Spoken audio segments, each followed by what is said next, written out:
Carroll to throw it in. It's intercepted at midcourt. Pajewski knocked it down. Kuminga gets it. Nobody fouls. Buzzer sound. Game over. The Golden State Warriors have snapped a 3-game losing streak. Final score, Warriors 121 and Orlando 115.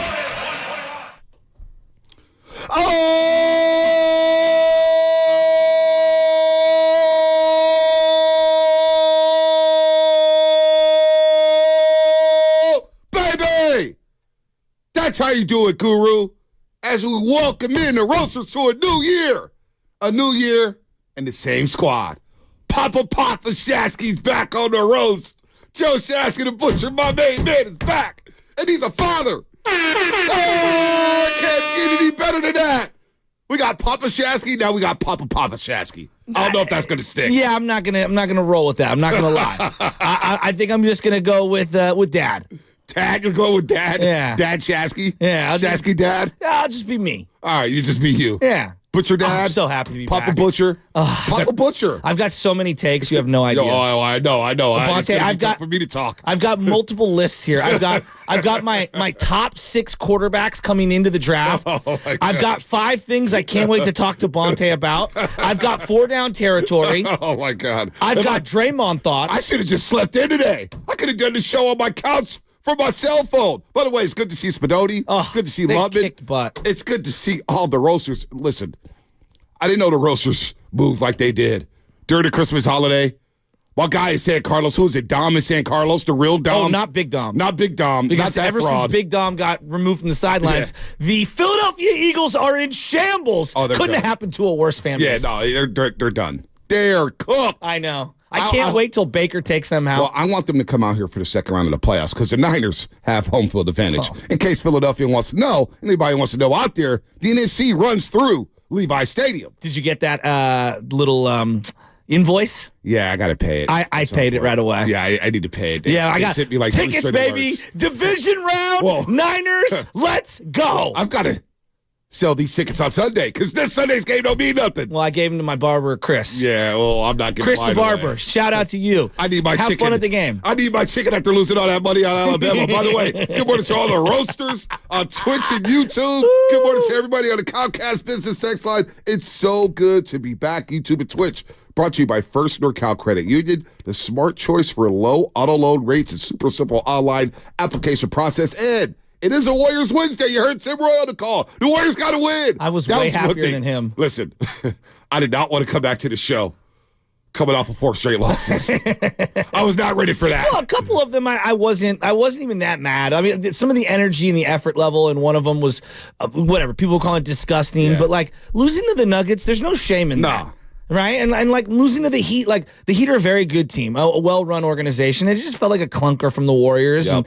And I like what I'm seeing. Like there's a whole Draymond conversation at some point that I would like to get into, but watching the evolution of Jonathan Kuminga, watching Pajemski and Trace Jackson-Davis start to elevate their game, watching Klay Thompson play amazing defense last night, some of the things that he said. Bonte, this is not a lost season. I know people are ready to fold up. This is more what I think. This is the growing pains of a team in transition. No doubt about that. We're going to get into it all here on a Warriors Wednesday, brought to you by Freedman's Appliance, a trusted name since 1922. Visit freedmansappliance.com today. Good morning to all the graveyard shift workers. We were thinking about you. All the union workers, all the truck drivers, all the garbage men. Hopefully you had a great holiday. The overnight dancers. I know y'all was making money until the rain came in. Of course, now everybody's indoors, so must be a tough time for you guys.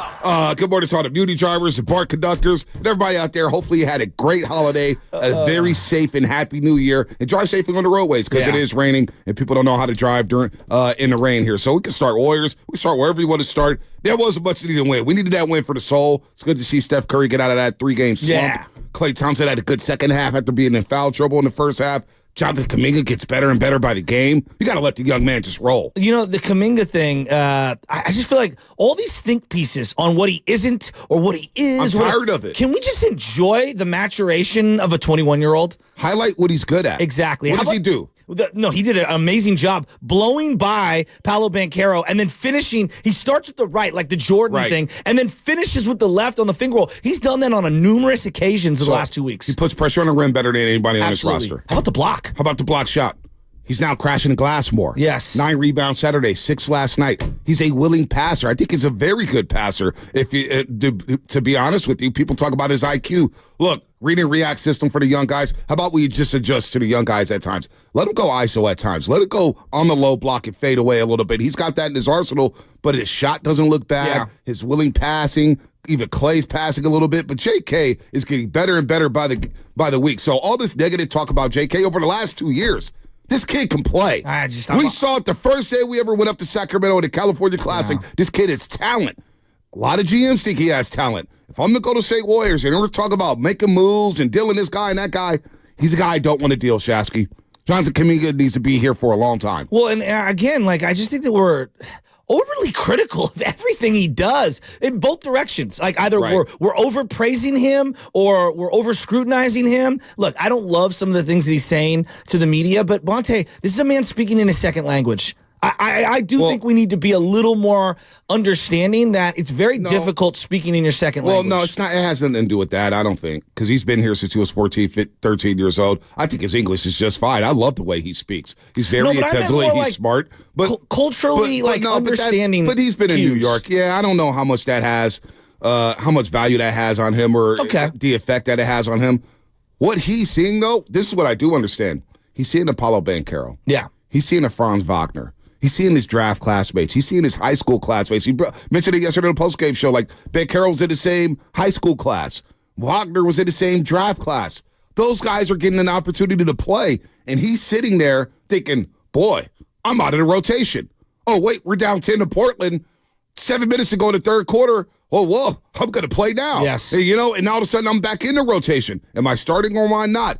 Am I allowed to make mistakes? Why am I always looking over my shoulder getting yanked here? There's a lot of pressure on him to vibe, not only with the veterans, but with the head coach of this basketball team. So I think that's what it is with Kuminga, where he's speaking his mind saying, I just want to play. If you're not going to play me, then you know what? Send me somewhere else. Well, don't you think coinciding with the Draymond absence, which I haven't even had a chance to react to, we will get into that at some point. Oh, gosh. It's not a coincidence Look, I don't know how other people feel. You and I were talking about it before the show this morning. I ran into a lot of people over the last couple of weeks at basketball games and, bringing the little guy out to SI. There was a Father Sour tournament, and we had baseball at USF, and just family that wanted to see the little guy, right, LJ. And everybody has the same, I feel like everybody's pretty much united. Right. We're all over Draymond. I'm over Dre. I'm ready to move on, and I've been ready to move on, and I feel like this whole situation with Nurkic and what he's done and then his defiance and then seeing how the team looks, to me, they're a more enjoyable product to watch on television without Draymond. Yeah. Now, I don't know if they can win a championship without Draymond, but quite honestly, I don't care because I don't think it's fun watching him anymore. It's funny you said that. Big Dog City, we're at the Rose Bowl together, and he goes, B, I'm not going to lie, man. It's been tough for me to. He echoed the same sentiments. They become unwatchable, and I could feel it at the arena. I could feel it at times at Chase Center because I could feel the vibe. I know Dub Nation, been covering this team for over 10 years now, and I feel like I have a good grasp on, especially Dub fans. I have a good grasp on them, and just the way they kind of move around, the way they talk. They were excited going into the gym, knowing, hey, Pajemski's starting. Hey, TJD's going to get some run. Hey, Kuminga's going to get some run. What the Giants need to do this year, the San Francisco Giants, that is, they're not going to sign nobody. They'll let the Lucianos and the Smiths play. That's what will get a fan like me, Bonte Hill, involved in the Giants. Let me just see the young kids play. Yeah. Let me see what I got before I make a move. That was the biggest mishandling of Joey Bart. We never got to see him play consistently. Yeah. To have a gauge. Same thing with Trey Lance. A lot of Trey Lance fans. Boy, we didn't really get to see it. But we moved on because you got Brock Purdy. You have a good infrastructure in place. When you get to the Golden State Warriors and you see Draymond Green doing what he's doing, on top of getting the new money, Shasky, he got the new money, $100 million. Wow. And what he said, I don't care about anything else. It's the words that he chose, the words that he used by saying, this is the most important season of my career. And so I say, okay, we'll give you that. We'll give you a chance to make up for what happened last season. And here we are, 33 games into the season, and he's missed more than half the games. But you know what my grandma, you know what I'm saying? I do. And you bring up the quote. I'm glad you bring up the quote. My grandma used to say, actions speak louder than words. Yep. I mean, his actions are what they are, and look, everyone can have their own opinion. You say, Chasky, you're an idiot. They're never going to win anything without Draymond Green, and I understand that sentiment. I'm telling you from a watchability, likability standpoint, as someone who flips on the game and wants to be entertained and love his team and enjoy what he's watching. Right now, I'm ready to turn the page on Draymond. I've been ready to turn the page. I think a lot of people are starting to come around on that, and here's where it starts for me, B. He's exhausting. And I'm sick of the mental gymnastics people try to do to justify erroneous behavior. Right.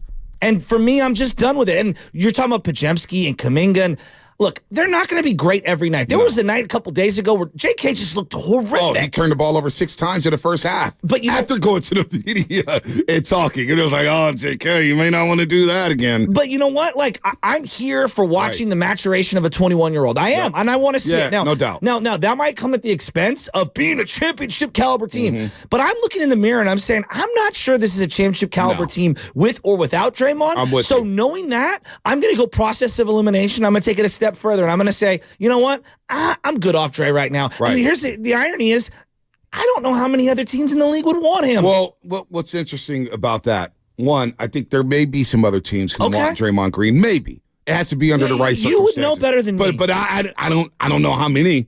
It ain't much, and I don't think he had much of a market in the offseason when he was a free agent. Especially and that's for that money. Right, for that money. And I was thinking, boy, you got $100 million, but I get what Dre means to this organization. I get what he means to this team. But when you watch the games right now, and there's a lot of people who share the same sentiments that you do, it's just fun watching them play now. It's fun watching them play because with Draymond Green, you have to have the right personnel around him because he plays in such a unique way. Where it's just like, it's okay if he doesn't look at the basket. It's okay if he's not shooting wide open shots because it's Draymond Green. And then everybody says, well, Steph needs Draymond. Well, I think Draymond needs Steph. I think it's a complete opposite. Did Steph need him last night? No, Steph did not need him last night. He hasn't needed him for most of the season. It really bugs me when people say that. Think about how disrespectful that is. Steph needs Draymond. Come on. A top 10 player of all time. Yeah. Who many people think may be in the top 5 category. Yes. Who knows? I don't care. Whatever, top 10. The fact that he's in the conversation is enough for me, and it's insane. But Curry needs Draymond to be an all-time great?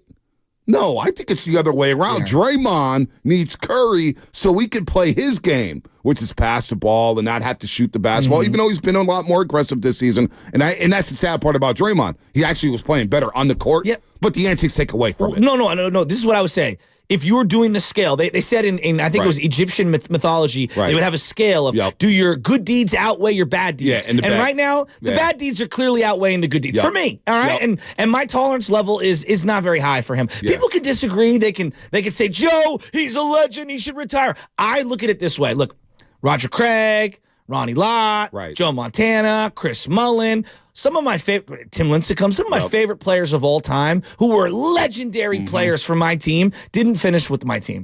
And I'm ready to turn the page on Draymond. I'm watching Trace Jackson Davis, and I don't know what Trace Jackson Davis could be. He's a speck of sand on the beach of the career of someone like Draymond Green, right? Draymond Green is minted. He's going to the Hall of Fame, whether you like it or not. Like, that's where he's going. He is a 4-time champion. But I'm having fun watching Trace Jackson Davis develop, and I don't know what he'll become. I don't think he's going to be some all-star center, but I watch this guy compete, and it's just the purity of playing hoop. That's all I want to watch. Brandon Pajitsky. Yes, the purity of playing hoops. And then, you know what I felt like last night? I was watching that game, and Klay Thompson had every opportunity in the first half to lose his emotions because he had some boo-boo fouls early on. He gets the third one, and he throws his hands up, and he's like, that one was on me, but it's kind of a weak foul, and I felt him. Second half, he was grinding offensively and defensively. He hit a big three, which Kuminga made a really nice pass on. And I thought he played excellent basketball defensively. And it felt like one of those seminal moments where we could turn the page on the negative Klay stuff over the last couple of weeks. And I want to build on what I saw in that second half. And it wasn't even the last couple of weeks with Klay, and he goes 5-9 in that second half. It was a couple games. 12 points, but he had the 3-game stretch. And I cited the numbers where he averaged 9 points a game, and everybody was ready to get back on Klay Thompson, where he shot in the mid-20s from the floor and from the three-point line. I get it, 3 games. But the 16 games prior to that, Klay Thompson was on an absolute heater. Yes. And the spacing and the pacing that he gets to play with. I think that's the one thing when it comes to Draymond. Off the court and all the stuff, and I know people are going to go crazy because he was at LeBron James' birthday party. Now, I don't know how suspensions work, but for me, the optics just didn't look good. You're suspended, and you're partying with our biggest rival in the league, LeBron James down in L.A. It's the optics of it. It doesn't look good. Now, you can go do what you want to do. I'm not going to make a big deal about it if the Warriors are not. It isn't but the optics. You're right. The optics don't look good. But just from a basketball standpoint, which is why when Klay was struggling and we were fighting back and forth about Klay, from a basketball sense, I was trying to look at it from a basketball sense. The spacing on the floor. When you have Looney and Draymond there in the front court and Wiggins can't buy a basket from the perimeter, the spacing is going to be compromised for a guy who's a catch-and-shoot dude in Klay Thompson. And we already know his handles are not the best. I'm putting that lightly. He needs space. He needs pacing. So what happens? A young guy like Kuminga, a young guy like Pajitsky, they add life to your NBA career. Why? Because they could break down the defense. They could dribble, drive, penetrate. And so if you do want to let Kuminga go one-on-one, he can get to the rim and finish over anybody in this league. He's shown that. He's proven that. Pajitsky gets in the lane, 2 feet in the lane, always looks, he's in the triple threat position. Look at the score, look at the pass. So now to set the spacing for Klay and Steph. It's no secret why they went on a heater there in December, because the spacing and the pacing. So from a basketball standpoint, I don't know how well Klay can function with the Draymond Green in the lineup, especially if you got Kevon Looney in the starting lineup. I just don't think it works well now. Bonte, it just feels like to me, if we were looking at the photo and Back to the Future where things are starting to evaporate because the future's murky and then things start to get more clarity and it comes through crystal clear. February 8th is the trade deadline. Yeah, it's going to be a very important one. Boy, it feels like to me. And if you're asking me today, some combination, either an individual trade or a 3-team trade or some package of trades. Moody, the Pumpkin Man, and Andrew Wiggins. Why you call him the Pumpkin Man? We'll get into that in a second. And Draymond Green. I think we got to make a move. Right. I think the Warriors got to make a move. And people could think we're hating on Draymond Green. It is what it is. I love Draymond Green. He's embraced his community. When you're out, Nate Ford called in. You know Nate Ford from the San Francisco Rebels. Nate Ford's tapped into the community. He called in, and he said, look, man, I love Draymond Green for what he's done for this community. But as a citizen of this community, as a guy who's run the Boys and Girls Club and mentoring these kids, I'm disappointed at Draymond Green. And that's a lot of people that I know. Well so we'll said. continue this conversation on the other I'll side. It's good explain to the be Pumpkin back. Man, too. Yeah, I want to hear the Pumpkin Man. But look, we're not hating on Draymond Green, but it was the most important season of his career, and he's missed more than half the games. And he's just got a $100 million contract.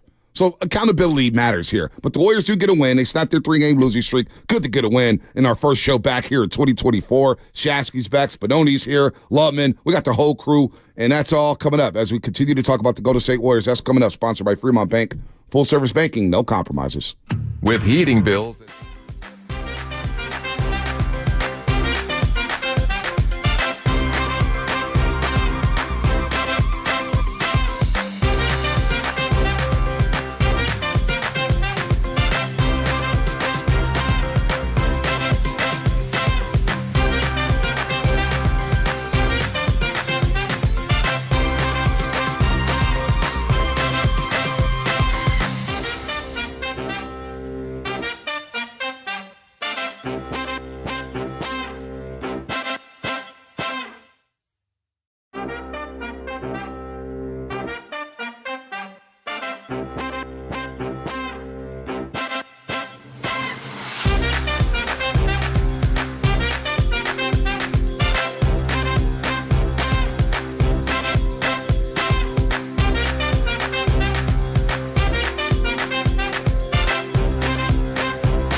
was Anthony Thompson. That felt amazing. I will never take for granted dunking a basketball, period. It doesn't even have to be in the NBA. It could just be in the driveway. So that felt really good. Can't relate, Raymond. This is Klay Thompson, and you are listening to the Morning Roast on 95.7 The Game. Klay Thompson with a nice bounce-back game. Sat on the foul trouble, 3 fouls in the first, 15 minutes of the game? No, my math is wrong. First 19 minutes of the game, he had 3 fouls. Sat out most of the first half, only took 2 shots. Second half, played a lot better, and it was good for him because the previous 3, he's shooting in the mid-20s from 3 in the floor. And that was after a 16-game heater. But you know when it comes to Klay Thompson, he's so polarizing, man. The pendulum swings from left to right as soon as he has a rough game. But a lot of perspective there, and I want to get into a soundbite a little bit later about Klay Thompson, what he said last night. I think it was very important, and I appreciate the authenticity of a Klay Thompson here. But we'll get to that in a second because we're rolling on Draymond Green. And Shasky, I'm with you. I'm loving this starting lineup. I'm loving seeing the young guys grow. I'm with you. This is not a championship team with or without Draymond Green, in my opinion. Are they a playoff team? They can make the playoffs in the West. So there's going to be a lot of movement. So. You know, their schedule does get a little softer here, but when you're the Warriors and you're one game under 500, you can't really look at it like that. No. You got to take it game by game. But when it comes to Draymond Green, because we're getting closer and closer to figuring out what's going to happen here. He's suspended indefinitely. How many games has he missed now? Has it been 8? 9? I've kind of lost count here. Monte's played in like a handful of games. It's kind of wild. So what's going to happen when he does come back? Like, that is the million-dollar question. We're going to have Anthony Slater on at 8 o'clock, our 95.7 The Game Insider, and we'll dive deeper into it because he's been asking questions about he is a mashed potatoes guy. He's been asking questions to Steve Kerr about Draymond Green, about the communication, about the contact. And, you know, Steve Kerr, yeah, there hasn't been much contact between the two parties. I'm going to throw some names at you, and you could get in where you fit in, I guess. Like Keyshawn Johnson, Ron Artest, T.O. Like, all these guys were very good players. And at some point, and they did not have championship pedigree that Draymond has or the connectivity to the fans, the best player, the organization, the owner, the way that Draymond did. But none of them had a laundry list of things as deep as Draymond's. Now, Ron Artest obviously had some stuff with the Indiana Pacers, but all of those guys got suspended for what felt like the rest of the season for their teams, and then they moved off them immediately. Yeah. As soon as they could. To me, it feels, again, this is just my feel. He could come back, I guess, you know, but it feels like they're going to hold him out until they can find a trade partner, and then they're just going to move him. And I'm ready to turn the page. And I think self-awareness is the most important attribute in life, especially in sports. You need to be self-aware. And if the Warriors are self-aware, which I think they are, I think they're a very smart, intelligent organization. Are they perfect? No, nobody is. But they understand their reality. And their reality is right now, we might be better off without him than we are with him. You know. And I'm coming to that conclusion. You know, the situation last year was really botched, I believe, because you didn't do nothing about the Jordan Poole situation. And then you think about this season, he's missed the last 10 games, Shasky. He's missed the last 10. And it's just happened quickly. I didn't realize that December 12th against Phoenix was December 12th. I thought it was like 2 weeks ago. It felt like it, right? So he's been out for 10 games. There's no end in sight. And here's Steve Kerr in the pregame presser with the Draymond Green update.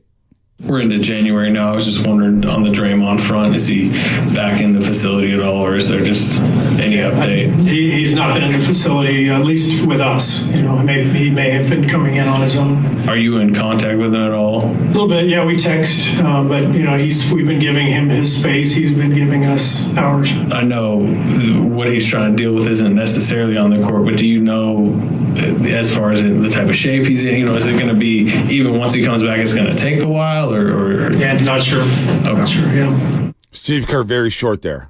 I remember Anthony Slater last week, he asked him, like, you know, something about Draymond. He goes, well, he's not here right now, so can't do anything about it. And the way he said that was like, well, it's Draymond's fault he's not here. Well, it'd be nice to have him, but, you know, he's not here because of his on-court actions. I think there's a lot of things we can criticize Steve Kerr for and praise him for.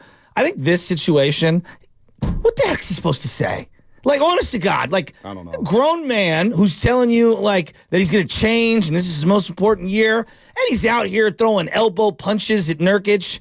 Which was just ridiculous. It's I mean, just trying to sell a foul call. It was He ridiculous. said he was trying to sell a foul I don't call. know. I don't care what he was It saying. was just wild. Like, wait, first of all, why are you trying to sell a foul call at the three-point line? You're not going to shoot the ball in that situation. Your back's to the basket. What are you selling? You know what my favorite highlight is right now? The montage of Draymond shenanigans. No, don't do Because that. people used to say, like, hey, if you want, you can go Google one-handed Larry Bird passes on Right. YouTube. And it's a 12-minute video. You can do the same with Draymond Green shenanigans. His mixtape packages are unbelievable. I forgot the majority of the things that he's done over the years. And they missed some.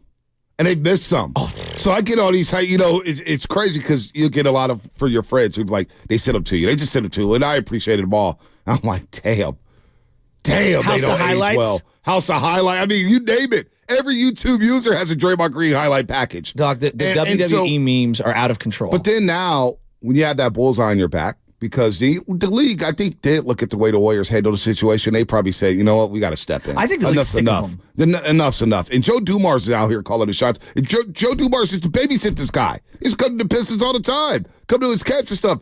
Joe Dumars knew enough's enough. And really, when you're in Sacramento, you're doing the WWE thing. You get kicked out against the Cleveland Cavaliers, you're still doing the same thing. Like, I get where Draymond is. Draymond Green is a very cerebral player. He was playing good basketball this season. But when is enough? Well, I mean, like, honest to God. I'm doing the pre and post game shows, right? And it became exhausting talking about him. Because we started talking about the same damn thing with Draymond Green. Not his on-court play. Not him hitting 4 threes against the Clippers. Not him shooting over 40% from the three-point line. Not him being more aggressive offensively. We kept talking about the other stuff, but that had nothing to do with basketball. But I guess the part for me, this is the part that's the most exhausting. It's not all of the shenanigans. It's the refusal to acknowledge culpability. Yep. From Draymond. And that's where I'm like, okay, all right, you're going to be defiant forever.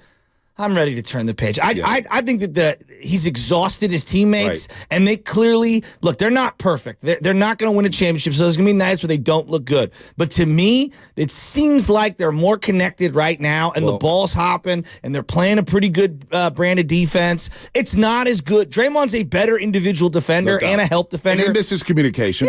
Yeah, there's no doubt. Like, you're going to take some losses here. But, like, overall, the vibes are just better. They just are. Steph Curry touched on it the other day, saying our off-court chemistry is really, really good.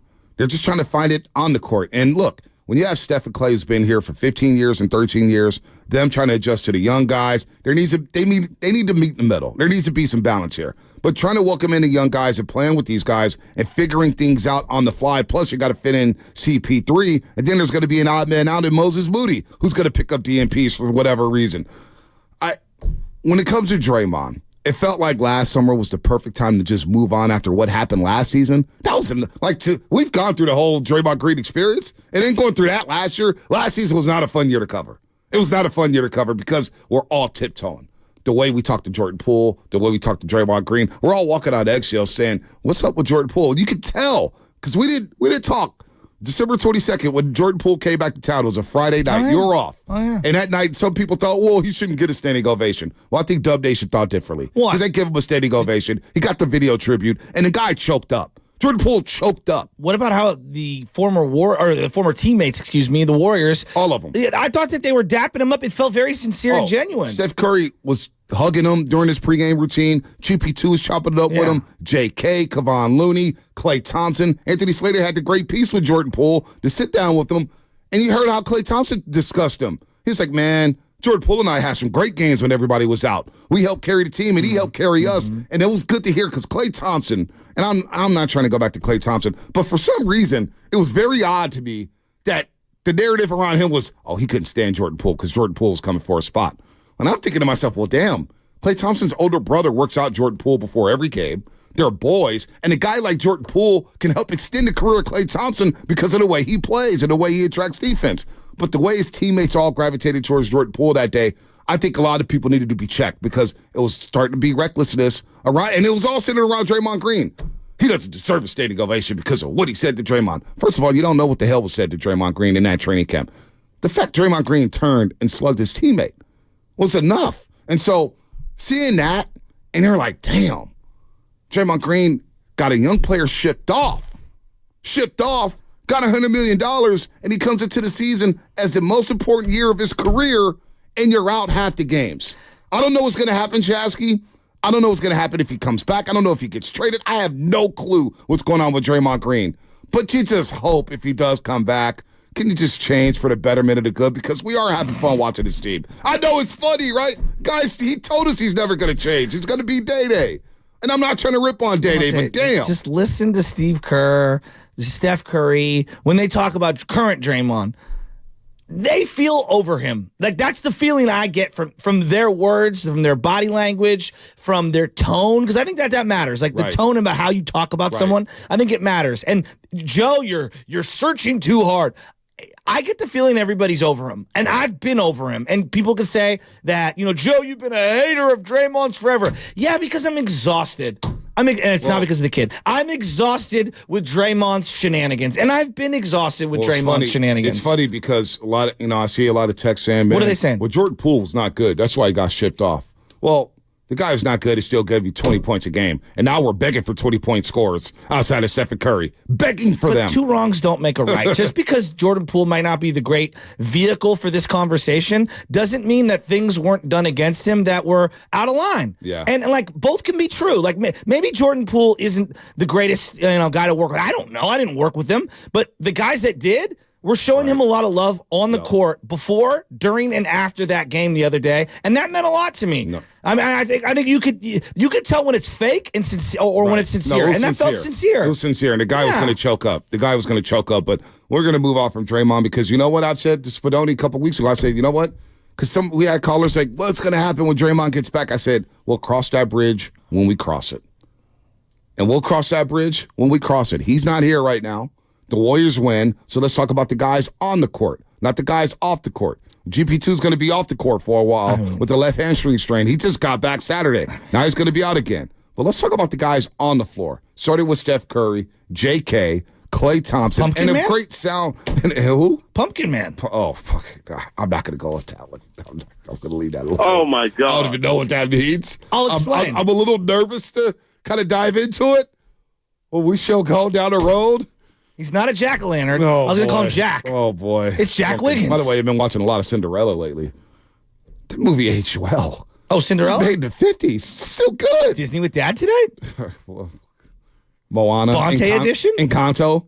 Oh, man. I do have 5 things that I've wanted to talk to Bonte about. Let's do it. I've got 4 down territory regarding college football. And I've got my quarterback big board headed for the draft. So you tell me when you're ready, B. All right, we'll tell you when you're ready. We'll play some Clay Sound on the other side. I do want to get to 4 downs in your college football quarterbacks because we sure Penix ain't better than Caleb Williams. That's what's coming up. Sponsored by Fremont Bank, full service banking, no compromises. Absolutely incredible. Start your wellness journey at Whole Foods.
YouTube right now.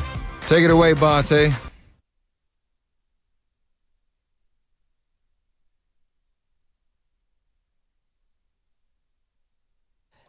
Hey, Bonte. We're back.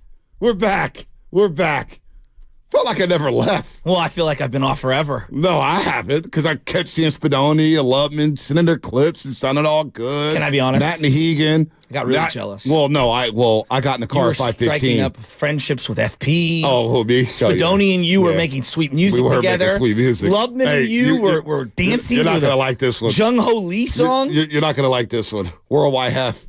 He goes, hey, man, this kid is getting better. And I'm like, who? Hey, Worldwide Hef, pipe down. Hey, he goes, this Spadoni kid's getting better. He goes, this is like LeBron James and Austin Reeves. I said, I'm not going to tell Spadoni that. I'm definitely not going to tell Shasky that. Austin Reeves, I saw a lot of reports about him the last week or so. Well, what is he doing? Not well. I think he's actually been pretty fine this year. LeBron, AD, and Austin have been playing well, and they're not good. Yeah, that's not what I wanted to talk to Bonte about. That's not the problem. The FP, he did, what won me over with FP? He started talking about the bouginess and like the Prada purses and the Louis V. I said, you speaking my language now, man. Nice. You speaking my language. I like that. I just spent a lot of money on these Purcell glasses because I left mine at the Rose Bowl. You looked phenomenal last night. I'm trying. Phenomenal. I'm trying. A little black suit or charcoal? No, charcoal gray. Charcoal, I like it. With the black tie. It's really nice. Yeah, with the little white polka dots. Trying my best. All right, so I've been gone for what feels like weeks, okay? And B, I noticed a glowingness about you because Spadoni and Lubman did such a great job holding it down. I'm not going to lie. I think I interrupt you too much. And I noticed that when you are allowed to just lay a thought out there, you're just happier. Am I wrong? I'm not good. I just want to ask somebody about Moody. Moses Moody getting DMPs. I'm not touching that. Because I noticed that my guy over here, he says that he likes to be the point guard. No, in reality, I think his offensive game on the radio is more like James Harden. Dribble. So he's not a system player. He is the system. I am the system. I am the system. I'm a system player. I am a system. No, hey, FP was in here. I was blown away. He started talking about parents and everything. I said, hey, Shassy, you want to take some more paternity leave? No, I'm kidding. Well, I'm kidding. No, it's 4 extra weeks. Well, oh boy, paternity leave's the best. Me and Odyssey we're breaking down the amount of real time I have left. I gotta admit, I don't think I took my full allotment of paternity leave. Well, it was like 2 weeks with Kate. We just did the show. And then Shassy's like, I need you back. I need you back. And I'm like, our careers are on the line. Our careers are on the line. I got baby Chance who's 5 months old. And I couldn't even use my full allotment of paternity leave because the show was struggling. I know. We were not doing well. I remember Matt every week would be like, do you two even like each other? You guys are not friends anymore. Do you even like him? It's like, why is it on me? I know. Which brings me to why I love you so much is, I honestly got ready to cry. Shout out to Kate Scott because we've been chopping it up a little bit. She sent me a very nice message. Yeah, Kate Scott. I'm like, you sure you still want to be a Philadelphia Eagles fan over there? I mean, for real though. But there were things. I've been out since basically December 13th. We brought a new little boy into the house, LJ. Michelle is very excited for all you guys to meet him. I mean, she's so pumped. It's not even funny. She's glowing right now. The guy's just a mess. But the worst part about this is not the lack of sleep. It's the lack of being able to talk with my boy about sports. And I'm not going to lie. It's the longest break I've ever had from the radio since I started. And I was like, dude, the longer I'm out, the more people might take my spot. And so I got to get back quickly. Your spot was safe. All right. So play some music. I got the top 5 things I've wanted to talk to Bonte about. I'm with Chris Hibb, because I got to tell you, he's right, Chris Hibb. Bonte back hurt from carrying the show. No, Spinoni did a great job. But there was the one day Spinoni called in sick on me. It was the Boston game. I'm thinking, oh boy, it was a late overtime game. Spinoni's going to come in. Cool, I could ease up a little bit off the gas pedal. Spinoni could be more long-winded. I wake up after 4 hours of sleep because my sick ass watched the fourth quarter and overtime back thinking Spinoni's going to be there. I'm like, I'll sacrifice going to bed at midnight. I wake up and it's Lubman and Nahegan both texting me, hey, you're going to be solo today. Spinoni's out sick. And then Lubman's like, hey, I can help out a little bit. I'm like, oh, God. All right, we're going to be fine. We're going to be fine. I got to tell you, Lubman carried me the last hour because I was absolutely delusional. And Lubman's giving me 3-minute takes about Chris Paul, about loving him. Talking about long-winded. I should have interrupted him sometimes. You know what we call him? The oxygen tank. You don't need to come up for air. Lubman's providing all the oxygen the room will ever need. Hey, for that day, it was okay. I was like, carry me, Lubman. And then, of course, Anna goes the next day, gets like a 4-hour nail appointment. So I'm struggling all day. That was a rough stretch. Man, but I infected Lubman, too, because he got sick right after that. So I felt bad. I infected people here. Yeah. So here we go. Right. The number 5 on my things that I've wanted to talk to Bonte about. All right. The Golden State Warrior Pumpkin Man. Who's the Pumpkin Man? Who's the Pumpkin Man? Yeah, what's the Pumpkin Man? Well, it's Andrew Wiggins. Because one day the guy's got a glass slipper on and he looks great, and the next day he turns back into a pumpkin. Oh, my God. Who are you? Will the real Andrew Wiggins please stand up? Are you the guy from the 2021-2022 championship? Or are you the pumpkin man who gets squashed at every single turn when I start to build you up and I think that you're the glass slipper? Who is this man? Like, on the real, like, what is going on with Andrew Wiggins? The pumpkin man. Can you tell me? 21 minutes last night. Probably not happy coming off the bench. Well, I'm not happy watching him. Yeah, I don't think we all are. It's not good. It's not good coming off of last season where he got the 2 months off due to personal reasons, and we respect his privacy. But when that happens, and then there's questions about you being in shape or being in basketball shape, and you come in, you're struggling. He wasn't even finishing the lineup last night. So I don't know what's going on with Andrew Wiggins. But when we talk about trades in February 8th, that's one guy that I'm thinking, boy, you want to talk about money and getting off of money and player options or whatnot? I love Wiggs. But, boy, I don't know what the hell's going on with him. I'll tell you what's going on. One day it's a glass slipper. The next 4 or 5 nights is the guy's a pumpkin. Well, he's the pumpkin man. Can't afford that. Jack-o'-lantern Wiggins. We need you for the Denver Nuggets. And he played well on Christmas against the Denver Nuggets. We need you again on Thursday against the Denver Nuggets. I love when we're like, this is the phase of the Warrior Dynasty where we're applauding effort. It's like, what are we doing? Like, come on, man. Well, and I like Wiggins, but, like, come on. What the hell are we doing? Applauding effort? We're the Giants now? I mean, seriously, speaking of the Giants, that's number 4. Oh, really? The number 4 thing I've wanted to talk to you about. Have they done anything since signing the grandson to win? Well, my guy, Jung Hoo Lee, baby. And Bonte, have you heard his theme song? I saw you dancing to it. Here it is right now.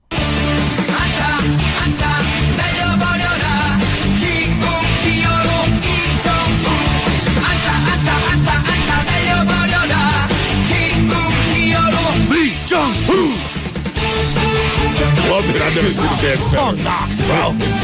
Come on, dog. Is this K-pop? Yeah, maybe it's Bam Bam. I don't know. Maybe he likes Bam Bam. All right. You know, I'm rooting for this kid. I think he's going to be a baller. I'm rooting for this kid.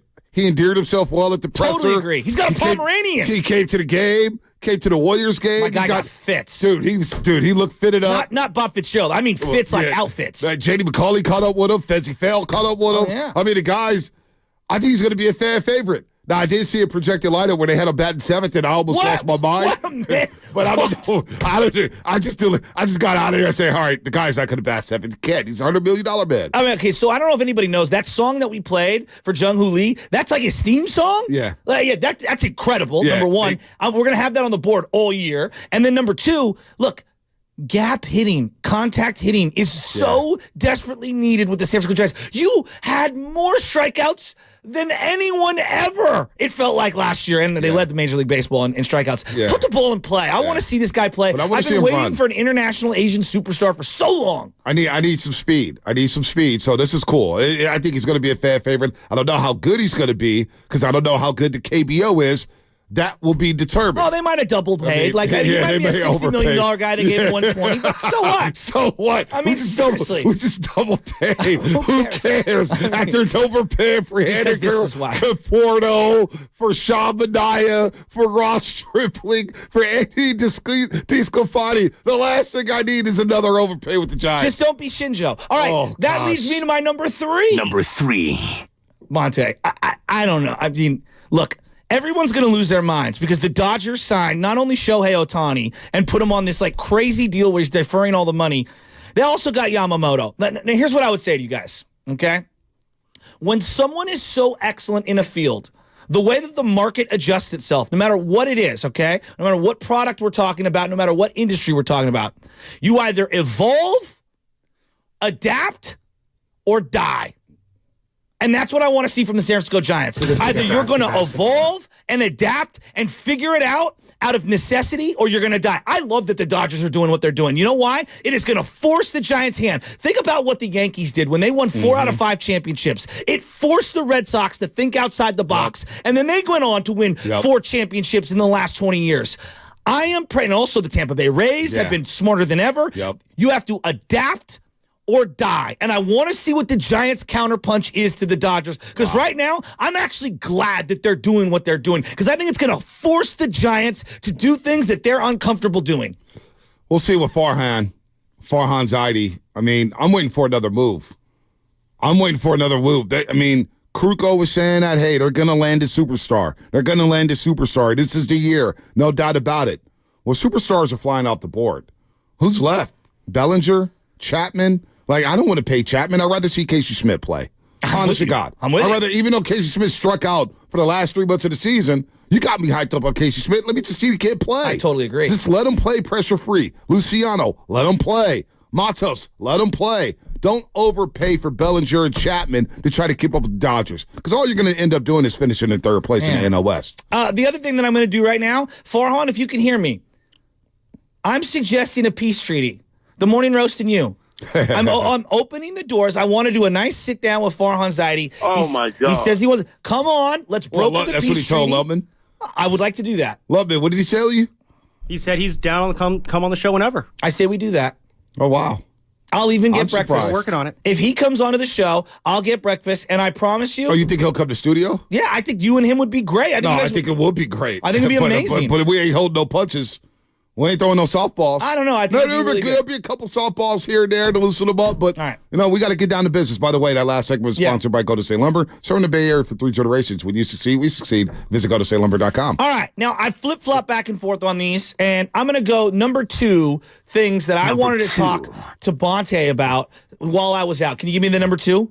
Number 2. You just heard There we go. There you go. Is Draymond Green punching Nurkic and then being suspended indefinitely? I mean, this guy. I mean, Jesus. I'm absolutely incredible. His justification. Was it an elbow or a punch? Have we determined that? It was a slap. This one was a slap. This was a slap. It was like the Superman punch, but open-handed. Ridiculous. Like, I get a headache. I need Excedrin and Motrin to be able to calm the headache of people trying to justify what he did. Just like, what are you doing? Tony, did you and I do the show the next day? It's not a basketball play. After the Draymond situation, was it you and I doing the show? It's like a karate. I was so exhausted. My guy is like, wow. Dude, I was so like exhausted. 3 ninjas. Dude, it happened. I wouldn't even work that broadcast that day. I was off. My cousin had my cousin funerals at Antonio Johnson, and so I'm watching the game at the house. And it comes on, and I'm not going to say who I got a FaceTime from, but I get a FaceTime and they said, "Can you believe this?" I was like, "No, I can't believe it." I could. And then Kevin Durant said, "Yeah, he needs some help. He's different." Well, Nurkic said, "My brother needs some help." When Kevin Durant is saying that you need some help, you do need help. All right, now it goes to my number 1. The number 1 thing I've wanted to talk to Bonte about. All right, the number 1 thing. The 49ers? While I've been out. The Niners? Yes. It's the up, down, and up. Brock Purdy's MVP situation. This guy looked amazing against Arizona, right? He was slinging it like crazy. He looked amazing. He got hit so hard in the helmet, and I was like, oh my God. And Darnold stepped in, and everyone was like, oh dear God, get Darnold out of the game. Like everyone said that, like, right? Even George Kittle said, damn. I was ready to out route for you, dude. You threw it to the 5th row. Oh my God. And I was like, get Purdy. If you wanted to make the MVP case at that time, you show the Sam Darnold 2 plays. I'm laughing at somebody calling Draymond slap the tornado punch. I don't know why that's so funny to me. Tornado spun him. The tornado move? I mean, shout out Khalid Azubuike. And then the next week, they play Lamar Jackson. And look, the reality is this. Oh, my gosh. People can say whatever they want. That was the worst Brock Purdy game by far of all the games he's played. The mental gymnastics with that, though. He played a bad game. I probably should have stayed off Twitter. I was on vacation. But people were saying, well, I blame George Kittle for this interception. I blame this guy for that interception. It's like, dude. He had a bad game. Brock had a terrible game. Stop blaming other people. He had 25 great games. Right. He had a bad game. Steph Curry is a legend. It was the same thing we were doing for Jimmy Garoppolo. Well, Jimmy. I was getting Jimmy flashbacks, though, with the way we defended Jimmy and some of those medicine balls. We defended Brock the same way. It was a bad game. And look, he threw a medicine ball against Washington against George Kittle. Almost got a smash. I'm not going to lie. I was holding my son. was Christmas night. I was pissed. And me and him were looking, and we were like, well, what are we watching? And then Darnold comes in, and Darnold throws a couple of fastballs down the middle, and I could feel people going, I think we need to get a look at Darnold. No, we don't need to get a look at Darnold. I know what Darnold did. He's not good. He's not good. And then the very next week comes around, and Brock looks outstanding against Washington. Now, look, is he more the guy against Washington, Arizona than he was against Baltimore? Absolutely. The body of work proves that. He had a clunker on national television where the entire country is going to depreciate his importance and his value to the Niners. Us Niner fans know better. What did you make of the Brock Purdy MVP conversation? I was tired of it because I thought, like, we're set, and I finally gave in. I was like, fine, Brock's the MVP. I want him to win MVP. But to me, it's always been Christian McCaffrey. But the more important thing for this team is to win number 6. It's to win the damn Super Bowl. And we got home field advantage. You're 2 games away from the Super Bowl. As of right now, the regular season's not even over, but we can all, in 2 weeks, say, damn, we're 2 wins away from going to the Super Bowl. Yes. Going to the Super Bowl. Now, go back to the Monday night game because I walked out of that stadium. I was Jackson. Pissed. I was pissed. My God. I was pissed. How about my Notre Dame guy, Kyle Hamilton? Dude, Anna was like, oh my gosh, why is Brock looking so bad? She was devastated. Devastated. Anna was down bad? Down bad because of Brock. She's riding high with Brock and riding low. But listen, she was devastated, but I kept thinking, I'm like, damn, when we had the conversation in the offseason, should we trade for Lamar Jackson? That's why. Shasky, got to watch Burrow this year. I know you got to watch Mahomes last year. Seeing Lamar Jackson, I wish you were there in person. Yeah, he was amazing. After the first 2 drives, he was amazing. Everything was on point. Accuracy, sidearms, running, everything. Now, he's going to win the MVP. Fine, whatever. He's better this year than he was that year he won the MVP. He's and then what he did to Miami last week? He was unreal. It was unreal. He's throwing deep. He's throwing short. He's running. Flowers? Zay Flowers. Now, by the way. 92 on their defensive line is so underrated. If we have to see them boys again, and I'm not going to talk about them until we have to see them because you talk about Excedrins and Tylenols. That's what the Baltimore Ravens give me when I think about them. Their wide receivers got separation all day on everybody. Whether it was Ambry Thomas, whether it was Jason Verrett, whether it was Travarius Ward. Them guys got separation all day long. Zay Flowers was unguardable in that football game. I know, and that was without having Andrews. I know. I mean, like they looked very impressive. That was a thorough beatdown. What Likely did to Jair Brown? Well, Isaiah Likely is a solid player. I think we've underrated him. You know, the other thing that watching these 49ers, just a general consensus, I was having different conversations with people. Some of my favorite teams, and I know everyone's going to put championship teams above like non-championship teams. Championships off the board. Some of my favorite teams that have shaped my life as a sports fan are teams that didn't win at all. The 93 Giants come to mind. Like, it's one of my favorite teams of all time. Now, is it going to jump over the 2010 Giants? Probably not, because the 2010 Giants, like, your first is always incredible, right? But the 93 team is special. Absolutely. 2007 Golden State Warriors. For a lot of people our age, that's the team. We believe. Right? And is that better than the 2015 or the 2016 Warriors that won 73 or the team that won the championship the year prior? Like, probably not. But, like, I loved that team. Like, there was something about that team that I loved. The 2011 Niners. I loved that team. I'm not here today. I'm not ready just yet. But I feel like the 2023 49ers are my favorite 49er team of all time. Wow. My favorite left tackle. Wow. My favorite running back. And I can't believe I'm saying that because Frank Gore is one of my favorite 49ers of all time. Right. Deebo Samuel, I've fallen back in love with him. Ayuk is unbelievable, just an absolute stud. Brock Purdy might be the best story at quarterback in the history of the game. Dude. Think about that. I mean. They got 2 linebackers who can play in any era who are my favorites. You know I love Nick Bosa. Right. This secondary has been coming of age. I love the coach. I love the GM. The owner hasn't said boo-hoo. He's just been forking out money left and right. The fan base travels better than anyone. This might be my favorite Niner team ever. Yeah. They're the number 1 seed. They got weeks until they play their next important game.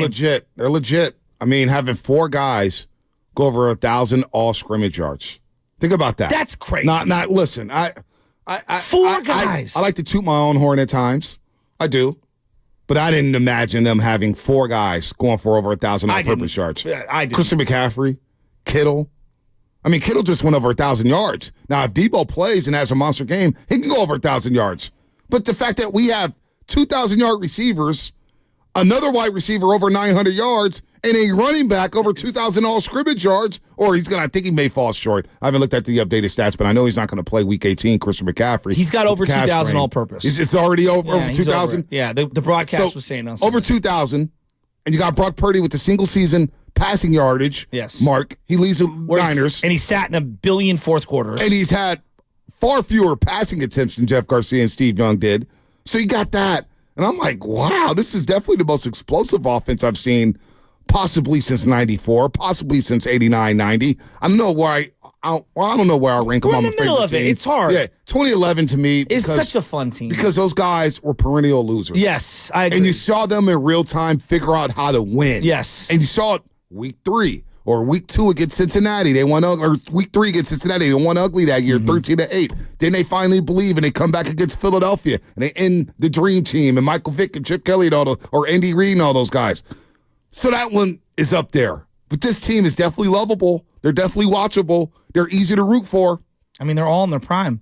Like even Trent Williams is like at the end of his career. Right. It's like, yeah, he's still in his prime, which is insane. And the thing that I think about too, you're looking at a team, whether it's McCaffrey, Debo, whether it's Fred Warner, these are evolutionary type players who will usher the next generation of football where they're going to model their game after those guys, right? Doubt. And then I'm looking at Drake Greenlaw, and I'm like, Drake Greenlaw, how many people is Drake Greenlaw their favorite player? It's a lot of people. That's what I'm saying. I mean, I love Drake. I love Drake Greenlaw. Drake Greenlaw's awesome. I don't mind him pile driving the guy here and there. But I might need 9 guys before I get to him. I know.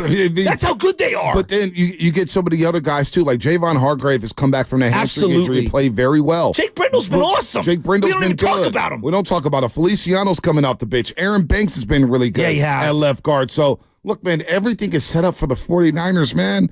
They're 2 games away from the Super Bowl. 2 games away. We didn't think they were going to get home field advantage. Remember, we were yelling at each other. But they're not going to get home field advantage. I was like, dude, who cares? They can win 3 games. Well, you know what? Don't have to worry about that.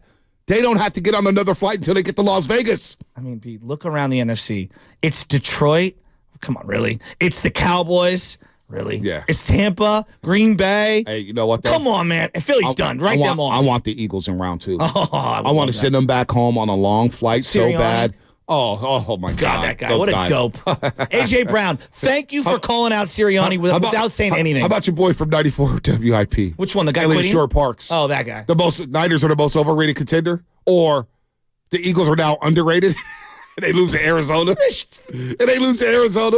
Where does that crack come into play for you? Broke them.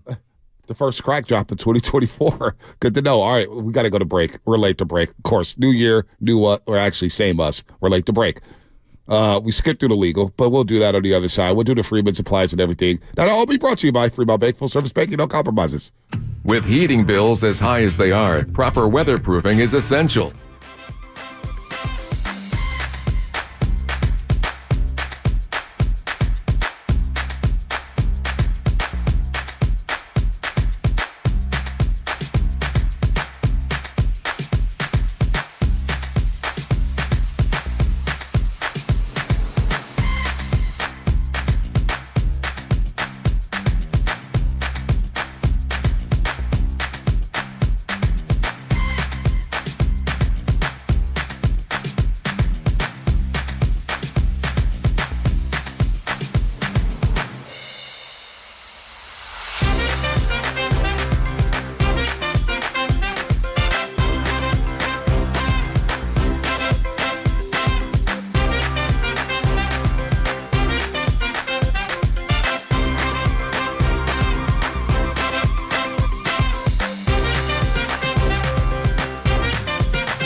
This is Steve Kerr, and you're listening to the Morning Roast on 95.7 The Game.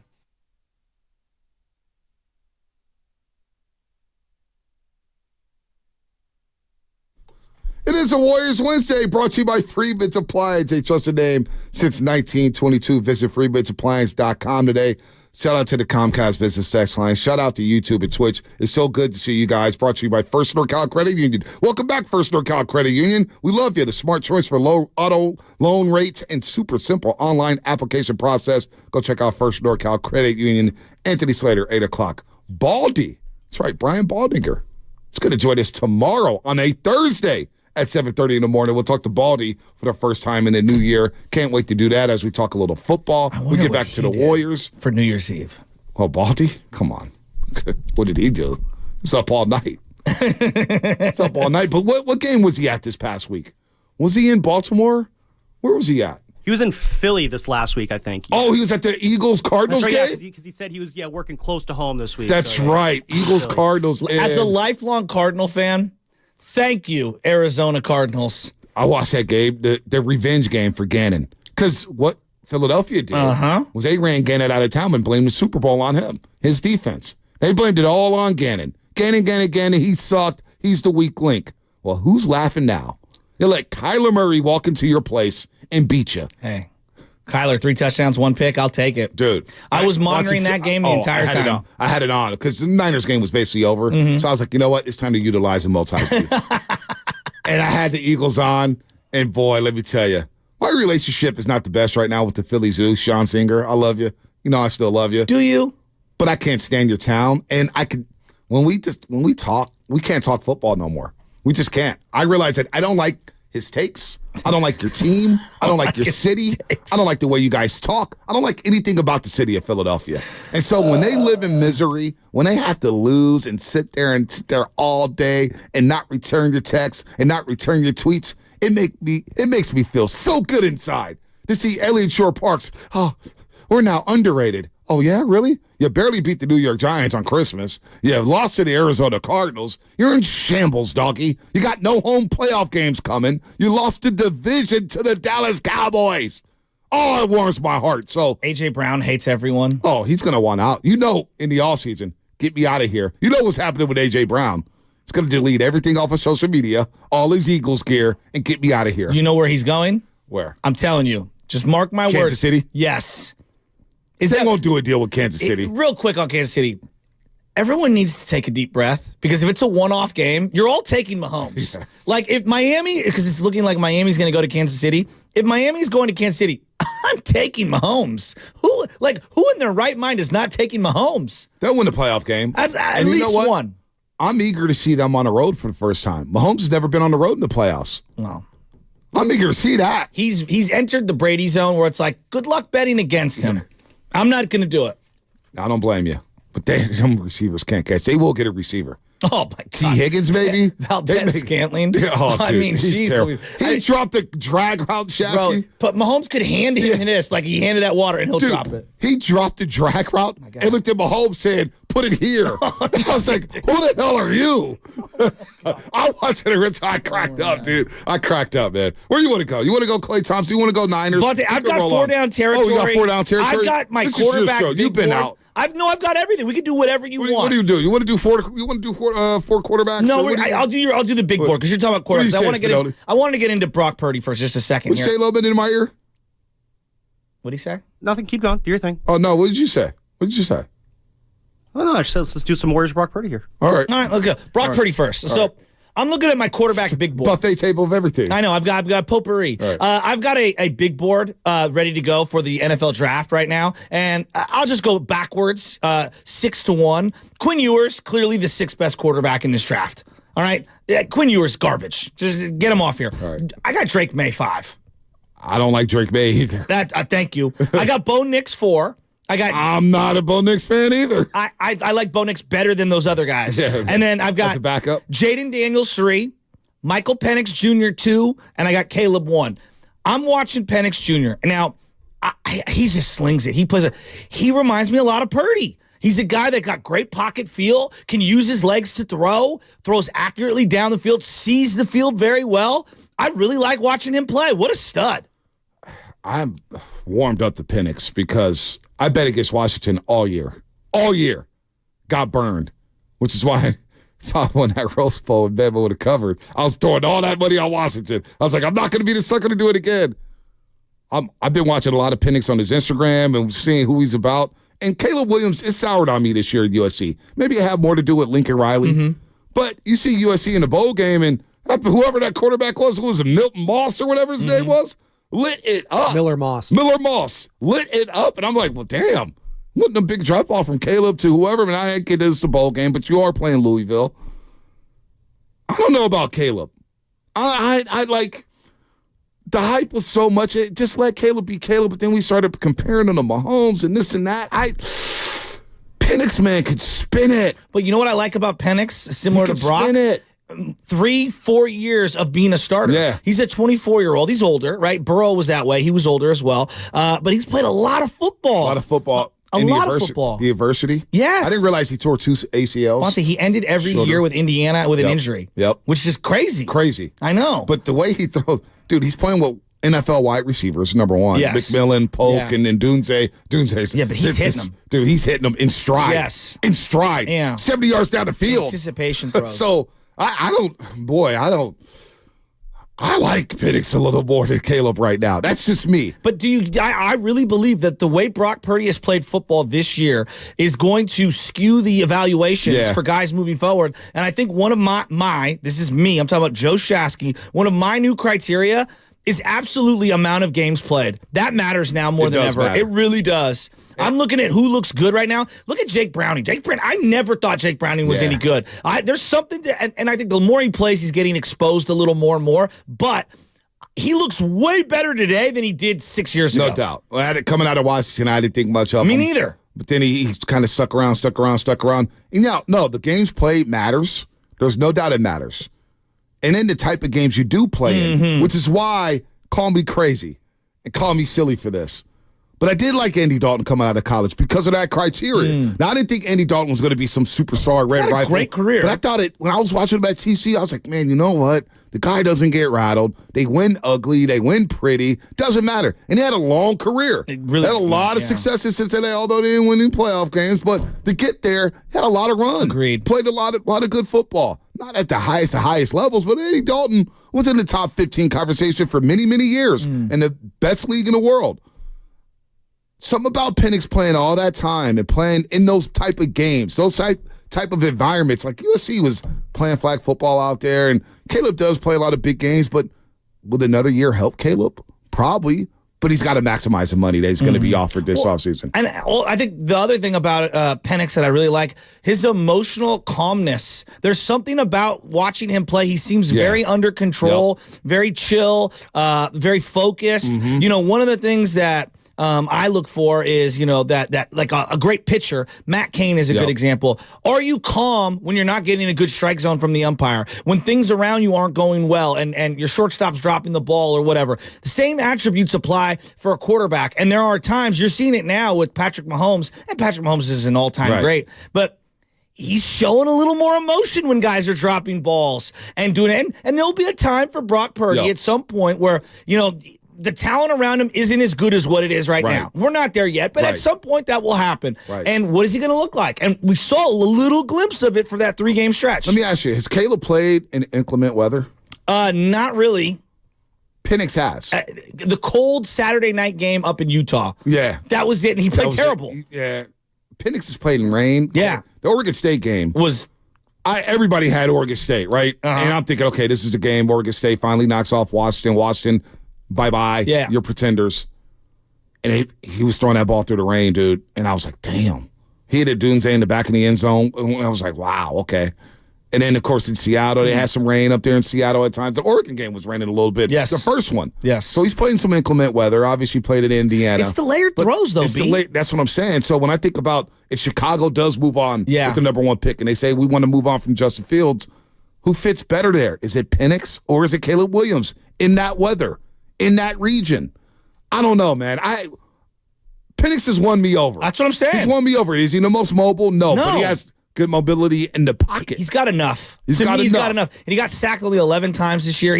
I think he's got great pocket feel. When I watch Brock Purdy, I keep comparing him to Brock because I think there's a lot of similarities between the two players. Brock's feel within the pocket of where the pressure's coming from is unbelievable. I mean, the guy looks like he's got eyes in the back of the head. When do you see him get plastered? Yeah. Not many. Not many times. The Baltimore game was ugly. But you know what? That's 1 in 25. That is something that it's a conversation for another day with Brock Purdy. That? But his size. He got beat up in that Baltimore game. And he got nicked up. That's a good point. And quietly, he hasn't played 2 full seasons yet. He's had a lot of injuries.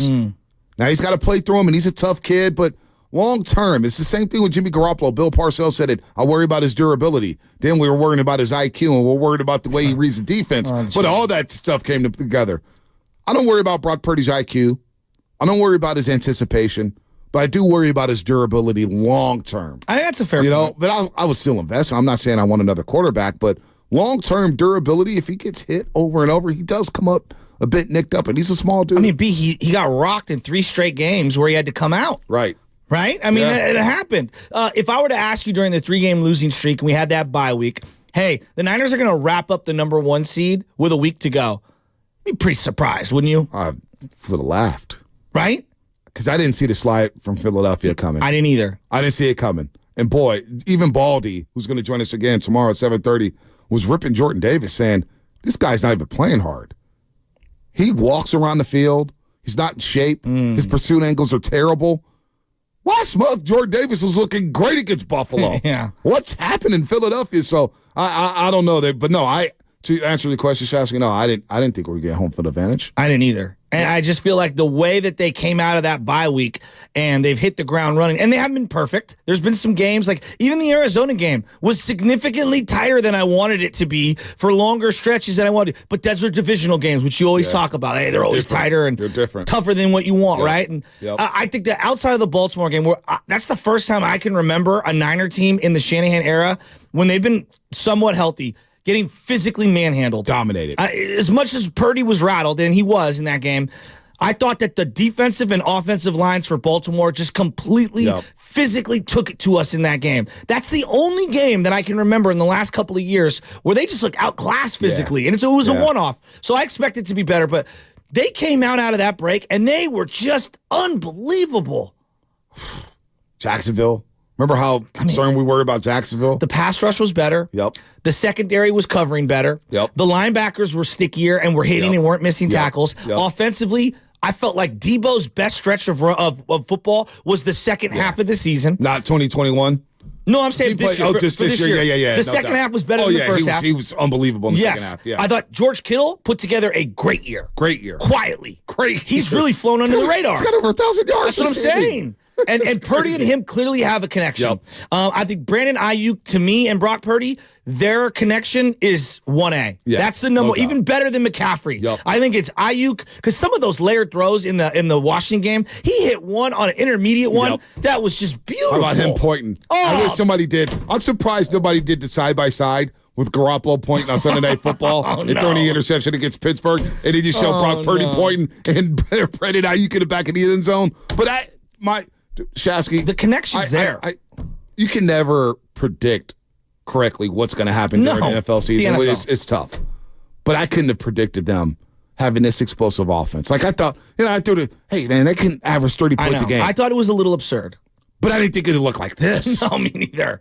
I mean, they're scoring boom, boom, boom, boom, boom, carrying the defense at times. The unintended consequence of McCaffrey getting the calf strain over the weekend was that you got a version of Elijah Mitchell we haven't seen for like 2 years. He looked great against He Washington. looked so good. And if we want to go where we want to go, last year against Dallas in the playoffs, Elijah was big. Go back and look. He was. He had like 70 yards, 15 carries. He was really good. You're going to need multiple backs in these playoff games. No, you're so right. You're so right. I mean, he did look fresh against Washington. That's a big-time development. And to all the people who want McCaffrey to take a break, this is perfect. Because now he's going to get this week off, the next week off, and the next week. Like, he's going to be fine with the calf strain. Now, they said it's a mild one. I do get concerned when it comes to calf strains. He's going to need all this time to rest and get right. But even in that first playoff game, and who knows who's going to be, having Elijah Mitchell run the way he did, 100%. I feel good about saying, you know what? 20-25 touches from McCaffrey, maybe we go 15-20. I could give Elijah Mitchell 7 to 8 carries now. I feel good about him running the football, especially because he has fresh legs, and he's going to be even fresher by that time that playoff game rolls around. Well, I'm so glad that they got this bye, because to me, this team more than any other, the brand of football they play, forget the you got to stay in rhythm and inform. I was listening to Willard and Dibbs yesterday. Love those guys. I completely disagree with them. This team plays a physical brand of football. They need the weeks off. So they're worried about them getting rusty? Dude, watch Shanahan out of a bye. He always has his team ready. They're going to be schemed up. They always go on a run after the bye. I have no problem with where they're at. And this thing that, you can't rest everybody. We're talking about Trent, Kittle, and we're not even talking about the full game. It's play for a couple snaps like a preseason game. Take your helmet off. Warner, we're going to take out, Bosa. Yeah. It's 6 dudes. I have no problem benching everybody for this game. I think they'll play a little and then they'll come out. I actually don't want to see them until that first divisional round game, whenever they play it. If you want to play it on a Saturday night, Sunday, I'm with you. I don't want to see none of these guys. I would start Darnold. I would start Ronnie Bell. Yes. Well, Ronnie Bell. Now Debo may want to get to 1,000 yards. I get some of these guys when they get their stats and their numbers and incentives or Pro Bowls and all that. But Debo right now sitting at 871. He would need 129 receiving yards to get to 1,000. That's what, 2 bubble screens? Yeah, for him. I mean, he could break them. Against the Rams, too. Yeah. Against the Rams, he always has a long one against the Rams.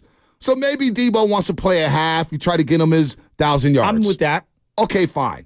McCaffrey's going to sit. He's going to sit with 1,459 rushing yards and over 564 receiving yards. 2,203 all-purpose yards. And the guy's amazing. We could go on and on about him. One second on McCaffrey.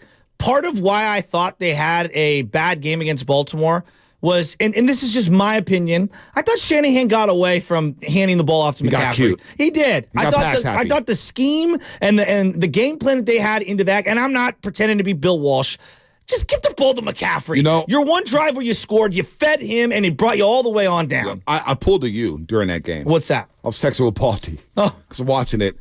And look, I'm not an astute. Did he respond right away? Oh, he did. He actually responded. Because I was texting him the day before. I said, dude, I pulled a Shashki. Because I actually texted him the day before, and I said, hey, Baldy, man, Cleveland scares me. Oh. And Baldy broke it down to us saying, their defenses are different. Cleveland and Baltimore. Baltimore plays that matchup zone. Yeah. And Cleveland, they're playing the sticky man defense. I love the way he says it too. Sticky man defense. Well, Denzel Ward is sticky. It's like, damn, that is so damn sticky icky. Anyway, Baltimore, I noticed though, with Baltimore and Cleveland, when you run all those motions and all that window dressing, it doesn't work against those teams. And Roquan Smith says something after the game that I think the Niners need to pay attention to. If they do meet them down the line at Allegiant Stadium. I don't even like talking about the Super Bowl yet because we're not even close to it. But he said, look, man, you could try to play football on grass and call it basketball on grass and do all that stuff.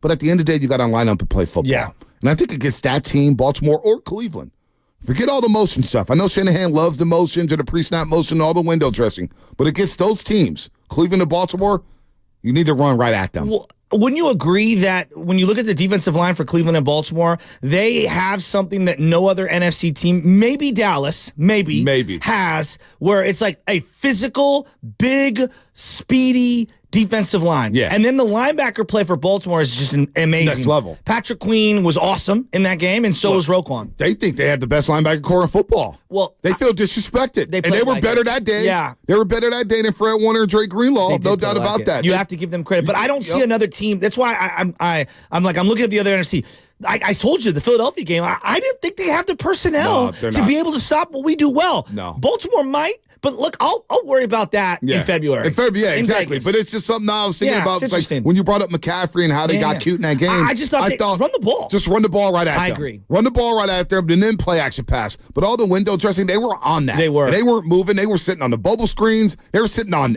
all the drags and crossing routes. I'm watching in real time. We have our seats in the end zone. And I'm like, boy, they have somebody designated for those slants and those drag routes on every single play. And it may be Kyle Hamilton. Yeah. It may not be Kyle Hamilton. He was sitting there, though. But he was sitting. He made a really nice play on the first drive against Baltimore to he took a step to the left and then came back to the right.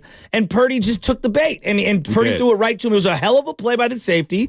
And Purdy knew, when I don't know, was Rich Gannon who said it? It's a great analogy. when you turn the ball over in the red zone, especially early in the game, it's like hurting a baby. Yep. You know what I mean? And when I heard that, and he was probably a little more severe than that, when I heard that, I was like, you know what? That's a great way of putting it. Oh, I don't know. Hurting the babies. It's a horrible thing to do. It's a horrible thing to do. Oh, my God. One thing I've realized, though, with my own child is that I'm much more aggressive in how I handle my baby as opposed to how when I'm handling someone else's baby. It's like, well, I'm like, he's fine. He's good. Well, you know, Chester it's always with me, too.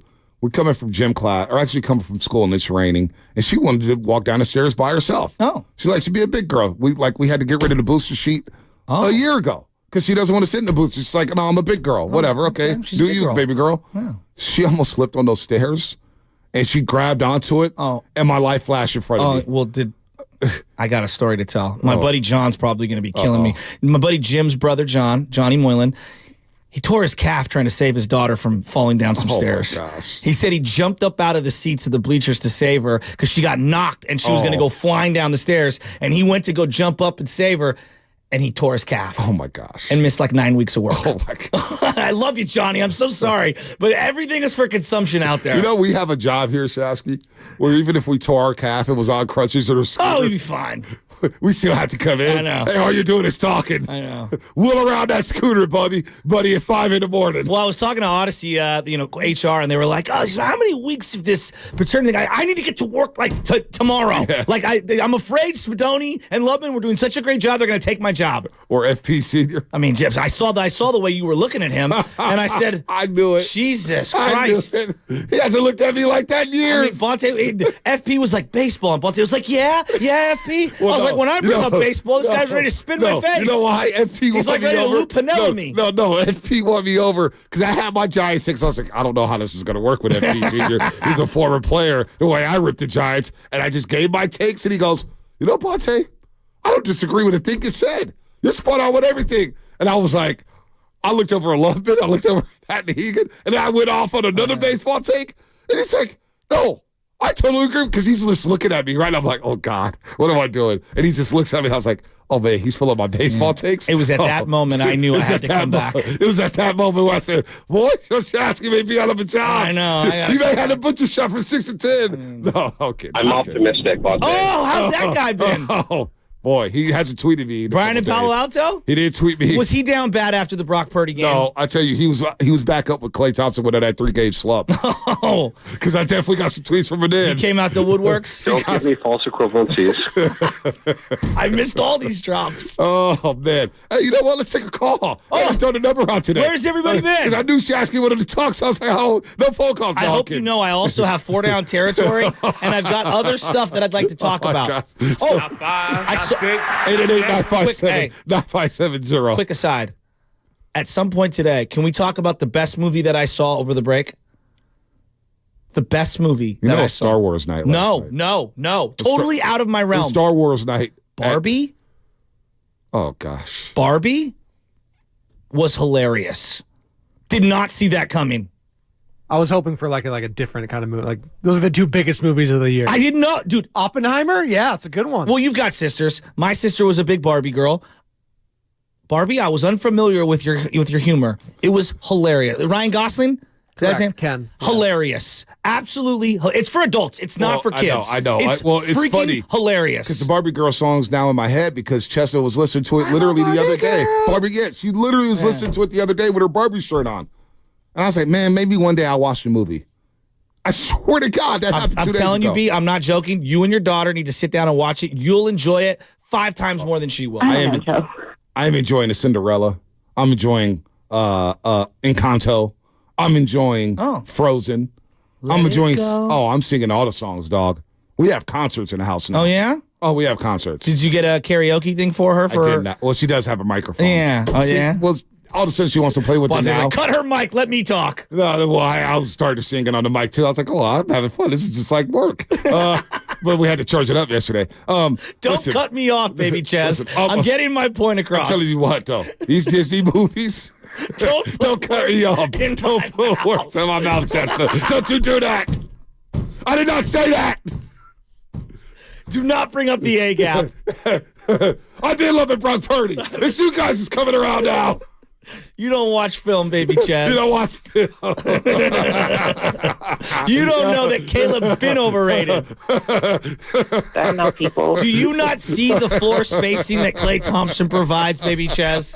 Give me that microphone. He needs guys who can break down the defense. Dribble drive penetration. We don't need fake triple handoffs anymore. Draymond does what Draymond does. The fake THO. Oh, my God. I forgot I was going to say. No, these songs, though, I got to say. Oh, they're amazing. The beats knock. I know. They're stuck in your head. I know. They get stuck in, dude. And the rock in Moana was excellent. Oh. The way the tattoo moves. Oh, yes. It's hilarious. You're welcome. Dude, these songs, they get my feelings. Dude, it's the 7,000th time that you've watched it in one day is where it gets to you. Thank you, Lightning McQueen, and my dad. And I'm telling you, the Frozen soundtrack is so unbelievably good. I can't believe I'm saying that. Love is an open door. They hit all the notes. And even the Olaf song. The Olaf song in summer. The summer song with Olaf. And he goes, do or whatever it says in the beginning. I was like, well, this is amazing. Thank you, Vontae. By the way, Nick of San Jose, he's been on a heater. We are a 38-win team. We might get to 42. We're a 43-win team, Okay, dude. we're back up to 43. Nick in San Jose, he said he was going to come by the game. He goes, Bonte, I want to see those Gucci's. I was like, well, I wore them on Tuesday, so I try not to wear the same shoes. Excuse me. You know? But Nick in San Jose, he had a call. What was it about? He had a call before I went out on vacation. It was great. Did he also agree with me that Barbie was hilarious? Probably not. And we have no problem admitting that with our masculinity? No, I don't know. No, it's okay to like Barbie, the Barbie movie. It was funny. Oh, dude. I got a good kick out of it. Yeah, I mean, Baby Chaz. With a good message. Will Ferrell was in it. Listen. I didn't even know that. I'm having tea parties with Baby Chaz now. I'm not one to judge. Oh, so you're British. I'm having tea Little parties. crumpets? Pink. You know, she's doing my hair. She's got the Elsa doll with the brush, and she's brushing my hair. Well, pink is an underrated sports color that I wish more teams would employ. I'm sick of the red, white, and blue colorways. Someone needs to come with some pink. Well, Miami FC does. They're the only ones in MLS with Messi. It looks pretty sick. And those jerseys are sick. Yeah, I don't know about all pink football uniforms. No, I'm just saying, like something like pink was something. You know what I mean? Like it doesn't have to be pink by itself. Pink and baby blue. Yeah, pink it's and black. got to be like the pink and the Miami Heat uniforms. Yeah, that's all right? I'm saying. Something like that. And they're all black uniforms and Miami Vice. Dude, red, white, and blue. Like, I look at the Texans uniforms. Yeah, like, God, those are horrible. Yeah, no, right. Yeah, those are terrible. They need to just, hey, Oilers or Tennessee Titans. Can we get the Oilers jerseys back? The Tennessee Titans wore the Oilers throwbacks versus the Texans. I was like, that's ridiculous. And they lost the game. I mean, come on. And they lost the game. Come on. What are we doing? All right, let's get Jay in Florida. Hey, Jay. Jay in Florida. Our first call of the new year. Niners. What's up, Jay? Happy New Year, you guys. How you doing? Number one seed, baby. Number one seed. Number one seed, Jay. All right, I got 3 points. I'll get them real quick, extra quick. So first one, Shakti, you took from me. I disagree with you that we got manhandled against Baltimore. I thought we just got away from the run. Okay. That's what I thought, but you already kind of corrected yourself on that, so I agree with you on that. Number two, that was a criticism that I had about Cal, where like in the Philly game, he got it right. He went to the pass first to set up the run. In the Baltimore game, he got it wrong. Third point that I got to say is the love for this team, because I'm feeling the same way you guys are. I'm having an extra love for this team. This might be my all-time favorite 49 team to watch. I was talking with you guys before. I said they're kind of like a wolf pack.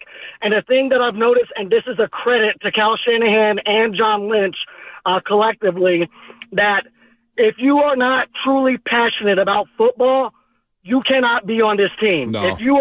If you have a love for football, then you fit into this team.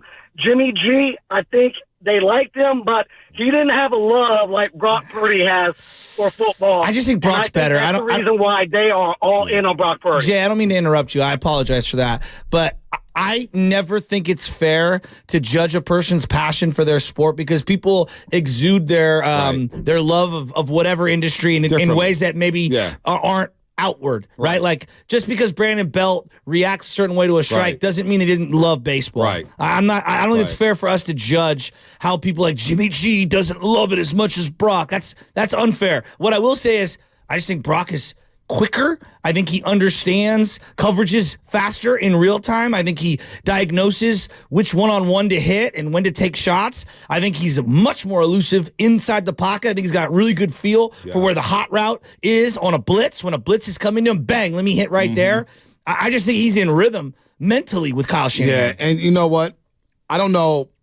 Look, I'm with you when it comes to questioning passion of pro athletes because we don't know what they go through on a daily basis. Like, these guys can't even walk into a Starbucks by themselves without getting mobbed. Their lives are just different. And the way they got to work to stay at that level and compete with all the stuff that's going around in pro sports, whether it's steroids and all the stuff, the performance-enhancing drugs or whatnot. So I don't know. But I do think the hunger of Brock Purdy, the hunger of saying, you know what, I was the last pick in the NFL draft.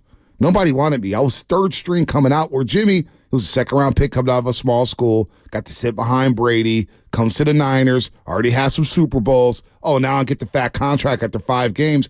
Maybe the hunger wasn't the same to get better. You know what I'm saying? That is a possibility with pro athletes. Now, I'm not saying his passion for football maybe dwindled, but there is something to say, hey, in all the off seasons, maybe he worked out with the team once. Like, I don't see that happening with Brock Purdy. You know what I'm saying? No, I do. Like, I just maybe the hunger. Brock was like, you know what? I've got to prove myself each and every week because of where I was drafted and how people thought about me coming out of college. That's a foregone conclusion now because he's in the running for MVP. That's probably going to go to Lamar Jackson. But I think the hunger may have been different for Brock at this stage. And where Jimmy came here, he's like, look, I've had a good career. I was a career backup. I get a chance to start. Now I got the new flashy money. I don't know, man. But your hunger's different. I also think that the way we react to your body just like giving out on you, like Jimmy's body is pretty banged up. You know, now Brock's been hurt a lot early on already. And it's something to monitor. You brought it up, and I agree with that. Like, he's little, and we'll see 3, 4, 5 years down the road.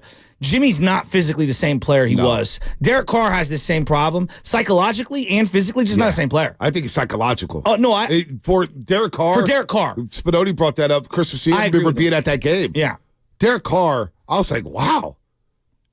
I thought the Raiders that year was going to go to the AFC title game. They're going to get a home playoff game and everything. Candidate. He got hurt, and you could see the tentative nature. And Big Dog was on it for so many years. He, you know, being a Raider fan. And then you see him with the Saints and like, wow, he's a shell of himself. I know.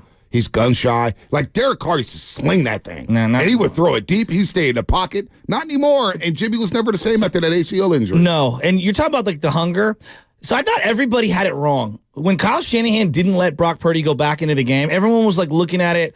And not everyone, but I was watching people react to that over the week, and they were like, oh, Shanahan wanted to get a look at Darnold. And, you know, Brock wasn't good in that game, and they didn't want to risk him getting injured and blah, blah, blah. Forget the Shanahan aspect.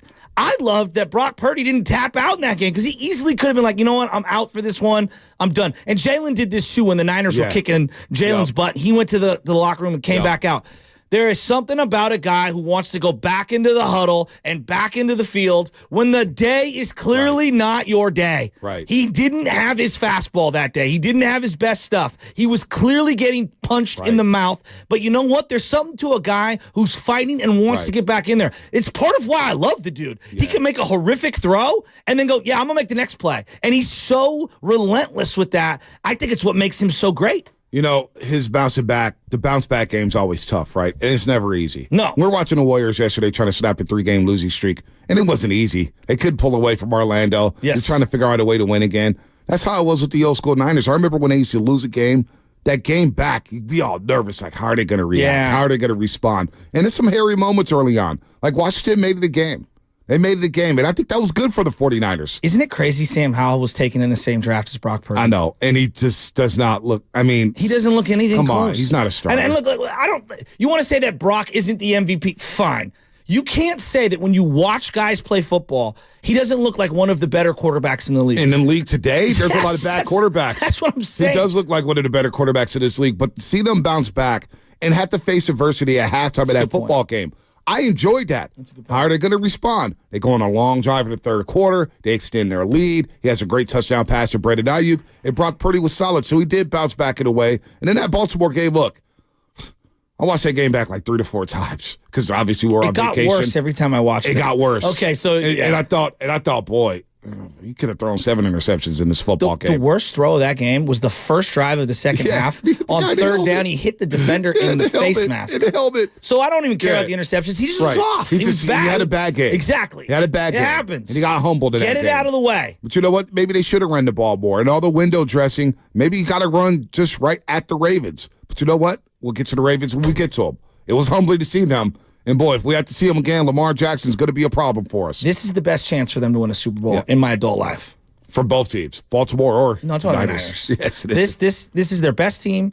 I think this is their best chance. I think he's their best quarterback. Best chance since when?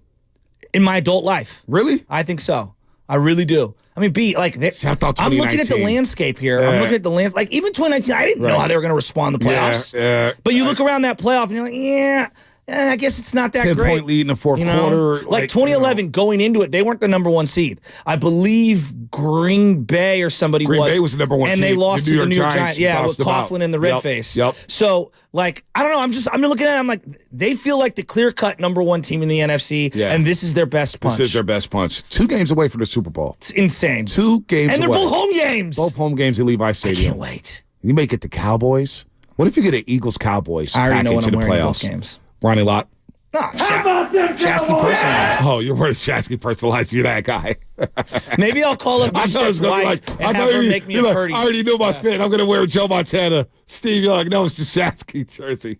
I'll probably wear a Ronnie Lott. I wanted to bring the baby. I already told my wife, divisional round, right? We're going to bring him, right? And she's like, no, we're not bringing the baby division. I'm like, what? Why? He doesn't have all his shots. I'm like, the only shot he needs. The only shot. He got the RSV. He's good to go. We'll bring him to the game. What? What's that? What? Keep the baby at home for the playoff game. Why not? I didn't take baby Chess to her first game until, actually, it was her first football season. So she was like 9 months, maybe 10 months, and she had the headphones on. I'm thinking baby Bjorn and me. Do they make a Fanatics Niners baby Bjorn? Maybe. By the way, that's the first game baby Chess attended was oh my goodness. No way. Eno Benjamin just drink her back. That was Speaking the first of injuries. game.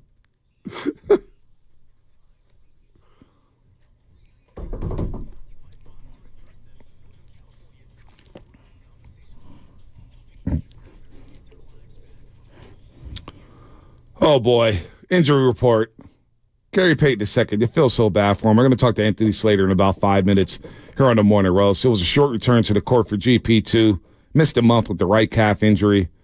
Just got back Saturday. And then last night, mid-third quarter, left the game in visible frustration, threw his headband off, knew right away that something was up, and it was something up with his hamstring, left hamstring strain for GP2. Steve Kerr hopes that, you know what, it won't be long, but you know with hamstrings, they are tricky. They could be from 1 to 2 to 3 to 4 weeks.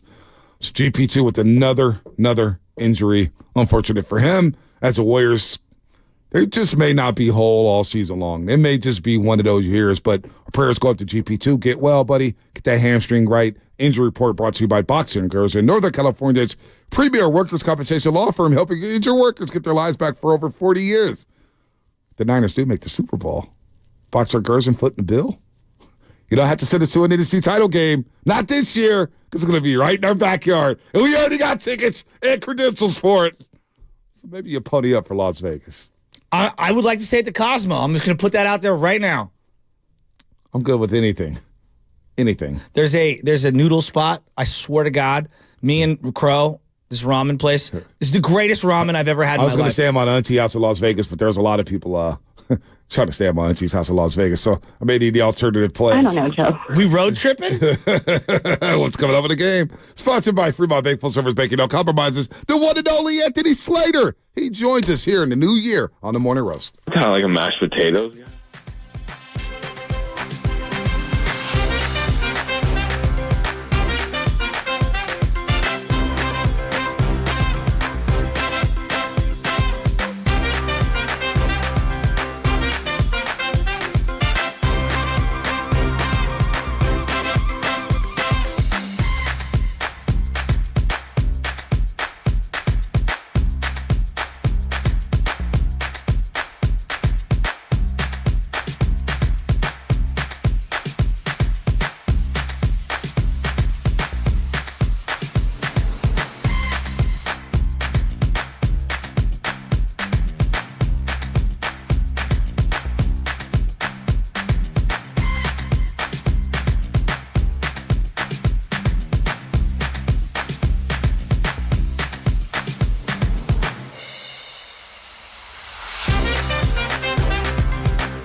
That's how you do it, Daryl the Guru Johnson. You don't come in here, oh, baby.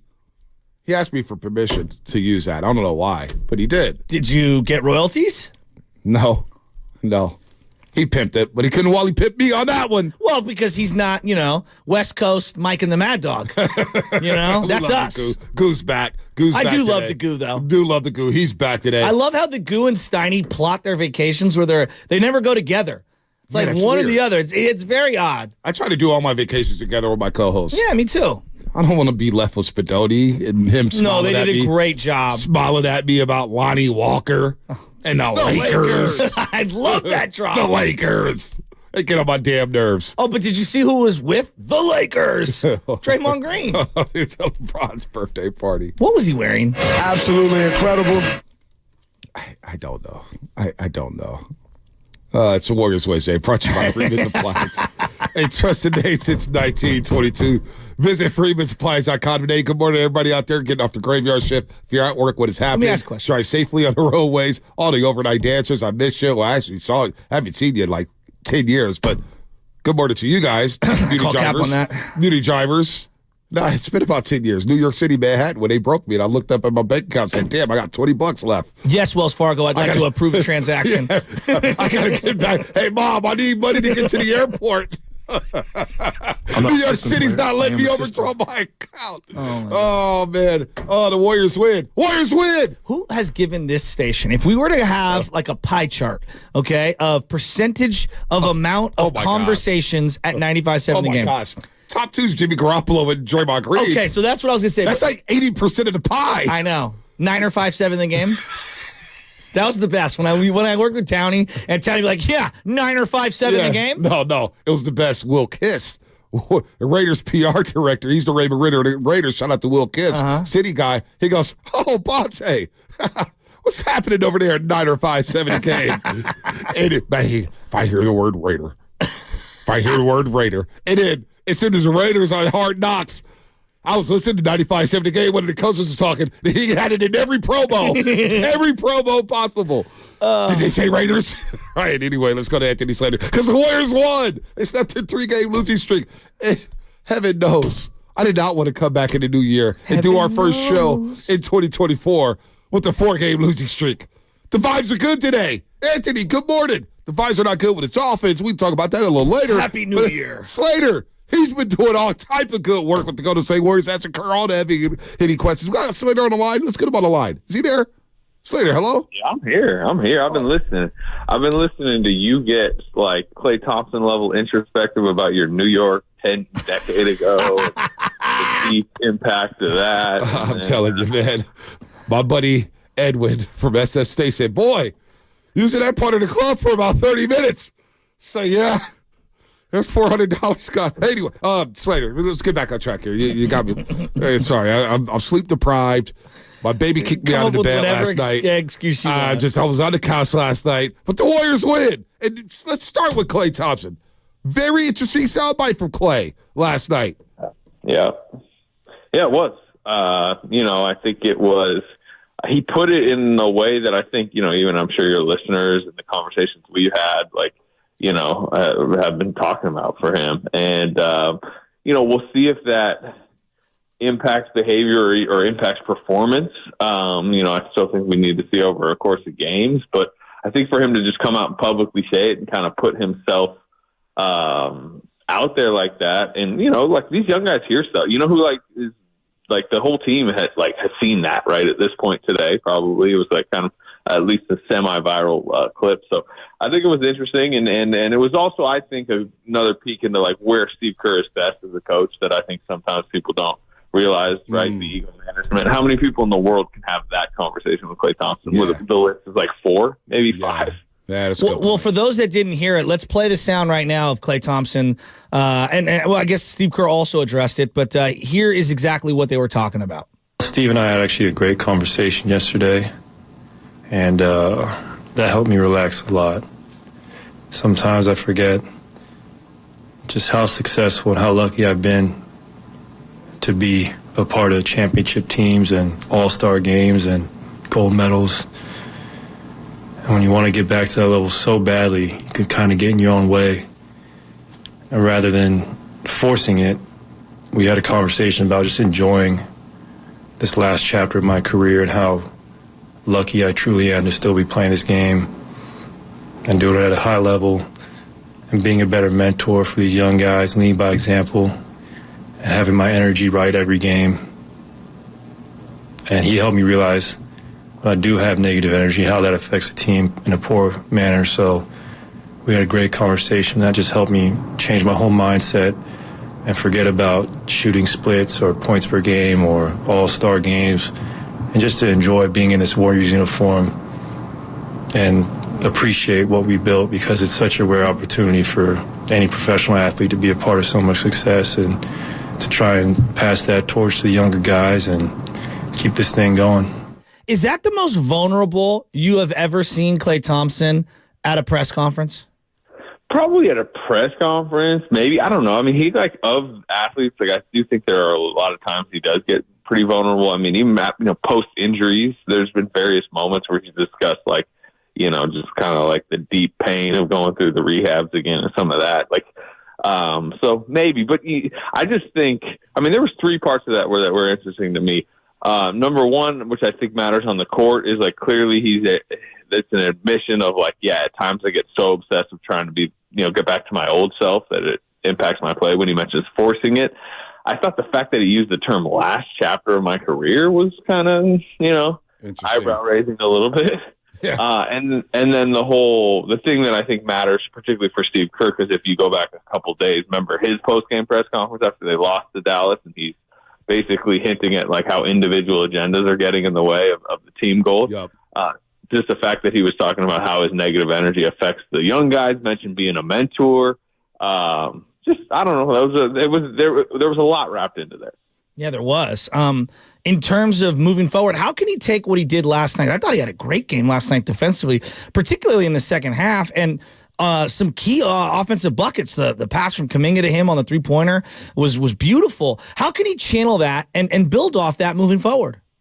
Yeah, defensively, it's kind of, I think, night to night, because I think certain matchups are fine for him. Him going against Paulo, it's not that bad, because Paulo was a power, 3-4 that I think Klay can kind of stand up against. When John Morant's in the building, I'm not sure, it doesn't matter how much Klay Thompson's mindset going into the game. I just physically don't think he's there anymore.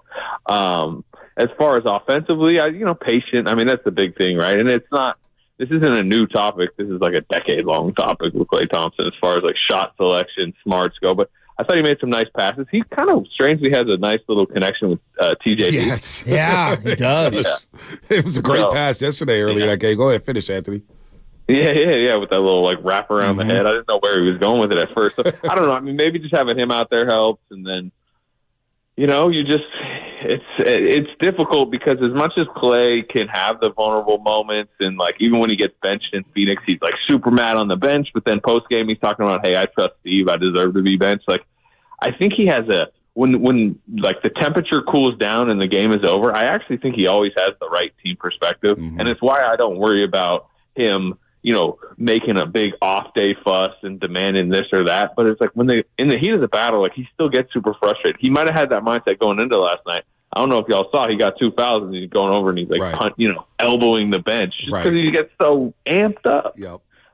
No, he sure does. And he picked up 3 fouls in the first half. It was a non-factor. It was good to see him bounce back after that tough 3-game stretch. I think people forget he had a good 16-game stretch, really good 16-game stretch where he shot 45% from the floor, 41 from 3. But it was good to see him bounce back. And it was also good to see Steph Curry bounce back as we're talking to Anthony Slater here on the Morning Roast on 95.7 Game. Anthony, what did you make of Steph Curry's slow start to the first quarter? We had some numbers on the pregame show where the last 9 games, he averaged like 3 points in the first quarter. He was shooting like 25% from the floor from 3.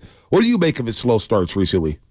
Yeah, I think it's partly why they changed the starting lineup and have Chris Paul in there now. They've said like part of that is to unlock Steph Curry. It's not necessarily happening right away in games in the first 2, but that's on their mind. I think part of it is the way defenses game plan. I mean, we know, although Orlando last night, especially late, I think it might have been kind of a fortunate matchup for the Warriors because I think they want Jalen Suggs to get reps just like guarding star guards. So you didn't see as much last night, like big men coming out 40 feet, trapping, getting out of his hands. It was like Jalen Suggs, like get some reps in trying to guard Steph Curry, and that didn't go well for the Magic. So a lot of it, I think, is just dependent on how teams want to play because I think other teams, older teams, veteran teams, smarter teams at times would have just got the ball out of his hands more. So I think they were just fortunate that the other team didn't last night, so Steph was able to go get 35. What do you think is happening here with Andrew Wiggins internally? I mean, they can't be thrilled that a guy that they gave an extension to is now off the bench and he's hit and miss. Some games he looks good, some games he looks bad. I think he's better or been better off the bench, but they can't be thrilled internally with just everything that's transpired with him, right? No, I mean, like, like you said, 2 years ago, he's Kawhi Leonard in the playoffs, and now he's, a solid bench player. But at least he is kind of playing solid. Like 21 decent minutes last night. Like, I didn't think it was an issue. The whole thing with him now, I think, because I do think he's playing better. He's shooting it a little bit better. You want to see if he can play with Kuminga more. Yeah. They still seem very hesitant to overlap those two. Kuminga plays 34 minutes last night, so Wiggins is down at 21. At some point, like, you need 2 good wing defenders on the floor at all times. And Gary Payton II, which I'm sure you'll ask me about, but looks like he's going to miss a chunk of games again. Yeah. He kind of, at this point, can't be relied upon to be out there a bunch. So, like, they need to find a lineup combination where Andrew Wiggins and Jonathan Kuminga can play together. I think they're trying, but again, last night, how much time did they share the floor together? Yeah, like not much. 5 minutes, maybe? Yeah, not much. Not much at all, Anthony. And you know what? JK's just playing better than Andrew Wiggins. Let's be honest. He offers a lot more than Andrew Wiggins right now. He goes to the rack. He finishes. His free throws need to get better, his free throw shooting, but he's getting there. He was 4 or 5 last night. I think his shot selection's getting better. Kuminga's just a better overall player than Andrew Wiggins right now. But I do want to get to Draymond Green because you've been asking Steve Kerr a lot about Draymond Green. Now, we're 10 games in now he's missed. He's missed 10 games. Is there any end in sight? Because that elephant is in the room now. It is looming large with this team because, I don't know, does Draymond Green come back and just automatically you put him in the starting lineup? What's going to happen when he does come back? Or if he does come back, Anthony, what the hell is going on with Draymond? Yeah, I mean, again, like you probably saw the soundbite from Steve that I was asking about. There's not much of an answer or even a desire to give anybody an answer right now. And part of what I think is interesting is if you track the timeline of this thing. So he gets, the foul happens in Phoenix. They go to LA. He gets definitely suspended. Mike Dunleavy talks the morning of that Clippers game and says, admits like, hey, he's allowed, the NBA is permitting him to be in the building. He's allowed to practice with us. There was an expectation that he would take that weekend kind of away from the team. But there was an idea. They were at least hinting to us that, he'll probably be around, like maybe not at every practice, maybe not around all the time on every road trip, but like, just stay in shape, be around the team.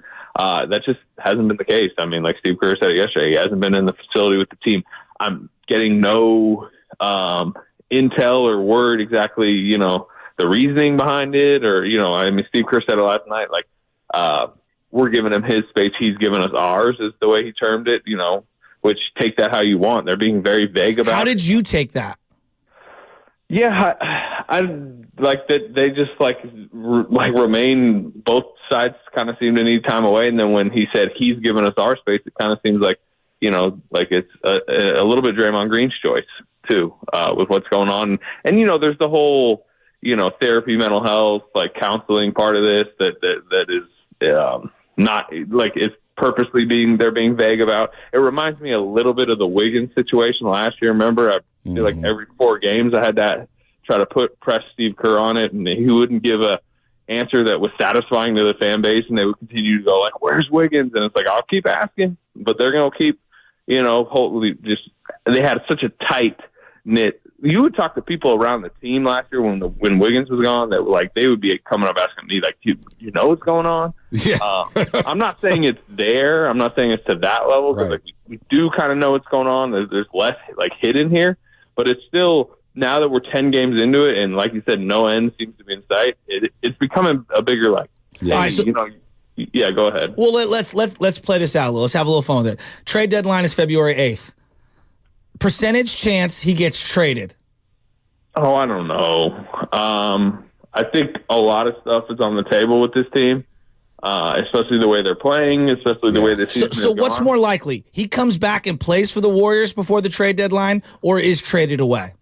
I think it's more likely he comes back. I mean, I think first of all, it's like a difficult contract to move on the market right now, right? It's year 1 of a 4-year deal, and I still do think he has a lot of impact on the court, but even if you're another team who's absorbing a 4-year, $100 million contract, you're also absorbing the situation he's currently in, which is like he's at odds with the league. He doesn't change teams and suddenly the league's like, okay, back to square one. Like you can, one flagrant foul and it's fine. It's just normal. So there's a lot that goes with this. I would still expect to see him at some point. And he has that in January, but we'll see. Yeah, and he has that player option too at the end of the deal, just like Andrew Wiggins. They both have player options, so those could be 2 difficult deals. Maybe Wiggins is a little easier because he's a lot younger than Draymond Green. But look, man, when he does come back, rotations are going to get cut again. Guys are not going to see minutes. It is what it is. And one guy who's on the outside looking in is Moses Moody. A lot of fans, I'm sure, are asking you, just like they're asking me, Anthony, what's going on with Moses Moody? You're around this team a lot more than I am in terms of practices and everything, but what is going on with Moses Moody? Because out of nowhere, just like Kuminga, hey, one day you're out of the rotation, you're not playing.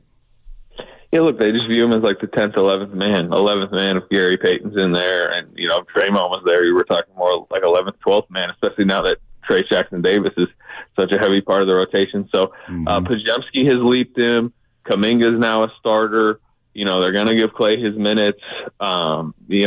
Before Gary Payton, I think he was kind of on that edge where he could still play about 8 to 10 minutes before Payton returns. So maybe he'll be back to that by the next game. But, as far as what's going on with him, it's pretty easy to see the coaching staff's pecking order, right? Yeah. They always reveal it with their rotations, and it's just guys are ahead of them. You can agree or disagree if guys should be ahead of them, but to me, Pajemski's rise is very important here, right? I mean, Pajemski's getting 20, 25, 30 minutes on a nightly basis, and a lot of those are just Moses Moody's minutes. So agree or disagree with that, that's just the way it's gone. Hey, man, he's giving you 10, 5, and 5. He's got the most 10, 5, and 5 games as a rookie. Brandon Pajemski, that is. He deserves those minutes. But what's the temperament of Moses Moody? Because we don't hear much from him. We hear from Kuminga when he doesn't play. He'll talk to anybody. I love JK, but he'll voice his opinion. He'll voice his frustrations publicly. How's Moody feeling privately? Yeah, I mean, look, he's extremely professional. That's one of his best qualities. Steve Kerr has referred to him as he's compared him to Kevon Looney, right, multiple times. So you're not going to hear him come out and say something. But of course there's frustration. There should be. This is year 3. The lottery pick. He's good. He's pretty good, right? Every time he gets on the floor, it's not delusional for him to believe like I'm ready to be like an NBA rotation player, like no question. Because when he goes out on the floor, he looks like a pretty like high level 3-and-D rotation player. There's been games, Sacramento game comes to mind where he's out of the rotation, he comes in and changes the game, has 4 threes. Probably Steve Kerr admits later he should have closed. There's been various moments throughout his career, including, by the way, the playoffs. He was one of their like closing 5 against the Lakers, however many months ago that was. So there's been so many moments where it feels like I'm here, right? Finally, I'm getting the trust, and there's a level of frustration. But the one thing I always see with Moses Moody, you go in the locker room post game, like you said, he's not going to publicly say anything. He's just in the weight room. He's getting shots up, like he's just kind of like trying to stay ready. And you can see it in his face, like it's like you can see it on the bench, right? He's sitting there like wanting to get in the game. But I understand that. I think we all do. Wow. All right, last one for you, Anthony. The Dolphins going to lose on Sunday, man? Blow the division? I don't think so. I think they kind of perform better when doubted by That was the least confident take of all time, Doug. What are you? Come on. You want to know where my confidence lies most? Like, I don't think the Bills are that good. Like, Bills barely beat the Patriots on it. What did they have? Like 3-4 turnovers. Division games are different, Anthony. Come on, you know that. Okay, well, guess what? It's a division game Sunday. That's for the division. That's about as division as it gets. I don't know. I mean, the thing I feel bad about one thing, which is the whole Bradley Chubb situation. I don't even want to get into. Yeah, that sucks. On the field, like that's killer. They have 2 star pass rushers, and they're both now out for the season. So I think that's a problem in the playoffs. But regardless, even if they lose Sunday, they've moved to the 60. They're going to Kansas City. Should they be like fearing that matchup right yes. now? Tyreek Hill going back to Arrowhead. I will be betting against the Dolphins if they go to Kansas City. I will say that with my chest. Okay, and you will lose money. Which Burrito bet. Yeah, we'll make that happen next week once we get the matchups. Anthony, good stuff as always. I'll see you. Thanks, buddy. At the arena tomorrow. Should be a fun one. The different Nuggets are in town for the first time this season. Yep. I'll see you all there. All right, Anthony. Good stuff as always. Anthony Slater, our 95.7 The Game Insider here on the Morning Roast. And a lot there with Draymond Green. He does expect him back at some point. It's been 10 games. So I can't believe how quickly this has flown by. That incident in Phoenix happened December 12th. That was a long time ago. So much has happened. Shasham's become a father since then. You know what I'm saying? The dude wasn't even a dad yet when that happened. So much time, my kids had a kid. Oh man. LJ's got LJ Jr. now. Oh, my God. Let's get Frank and Chico real quick. Frank and Chico before the break. What's up, Frank? And then we'll react to Anthony Slender on the other side. What's up, Frank?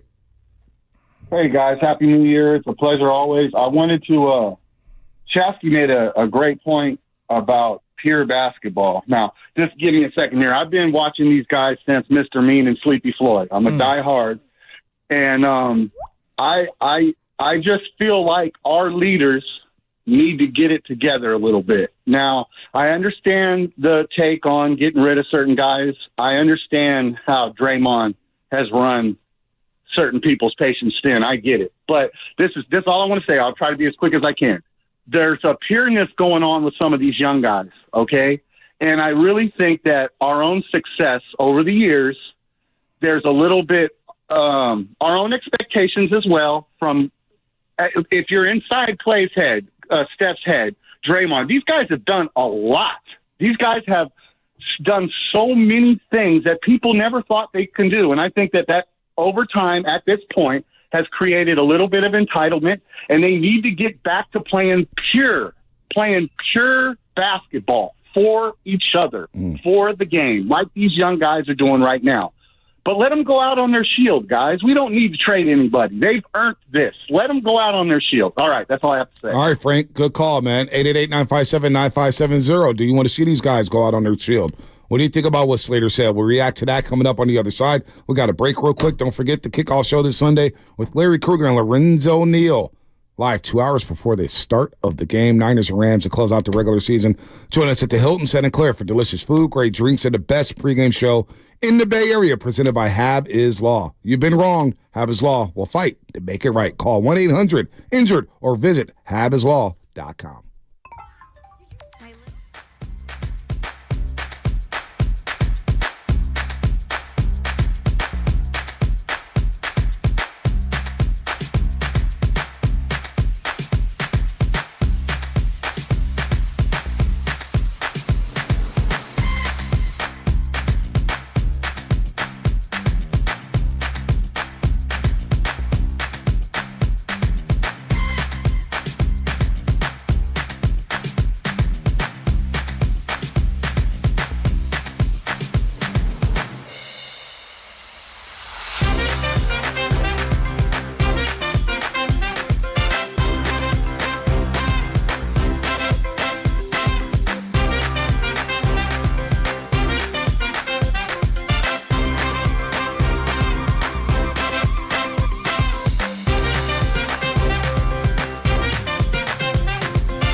Draymond Green.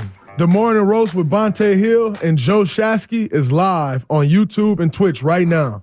Time for you to like and subscribe. Day. Suspended indefinitely. He's been out for 10 games. Have no idea when he's coming back. How many Bay Area suspended indefinitely? I remember Monte with the scooter. The moped. Terrell Owens. After the Star game. Mm-hmm. He needed win out Sports Center with Sean Salisbury. Antonio Brown with the sneaky one here. Huh? Vontez Perfect. That's right. Vontez Perfect. Bill Romanowski. Robo. Remember when he fought the teammate, the tight end? He broke his orbital. Yeah. Wasn't there an offensive? We're going to bring that up. Tom Cable? Just going to say he was suspended. Tom Cable? Tom the Cable Man. Let me tell you. the Cable Man. Listen. The Cable Man. Tom the Cable Man. True story, Shasky. He intimidated the hell out of me. True story. When I was working at Cobb's Comedy Club. Yeah, the Cable Man came and saw you? Dude, so a lot of people come in, if they're Raider fans, I would talk my junk like, you're a Raider. The Cable Man, I sat him. He looked at me, I said, good luck this season, coach. I was like, dude, he was about that life. The Cable Man. The Cable Man. Who would you rather have coach your team, the Cable Man or Tom Sula? Oh, my gosh. Well, yeah, Dan Cable bite kneecaps off. Yeah. Cable Man's breaking jaw lines. Campbell, you opened up. Campbell, once you failed twice, maybe take the points. Just take the extra point. What was he doing? Take the extra point. The referees have been horrible. What's so cold? If I hear Dibbs defend the incompetent referees or again, Steiny. Here's the thing. Steiny. What, the NBA refs are terrible. They're all terrible. No, but like in that situation, like, well, the defense needs to hear. Have you ever been to one of these NFL games? Because I go all the time. Right. This is what it sounds like when any official talks. Nobody can hear anything. Nobody can hear. It's like the defense. Oh, they said 68 was eligible. Right. Stop defending incompetence. Right. Stop. Just the officials are but no, Dan Campbell. But that blown 2-point conversion and that blown call by the referees. It's going to cost the Lions, calls them Tigers. The Lions, it's going to cost them the 2 seed. I know. They would have had 2 home games. I know. 2 home games. There's no way Dallas is losing to the Commanders, right? Oh, my gosh. And did you see who was on the field pre and post? Our buddies from Dallas. RJ and Sean, they're back? Yeah, Sean and RJ. Oh, they were, one of them looked like a cowboy. He had the boots. And so they're back on board? Oh, yeah. Well, they were hugging Jerry Jones. I was actually jealous. Really? Oh, yeah. Oh, yeah, because they interview Jerry Jones every week. I was like, man, good for them, dude. Look at them getting all, that love. Like, if Jed York, I already invited Farhan. Jed, 2024, I'm thinking that Jed, come on in. That was Lubman. I'm trying to get Jed York out here. Don't worry. We're gonna make it happen. We'll get Jed York in studio. Let me pull up the photos. We'll get Jed York in studio because we know Jed. Jed, you're listening, and we got respect for you. You're turning Niners into a juggernaut. So that's them with Jerry's son. Oh, Stephen Jones. Okay. Yeah, Stephen Jones. And then this is them. RJ and Sean. With Jerry. Oh, my gosh. Yeah. Oh, my gosh. gosh. Good for them. So remember after they were talking that talk to Howard Eskin. Oh, were they? Win. Oh, yeah. Win. Who's the dope now? Because they think they're going to win the division. Oh, wow. So they're in deep. So, dude, do we have to drop? I don't know if it came over. But after the 90s cleaned the clocks of the Dallas Cowboys 40-10. I mean, just destroyed them. They went on their Monday morning show. Well, at least we know now. I'm not even sad about it. The season's over. They were done. So now they're back on board taking shots at Howard Eskin. Yeah. This is great. This is great. You know what the best part about my this? God. Spadoni updating me yesterday while I was watching YouTube feeding my son, and all I kept seeing was, he's like, yeah, there's a poll on WIP this morning, the Philadelphia radio station. Should Sirianni be done in Philly? Sirianni coming up in 6 minutes. Dude, that was hilarious. Did they ask him that? Did the Bubble Bad Boy because Angelo Cataldi when he came in, I actually got a lot of respect for Cataldi. He tweeted out, Sirianni's done in Philadelphia. I love it. So how great is this? We got RJ and Sean. Best. Sean spelled SHAN and that W in Texas. Those guys won't even do a crossover with us no more. They declined, and they hate us. They hate our happy guts. for them, though. No, I'm not happy that for them. division. No, listen. Because we know we can This is beat great. you. This is great. So they won't come on with us. They won't come on with us. They're done with us. They were sad. They said after the Niners beat them on Sunday Night Football, we're not even sad about this. At least we know what it is. And they pivoted to the Texas Rangers so quick. And now they're on the field with Jerry Jones back in business. It's like Dumb and Dumber when your boy picked up the moped. Yeah. The Cowboys totally redeemed themselves. Redeemed yourself. So now they're going at it with Howard Eskin in Philadelphia. So they're fighting our battles while we're sitting here pretty with the #1 seed. We don't have to worry about going to dirty-ass Philadelphia no more, and we definitely don't have to worry about the boys in Texas. But I do want the Eagles to come out here in the second round. Oh, I want them I bad. do too. And you know what I want? I want an exclusive with Big Dom. Because ever since that dummy left the sideline, that team has been done. Yeah, big dope. Ever since Dre Greenlaw did the finger through his face. What about Sirianni? She says, I can't hear you. Oh, dude, that guy. Oh, God. Hey, by the way. Coach? They're going to be saying that to you. Sirianni. Was that Tony? That was Tony. Italian Philly coach. By the way. They are in shambles. Tony in Oakland called, and the FP senior was here. He was all here for the weird stuff. Oh, yeah? He was here for the Tony in Oakland. Yeah? I was like, you want to get Peyote? weird? Yeah, he was, dude, Tony in Oakland was running material, man. Hey, listen. Who's more out there right now, Tony in Oakland or Aaron Rodgers? Oh, Dude, why is everyone shaking their head Aaron on Rodgers. Just go away. He's so annoying. Just go away. Now he's taking shots at Jimmy Kimmel. I mean, he's just... Jimmy Kimmel's taking shots at I Evans. haven't thought about Jimmy Kimmel in 10 years. Why is Aaron Rodgers so tapped in with the Epstein stuff? What is his deal? I don't know. What is wrong with you, dude? The Epstein thing, I'll admit, I've watched all the I didn't know who he was, right? I didn't know. Honest to God, didn't know who Epstein was, right? And then I watched the Netflix doc, and I was like, okay, this is insane how many people have been on that jet. And so now I am slightly fascinated by it. Yeah. But like in terms of who was on the plane, I just assume all of those people were on the plane. I just assume they were all on it and they're all horrible people. And I don't trust any of them. Yeah, I just don't. Yeah, no, this celebrity stuff, oh my gosh, I can't do it. Listen, man. I also... the whole Philly thing, though, real quick. Yeah. Shady McCoy, I actually watched him yesterday. Shady McCoy, the guy that I met and played in Hollywood? Yeah, he was talking all that stuff. And I told him that the Niners were going to win? And he told me I was smoking crack? Well, he is lost too in the sauce. Why? Oh, his Philly Eagles are done. They're all turning on Sirianni. They're all, and I saw it coming too. I was like, next year, they're not going to fire him this offseason. No, he just lost the Super Bowl. They'll lose in the playoffs. He's got one more year. And they'll run him out because that's what Philadelphia does. Well, clearly, and I had been early on this, Shane Steichen was the architect of that offense. Well, it looks like they missed Gannon too, though. No, 100%. Well, Shane Steichen, you're on that. You're on that. Their offense looks totally different. Yeah, no, they do. They do. It's smoke screens, slants, and deep bomb prayers. Yeah.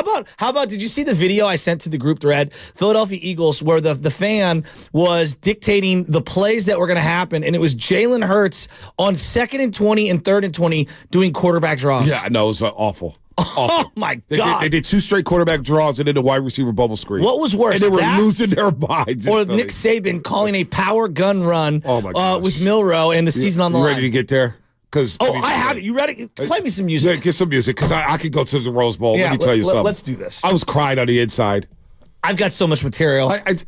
Oh my God. All right, 4-0 territory. Listen, at first, I didn't like that theme song, but you know what? That's big time. When Chris Fowler comes over, if you can find me some Keith Jackson, whoa, Nelly, them big boys from Alabama haven't missed their breakfast in years. Right. Dude. I'll start with the sadness and work my way up to your anger, all right? Number 4, actually, first down. What happened to your Florida State team? Well, they had 23 opt-outs. We knew they were going to get blown out by Georgia. And I knew they were going to get blown out by Georgia. So I took Georgia first half 6,000 to for 3? the game. Yeah, absolutely. I knew. Dude, do you see the third-string quarterback? He couldn't move the ball against Louisville. Yeah, I know. So he had no shot against Georgia. Nobody played. And Georgia played everybody. And I saw Milton, right? Georgia Just I knew. Listen, Kirby Smart no played everybody, right? They were trying to make a statement. I saw Milton the way he walked out the tunnel, number 2 for Georgia, and he's sitting there. Was it Kendall Milton? Yeah. And he's sitting there like at them. I said, "Oh gosh, Georgia's going to drop 50 on us." I swear to God, Kirby Smart was angry that the game wasn't more competitive. I know. So what I did was go to Bovada, reload, and threw a bunch of chicken on Georgia. Listen, I love my Florida State Seminoles, but money's money, and that was free money right there. Look, they were done the minute they didn't get announced for the playoff. It happened. We move on. We move. Well, they're definitely moving on to the SEC. Like, that's what's happening, Dante. I'm not sure if you're aware. They're leaving the ACC, and they're 23 guys that are in the transfer portal or going to the league. They're going straight to the SEC. That gets us to second down. Second down. Jim Harbaugh, suspended twice in one season, is going to the national championship game. Did you see the way he raised that Rose Bowl title? It's incredible. I'm not going to lie. I miss Jim Harbaugh. I love him. He is something else, man. How they won that game with J.J. McCarthy. J.J. McCarthy. Jimmy Garoppolo online, too. No. He reminds me of Jimmy G. Dude, he is. With a little more mobility. I mean, where is he throwing the ball? But, dude, I don't know where he's throwing the ball. He almost threw a pick on the first play of the game. Yeah. We're like, special teams almost cost Harbaugh again. I know. And again. You know what? After I saw the first play of the game, I said, well, you know what? Let me take these Georgia winnings, throw a little more on it, and I'm betting Alabama live, and I took the 2.5, and boy, I walked out a little sad. It's all good. You were there at the Rose Bowl. Yes. And the blue, we'll get to Alabama in a second because I've got them for third down. The blue and yellow, the maize. I can't believe they is such a great look. They don't wear those anymore. As they wear the sun's all blue coming down. So how beautiful was that? The Rose Bowl still the hits. late, great Lorene William Tendo, my grandma who left this world in 2000. Yeah. She didn't watch sports. She couldn't understand why I love sports so much. But the one game she would let me watch on her television was the Rose Bowl. I don't know why. She's like, oh, I love the Rose Bowl for whatever reason. Yeah. So I always watch the Rose Bowl. And that's why I sent you guys a text. Sports fans out there, it may cost you a pretty penny, but one day you have to go to that game. One day you have to sit in that setting. One day you have to just walk through, like you walk through the tunnels like OG Candlestick, but you walk through a section, right? Mm-hmm. And you're like under the bleachers. Yeah. And then you come out and it's all tight. Yeah. But it's old school bleachers. There's not a bad seat in the house. And when that sun sets and you got the bomber jet coming over and you got the San Gabriel Mountains and you see the press box there and I've got Keith Jackson's voice in my dome. And then I look on the field. You talk about the yellow pants, the maize and blue, and then you got the all white with Alabama. It was a beautiful uniform. And the Rose Bowl's, the grass is always perfect. It was beautiful. They're painted well, the end zones, the sidelines. And you got Saban on one sideline, Harbaugh on the other sideline. I know Charles Woodson was somewhere in the house. I know Desmond Howard was in the building. And you had all the Bama fans. And I was thinking to myself, wow, this got to be what heaven feels like. It was unbelievable. I was getting chills. Like, I've been to some big-time games. That spectacle, when it turns from a day game to a night game, and it goes to overtime, and it's the Michigan Wolverines. I'm sorry, man. I was rooting for Harbaugh. Yeah, I had money on Alabama, but I wasn't mad about losing that money. And this is the funniest part about the whole thing. Two things. It's maybe Michigan's greatest team of all time. I know. And Saban's worst team of all time, and they still had a chance to win. The other thing about Harbaugh, he says some ridiculous stuff. He said Alex Smith was a leader of men. I know. He said that Michael Crabtree had the greatest hands in the history of the NFL. He said J.J. McCarthy's the greatest quarterback in Michigan history. And Tom Brady put it out on his Twitter like, dude. Harbaugh is something else. You know what? I love the man. His interviews are still quirky. He interviews with this guy from a Detroit television station, and they were talking at their Ohio State game. And the guy was like, whoa, Jim, coach, did you like all the celebrities there? He goes, Charles Woodson, da-da-da-da-da. And he gets to Derek Jeter, and Harbaugh goes, Derek Jeter, the captain. How about that? And he's just like so quirky. And his mom and dad got interviewed after the game, and you see where he gets it from. I love Harbaugh. And I love when he wore the glove in the front row at an A's game. That was my favorite of all time. Remember that?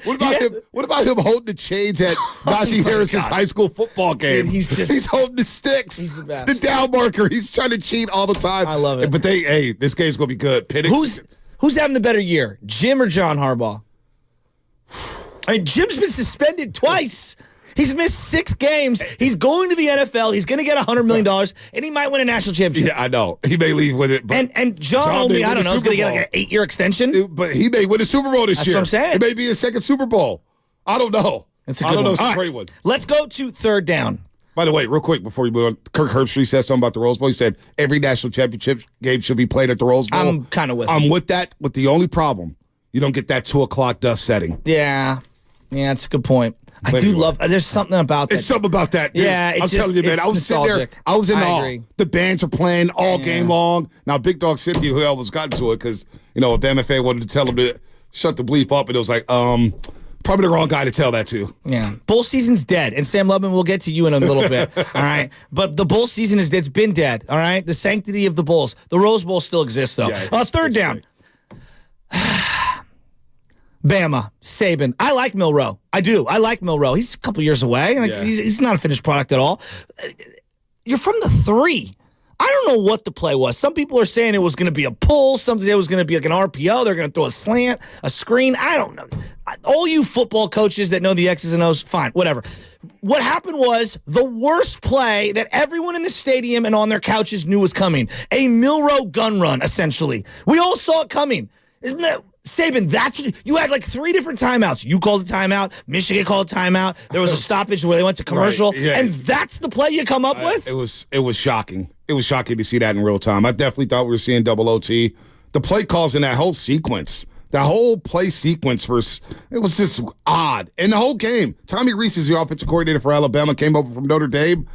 They called plays scared. Like Milroe got hit early in that game, and Michigan was coming with the sacks. He had a huge fumble, too. They had like 5 sacks. Yeah. Oh, he had a huge fumble of 17-13. They should have won. Huge. They should have won the game, but they coached scared.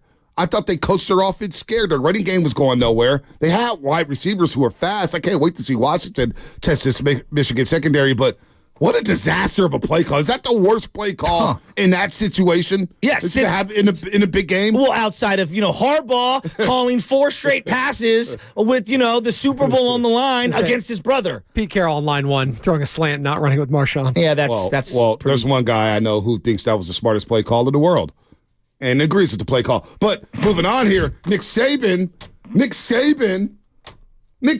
calling that play a quarterback power? Can someone tell Nicky, hey, Nick, come home. You've got like a little bit of fluff on the front, and there's nothing in the meat of that head. There's nothing. He has nothing in the middle. It's just, it looks like he's got hair. It looks like he's Huey Lewis, and there's no way that's his real color hair. No, there's no way. But I got to say, though, just the whole setting of it being Bama running out of one tunnel and the Michigan Wolverines with the stickers. I was like, what am I in the 90s? It's incredible. It was incredible. And they had Keith Jackson's voice on some of the promos before the game, and you get the national anthem, you get the slow bomber jet. It's just something. And then they were singing Sweet Home Alabama. Yeah. And it has some other song. What's the other song, Alabama? Where's our boy It Sells? I don't know. They were singing some country song, and they were like stomping on the bleachers. Oh. I was like, damn, this kind of knocks. Was it just the good old boys, Waylon Jennings? I don't know what it was. Just the good old boys. Whatever they sing. That should be our commercial. Just a good old Dukes of Hazzard, Yeah, I remember jumping in the car like that. Yeah, the old Jason Williams, Randy Moss commercial. All right, fourth down. Lubman, get ready, because I know you want to get in on here. All right, fourth down. College football has been needing an expanded playoffs. We love brackets. Don't we? 8, 12, I don't care. 16, it doesn't matter to me. Stop it with the other bowl games. They're stupid. They've always been stupid. When you were like 7 to like 12 years old, you thought they were cool. I did think that, you know, but like, hello, you're an adult, and they're not making money television-wise, and we have a legitimate playoff now. I cannot wait for expanded playoffs. Georgia should have been in it. I did like me some Weed Eater Independence Bowl back in the day, Shreveport, Louisiana. I mean, I was watching LSU. I'm like, Jaden Daniels isn't even like. I wanted to see Jaden Daniels play. I wanted to see him play in a game that mattered. I did like me some Tax Larry Gator Bowls. Doesn't your opinion of C.J. Stroud from his performance in the playoffs last year get elevated? Doesn't Michael Penix's performance in both the Pac-12 championship game and in this game on New Year's Day, doesn't it elevate who he is as a player? Didn't it do that for you at one time for the kid from Clemson? Come on. Deshaun Watson. Like, we need more playoffs. Trevor Lawrence. Absolutely. I want more playoffs. I was down on Chase Young and Justin Fields because of that playoff game, the Fiesta Bowl that I attended a few years ago. Ohio State, Clemson. CJ Stroud, you're right. It did elevate him against Georgia. Yes. We didn't know he was that tough. We didn't know he could run, and now look at him. He's probably going to run away with Offensive Rookie of the Year. These bowl games, they've gotten out of control. 1AA got it. They had it right. They had the 16-team playoff system for years. Appalachian you do the State. first round. You do the first round on campus. Higher seeds get the home game. I like that. Second round in the championship, you do about the special bowl games. Okay, we got the Elite Eight. One of the teams are playing at the Orange Bowl. I would love One that. of the teams playing at the Sugar Bowl. Yeah. Fiesta. Yeah. I would Rose love Bowl. that. Yeah, that'd be National cool. Championship, wherever you can rotate them, wherever you want them I would love at. that. Or you just go outdoors, open grass, open air. You do it at the Rose Bowl for the National Championship. I don't care, but figure out the playoff system. The fact that we're only at 4. It's ridiculous. Shasky, I was 10 years old when I was screaming for a playoff.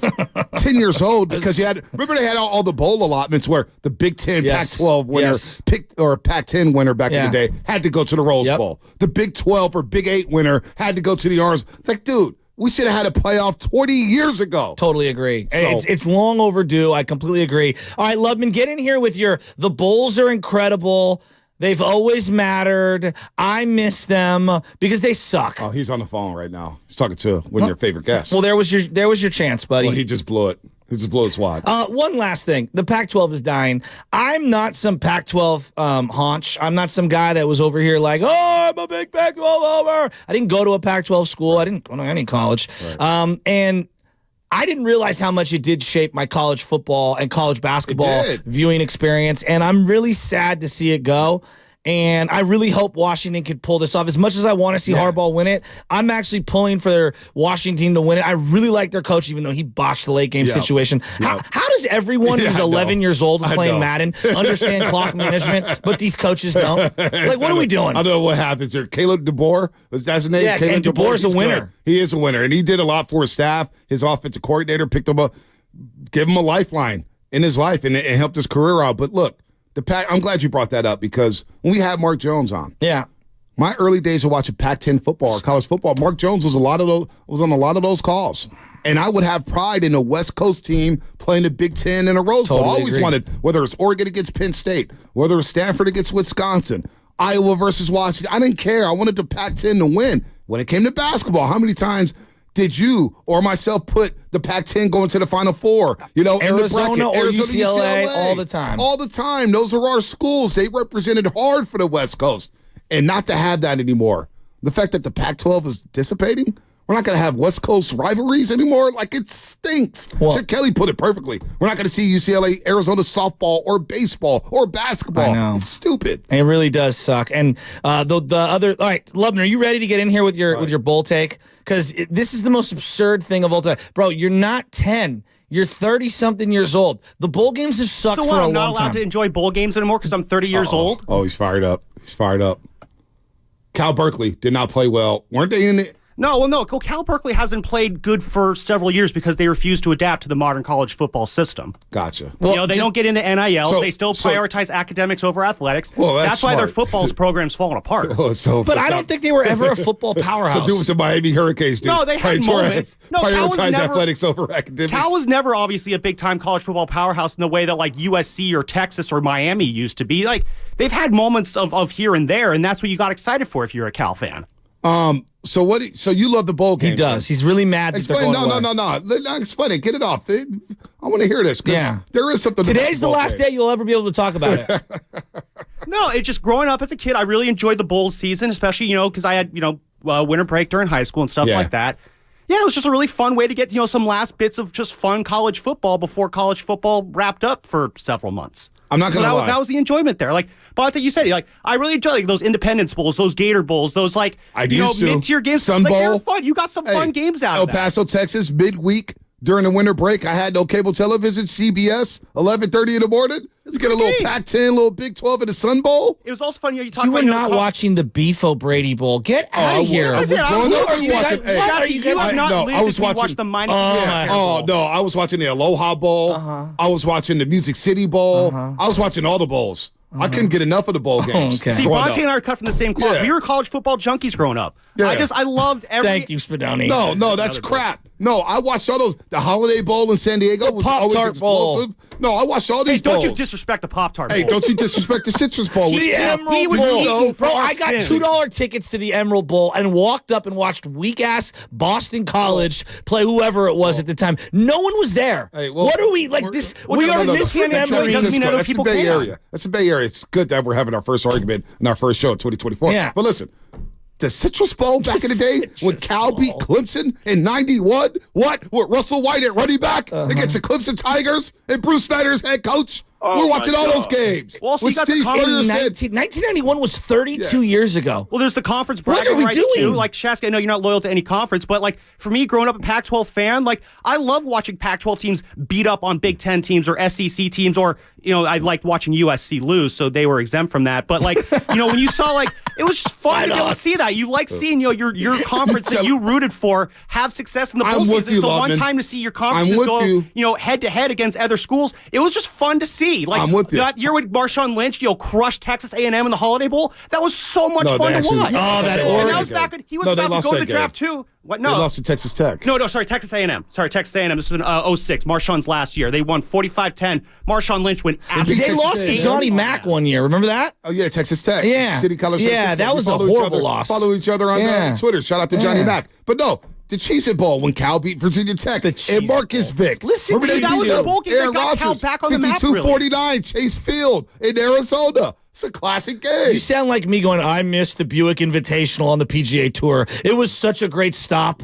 Like, come on, you guys. Bowl games used to be great. It used to be great. It had its time. It's coming on. Okay, there we go. Now we I'm not saying now. Right. But, I mean, well, no, hold on, Hooks. They're also jumping off points for the next season too. There was the Armed Forces Bowl, Cal versus Air Force in 07. Cal had a miserable finish to the year. They have Kevin Riley come in that game, and he ends up leading that game. It spurs his whole start to his Cal career. Granted, it didn't really go anywhere long term. And then Nate Longshore. But like that's the point, Shasky. Is like the bowl games, they had meaning for a lot of these schools. They did. And now with the playoff here, like a lot of these bowl games become meaningless because again, why watch them? And then two, you got guys opting out. That game, the Marshawn Lynch game I just talked about, he was going into the NFL draft after that. He could have sat out that bowl game, but he did not. Fast forward a few years later, 2015, Christian McCaffrey sits out the Sun Bowl at the end of his career, and like that was the damn bursting. If he could sit out, anybody could sit out, and that's what's happening. You got guys sitting out. You got guys sitting out. You got guys transferring. Yes, transfer pool's a part of that. Yeah, he's about to cry. No, I'm not crying, Shasky. Like, God forbid I have some passion about something. I love the it. Niners every other week. I love it. So no, it's just to a point where it's just the transfer portal, all this stuff. It's rendered these bowls meaningless. Yes, it's sad because I do enjoy these bowl games, and that's just where it's at. It's the reality of college football right now. As a sports junkie who didn't have a girlfriend, who didn't even know how to talk to women as a teenager, I'm telling you, those bowl games during the holiday season, they were everything to me. Everything. Watching every different team, different conferences, different fan bases, mascots,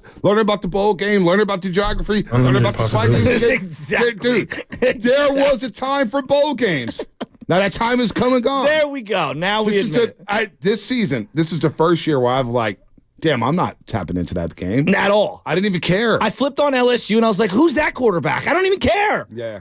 He's not even going to be there next year. He'll transfer too. But about 5 years ago, I was still on these bowls. Okay, here's the last question. And there was a lot of money to make on these bowl games, betting-wise. We can pivot off of college football. I just wanted to get these off because it's going to be done, and I do love college football.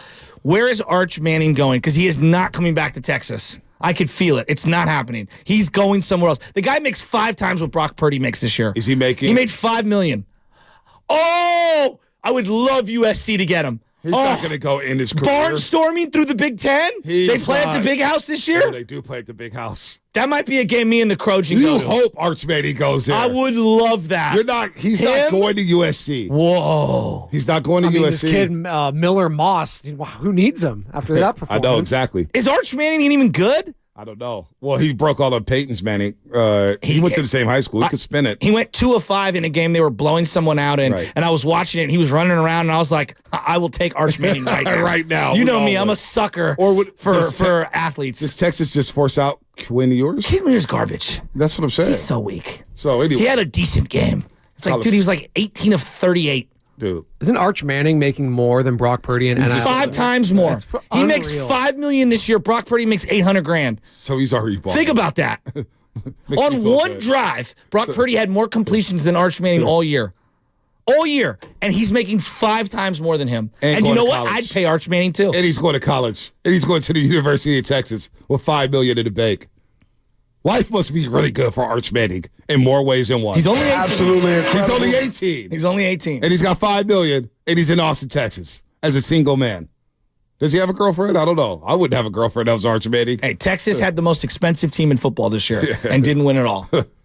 There was more NIL money for Tech. Hey, you want to talk about a team walking into the SEC with a boatload of money? It's Texas. They all have money. Oklahoma's going to have money. They're all rolling with dough. They're all rolling with dough.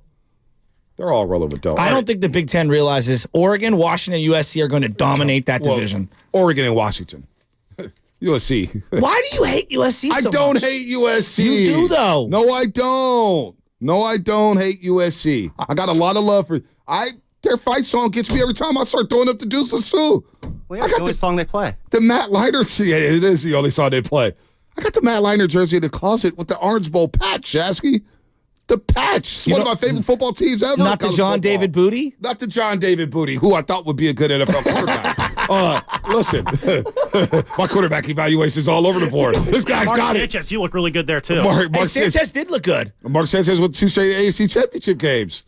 And then they came up on He was the reason they got there. We get to see Sam Darnold this weekend for the Niners. Oh, gosh. Hey, no, I got love for USC, but they're a tier behind Washington and Oregon right now. Let's just admit it. Right now, yes, because they can't stop a nosebleed. Right, they can't.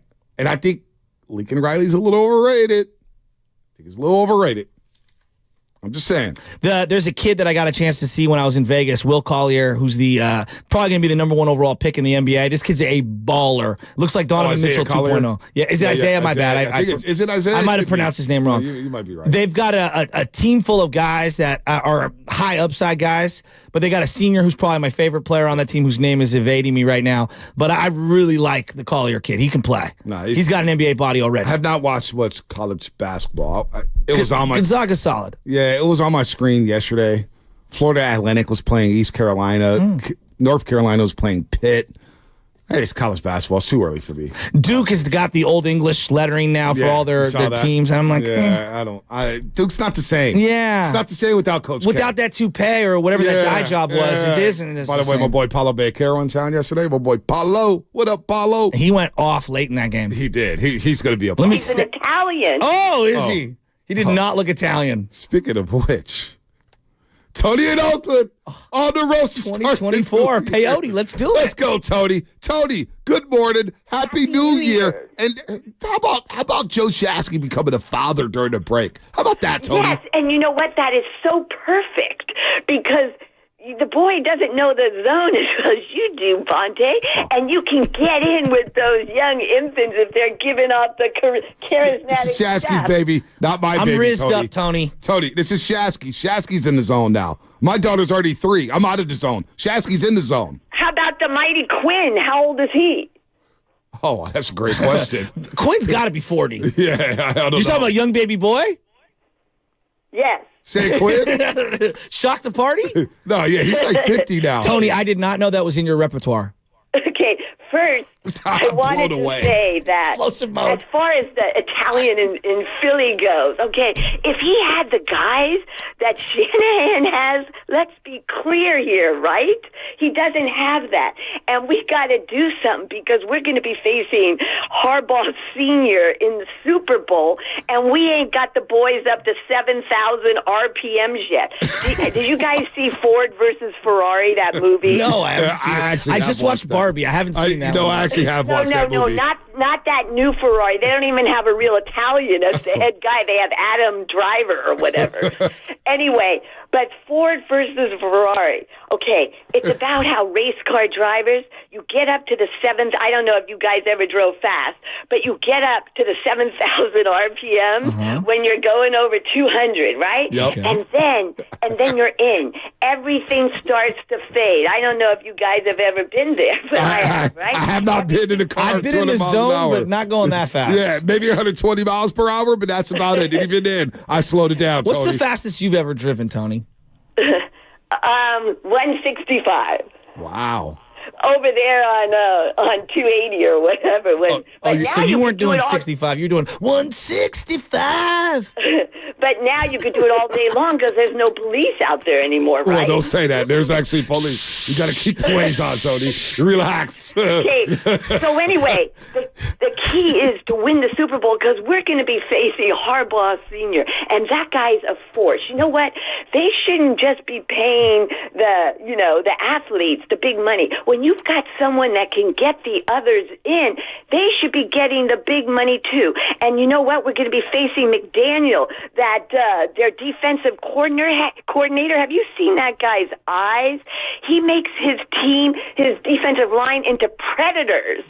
I mean, most people can't see that. He's like what's in Alcaraz's box, that other small guy. You are all over the place. Him in. You're cooking, Tony, right now. No, you're right. I don't know what. I don't even want to talk about the Ravens right now because I do fear the Ravens a bit. I will turn to the Sausalito Shasky when that happens, but right now I don't even want to think about Baltimore. They're in the other conference. I've got to worry about my conference. So we got to do something. You got to think of whoever's watching or listening from the team. They got to do something. Harbaugh Sr. is a force. That's why he took down his brother so easily when they faced each other in the suit. Look at the difference. Hey, what about your Italian guy in Philadelphia? He's struggling right now. That's what I said. He doesn't have the players. Yeah. He's got players. He's got Devontae. Yeah, but not like ours. And he doesn't have McDaniel. Look at McDaniel. No one sees into these things. Look at the guy's eyes. He's a force field from the sideline. We have to do something. Okay, Tony, so what we have to do. We got the Doobie Awards coming up on Friday. The Doobie Awards are this Friday, Tony. I don't know if you're aware of it. It's you're our gonna annual pull like award a Titanic. show. You're going to be nominated for many awards this Friday on the Morning Roast. Yeah. Okay, but first we got to do something because that stuff at 7,000 RPM. No, we do need the 7,000 RPMs. I'm with you there. I actually want to get to 8,000 now that you're saying. I just want to keep elevating or levitating or whatever it is. Listen, Tony, do you have a deception or levitating? Do you have a deception speech ready to roll? Pardon? Do you have a deception speech ready to roll? Because you're going to win some Doobie Award. You're going to win some award. I don't know what it is. I don't know what I'm going to win. But the one thing I can do is see into people and what gifts they possess and what we're lacking. What is Sam Loveman possess? What is this show lacking, Tony? What is this show lacking right now? Oh, no, you guys are like dynamite when you come back in. Peanut butter and jelly.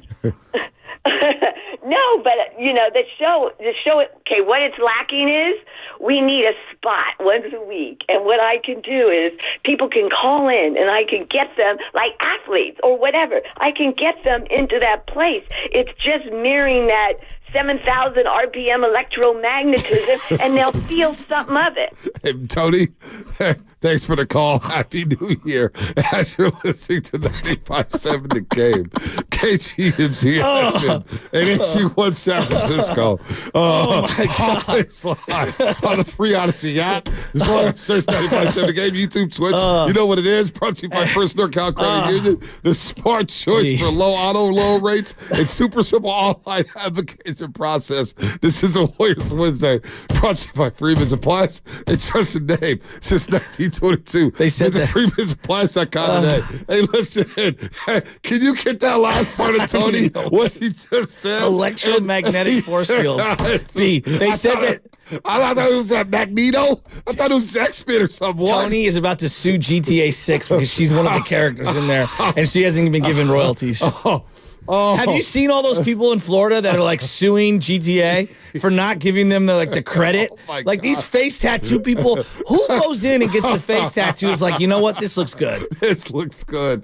Oh, dude, by the way, I saw a dude yesterday at Chase Center. Yeah. I happened to while I went to the Chase Center, got some food, and I was sitting there in the tunnel watching the game, and this guy walks by me. He is yoked out of his mind. Yeah. Tatted up everywhere. He's got 24-inch pythons on his arms. He's got like 30-inch biceps, dude. And he's wearing this replica Klay Thompson jersey that is so tight on him. I'm like, who walks into a game at 7 o'clock at night with a replica Klay Thompson jersey on a rainy day, no shirt underneath the jersey, just straight arms out? It's probably somebody that graduated from school. Oh man, my heart hurts. It's time for Taking Them to School I wasn't ready for that.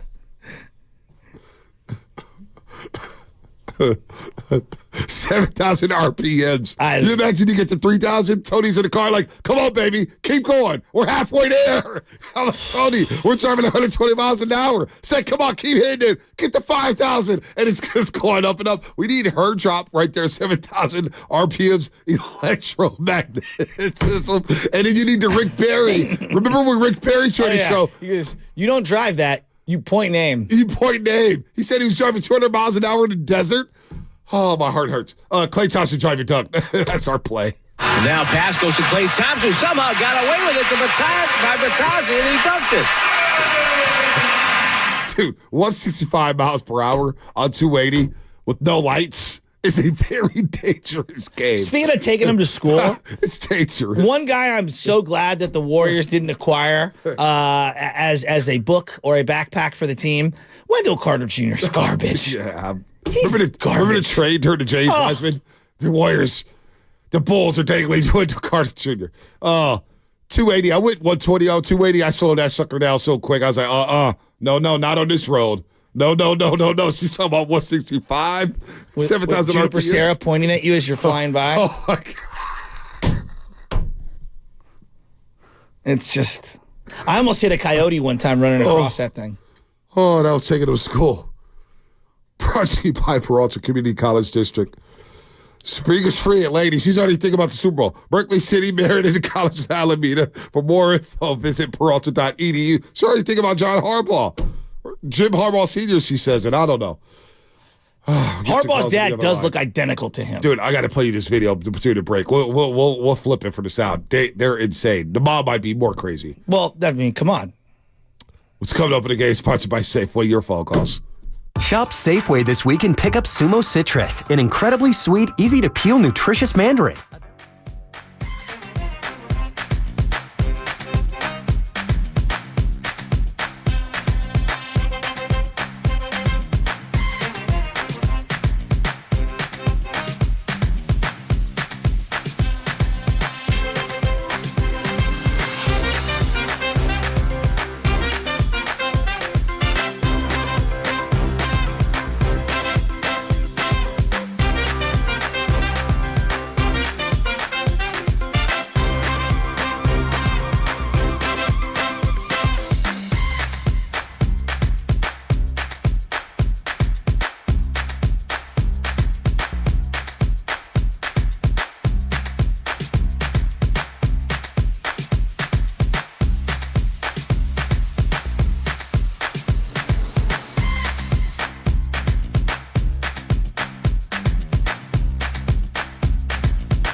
asked you a question earlier, Shasky.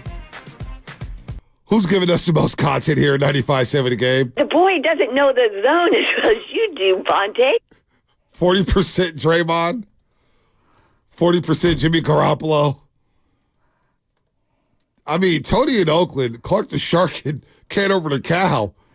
I mean, damn. They give us another 5%. At least. Easily. You reap what you sow, brother. Nick in San Jose. He had Dom and Sam until he had the roast. He wears a roast hoodie every Warriors game. He wears the morning roast hoodie. Nice. You got to be cut from a different cloth. My boy Brent is actually going to bring his daughter to the game. I got to read you a text. Oh, boy. Yeah, she's coming for you, B. No, I'm dead serious. Oh, is that the... So Maeve is going to her first Warrior game. Maybe she's been to more. She's going to have a Taylor Swift sign, and she's going to stand right behind Bonte for the pregame show. I love that. So if you see Maeve and Brent out there, the Sullivans, please acknowledge the Taylor Swift sign. His daughter's not happy with me. She does not like me. Well, neither do the Chiefs fans right now. Because they're not feeling Taylor Swift either. No, they're like, get her out of here. Kelsey's season's gone downhill too. I'm telling you, but if you know the Chiefs, they could rip off a couple of games. I'm not counting and them we'll out. all be thinking about them differently. I'm not you guys counting them all out. know this it's the New England trick. I'm not throwing dirt on them. Trust me, I've learned my lesson. And if they get bounced early or late, it doesn't matter. I guarantee they're going to be in on Mike Evans. Oh. They're going to be in on Devontae. Dude. They're going to be in on every high-profile wide receiver. My gosh. 415 Comcast Business Give it to Text me. Line. I need whatever gas Tony is smoking to start my mornings. It is unleaded. I don't think you need that. It was unleaded. I don't think you need that Premium gas. 91. No, I don't think you need that at 8 in the morning. I got a function, doggy. Oh my gosh. I got a Let me chick ask coming you a down. question. It's going to go to a line. We got a special caller on the line. A special caller? Yeah, all right, good, because I have a question for you. Yeah, all right, let's go to Deli Boy in the city. Long time no talk, Deli Boy. God, I missed this show. Oh, man, Deli Boy, what's happening? What's up, Deli? Hey, what's happening, fellas? How we doing? How was your New Year's? It was. I was asleep by midnight. I was on the plane at 6 in the morning. Well, then the hooligans here in the city had fireworks going on like it was Fallujah in the middle of the Iraq. I shouldn't even joke on that. No, but you shouldn't. I shouldn't joke. It's only been going around. But it's like, come on, do we really need to let off every firework that's ever been created? It's happened every year of our life. My dog was going crazy. Well, now that you have a dog, you're considering baby Chester sleeps right through it. I know. Deli Boy. Especially you with the newborn, Joe. I don't know how your dog kept quiet with all those fireworks. I know. Gentlemen, it's just glad to see you guys back together again. Joe, I'm so happy for you. You know, we're all so proud of you. I know. Sorry, I'm with baby Teddy right now, and he wants to watch the monster truck. So let me just say one quick thing about the Niners. Next week, you know what? That's going to be a practice squad game. I would rest everybody. Exactly. Purdy, Williams, right. Debo, Kittle, the whole gang. I mean, why even risk it? You know, let them get almost, 3 weeks off? Yeah, why not? We could do. What happened when we had that 1 week off? We went on a tear. Exactly. So I'm good with the 3 weeks everybody. I wouldn't even... What was that? I said, I'm good with the 3 weeks off, Deli Boy. Give me 3 weeks off with all these guys, the entire defense. Sign some dudes from the practice squad. Agree. Put some dudes on short-term IR. Bring them back before the playoff game. I don't know. Manipulate the rules. I don't care. I don't care if we lose by 1 million. I don't even care. Don't even bother me. Just rest everybody. Let's just move on to the playoffs and look forward to see who we're going to play against. I mean, totally. Geez. Who do you want? You said, Kansas. Well, honestly, I want Dallas just because I feel like we own them. We know the number. I'm not scared of Dak. I am scared of Jalen Hurts. I'm not going to lie. I know that they've been having this crazy kind of skid. They're falling off the table, but honestly, still Philly kind of scares me a little bit. Who knows what they can do? I know their defense is very suspect right now, but I'm not scared of Dallas. I don't know what it is. Interesting. I'm not scared of Dak. I think when the bright lights come on, I think they kind of get a little too scared, a little too lemon lips, if you know what I'm saying. So, lemon booty.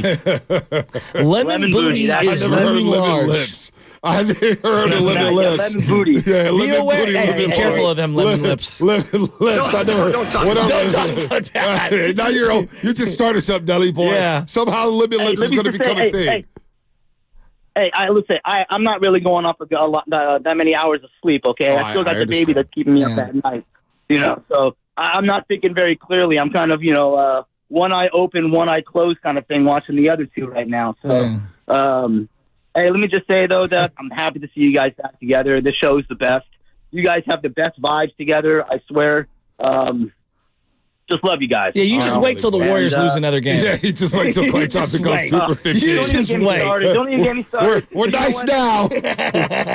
No, but let's just be honest. I mean, I think one thing that we have to say about the Warriors, if I'm going to say this, is let's just appreciate the run that they had. Because honestly, I know that we've been going back and forth, but I love the Warriors. But hey, I'm starting to kind of see the big picture. This may be it. Yeah, but this might be. I don't know that you're saying we may be a move or two away. Exactly. Yeah, you can say that. Right. But honestly, this may be it. And I think they're going to have to disband him. You're going to have to do something with Klay. You're going to have to do something with Draymond. And Steph is still playing at a Steph caliber, but I mean, you're going to have to do so many different pieces to make another team. Is it worth it? Or do we just appreciate them and say, go off into the sunset?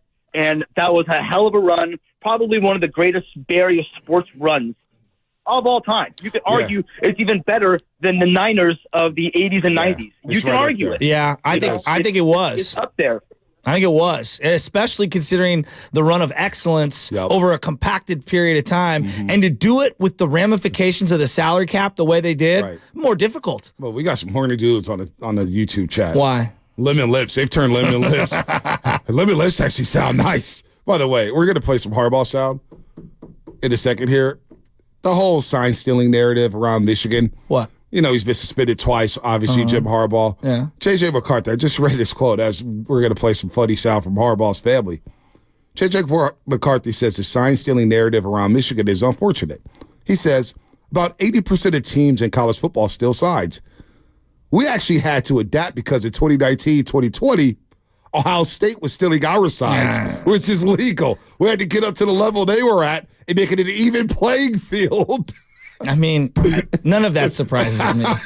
Just throw Ohio State on the bus and ride as they lose to Missouri in some forgotten bowl game. What was the Cotton Bowl, I think? They lost 14-3. They were playing nobody. Their quarterback looks awful. Dude, the lemon lips is not. The lemon lips is never leaving now. Dude, even young Guido, a.k.a. Bobby Knight, is out here hitting me up with lemon lips. Don't talk about that. Yeah, don't talk about that. Listen, J.J. McCarthy, we actually had to get up to Ohio State's level and make it an even playing field. So we had to start stealing signs in there. I like that. Oh, man. Let me ask you a question about the Warriors. Oh, yeah. Ask me a question. All right. So, you're seeing, obviously, Klay Thompson for at least, a short period of time come to, it feels like a seminal moment, a turning moment for him, hopefully. An inflection moment where he's trying to appreciate where he's at, what he's accomplished, and just live in the moment. And don't worry about the stats and all the other stuff. Not that he was, but I'm paraphrasing from what he said. Yeah.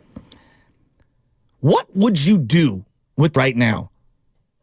Like, what is the solution to this team? Like, forget who you're bringing in. What is the goal? To win the championship? Just to maximize what you have right now.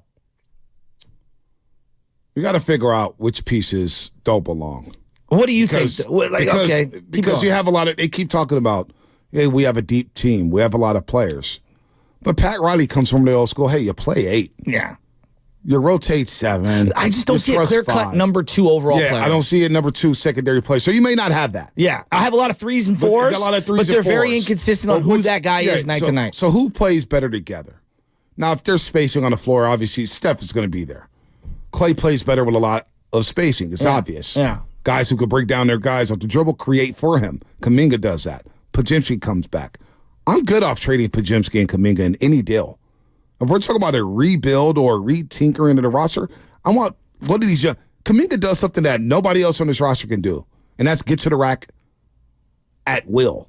All right? So you're not moving them. So I'm not moving them. Okay. I'm trying to eliminate by who I don't want to move. I mean, Podziemski, you could make an argument, and I'll let you finish here, has been the 4th or 5th best rookie of this year's class. Maybe. I mean, that's how good he's been this year. No, he leads all rookies with 10, 5, and 5 games. Yeah. Think about that. 5 rebounds, 5 assists. He got a 5 steal game. It's Wemby and a couple other guys. Right. But keep going. I think he's been really good. So I think he's been really good. He's 19. TJD. It's been really solid for a second-round pick. It's a very good bargain for you. So you found 2 rookies here who can contribute. Can they be number 2s or number 3s or number 4s? I don't know. But can they play a role on this team? I don't think they look overwhelmed at all. Kuminga, got to stay. Moody, he's out of the rotation. He maybe You may have to package him somewhere. He feels like a staple guy. Does Andrew Wiggins want to be here? As in you're stapling him on a deal. Does he? I don't know about Andrew Wiggins. I don't think he's in love with coming off the bench. That's just my speculation. He feels, again, I'm not at the arena. I'm not in the locker room. He feels disconnected to the roster. He does. And however you want to interpret that sentence. Yep. So that's a guy that you may have to look to move. What's going on with Kevon Looney now? I think Kevon Looney was good in spurts last night. That's the way you could use him. Good down the stretch. Good, very good down the stretch. Couple and big you know rebounds. What? Tomorrow against Jokic, he probably defends him better than anybody on this roster and one of the best defenders on Jokic in this league. Now, Jokic is going to get his numbers. He got to the free throw line 18 times. But Looney, like when you get Domantas Sabonis, you want Looney on Sabonis because Sabonis can't do anything with Looney. No. So he's good in situational matchups. So I'm good with my three centers, Sarge, TJD, and Looney. Now, would it be nice to add some more rim protection? Absolutely. But I can work with those guys. The elephant in the room, the $1 million question, the $64 million question, whatever you want to add. Draymond Green. What do you do with him? What do you do with him? Well, I'm just listening to Steve Kerr, and I'd like to play the sound one more time. We'll play it right now. Just listen to what he's saying, and then let's try to interpret what you think he means here. We're into January now. I was just wondering on the Draymond front, is he back in the facility at all, or is there just any update? He's not been in the facility, at least with us. You know, he may have been coming in on his own. Are you in contact with him at all? A little bit, yeah. We text, but you know, we've been giving him his space. He's been giving us ours. I know what he's trying to deal with isn't necessarily on the court, but do you know, as far as the type of shape he's in, you know, is it going to be even once he comes back, it's going to take a while? Or yeah, not sure. Okay. Not sure. Yeah. The fact that it felt like he was saying there's no communication. I'm paraphrasing. Yeah. That to me was a little alarming. No communication. And it didn't feel like there was a set plan in general as to here are the things that either party needs to do to get back to where we're at. Like, this feels like a stalemate. And when there's a stalemate, to me, that means there's a big disconnect. Yeah, it's a good point. Because I kind of read it the same way. It was like, whoa, early on, as Anthony Slater pointed out earlier, you could go back and listen to that interview on 957thegame.com that, you know, when he first got suspended, don't even say, hey, he's going to be around the team, practice. And that was, I heard a lot of that from the Warriors brass, but now there's no communication. And on top of that, that was yesterday in the pregame presser. Earlier in the morning, the video was released that Draymond Green was at LeBron James's birthday party, which was in L.A., which tells me that, boy, he really hasn't been with the team because we play here in the Bay Area. LA's a 45, 50-minute flight away. Yeah. So are you just standing? Because he does own a house in L.A., not to get into his personal business, but he does stay there in the offseason. Is he just down there the whole time? What's going on with the counseling? Like, does it prohibit you from going out to party? I guess the guy has to live his life. No, but the optics from Warrior fans, from a lot, I was hearing it yesterday. Boy, did you see Draymond at LeBron's party, really? And we know how Dub Nation feels about LeBron James. We acknowledge that he's a great, great player, one of the best ever. But we don't necessarily rock with him. He's our biggest rival. Hell, he snitched on us to get Draymond popped and won the championship. It stole and ruined our 73-9 season. But yet our biggest dude, our enforcer, is partying with him again. Now, again, could you imagine Ronnie Lott partying with like Lawrence Taylor? Phil Simms. While he was suspended? Yeah, with Phil Simms. No, I couldn't. Taking a shot with Phil Simms at a bar I in Manhattan. Couldn't. Like, no, you couldn't. Like Buster Posey hanging out with Chase Utley during that time when the Phillies and the Giants hated each other. Brian Wilson hanging out with Clayton Kershaw. No. You know what I'm saying? No. Like, you know, like Barry LeVar Bonds. While serving a suspension. Yeah, serving a suspension. Even, let's say if it was Kuminga, I think Kuminga would get destroyed. Man. If Kuminga was suspended from the team. Now, again, Draymond has built up equity, but if Kuminga was suspended and I'm using him as just an example, it could have been Moody, it could be, look, if they were suspended and they were out at a party, be it LeBron or anyone, I think a lot of people would be saying that's a really bad look for those young guys. Yeah, absolutely. I mean, we already said that about Kuminga talking to Marcus Townsend in the Athletics saying, you know, I wish I played more, blah, blah, blah, blah, blah. When he talked to C.J. Holmes in the Chronicle, we crushed Kuminga for that, and he didn't play. Now, Draymond, again, you mentioned that he's got the championships and he's a made man here. But the last 2 years have not been pretty. And it comes on the backdrop of saying, this is the most important season of my career. So what's really going on? Is Steve Kerr hinting at something that, hey, we may not see Draymond for another month? It's already been 10 games, Shasky. And there's no end in sight. There's no communication whatsoever. This homestand is halfway over. Is he even coming back before the deadline? I don't know. What's happening here? It doesn't feel like he is coming back. The guy that we have not addressed at all as we're discussing like staying, going, because I also think that the CP3 contract situation is a big element financially of how they build this team moving forward. I don't know where he fits in. I don't know where he fits in now. I don't know where he fits in the future.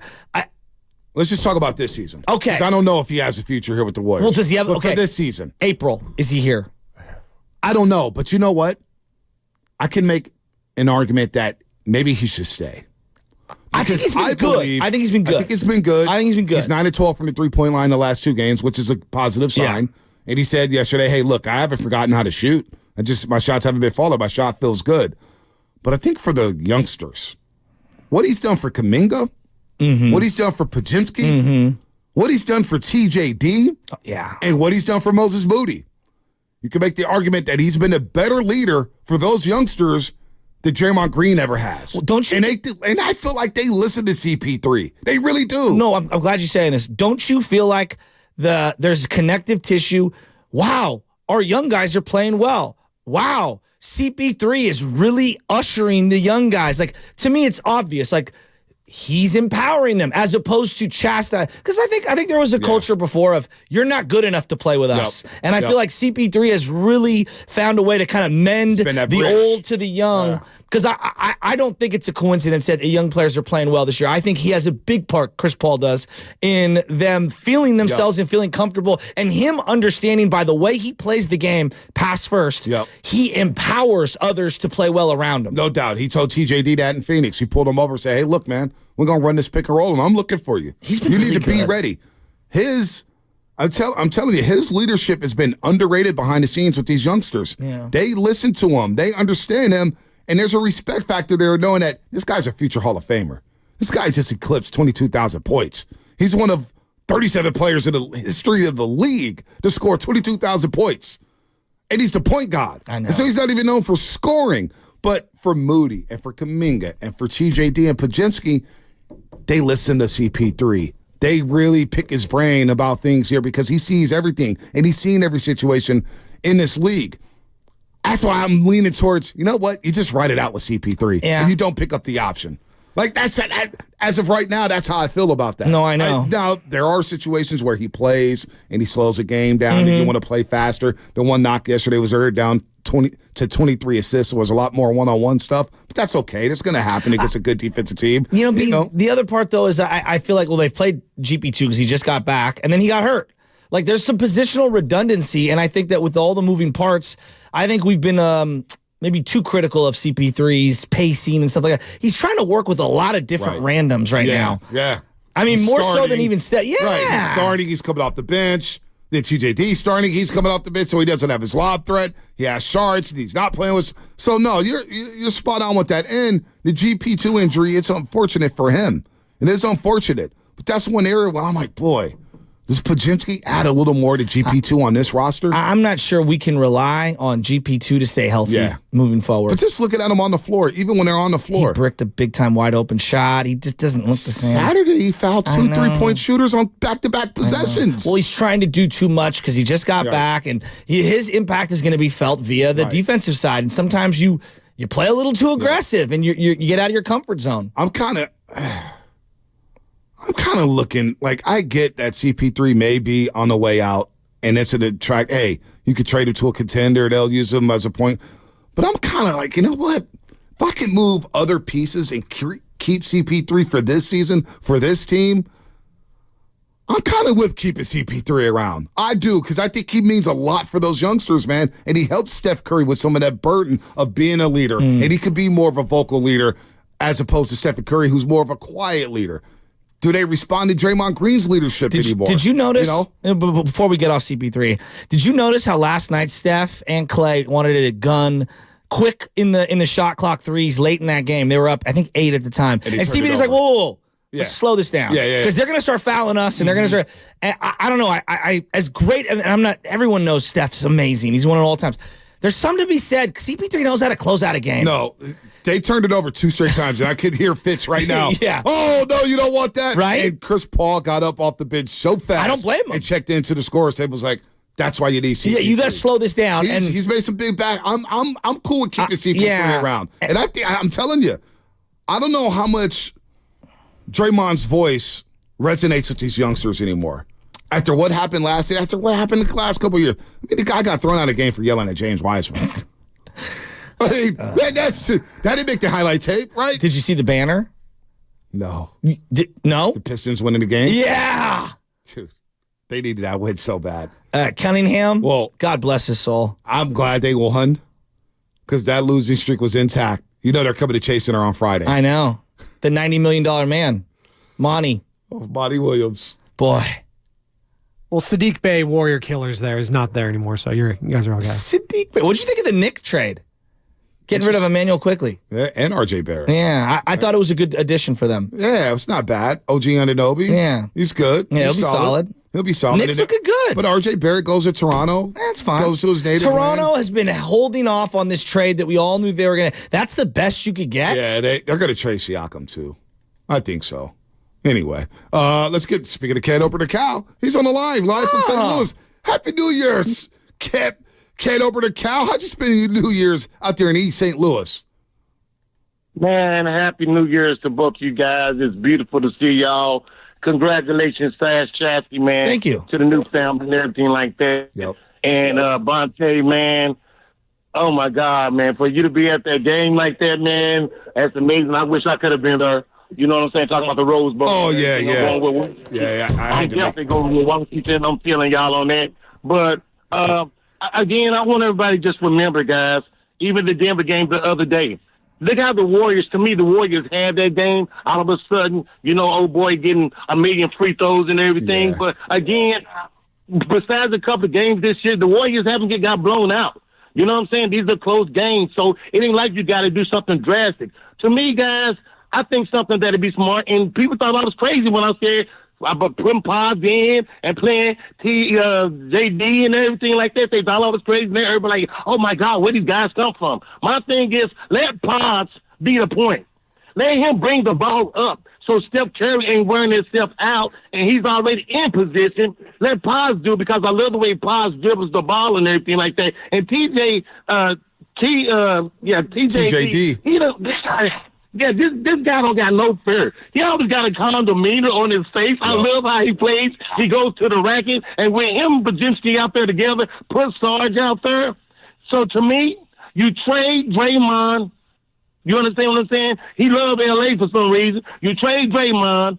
I was maybe thinking the thing about Chris Paul, but I can respect what y'all just got to saying about him, because they do make a lot of sense. He does respond to the younger guys. They respond to him and everything like that. And Looney, put Looney in spots and everything.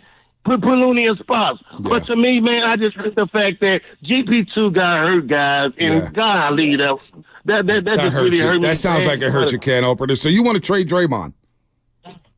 I would have to trade Draymond. He ain't giving us no choice. Like I said, we only need one piece. We just need one big, and this team is good enough to win. We got a lot of talent on the team. It's just the fact of putting everything in order. They're not getting blown out. They're barely losing, or they're losing the lead. Cat over to Cal. Happy New Year, man. You make a lot of sense. And I think it would be a challenge Steph Curry relishes. You guys say I can't win without Draymond. Watch this. If you got him the right piece in return. The right piece. Because I think Clay in spots will give you good games.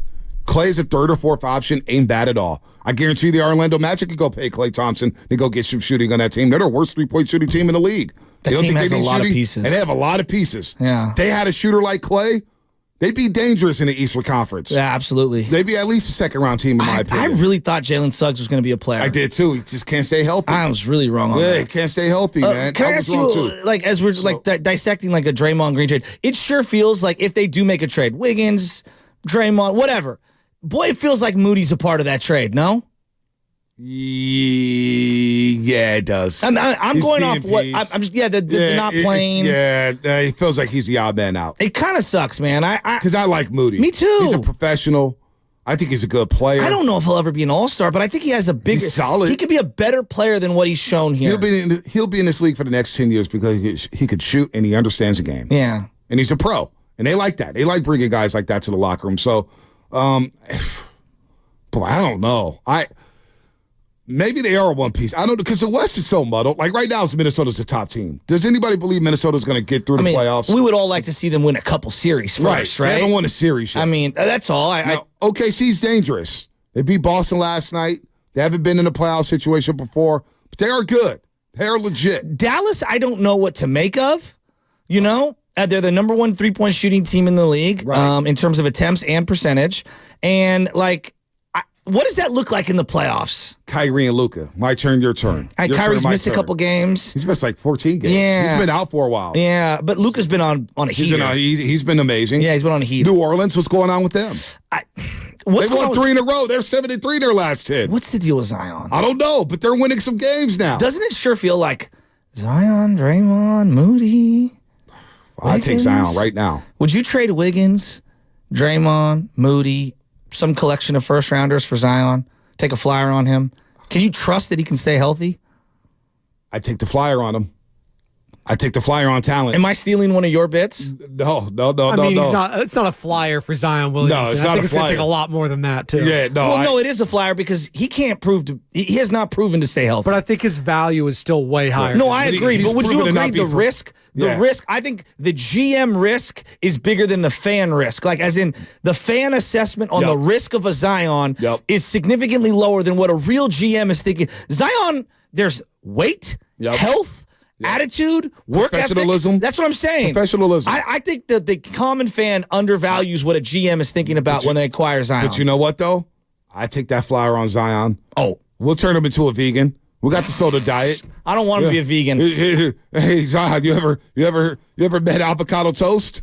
Well, here you go, buddy. We ain't talking po' boys. We're talking avocado toast with some egg whites. David Sampson, who I know you despise, was telling all his greatest clubhouse stories, and he was saying that there was a time when Prince Fielder went vegan. And the reality was he never went vegan. He had the dugout boys, the clubhouse boys, go get him McDonald's in the away dugout when he was with the Marlins. That's pretty and he good. had never went vegan. He never went vegan? Wow. There's a reason why that guy couldn't, Just threw all his business out there. Yeah. But no, dude, who's this on the text?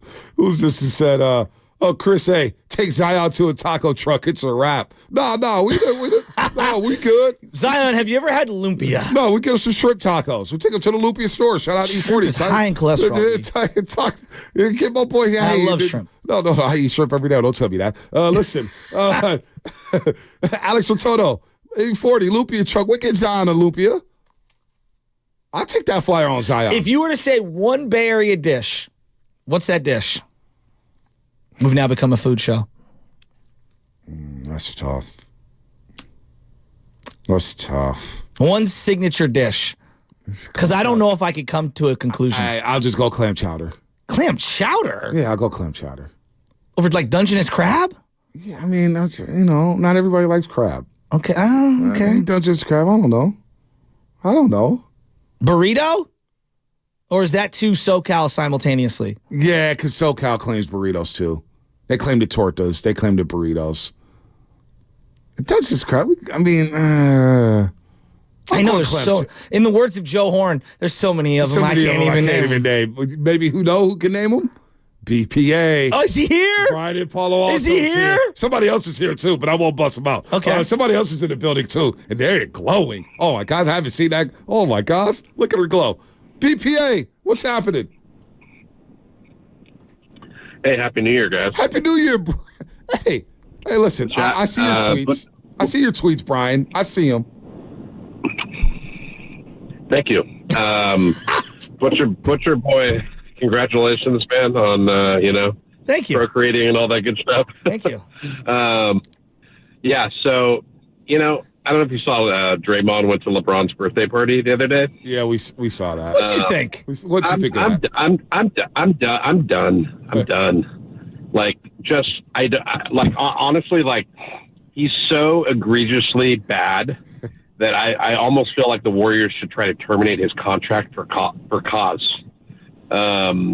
quit on the team, suspended more than half the games, quote unquote, working on himself as he's attending LeBron James' birthday in Los Angeles, not even at the Warriors facility, which he could be. He could be practicing and staying in shape at the Warriors facility, has not shown up once.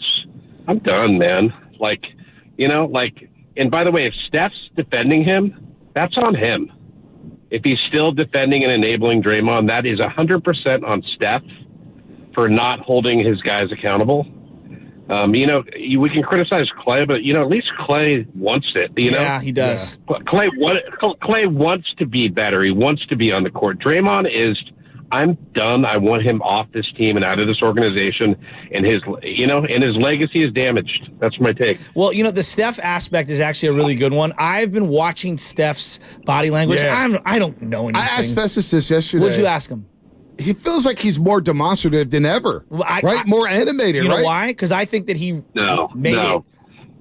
Oh, BPA's still there. No, what? What? What?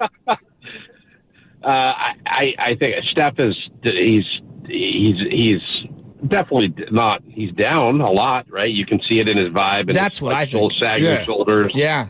And but at some point, you're like, hey, like Mike Dunleavy and Joe Lacob, you need to reimagine this thing. They have assets. They have real assets on this roster that could bring something back. That's not a lie. Like better assets than a lot of other teams that want to make trades. Yeah, I agree. And so, at some point, Steph has to say, "Hey, get me real help." Yeah. Like enough's enough. And if he doesn't do it, that's just on him. No, I'm with you. He decided to go down. He decided to go down with this group. Anyway, he does seem like he's pressing, and he said he was pressing yesterday, but it does feel like it is weighing on him because Steph's like, I'm trying to get that fifth. Well, that's what I was. I'm trying to get that fifth, and you got the new deal, you got the new money, and you said it was the most important year, and we're building all this chemistry, and you've let us down for more than half the game. Here's what I'm surprised that Steph looks surprised. Steph looks surprised, like, I can't believe this. Like, he did this again. It's like, how are you surprised? I think Steph is coming to the realization his best friend. Well, you know how it is. I know, but you it's also like have to be our aware. personal relationships. We know, like, oh man, we gave him another shot, and I knew. Yes, but it's my guy. Yeah. And it's I loaned tough, him $100 or $1,000 or whatever, and he was going to burn me. Right. I should have known better. But that's what it feels like to me. He's coming to the cold realization that things are never going to be the same. Dude, what are they going to do with Draymond Green? Wow. What are they going to do with them? I don't know, man. I don't. It's been 10 games. We haven't heard a peep. I just don't see Pascal Siakam for Draymond happening. No, that's not going to happen. It's got to be more creative. Masai Ujiri's not going to go for that. This is where the GM of the Toronto Raptors. I personally believe if the Warriors make a move, it's a combination of moves. 4-team trade, Wiggins, Draymond, Moody, picks, etc. And things are going in all different directions. Mm-hmm. Oh, we got to get to Fast Five. Oh, let's get to Fast Five. Our show's so damn good. I didn't even know. Yeah, somebody else. All I heard, my cousin said? What'd he say? I watched the YouTube. They hit every break. Nahegan must have been so happy. Your show's the exact opposite. You hit no breaks. Hey, Dwayne Dim said garlic noodles is the answer. What? Garlic noodles. Oh, garlic noodles are so good. We don't hit the breaks. This is our first show back. We've been trying to talk. We haven't talked. I don't get to talk about like this on TV. I'm making a concerted effort to not interrupt him on Fast Five. That only lasts 30 seconds.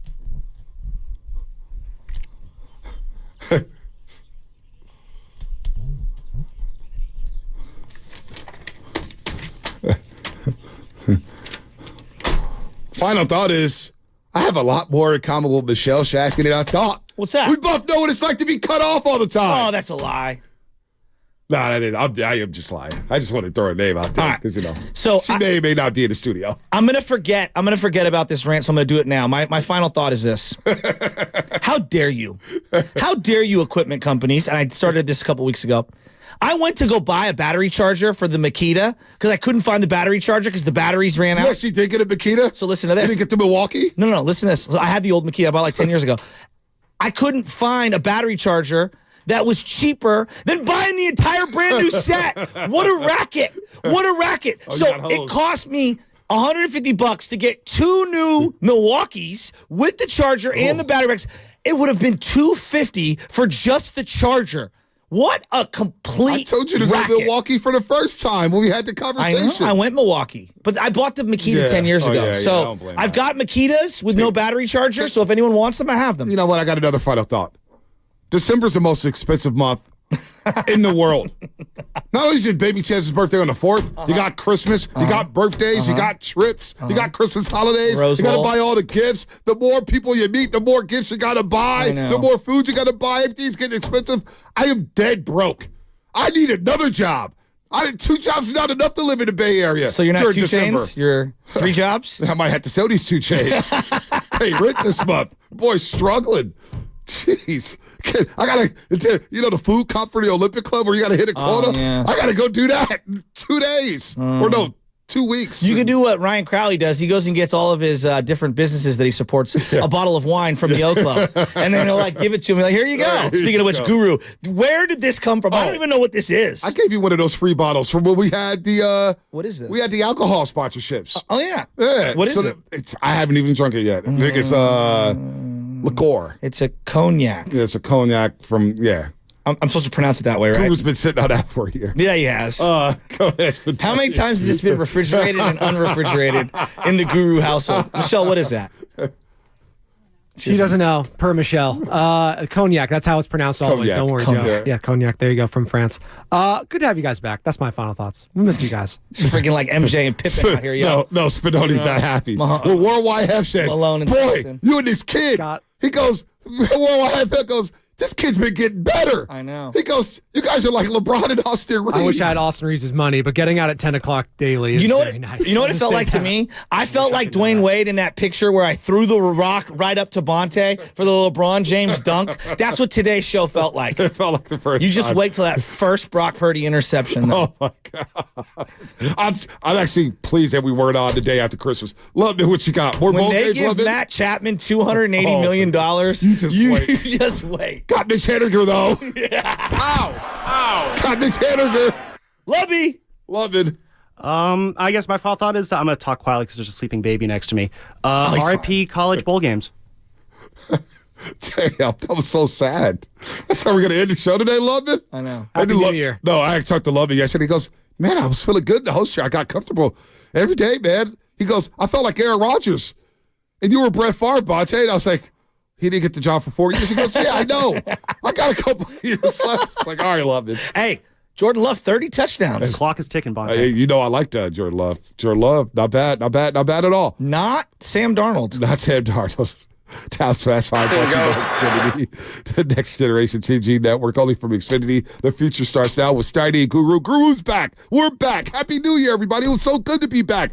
And congratulations once again to Joe Shasky, the butcher. He's now Papa Shasky, or Daddy Shasky, or Butcher Dad. Big Papa Pump. Big Papa Pump. No, you're not Big Papa Pump. I'm not calling you Big Papa Buff Bagwell? I'm not calling you Big Papa Pump. Have a good day, everybody. I would run around this studio.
now.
I'm mentally invested. Don't tell me to pray and you don't say what for.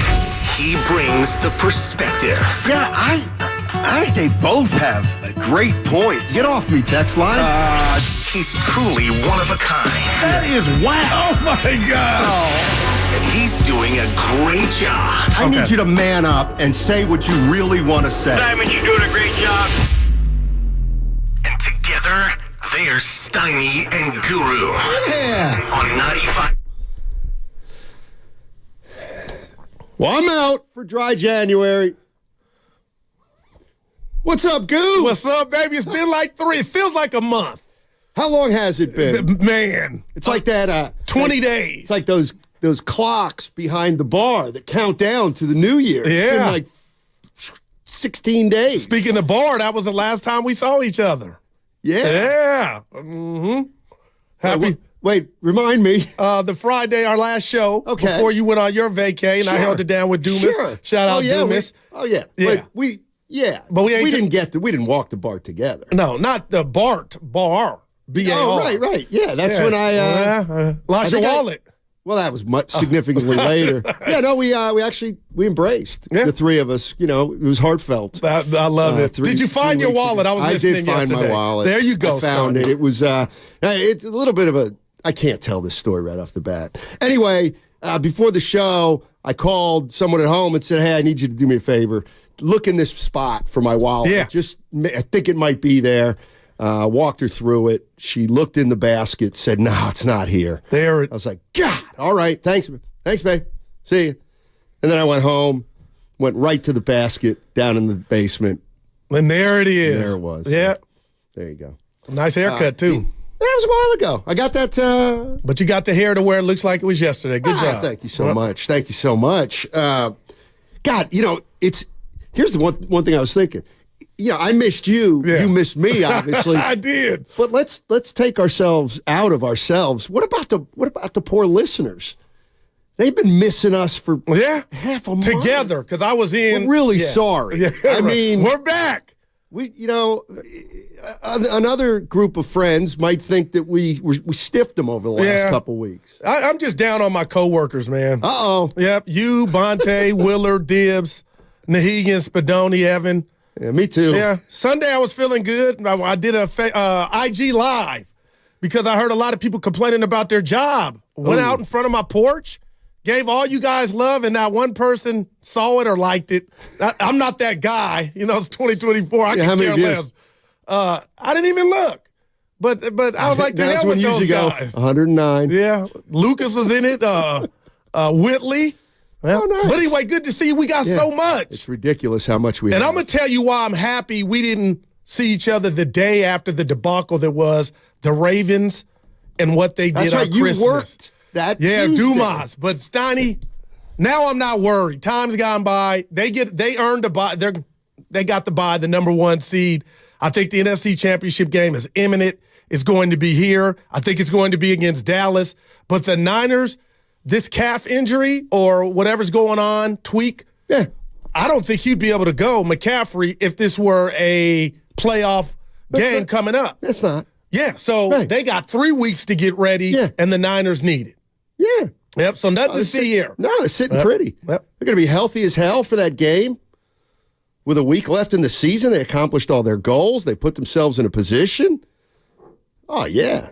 So do you sit out the starters this Friday against division rivals? I would. Who doesn't need to get there? Well, they need it for seeding the Rams. I wouldn't. I mean, yes, I would sit out my guys for the most part. So Brock wouldn't see the field? I don't know. I don't think it matters. Rest over rust. I don't think it matters unless somebody plays and somebody gets hurt. Now that's the only time. And that's the one thing, Steiny, you can't control. Hey, the Warriors, Goo. They won last night. Big win. Well, no, I'm being serious. Go ahead. No, I know, but here's the thing. This is a sign of this is what I worry about with the Warriors. They won a game like beat Orlando. That win is like storyline number 5. Okay, all right. Orlando with over 500 record coming into last night's game. But it's storyline number 5. Yeah, 19-13 as they entered that game. Nice win. Yeah. But you can't ask me to ignore a couple things that happened last night. Boy, oh boy. One was Steve Kerr before the game talking about Draymond Green. And then the other was Klay Thompson talking about his own game in a very heartfelt way. It was it's why we love Klay Thompson. But I think, I haven't seen you since come on, Goo. This team. The Miami game is the one that had me. This team's in trouble, right? Guru, come on. All right. Well, if you look at the standings, that's valid because this is nobody had this 16-17 record after 33 games. But Steiny, I don't know who the Warriors' second best player is, and it fluctuates on any given night. And here lately, just to me, it's been Jonathan Kuminga. And has he been perfect? No, but he had some things to say to Marcus Thompson that we talked about while you were out, about him being unstoppable and him getting the ball to the OGs and his mindset when he comes out the game. Willard and Dibbs, hosted by FP and Dan Devone, had Kerr on, and Kerr was like, I welcome those comments. Then the thing that has me a little concerned about the state of the Golden State Warriors inside the locker room, and why I text you and you didn't text me back. You said you lost your phone, but that was a lie. I thought it was. I'm like, how did you lose your phone? You made me feel so bad about not returning a text. Yeah, I was hurt. That I had to tell him, I did lose my phone. Now how do you feel? I said, Steiny, I'm Mr. Subliminal, but Steve Kerr said guys are playing. They need to play for the team. And you insinuated before the season started that agendas, and this is what happens with the dynasty. So when I heard Kerr say that, the first thing was, oh, wow, we got something going on. So I don't know what that is, but then when I hear Draymond Green's name and we talk about support, he could come to the facility. He doesn't need to be alone. And Kerr says he needs his space and we need our space from him. I'm just looking at you, partner, in 2024 and talking to the fans.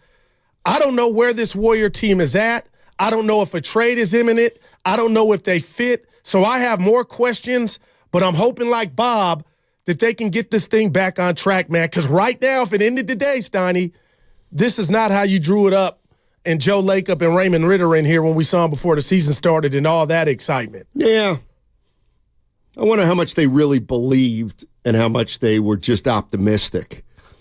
All right, let's start with Draymond Green. Here's the situation. He missed his 10th game last night, 10th straight, because of the suspension or various stuff going on. I think they're 6-4 in those games, 5-5, 6-4. Curry working a whole lot harder. So anyway, Draymond Green's been out. It's indefinite suspension. So the NBA is dealing with this. But hey, it's January. That's what's going on with Draymond Green. Take a listen. We're into January now. I was just wondering on the Draymond front, is he back in the facility at all, or is there just any update? He's not been in the facility, at least with us. He may have been coming in on his own. Are you in contact with him at all? A little bit, yeah. We text, but we've been giving him his space. He's been giving us ours. I know what he's trying to deal with isn't necessarily on the court, but do you know, as far as the type of shape he's in, is it going to be, even once he comes back, it's going to take a while? Or yeah, not sure. Okay. Not sure, yeah. All right. We got some details there that are very pertinent to me. I think it's, to me, what's clear, and 888-957-9570, and Guru's going to get the first crack at it. Ricky Henderson. To me, it's kind of clear what's going on. The league suspended Draymond indefinitely. And then the Warriors told Draymond, listen, why don't you just go? Why don't you just get out of here? Take a break from basketball. Take a break from the facility. Don't worry about the team. Get yourself together. Go see LeBron. Let's just go our separate ways. Because when a player is suspended, he may practice at the facility with the team or without the team. So what Steve Kerr just told me is, well, he's not practicing with the team because the team apparently has said, we don't want you practicing with us. So this is different. This is different. For the first time last night, it actually did cross my mind, he may never play another game for the Warriors. Now, I think that's a long shot. I'm not saying I'd bet on it, but something has changed. Here's the other thing. Talking to about 8-10 people last night, texting, talking. Yeah. They all made a reference to something's going on with Steve Kerr. What do you mean? It's just a little different. The pregame press conference was different. He was more forthcoming. He was more honest. He was letting it all out there. Mm-hmm. something's going on here. That's bigger than the 16 and 17 Warriors. And I think it's obvious. Like, I think there's an irony going on with Draymond Green that we've really gotten no updates. And yet I feel like it's coming to a head. Well, I really do. And that's scary in itself because I talked about, what type of suspension, and I wasn't an advocate for it, Steiny, allows the player A, in this instance, Draymond Green, to be able to come back to the facility. So at that juncture, we talked about it was about care. It was about family love. It was about being there for your brother while he was out. And then whenever that day came and he came back, they would hit the ground running. So to hear Kerr say that, it's like, wow, he's off the farm, And the texts here are there while the team is fighting, I'm going to Mark Jackson, for its life. Steve Kerr has a litany of issues right now, Steiny, and a lot of people, Zicky111 on the YouTube chat is telling me I'm misquoting Kerr. I'm not misquoting Kerr when it was after the Miami game when he alluded to, and you tell me if I'm wrong, partner, he alluded to not agendas, but this was a couple of days after Jonathan Kuminga said, I'm unstoppable with I went off on that one, but, Jason Dumas was telling me, Gouda, he was asked a question, he's just answering it, and Steve Kerr right now, I feel like, Steiny, he's letting it hang in the sense that he can do so much, he's got so much going on, but how can this team really gain its traction without Draymond Green? And then all of a sudden, I scoffed at all the people that said, Draymond is so important to one of the greatest players to ever play, and that's Steph Curry. I was one of those. And I wasn't diminishing what Draymond meant and what he's done for Steph Curry, but now I'm watching the chef work harder. He's getting tired. He's working harder because it's all on him. And every night the Warriors play, the best number 2 player fluctuates, and that's not healthy. Steph had a good game last night, 36 points. So to me, I feel like Draymond's stock has gone up with him out, as you mentioned, them being 6 and 4, Stoney, because if he comes back, stock up, Draymond? In the sense that Steph Curry, the game's easier with Draymond on the floor. We're watching it, or you want to tell me, are we seeing natural slippage from Steph? Yeah. Because I'm in denial. I'm not there yet. Just about his shots, how hard they are, the degree of difficulty without Draymond and his expertise finding Steph, or some will say, shoot, Goo. Steph is, he's his own man. So let me get this straight. I'm worried about, go ahead. Let me get this straight. I can't wait Draymond to come back. What? I'm there. I was totally. You can't wait. They need it, man. They need what? They need Draymond Green. They're 500 with him. Yeah. They're 500 without him. Now, what if I told you that was a short sample size? They're both short sample sizes. He's played half the year. Yeah, but Curry is. Shout out to Joe. Okay, so hold on a second. Baby. He's laboring. He's laboring. Okay, let me just put it this way. The time without. Hold on a sec. Hold on. Woo. Yeah. Woo! Yeah, that's all I got in my toolbox, Steiny. So let me get this straight. Go ahead. Draymond Green has been he's been a negative impact on this team and cost this team time and time and time again. And because for the last 8 games, you've seen Steph Curry working harder than he had to. You got to have Draymond back. Be damned with all the other stuff he brings. I'm out. Okay. I'm out on that. Now, I hear that, but are they out on it? And I thought maybe, and I could be totally wrong and something could happen. He may never put on the Warrior uniform again. But from my vantage point, Steiny, and how I'm watching this team and other teams just skip to Lou to the rim and score easy. It's the same team with or without him. I beg to differ. There's 500. Yeah. They're no better without him right now. I think you are right with the math, but at the end of the day, we're talking about what this team can be in April. I like what I'm seeing from this team in April's not even a playoff team. We don't know that yet. They're not even in the play-in right now. No doubt about it. But you can't rob me of this. I'm not. They're not at full strength without, unless you know something or the people out there know Draymond Green won't come back. That's just that's what I'm whatever hearing. You want to call it, a cloud.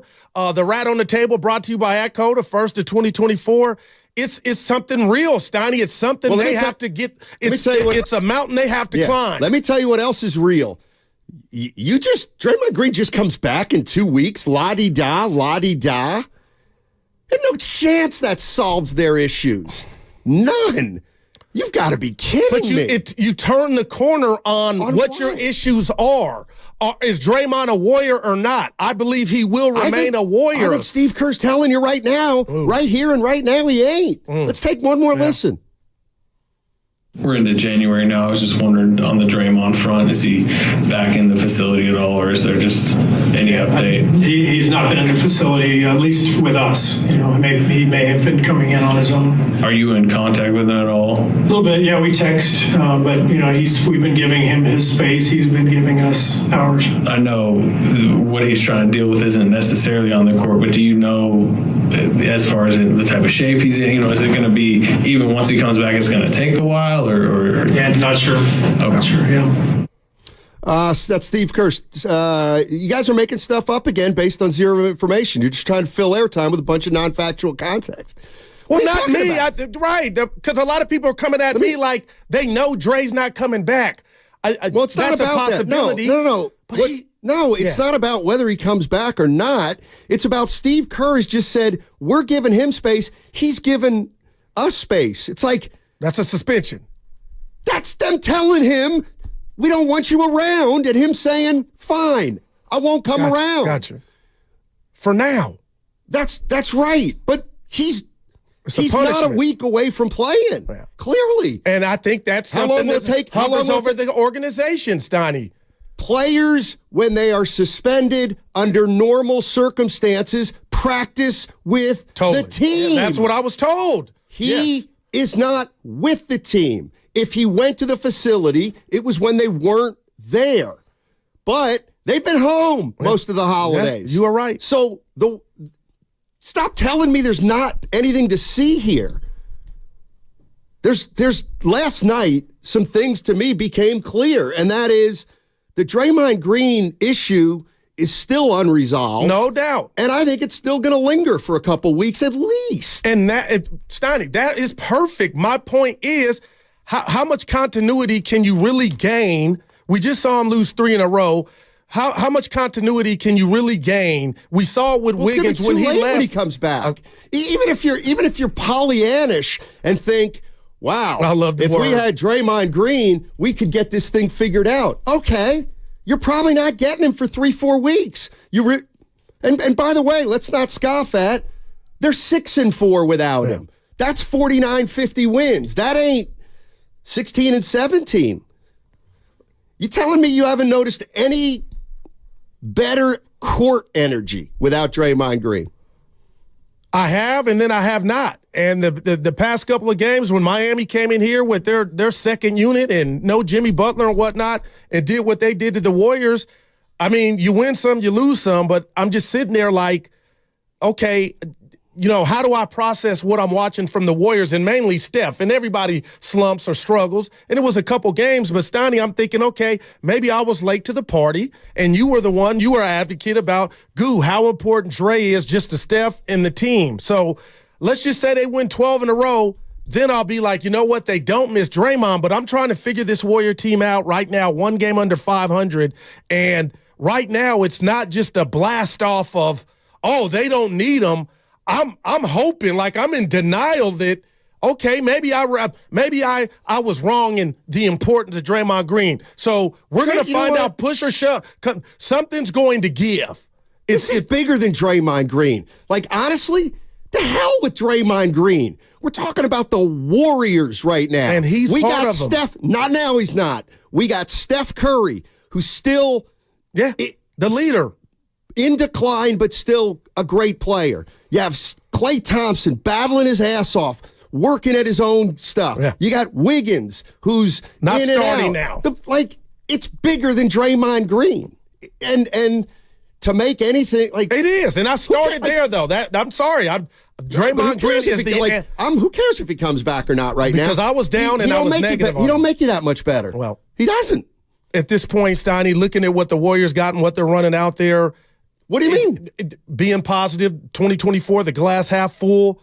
I'm looking at the Draymond Green scenario and situation that it could be a positive because he's a player. He was once your heart and soul. And I believe he can help. If he comes back and you throw him at the 5 and Kuminga still starts, Chris Paul, we hadn't talked about. I like what I'm seeing. We need some offense from him. He's giving it to us, Donnie. Can he continue that? But I got questions, man. I got questions. And I haven't seen you in 2 weeks. I've been down on some of these losses. Why? Because I have no answers, and I don't know what the biggest questions are, especially when Kerr alludes to agendas without saying the word, people. Okay. He was saying they need to play with more grit, but guys need to play for the right reasons. So that scared me because that's what you've been saying before the season started. And I'm thinking, okay, exit Jordan Poole, we're good. Exactly. And now why did you they're telling me, well, no, there's still some stuff, residue still here. So I'm concerned. You should be, and you should have, and shame on you for thinking it was gone. Don't you get it? Don't you get it? The same thing. We gotta wrap it up. The same thing is happening this year that happened last year. This is insanity to me in a way, because there's a school of thought that said, well, we were 44-38 last year. We almost made it to the Western Conference Finals. Okay, but you didn't. Well, Draymond punched Jordan Poole. That set everything back. Yeah. There was the Bob Myers issue. He was a lame duck general manager in a contract year. Then we had a player, Andrew Wiggins, go AWOL. He just left for 10 weeks. Mm-hmm. Okay, then we had Klay Thompson battling through a terrible start, then a great middle, then a terrible finish, and then we had Jordan Poole. Okay, fast forward to the next year. What's happening? We've got an issue with Draymond Green, who's been suspended by the league. In other words, same issues with Draymond. We've got Andrew Wiggins, who's AWOL. Oh, he's present, but he may as well be missing half the time. Oh, by the way, what about a lame duck? Oh, we got our lame duck this year. It's Steve Kerr. It's not Bob Myers. Okay, what about Klay Thompson? You make me want to pour Guess a drink, what? man. Klay Thompson is going through the same mental gymnastics he went through last year. It's the same, But you got to show up and play him. You got to show that. That's all I'm telling you, man. If you read the chessboard, Draymond Green is on the chessboard. You guys, and nobody knows how that's going to play out. And I'm being proactive, Donnie. I'm loving hard. You guys all thought that last year would have been better if this would have happened and that would have happened. And I've been telling you that that's the stuff that happens when it's over and you're not very good anymore. But what about the word connectivity that Mike Dunleavy told us they were working on? Did you fall for that too? I did up until, but listen, I fell off when Kerr mentioned how do you, slow down, Goo. How do you process what Kerr was trying to convey when he said, guys, we need to play. Off the court, they're good. But that don't matter. There's no score off the court. It's on the court where he was kind of concerned. Right, Jonathan Kuminga's selfish. No doubt. Klay Thompson is in his own head and detrimental. Kevon Looney has lost the step. Let's break. I thought you said you were watching games. I have been. It's a Warriors Wednesday brought to you by Freedman's Appliance, a trusted name since 1922. Visit freedmansappliance.com today, 888-957-9570. You know you want to talk to us.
I feel like we're saying the same thing, but just different.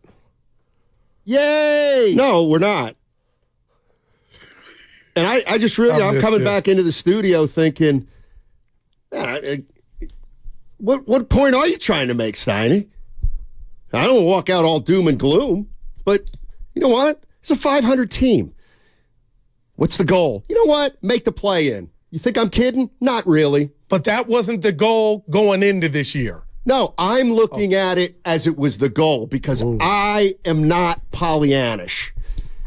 Period. You could try. I'll look that up during the break. You could try. What does it say? Actually, I may have misused it. You didn't look it up. No, go ahead. Go ahead. What? Like? Hey, they're 16 and 17. It's about what I thought they'd be. I thought, upside 44, 45 wins again. I didn't think they would. They were 44 and 38 last year. Everybody was like, well, everything went wrong. Well, I didn't buy that. Okay. I don't buy that just everything went wrong. I look at it as the opposite of cause and effect. It's like, that's the proof that it's over. What all the stuff that happened last year. Okay. But fine. It was just bad luck. You won a title. You ran it back. You won 44 games, and you said, let's double down on running it back. My feeling was, why? You just ran it back. You won 44 games. Right. It'll be different this year. Okay, it's not only not been different, it's been the exact same. So now we're coming up on a year and a half of the exact same. So I'm using that information and saying, you know what? The Golden State Warriors, let's see if they can get to 6. That would be a good goal to avoid the play-in. Let's get to 500. Okay. Yeah, but get to the 6. Can you get to the 6? And we'll take a shot in the play-in game like last year. Like, that's who this team is. Let's cut the facade that, look, you know what okay. Give it to me. I'm going to break my own rule. Yeah. When I say, I'm sick of talking about the championship 2 years ago. You know what? I'm not. Let's talk about the championship 2 years ago. You know what the Warriors were 2 years ago? Lucky. No, what their record was right now. Oh, no. At this point of their championship year 2 years ago. I'm going to say, hold on, I think, let me take it correct. 24-9. 27 and 6. Okay. Now, 2 full years later, they're 86 and 78. After their 27 and 6 start, their championship year, they've been 86 and 78. That's 2 years. Yeah. That's 2 full years of games. Not 1 year. That's 2 years. Right. Like, what are we? I'm sorry. I'm not going to magically think that this team's going to go back to a 27 and 6 team from 2 years ago. They're not. Yeah. Try to win 45 games and upset somebody in the first round. Okay. I'm totally with you, but you got to understand. Story. I'm not mad at you. I'm grasping at straws here. Ooh. There could be a trade imminent. There could be when the powers to be, Joe Lacob and company, realize, shout out Tim Jordan, when they realize, okay, the Steinies of the world are correct. You know what? We got to do something. We got too much of the same thing. We don't fit. There's no continuity. I could see the Warriors And sometimes, some nights while you were gone and we were apart, I think they're going to make a trade. Okay. So that's on the table. Then, like my guy Sammy K on YouTube, I've come to the conclusion, you could call me a dreamer, I am, that John Lennon. I don't want to grade or judge the Draymond situation now while he's gone. I'm just, when it's all said and done and he does come back, and I believe he's coming back, even though Stephen A. said on First Take he has it from a good source that Dre may have played this last game. Remember that came out? So I don't believe that to be the case. So now I'm hoping, like Sammy K said on the YouTube chat, Draymond comes back a new man. You can laugh. People can laugh. Call me a dreamer. But right now, Steiny, that's all I have. Okay. And this team has lost as many home games already as they did all of last year with everything that went wrong last year. Who cares why they're losing? And I got to give you this. I'm terrified about the Warriors defensively. It's not offensively. It ain't nothing to write home. That's funny. Yeah. Remember, highlights. so 16 games ago, you were worried about buckets, and I said, Guru, who cares? They can't stop anybody. And you're like, I'm more concerned with buckets. Now it's flipped. I react to new information. And let me just give you this caveat. Your opinion is flipped, but the issue's never changed. It's been a problem. I'll give you one. We're back. But I got to tell you, I'm sitting here thinking, Chris Paul.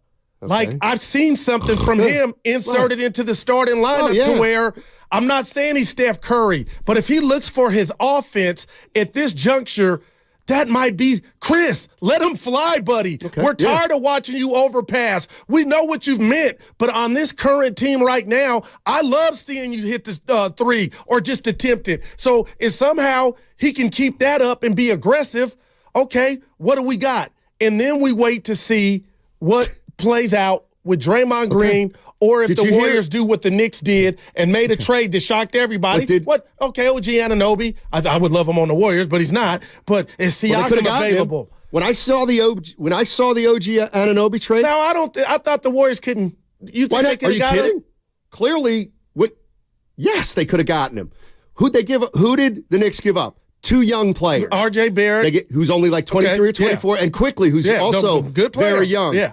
You don't think the Warriors could have gotten OG for Kuminga and one of their young players? That's where I was going. I think Jonathan Kuminga. That's what I say to that deal. Yeah, nobody knows this. Like, that doesn't make you a contender. But in my radio career, one of my best lines I'm about to drop is recycled dibs. Elliot Ness.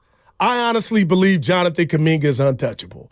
I think he knows it, and that's why he came out and felt comfortable to tell Marcus Thompson what he did about his stature with the team. But Steiny, Dre coming back or not, I don't think he'll ever not be a starter moving forward. Is his game perfect? No. But Steiny, in the right situation, he can do some things. And I told Jason Dumas while you and Evan and everybody was out, I just hate the fact, and Kerr can do what he can. Team. Make him and Wiggins work. Who? But maybe I thought about you all last week. Give me the bricks. Hey, but still, he's trying. Okay, because they've been playing. They got the worst net rating together between two players. Right. And so you read Kawakami's column or story. Yeah, exactly. We reacted to that. But who didn't know this? No, we already Jonathan did. Kuminga you said is the limited. Cat's out the bag. He is a limited. I said it before the year. No, you did. He's limited. Andrew Wiggins. Isn't it great? They don't bring. How can they bring out the best in each other? But limited, and all you got to do is look at you. their skill set. Okay, so forget that comparison right now.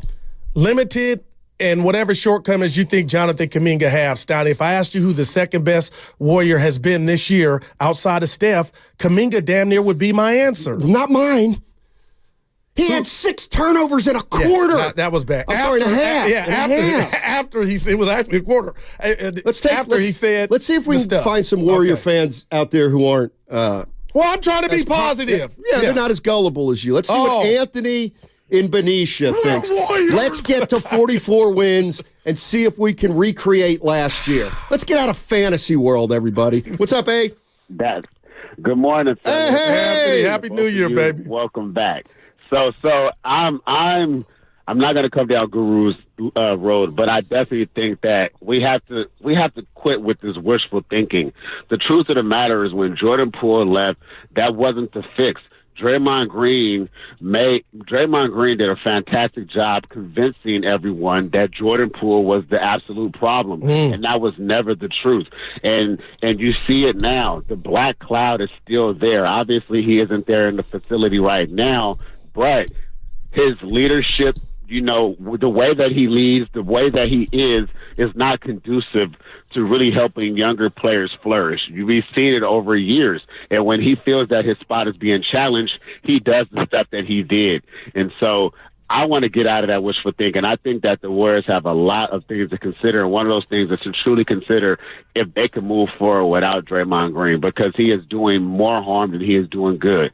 In the words of one of my old friends, the juice is not worth the squeeze. I believe that, yes, Jonathan Kuminga is limited, but at this moment, we do need what he brings offensively. And I think that what he said to Marcus Thompson was not because he felt untouchable. It's just the way he feels. He says what's on his mind. He's not like He's not like Moody. Moody's very.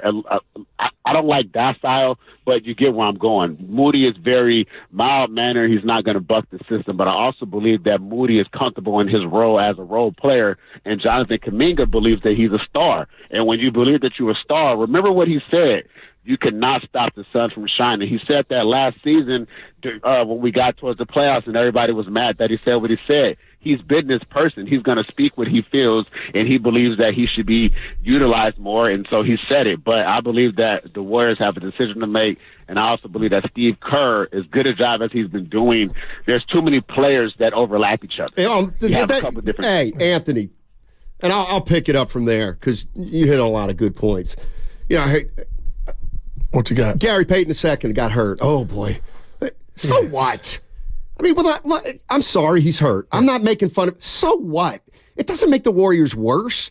That's why, okay, we got right now Green's not playing and Payton II's not playing. You know what? Good. Because those are just two less guys that Steve Kerr's got to figure out how to shoehorn into a lineup when everybody thinks 11 guys should play, and they shouldn't, by the way. Right. But he doesn't want to have to not play guys too frequently so as not to lose them. They have too many guys. But Steiny, Gary Payton too many average players. No, and you know what? I'm not mad at you. I think they got too much of the same thing. Yeah. But I do feel, and you can't make me back up off this. I do feel bad for Moses Moody. Why? Pajemski's better. Yeah. Well. Otherwise, you're saying no. I just feel like, and I love Pods. God bless him. The other night after Miami, they lost because of him. I wanted to hug him through the TV, and I love you. No, young fella, they lost because the Splash Brothers couldn't shoot. Yeah. And we haven't put the other rat on the table. Oh. This is one of the worst shooting teams in the league. Who? The Warriors collectively are one of the worst field goal. Like, when did that happen? And like, who saw that coming? If I'm Captain James T. Kirk of the Star Trek Enterprise and I'm looking out yonder, that's an asteroid that I didn't think we were going to have to move. Like, this team, shooting-wise, that's not our forte. Like, who saw that? And now we're top-tier rebounding team. You know what? Oh, I get it, because we clank a lot, too. This is where, oh, boy. You tell me you miss me. Oh, I miss you. I love you so much, I can't even explain it to you. I'm watching the game. By the way, Kalena was terrific last night. He said a couple things that were incredible. There was matters. And here's the thing. Like, this is what I'm getting at. I try to make this point a million times. Last night, Klay Thompson's 3 for 7 from three-point range. Yeah, hit one big one. Yeah. He's 3 for 7. It's mid-game. Yeah. Curry's 3 for 8, okay, from 3. And Kalena says, hey, they're 6 for 15. There's nothing wrong with that.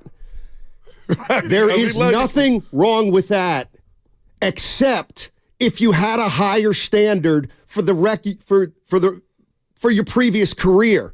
And the bottom line is 6 for 15 is a combined 40% from the field, from three-point range. And throughout the course of Steph and Klay's career, they both above 40. Yeah. They're always above 40, but for the recent past. I'm not doing this to mess with Kalena. I love Kalena. Yeah. But that's what I'm saying. That's the difference. You're not even you're 6 for 15, which you say is good enough. Well, clearly you're worse defensively, Like, that's why you're not a championship team anymore. Because 6 for 15 is not good enough anymore when you're playing defense like they're playing. Okay. 500 until I see them different. It's a 500 Okay, team. give me this, because you said there's too many, you got too many Chiefs in the, and I got to be careful here. We got too many chefs in the kitchen.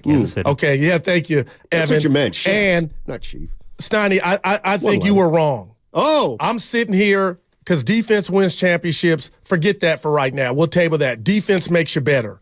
You cannot tell me on a good day, Draymond, in what's left of his career, can still defend, and so can Gary Payton II. One of the best on-ball defenders in the league when healthy. So you can't just throw that out and say there's no ramifications because of that. Now, you got to stay healthy, but partner, I just want you to give me and the Warrior fans solutions. Okay. Because you're telling us, and I agree with you.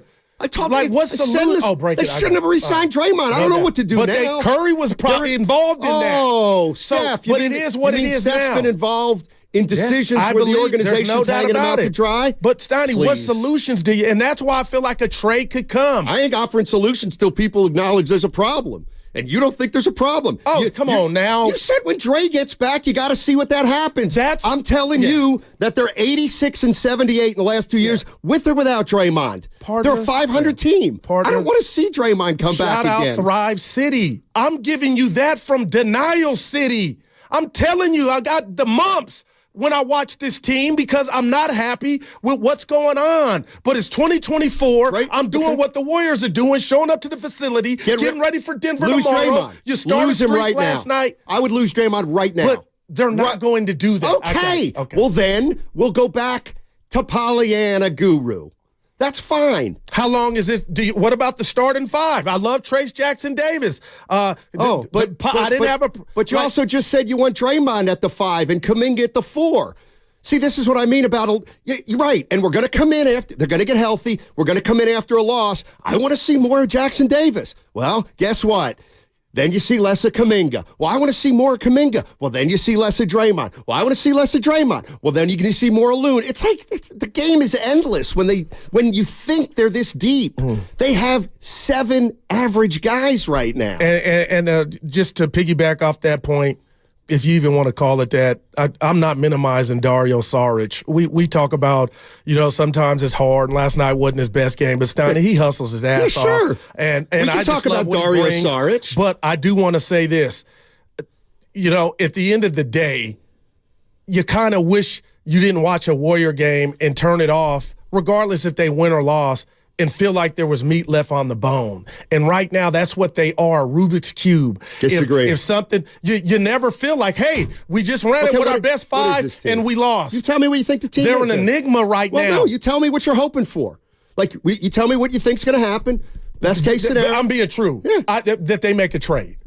And I told Dumont that they got. You factor that in? Currently, and I said this to Mark Willard at the summer. Yeah, they're making the playoffs. Okay. Well, but are they a threat to win the chip with Steph Curry? Because making the playoffs means we lowered our standards. Just because I'm not, hey, I'll watch the games. Hey. I'm not selling for that. Okay. So I still think a lot of stuff is in flux and in play. Okay. And if you make the right move and condense this roster, maybe 3 for 1, a guy that could bring some impact, maybe then I would that's attractive. Okay. So I'm rolling on my crap table. That's what I'm hoping to hit when I throw the dice. But it's currently what I'm watching right now. There's going to be every game of, I should have done this. I should have played Steiny. Exactly. Evan should have been in. That's what happens with average teams. Spadoni should have been in. That's what happens with average teams. And I didn't see that coming into this season. You should have seen. I've been seeing it for 2 years.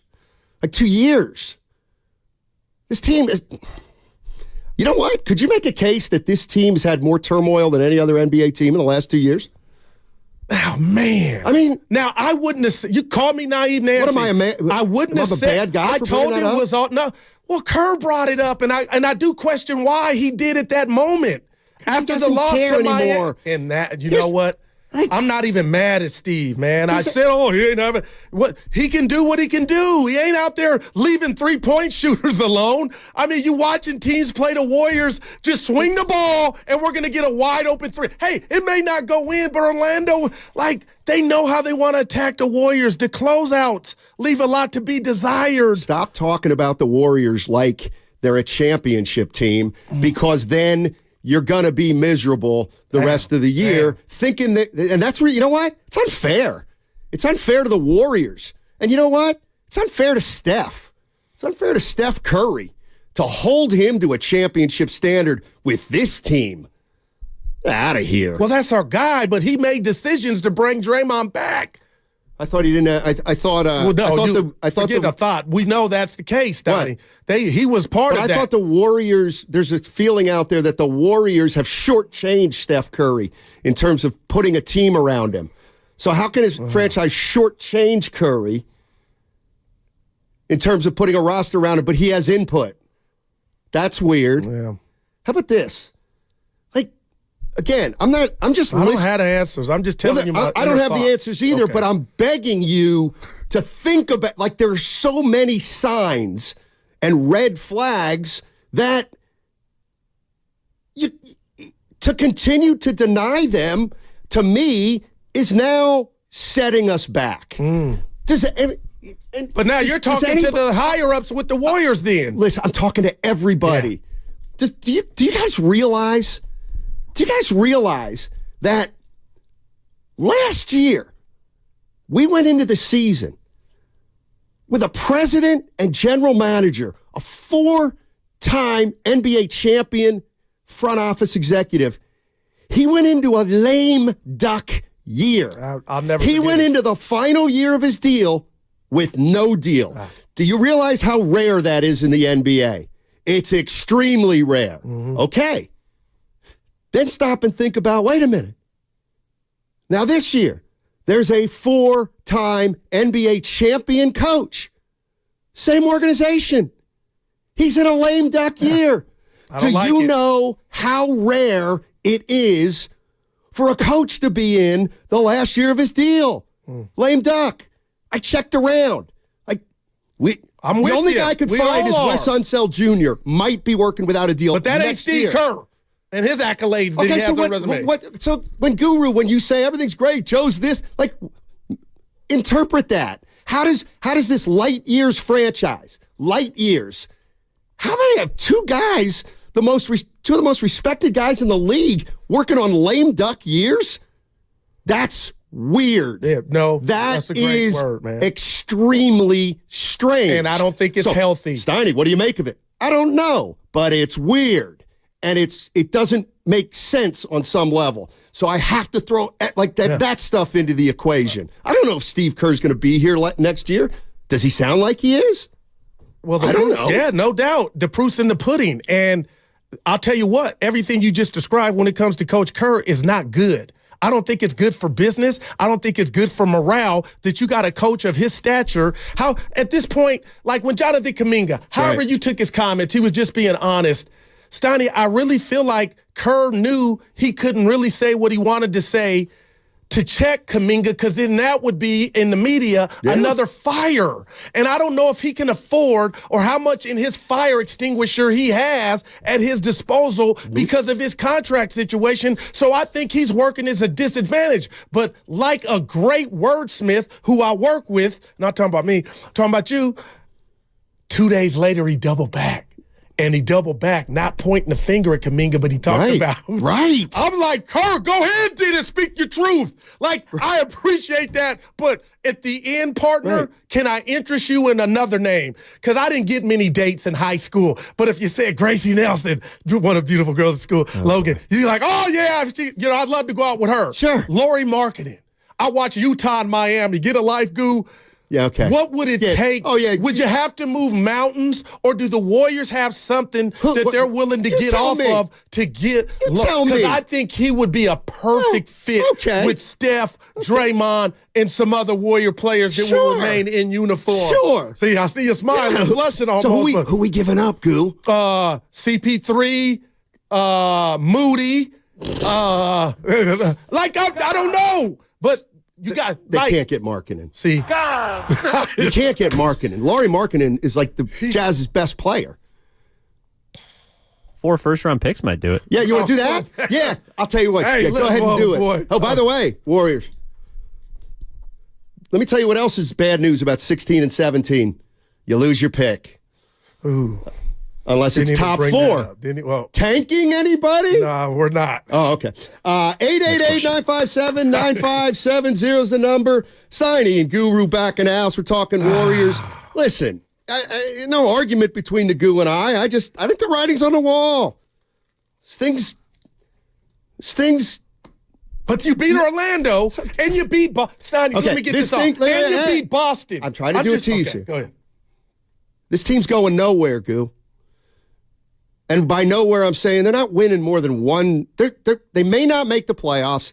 And you think they're going to, there's no chance they win more than one round. I see. No. I'm undecided. There's no way. It's too early. Hey, you know what? We came into the year. We thought it was going to be 42 and 40. Can we get to the playoffs and pull an upset? Yeah. That's the kind of fan I'm going to be.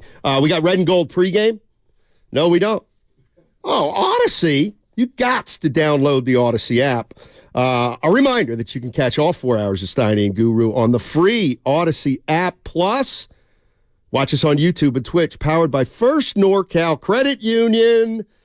Mark Schlereth, 1 o'clock. We're going to talk hoops, and then we're going to get into some football. Goo and I have a lot of catching up to do, and we're going to let you eavesdrop on 95.7 again.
fan. He's one of our regulars. I said, help me, San Jose Jazz fan. Help me. I said, how do I rephrase this discussion? Because I can't, it's getting old for you to be like, Steiny, and me saying, Goo, they're 500 team. Like, what? I don't think they're capable of being a 50-win team. So we got to rephrase it somehow. I'm looking at this team, and you know what? A 500 team, 45. Well, are you happy? Is there anybody? I'm not happy. I don't care. No, I'm asking Dub Nation. I'm stepping on you, Stoney. Is anybody happy with where they're at now? And are you looking at it like I'm looking at it? Like, okay, Draymond Green, right now he's in the lab. But unless you know LeBron's something behind it, well, yeah, too. But what's he supposed to do? Be in a dark room in fetal position? But at the end of the day, I look at it like, you know what? I don't think they're moving off of him. So I'm going to be positive and think, okay, the Warriors are working on themselves on the court. Sure. And when he comes back, he'll be his best version of himself. Okay. And they'll coincide, it'll gel, and then they take off. Okay. Because how many people will call and say, I'm happy with where they're at now? What does take off mean? Get 6 or 7 seed, maybe win 5 in a row. Yeah. Defensively, they got after Banchero and company last night, you know? Okay, so you and I don't have a disagreement. I think best case scenario, they get to 6 or 7. Or they could go Joan Rivers and Joe Lacob could pull a facelift and make a trade, and it changes the Warriors. Yeah, let me tell you something. Okay. Let me tell you something about this fictitious trade that may happen. This trade is more likely. Right at you. The trade would be at this point. I would be more likely to go back and make the Monte Ellis for Bogut trade right now than who would be Monte? Doubling Draymond? down. I don't know, but my point is I'd be ready to go the other way. Go the other way rather than let's get. First of all, you hear Siakam isn't even. Like, he doesn't have a lot of value either because he's told the teams he's not signing an extension or not guaranteeing that he's signing an extension there at that place. 888-957-9570 is the number. How else can we rephrase this discussion is what I'm wondering, too. I mean, are the Warriors underachieving? I don't really think so. See, now, I get you. I don't. I know where, but I think that's not an insult because you're not me. Like, they are. You got Steph effing Curry and Klay Thompson. What? And you should not be 16 and 17 and have already equaled as many losses at home as you did last year. And the turbulence was everywhere last year. There's every bit the turbulence this year. Why can't you see that? Because it's not as easy to identify. It's easier. It's easier to identify because we just watched it. Well, there was a protagonist and antagonist last year, Dre and Poole. That was the issue. What about the locker Wiggins? room's fractured. What about Wiggins? Okay, well, get to that. Oh, what about Myers? But this to me is it's more of a plague, or like what Kerr was talking about, like COVID. It's lasting more than just a year. Yeah. Huh. That's 888-957-9. You know what? People need to get on this YouTube chat and see how much we laugh and smile. Because I have people think I'm like, hey, what are you? Well, you're Steiny being Steiny going Steiny. Let's go to Ricky G. Ricky G's in the bed. That's the guy I told you about, his hoop takes. I just texted him to call in. Who? Ricky G. The guy said that you said you like his hoop dog. What's up, Rick? All right. Yeah.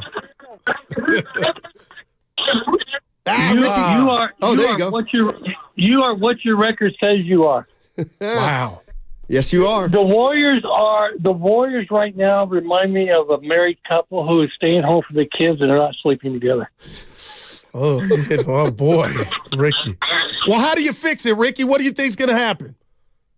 I don't know if you can. We don't know the backstories. Kurt caught me off guard last night with what he said about Draymond. Oh, no doubt. There's a deep cloud hanging over, and it's still from the punch. Haven't recovered.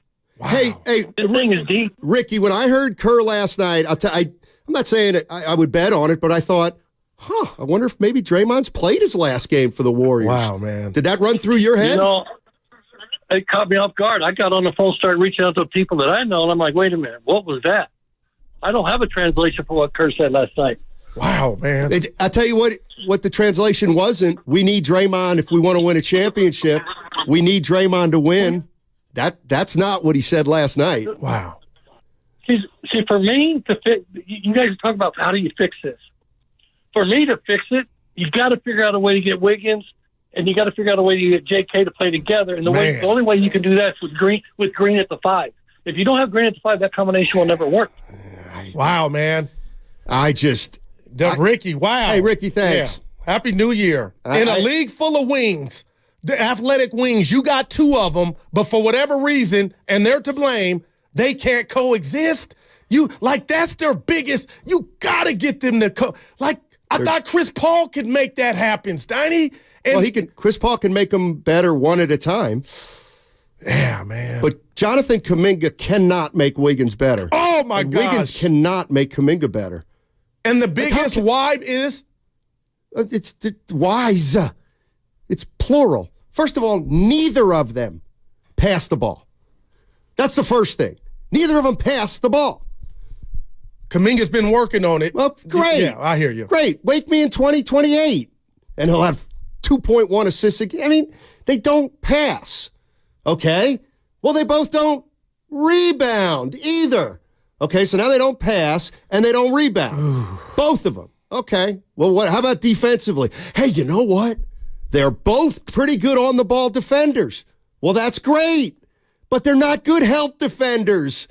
So you can only have one of them out there to lock the guy, try to guard a guy. Because if you have the other one on a guy off the ball, he's not as good of a defender. They don't work.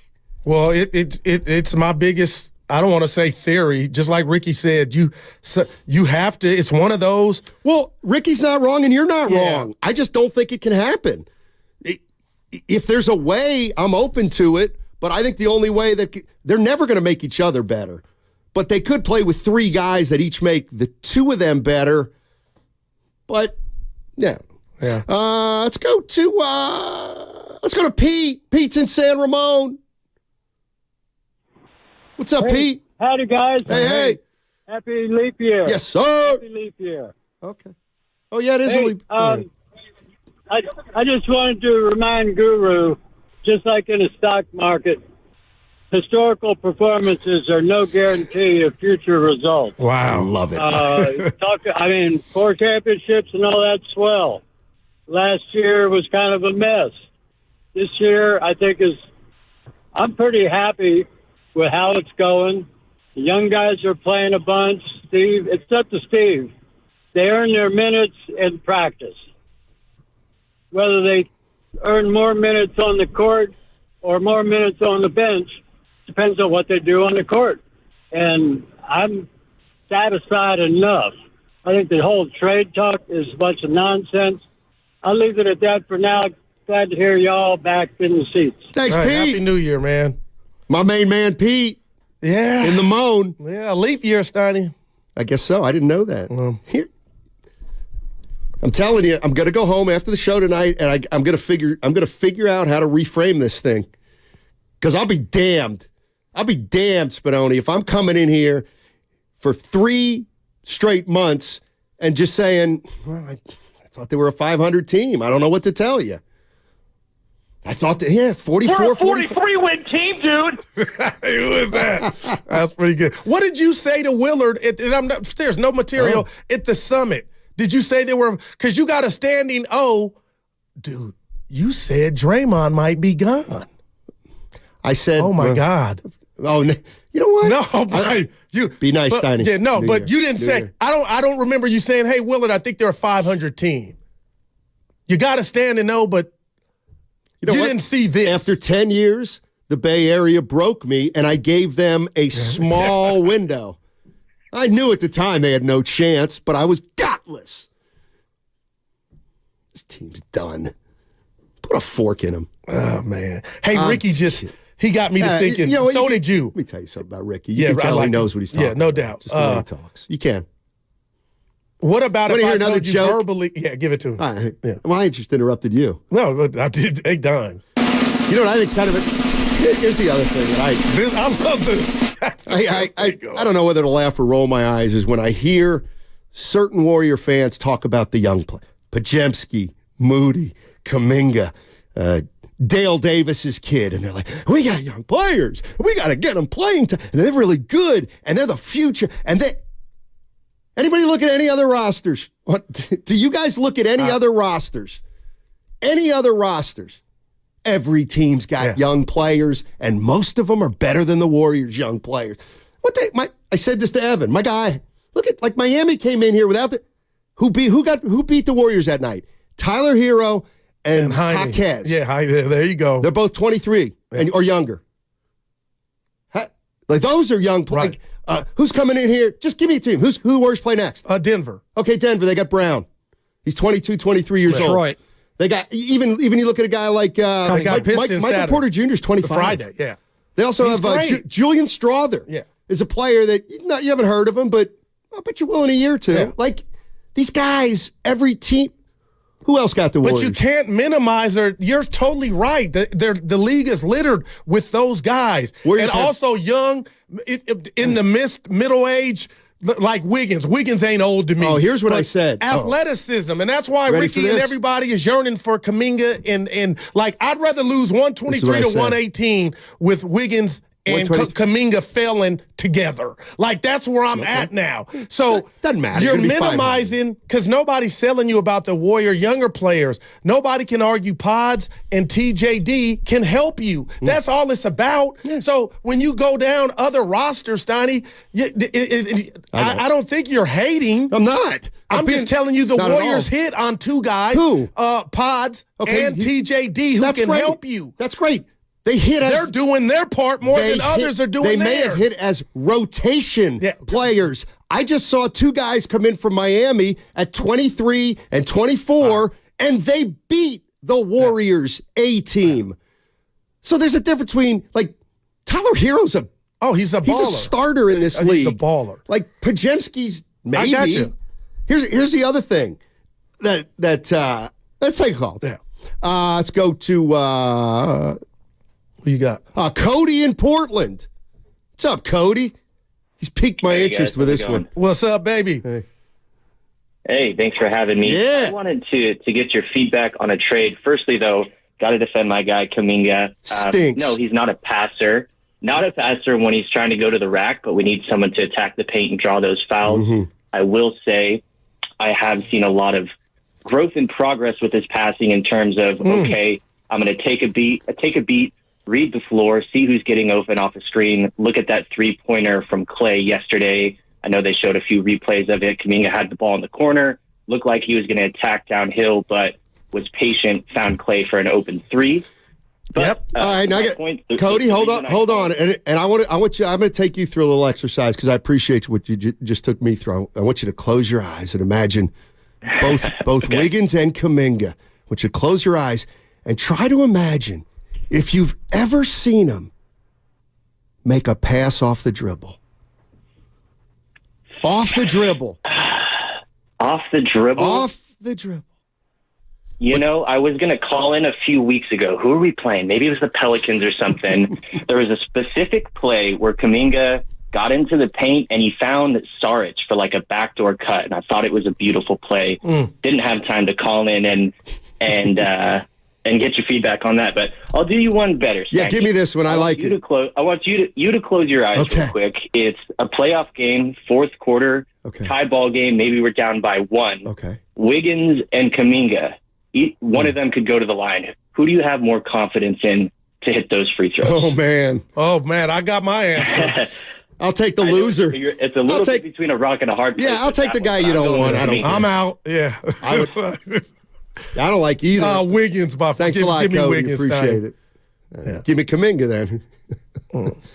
By the way, Evan with the one-liner about Kuminga can be defended by the foul line. Oh, that's a good line. That's three. I got to run. You think he stole it or is that his? That's pretty good. He didn't steal it, but it's not the first time I've heard something like it. He just tweaked it, and that's fine. You're allowed to do that. So, again, I love the callers. I love you. I love the show. Thanks. Yeah. It doesn't seem like you got a big problem or an answer to why this team is so poor shooting the ball. They're getting old. I hate to say it, Goo, but they're old. Like, what do you think? Klay Thompson's good? Like, Klay Thompson? It's more than just him, though, Steiny. That's what it's more than. He's their bulk. Yeah, okay. Curry is 3 percentage points under his career mark, essentially 3 percentage points. Clay is now 5 Fitz percentage points points. that out at not. Fitz is shocked. Like, why? Why? Yeah. Like, why are you shocked? Their name's the Splash Brothers. They earned it. Okay, they've earned what? You think they're going to be better in the next year? It's not about better. It's just about more consistent. Okay, they're not. They're not going to become more consistent. They've been they're 86 and 78 the last 2 years. That's what they are after 20. I hate that, but yeah, I know. Yeah. I know. I love it. I love it. What seed did that get them? Right. Yeah, exactly. Let's go to. Oh, you know what? Let's go to Steel Toe in San Mateo. He's been hanging out for a while. What's up, Steel Toe? Thank you, Steiny Drew. You guys are the best, man. Thank you. Oh, wow. Thanks. Yeah, you guys got me triggered with this Warriors talk, man. I love it. Let's go. I like what you said. I kind of heard what Steve Kerr said yesterday, and it woke me up, and I loved it that he's not even thinking about Draymond Green, and right. I love it. Right. You know why? Because it's like Steve Kerr has to focus on getting the right starting lineup. And last night, I've been waiting for this for like three goddamn months for the starting lineup. We had Trace Jackson Davis with Chris Paul and Kuminga. Yeah. Now we have Clay where he's supposed to be at the 3 spot and Steph Curry at the 2 spot. I mean, that's it. We found it. Yeah. Chris Paul has to be the leader of this team for this. For Steve Kerr's complicated system to work. Okay, you have to have the smartest guy on the team to run the smartest. What's that translate to? You like what you see. You like what you've seen. He finally is doing that. What's going to happen? How good can they be? Here's the deal. When Clay and Steph were young, they could shoot threes with the hands in their face.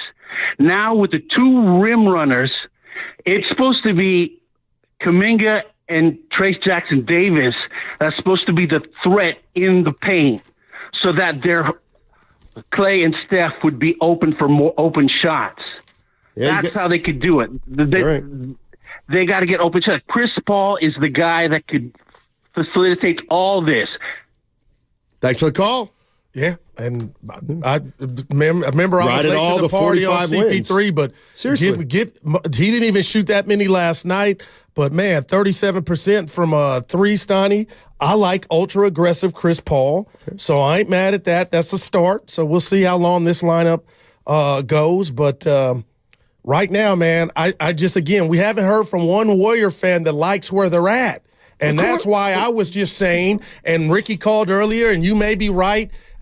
You know, I wasn't floored by the Draymond update. I just know no matter what came out of Steve Kerr's pie hole, Draymond wasn't going to be in uniform tomorrow against Denver. So it's just about the status of the quote-unquote punishment. You know what I mean? But yeah, and when he comes back, everything will be fine.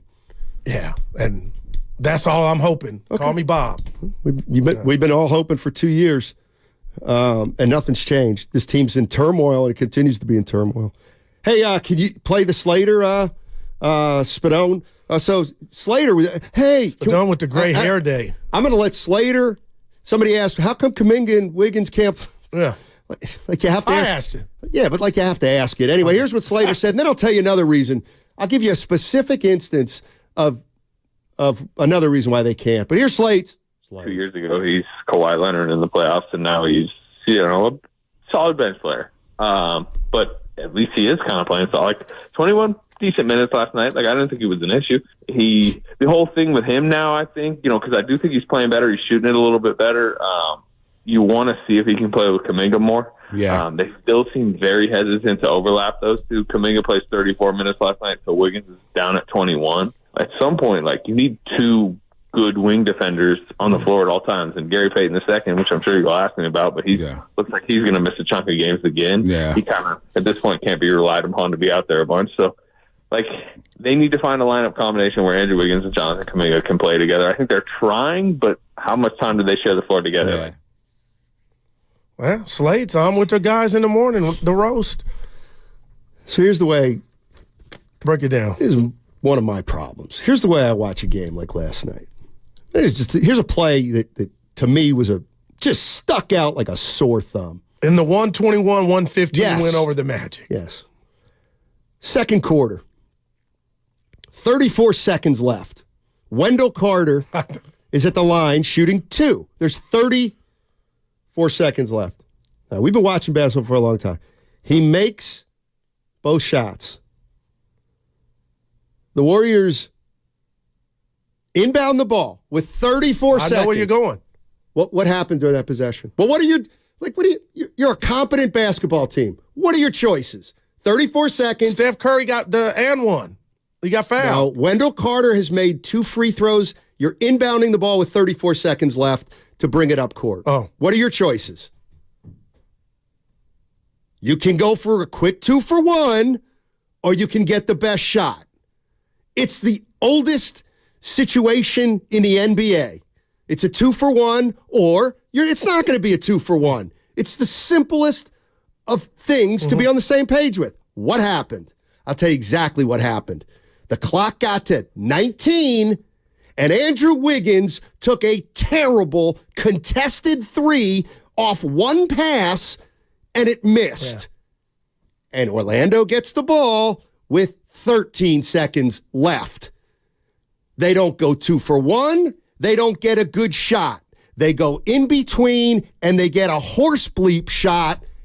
And, oh, by the way, the Magic now have plenty of do people just but people say, how come Wiggins and Kuminga can't play together? Well, you know what? Wiggins isn't the smartest player on planet Earth. That's the kind of play I'm talking. This team's so far away from being a championship team. And you do wonder where Joe Lacob is on that. And Mike, Steiny, it ain't like he ain't got a large workload, Mike. So let me ask you a question. Was Joe lying, or he just has no basketball judgment? He was not lying. Oh, so he believed. Yeah. So what does he know, in other words? He thought this was a championship team. Well, he's not wrong yet. No, he is. No, it don't look good. Okay. Got right. What's the only scenario now that Goo's down to is make a trade? Who do you get? That's the only problem. And how many Warrior? It's 26. I have between 20. How many Warrior fans out there saying, "Can't wait for Draymond to get back"? You can stop asking that question. You don't have to ask that again. You're darn right. Next question. All right. Hey, kickoff show. This Sunday, Larry Krueger, Lorenzo Neal, 2 hours before the start of the 49er game, join us at the Hilton Santa Clara. Delicious food, great drinks, best pregame show in the Bay. Presented by Habas Law. You've been wronged. Habas Law will fight to make it right. Call 1-800-INJURED or visit habaslaw.com. That segment also brought to you by Fremont Bank. Full service banking, no compromises. Hey, San Francisco.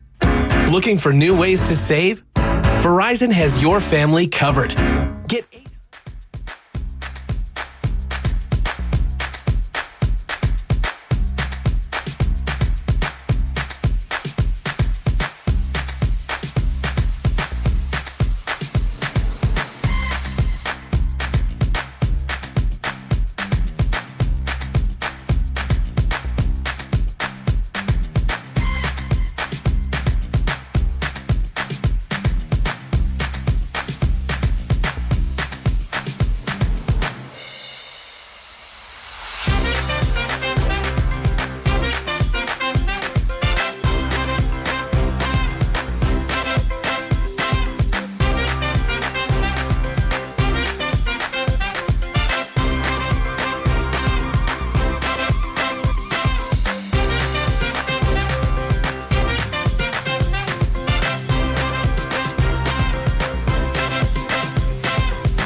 It's the Guru, Steiny, Guru, Steiny, Guru, Steiny show. Let's go.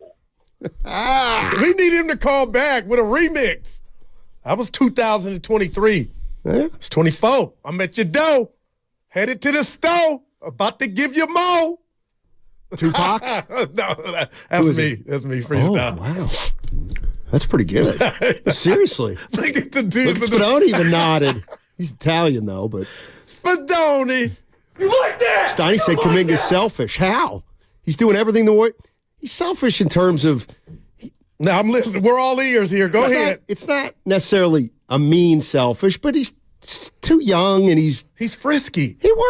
He goes out on the court and he worries about himself. That's all he really is out. Like he's just going out to play. He's not going out to win.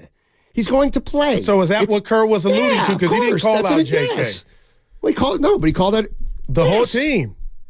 And that's what I mean by like JK's just not necessarily selfish like Allen Iverson, greedy, like take all the shots. It's more he's too wrapped up in his own game. Why? Because he's a young player who's very raw, who found himself on a championship team. That's Steiny, when he gets that ball in the paint. Yeah, what happens? One step away from getting in the paint. Okay, it's the Thor. Like a hammer. What about when he turns the ball over at an unprecedented rate? I'm talking about the good things. I'm not. Damn. Well, they're 16. Hey, Dad, I got an A on my test. What about the F's you got? Thank you. But let's celebrate that. F. Guess what? That makes you a C. That gets you to 500. I guess when you watch him play, there's no doubt you see his potential. I do. And I see his potential. And improvement. I'll give him that. Let me ask you this. Do you see his limitations? Hey. What are his limitations? Passing. Okay. I think you can work on that. That's something like I think going back to Wiggins, I'm throwing him in there. I think Wiggins, you're gonna call me crazy, can work on getting others involved while you try to, because you got clear out, I got it from the top of the key. I'm gonna do something and kick out like you got shooters. He can't do that, Guru. Yeah. Andrew Wiggins cannot do that. He cannot take a dribble into the lane. So many other guys they're playing can. Well, he can't, and neither can Kuminga. I'm looking at Anthony last night. He ain't no star, nor is he Wiggins, but he can create and kick out. Here we go. Let's go to Moose in San Rafael. Here's a guy who was a flavor of the month. Uh-oh. And I was like, he's just, what's happened to everybody's favorite player? What's up, Moose? Talk about him. Hey, guys. Happy New. Yeah. I'm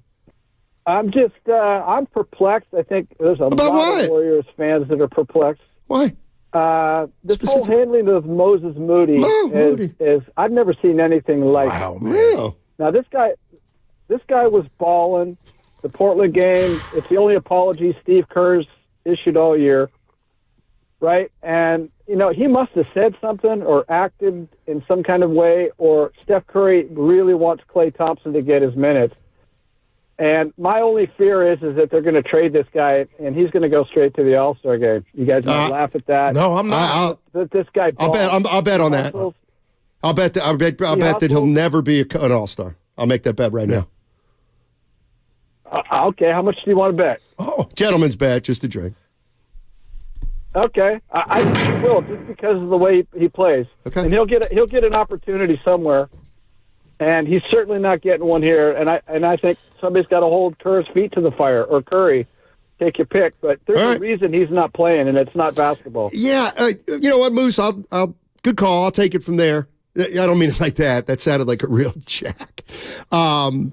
No, but everything you hear about Moody is he would never be that guy. And I wonder if that's hurting him now. Well, but Moose said, I'll bet he doesn't think he's playing because Moody's become an attitude. No, we know. But it's like Looney. And Looney's totally different. Looney looks a little thicker too, Steiny. And I don't know if... Oh, that's right. I don't know if that's hurting him. But I'm going to say this to you about Moses Moody. When I look at this team, and their overall record is 16-17, and it kind of goes back to the Kuminga and Wiggins. They can't play together. Mm-hmm. One, just listen, make them play together. Two, you look around the league, it's all about athletic wings. You got two of them, but there's a cap. They can't play together. And then Don't tell me because Podziemski is balling or whoever's balling that Moody has to collect dust or cobwebs. Yeah. We're trying to win a game, and there's 48 minutes. My point. We're trying to win a game, is but we're going to play two guys who can't play together. Well, now I'm talking about Moody. I'm talking more about Moody. Steiny, find a way. He should not be a DMP. You do realize they can't play 11 guys a night. I'm so sick of this.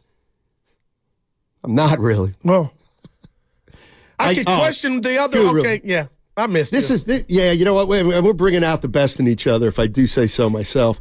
You can call this a hot take. You can call this anything you want. I don't care. 2024, your first one. I look at the game in a different way, and you know it, and I know it. It makes you go, huh. You look at life. We look at life different. Oh, yeah. Bigger than the game. You ever think about this with the Warriors? They have no players. Zero. Nada. Ooh. None in their prime. None. They don't have one player in their prime. And don't try to sell me on Andrew Wiggins. This is his 11th year in the league. He's on the downside. And you know what else?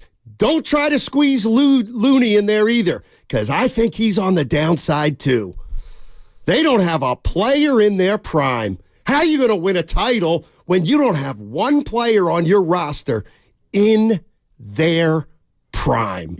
You almost walk it off? The walk-off. Should I walk it off, Evan? Two things. Come at me. The Barbieri, two things can be true. Come at me, baby. Steph, how far has he passed? It ain't far. Doesn't matter. He's not his prime. He's not his prime. Yeah, Steiny, but I guess. I know. I would love to give you 4 names on that list. Yeah, you would. But that doesn't constitute you can't win a chip. Yes, it does. Because they just did it 2 years ago. Name me a team. They just did it 2 years ago. Name me a team. Right. Right. Andrew Wiggins was in his prime 2 years ago. See, I don't think 2 years ago you would have gave him his prime. I don't think you would have gave Wiggins. What are you, crazy? 2 years, they were They were in the midst of that great season they were putting together. I'm just trying to think about the real Steiny. I don't think if I would have said, hey, Andrew Wiggins is in his prime, you would have been like, bingo. Of course he was. Of course he was in his prime 2 years ago. Because he still was K-Wig. And he's stunk since. He's been, let's talk about the last 2 years for Wiggins. No. Come on, man. This is what I mean.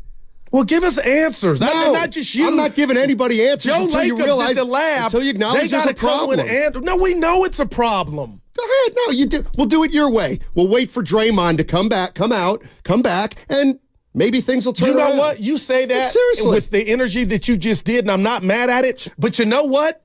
Because I feel like you're talking to Daryl Lakeup. They signed up for that.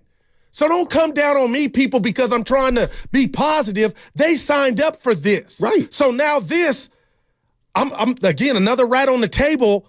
I think, Draymond aside, defensively, this team leaves a lot to be desired. That's bigger than Draymond. He's a part of it. But Steiny, they went into this season thinking what? It would be, we got enough quick feet, we got enough of this and that. So that's why when you dismiss GP2, it's a good thing we don't got to worry. No, Steiny, he was on-ball defender. Draymond, where he's at now, still do can you defend. Remember last year during the Kings series, you said to me, Steiny, those days of playing 2 non-scorers are over for the Warriors. I did say it. That would be Payton, and that would be Draymond. So it was more Looney and Dre. Okay, but it doesn't matter. They're all 3 non-scorers. So now you're telling me this year that you want we've got Draymond and Payton, 2 great defenders. This could be a great defensive team. You know what's going to happen? They're not going to be able to score. We watch that. Let's go to Matty in Oakland. Dun, dun, dun. What is up, gentlemen? Hey. Happy New Year, baby. Matty! Happy New Year. Oh, I'll tell you what. All righty. Hey. Oh, go ahead. I said they'd lose last night. They didn't. Yeah. Steiny, you just hit the nail squarely on the head. They have nobody in their prime, which makes me think the following. There's not going to be any difference between letting the kids play and getting rid of Wiggins and Draymond. I might keep Paul around for a bit. Maybe if Clay will take a reasonable deal, maybe keep him. But get rid of Draymond and Wiggins. They are not going to be any better if they're there. You're talking about, the same thing, losing in the first round. Might as well lose the those kids. And Kuminga's only 21, man. He could be Kawhi Leonard, man. He could. He's not going anywhere, man. I would keep him. Not saying I disagree with you. Who's going to play now? Because GP2 can't stay healthy. Love GP2. Cannot stay healthy. Keep the youngins. Get rid of Draymond. Get rid of Wiggins. They're past their prime. Draymond's not worth it. What do you do with Steph, though? If that's what you want to do, how is Steph going to like that? Steph got us into this mess. But how is Curry? How is Curry going to look at that? My point is that it doesn't make any difference, Guru. Ooh. It's not. There's nothing they can do that's going to make a substantial difference. They're not winning another chip with this bunch. They're not.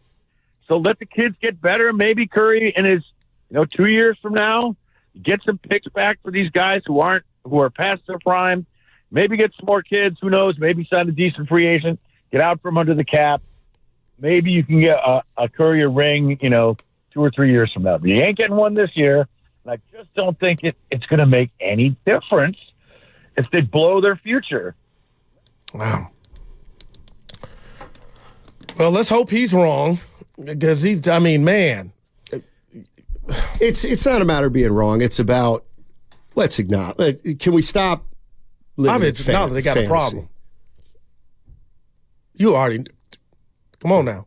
What? But you can go fix and shock the world and make a move to try to be a different version of yourself to get close to the throne. Yeah, that's all fans are asking. Yeah, they're 17. They're 16 and 17. That's nasty. And I don't believe there's a move out there that they're going to make, that they're going to get a player in here in half a year and get championship chemistry. Not to mention their chemistry is horse bleep now. But let me guess, if you get rid of a couple guys and you bring in another guy, it'll all be different. Yeah. Unless one of those guys is Draymond Green, it ain't going to be different. Wow. Adrian Gonzalez on the First NorCal Credit Union YouTube chat. Guru, come on, man. Come back to reality. I hate to see this also. I love the Warriors, but it is what it is. What is it? That's what we don't. Right now it's bad, 16 and 17. It's a 500 team at the end of a dynasty, and people think it's not going to end badly. And they always do. They always do. There's no way around it. That's why, hey, what's the fix? There's not a fix, Goo. There's not a fix. So maybe that's the answer to why the head coach, his contract status is what it is. Man. They had an opportunity. This is the thing. Oh, what's that song? They had an opportunity. They had an opportunity, and they blew it. I hate to. I'm thinking Wiseman. You think talking Draymond? No, yes, Wiseman. Oh, yeah. I hate to say it. They blew it. Could have been Halliburton. Could have been anybody. Could have been Wagner. Oh, my gosh. But the bottom line is they actually had a dynasty and were gifted on their own. No, I'm not going to stop it. It hurts. It's hurting. I'm not going to stop it because it's why they're at where they're at now and why they're stuck. It's hurting. They had an opportunity to be they were in a dynasty and they had the number 2 pick. You know what? And it's like the Boston Celtics when they had Len Bias and he passed. He died before he ever played a game. They never recovered. He was never paired with Bird. They could never continue. James Wiseman can't play. They drafted a guy who can't play. But then you got Kuminga and Moody. Who one wasn't good enough to play. The other wasn't smart enough to play because he was too inexperienced. There's a price to be paid. Thank you. Leroy in Oakland. Our guy. You know what? Here's what you do. You try to hang around 500 for the next year or two. You try to develop your young players. You move off what you consider the dreck of this team. And I don't know. You try to get cap friendlier over the next 2 years. Give you more flexibility. Hopefully Leroy has some answers. Leroy's going to. Steiny, Goo. Hey, Leroy. Happy New Year, baby. It's okay. We can be 500 for a couple years. What's up, baby? Happy New Year. You know, Steiny, I totally agree with you, Steiny. I totally agree. And then, you know, how I felt all along, man. You know, when that decision kind of came for the brass to, you know, hey, you know, do we hang on to Poole? Do we hang on to Draymond? You know me. My whole quote was go with the youth movement. I wanted them to get rid of Draymond, and I wanted them to keep Poole because, you know, I'm just like, man, I got us making the 8th seed. I don't know how y'all got us, you know, in the playoffs, but I got us making the playoffs. And I just think that this team, you know, with Curry, I'm giving him his credit, you know, with me saying we're going to make the playoffs. I mean, he's the greatest. Clay's the greatest. Tim Roy said something last night. He said, Klay Thompson has been great, has been brilliant, I think the word is brilliant on both ends of the floor. We can't depend on that every night just because what Steiny's saying. You know, we'll get that sometime, but we know the way this team is constructed, the Golden State Warriors have to be Klay, Draymond, and Curry. None of them are in their prime. Draymond's not even available. And now you got Klay and Curry stuck with a bunch of young guys. And the young guys are taking a whole lot of heat, which is not fair for those young guys because the way they're being used by Steve Kerr. And when they went with the old movement, this is what you get. Now Moody is falling out of favor for no reason. And this is what you get by trying to hang on to the old guys. Somebody told me they compared it to the San Francisco Giants, hanging on to these old guys, and you see what happened to them. So this is where we are, gentlemen. Yeah, man, good call, Leroy. And I'll say this to Leroy about the 8th seed, Stoney. I'm looking at the standings right now. The Lakers, I think they got enough talent. They're 17-17. I think they'll figure it out. Phoenix has won 4 in a row. They're the 8th seed. And here comes Memphis. I mean, man, what? 5 games behind the Golden State Warriors. And my whole point is Memphis is on the come. I don't know what direction the Warriors are going, and that's what scares me. I guess you see nights like when they beat the Celtics, they take Denver 15 rounds on Christmas. Denver comes in tomorrow.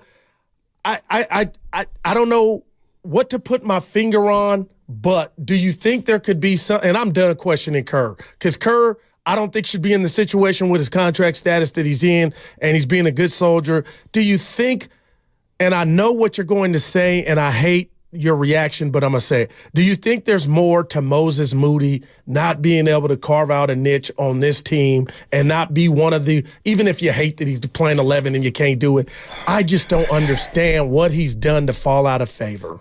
How about this? He hasn't done enough to stay in favor. Goodness gracious. Podziemski at least goes out there and tries to make something happen. Huh? You know what? And here's where I'm going to go. Because I did, somebody in here said, I didn't realize this was the hour not to be. You know what? Here's where I'm at. Because maybe I need to come clean.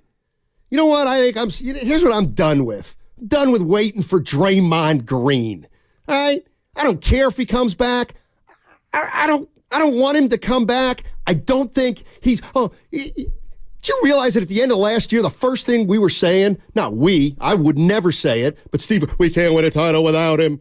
We can't win a title without him. They backed that up with 4-4 hundo. I'm sick of that crap, okay? So Draymond Green, I'm off him. Anytime Draymond comes back on the team and they do something, they don't do something, I'm just not buying it, okay? Wiggins, I'm done with Wiggins too. It's been 2 years. No, I'm sorry. It's not been 2 years. It's been 9 years. This guy's an enigma. This guy is a mystery. And he's okay coming off the bench. So I'm done with him, too. I'm done playing the game of, well, he played, Klay had 3 good shooting games, and now he's what? He's 80% of who he is and what he is. Steph Curry, he's got a lifetime scholarship, and he deserves it. So you know what I guess I'm saying?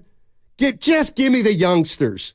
That's, I guess, what I'm saying. But I don't need to see this crap when Draymond Green comes back. Is he going to be on his good behavior? Is he not? What about if one more thing happens? It's like, it's over. It's over. Let's go with the young players. let's just do it. Let's see. But you can't. Why? Because you're sitting with Steph. So what? You just re-signed Dre. You have no chance if you go the other way. But what was your saying about if you play the youngsters, that means what? That means you're not going to win a title. You're not going to win a title under any situation right now. None. Zero. You might have a better chance to win a title with the young guys. This thing, come on, Goo. That's what I'm saying. You know what? And I want the youngsters. I've come around, but I haven't come around because I thought this team was pretty much done a year or two ago. That's fine. I was a year early. Now tell me I'm off timing. I mean, all I'm saying, let's just play the youngsters. But what about Steph? Don't you get it? It's bigger than these guys now. Well, all right. I'll be on. Play the young guys. I'll be at go. that bus stop when that happens. But I don't. And everything you said about Wiggins and Dre, the organization could be thinking that way. So we don't know yet, but we could be days, weeks away from them saying bye-bye to Draymond Green. And the fact that they told Andrew Wiggins, you know what? We're not afraid of the fallout. You're coming to the bench. That's a demotion. And you're right. Sitting here waiting for Andrew Wiggins. I'm the leader of the fan club. How about this? That ship has sailed. Can we put the rat on the table? Yeah. Brought to you by Echo. Andrew Wiggins, they put him on the bench. He didn't care. He doesn't care. He doesn't care. I just said it, man. Exactly. He looks like reinforcing it. He looks like he's starting, but we're up against it. I wanted to play this. No, we're not, Goo. We got 2 minutes. Well, that's up against it because Clay soundbite. Let's hear Clay talk about his conversation with Kerr. Okay. I wanted to do that. We'll the other side. Okay. Yeah, that's a tease. But do you realize we're in no rush right now? Yeah, no, but let me do it. Because I was in your chair. No, I didn't get a grade yet, so I got some positive and some negative. All right, so Klay Thompson last night, after the game, had an incredibly heartfelt response when he was asked about his game and how he's approaching this year. Oh, my God. And it was, I mean, I'll be honest, and we'll play it on the other side because it takes a minute or so. And that's all I was saying. It was going to, But here's what I'm going to challenge you to. Over the break, I've heard this sound, and we're going to play it on the other side. It's heartfelt. It's beautiful. It really is. Play, say the rest. But that's where it ends. Wow. That's all. I mean, it's why we love Klay Thompson. Mm-hmm. When Klay's at his best, being Klay Thompson, we love the guy. And we're going to play some sound after the break that's going to make you love him. Fall back in love with him if you're down on him. That's all I'm saying. 888-957-9570 is the number. There it is. 11:55 on a January 3rd. Let's get playing with the youngsters. This team ain't going anywhere when Draymond comes back and Wiggins gets his act together. And you don't know that. Chris Paul starts making threes. I'm with you. Let's get off this core. I am. 888-957-9570 is the number. Don't forget, it's a Warriors Wednesday. Brought to you by Friedman's Appliance, a trusted name since 1922. Visit friedmansappliance.com today. Also, a reminder that you can catch a full 4 hours of Steiny and Guru on the free Odyssey app. Plus, watch us on YouTube and Twitch, powered by First NorCal Credit Union. Don't forget, when I go on YouTube, I often interact. So go to YouTube. I may get into a little convo with you. On the other side, really heartfelt stuff from Klay Thompson we'll take a listen to on 95.7 The Game. Oh, my God. Jefferson, touchdown! I'm Justin Jefferson with the Minnesota...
Now pass goes to Klay Thompson, who somehow got away with it to Batazzi, and he dunked it.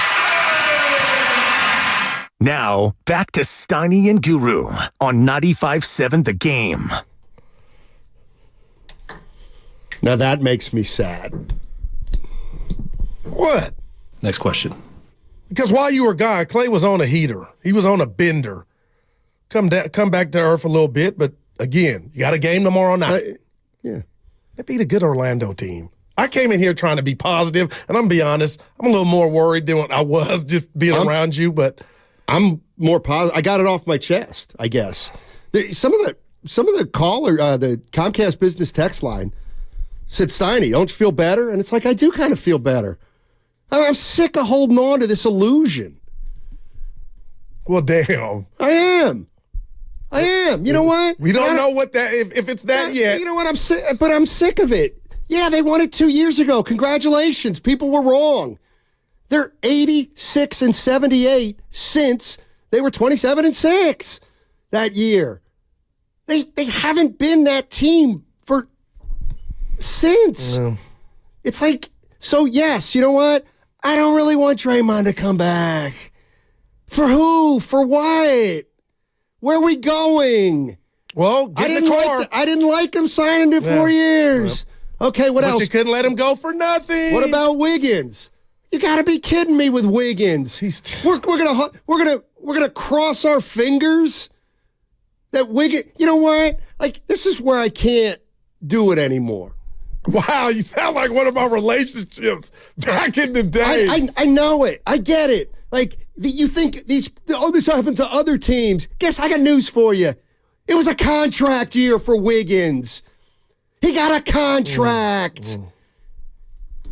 He had a great year. He got paid. Well, his days could be numbered here. Well, who cares? We all care. No, he's not good enough if you put anymore. him with the right package, what is this? Something could come back that could help you.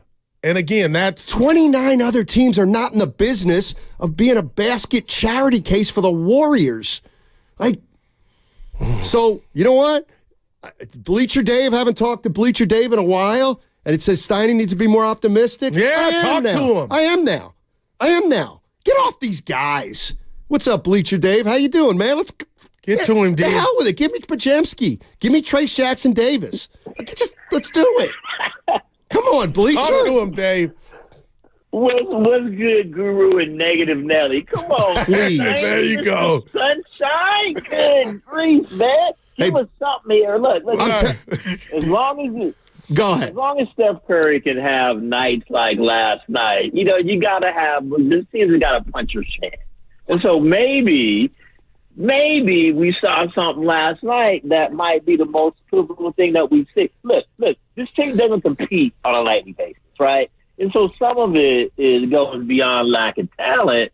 This becomes lack of will. I mean, when Klay throws up a touch pass and gets intercepted, and then Miami rips off like 15 in a row, that's mental, man. They wilt.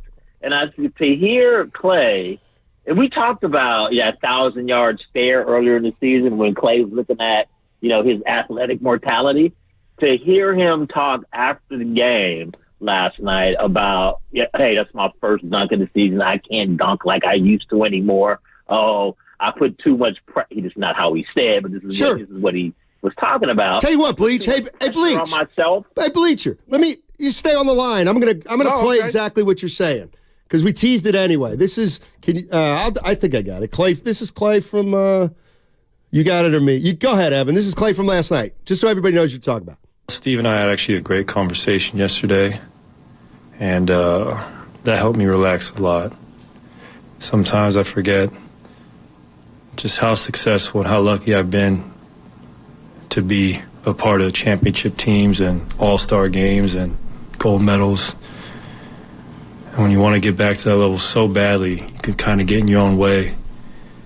And rather than forcing it, we had a conversation about just enjoying this last chapter of my career and how lucky I truly am to still be playing this game and doing it at a high level and being a better mentor for these young guys, leading by example and having my energy right every game.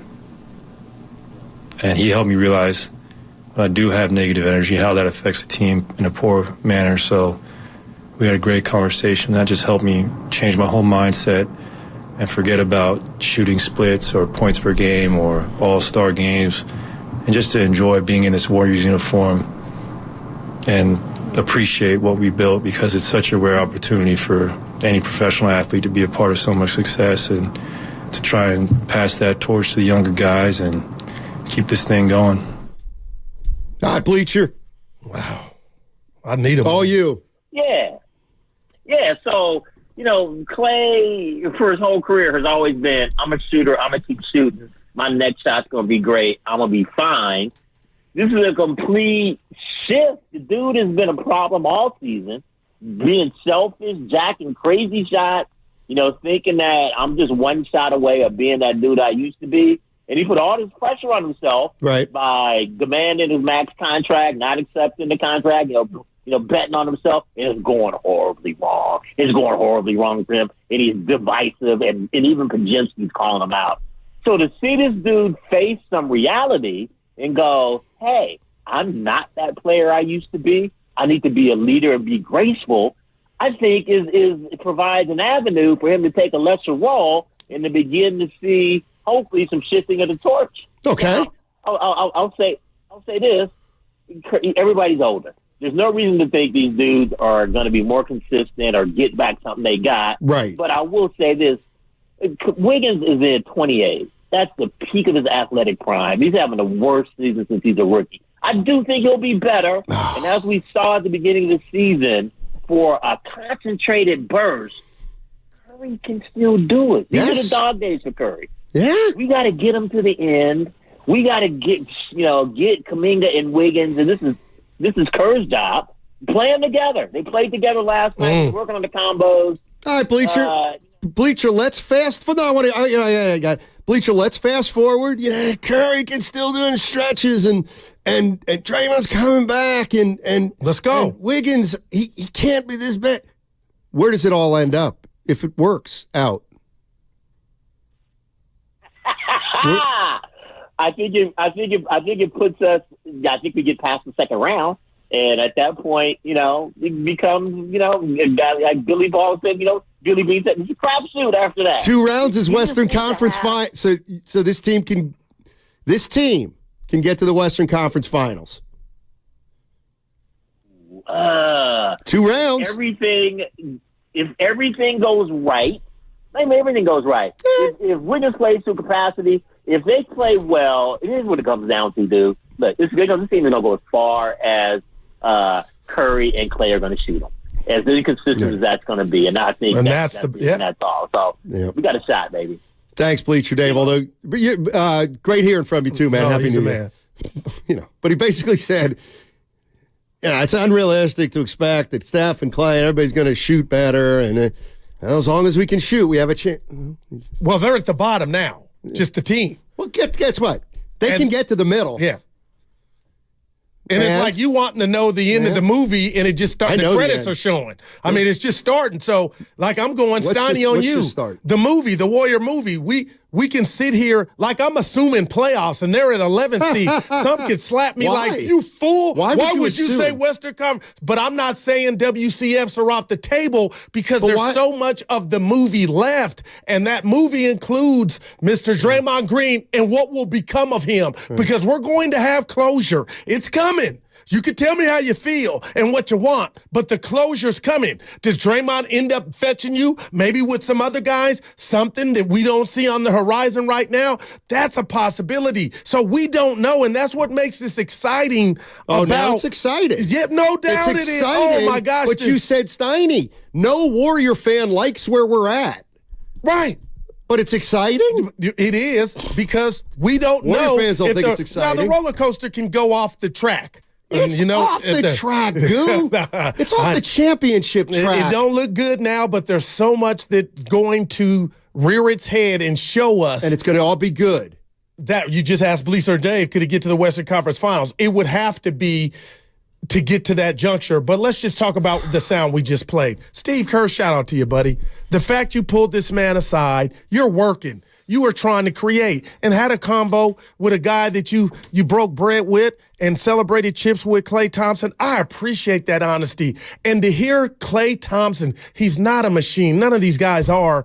Think about he needs to relax. Well, damn, Klay, I thought you would have that mastered, months ago, games ago, but you're human. And to still say, to let us know your contract is on your mind, obviously, your splits are on your mind, that you needed to have another conversation. No doubt. Who saw it? Like, this is what I'm talking about. But my point is they didn't ignore it. Kerr talked to him. Well, they ignored it for 33 games. Well, I mean, like, this is and you know what?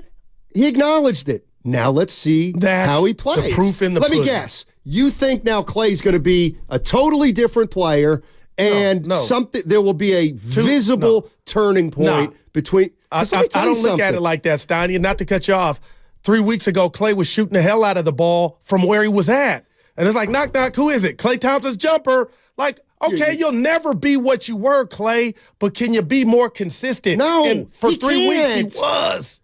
Not for now. Okay, that's a pittance in an NBA game. But now it's like here we go. From this, you asked me a question. From this conversation, where will he be? And I don't know what he'll be tomorrow night on TNT. There's also two issues that apparently nobody even thinks about. You know what?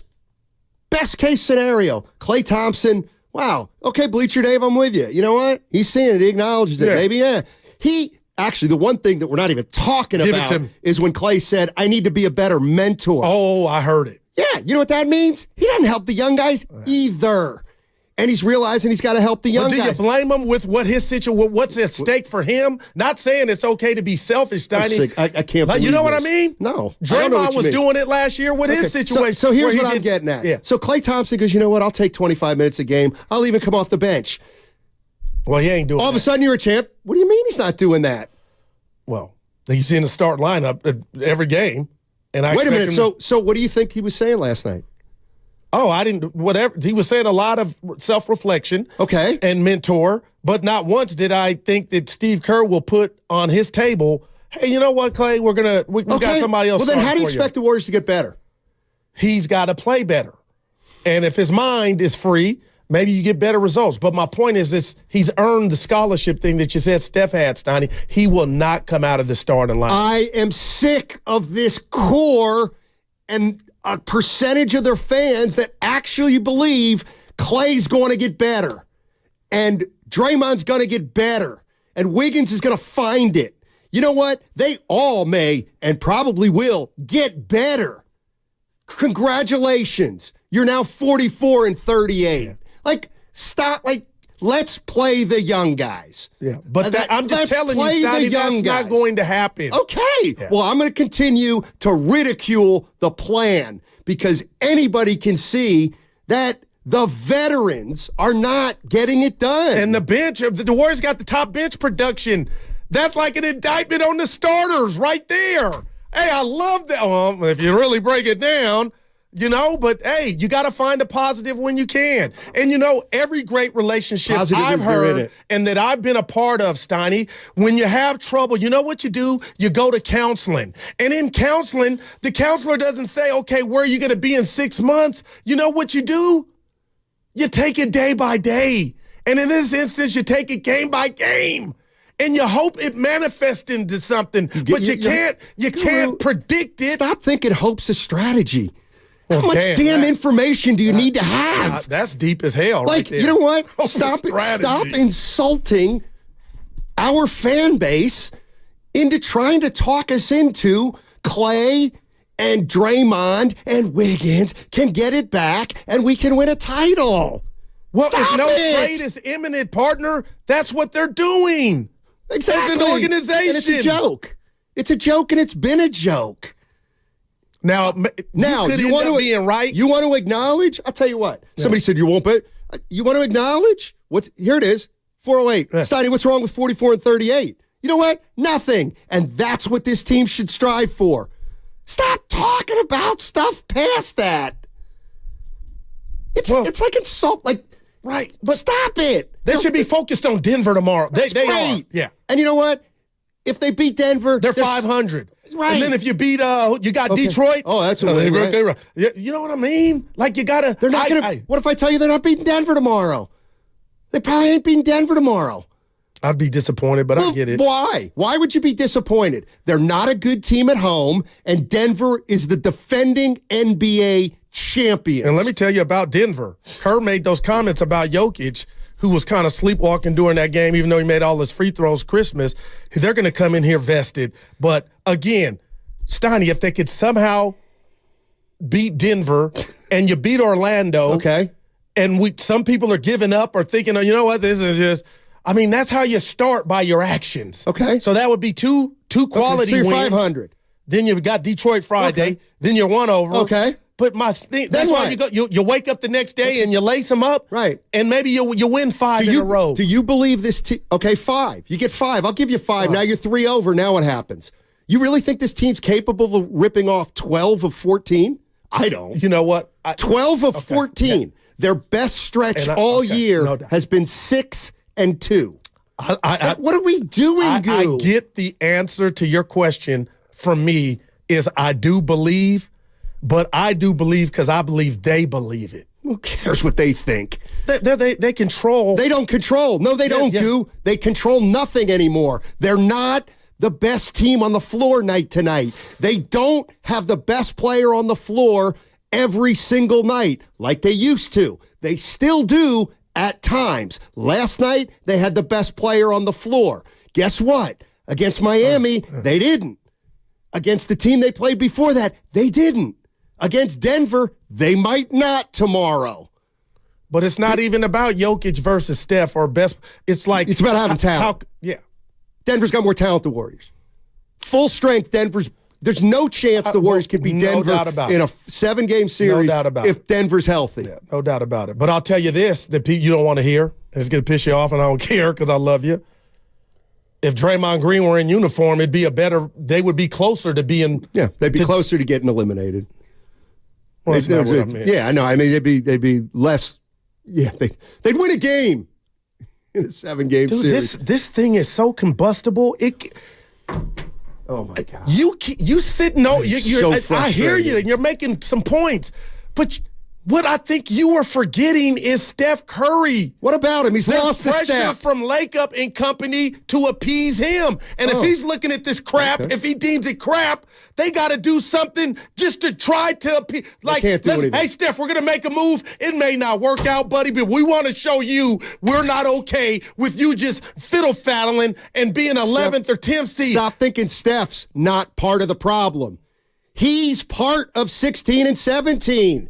He's had 10 games now where he hasn't shot the ball well. Okay, what if he goes in there like, Joe, give me some help. I was wrong. Give me some help. That's what I'm asking you. He could say that. We can be like, hey, Steph, you said go this way. We went this way, and it ain't working. He ain't saying, oh, you know what? I'm sorry. It's still some things that can be done. Well, and you know what? It may not work, but you got to appease the chef. For what? He built this. And this is not how he wants to end. Good. And you know what, Goo? Stop crying then when they go 5 years without making the playoffs, just like the Spurs did.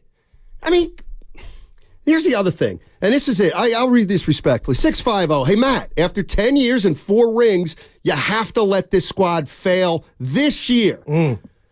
That's my number one issue with going through this year, which we all should have known was going to happen. They won the title. They ran it back. They won 44 games, and the season blew up. That was their run back.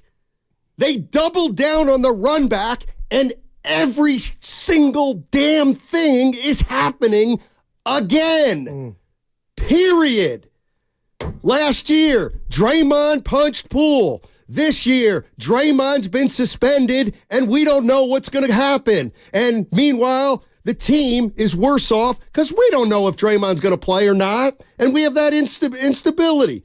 Andrew Wiggins, he went AWOL last year. He just went missing for 10 weeks. Guess what? He's here, but he may as well be AWOL. He's had a terrible year.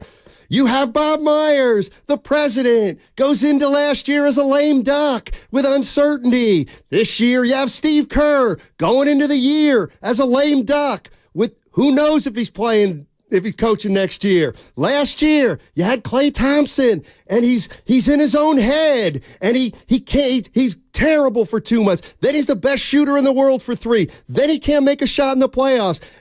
The same thing's happening this year with Klay Thompson. It's like, don't you get it? It's what it is. Right. There is no magic. We're gonna get it back. Well, I don't think. Well, Steiny, and man, Adrian Gutierrez, Steiny, you're spitting facts, 100. I'm not saying you're not.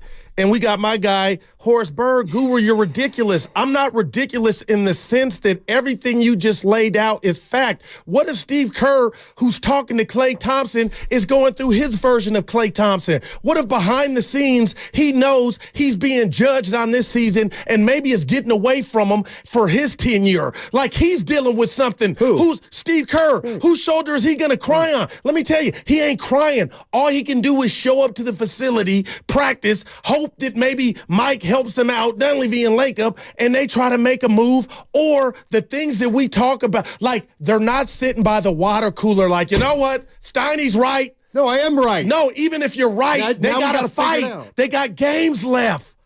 Right. That's what I'm like. Kerr's probably coaching for his future. You know who else has I ain't got games left? time to sit here, Klay, and I love Klay to death. You know, whose shoulder can I cry on? Because we're 16 and 17, and my boss is up there probably looking at me like he made the right decision by not re-upping me. You actually like think Steve Kerr doesn't know if he's going to be coach next year? Do you actually think Steve Kerr's coaching this year saying, I need to have a great year so Joe will hire me? Like, what? This is fantasy land. Steve Kerr's a four-time... No doubt. I said he should have been re-upped. Steve Kerr is one of 50 problems. That's why it's not, Draymond comes back, it's fixed. They have a myriad of issues. Right. Like, I'm sick of...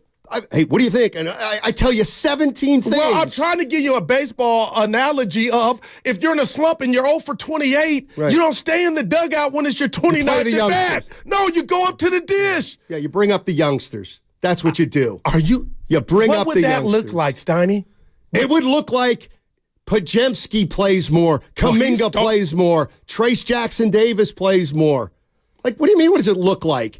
Here's what it looks like. It looks like less of Andrew Wiggins. It looks like less of Draymond Green. Well, we're kind of there now. Okay, good start.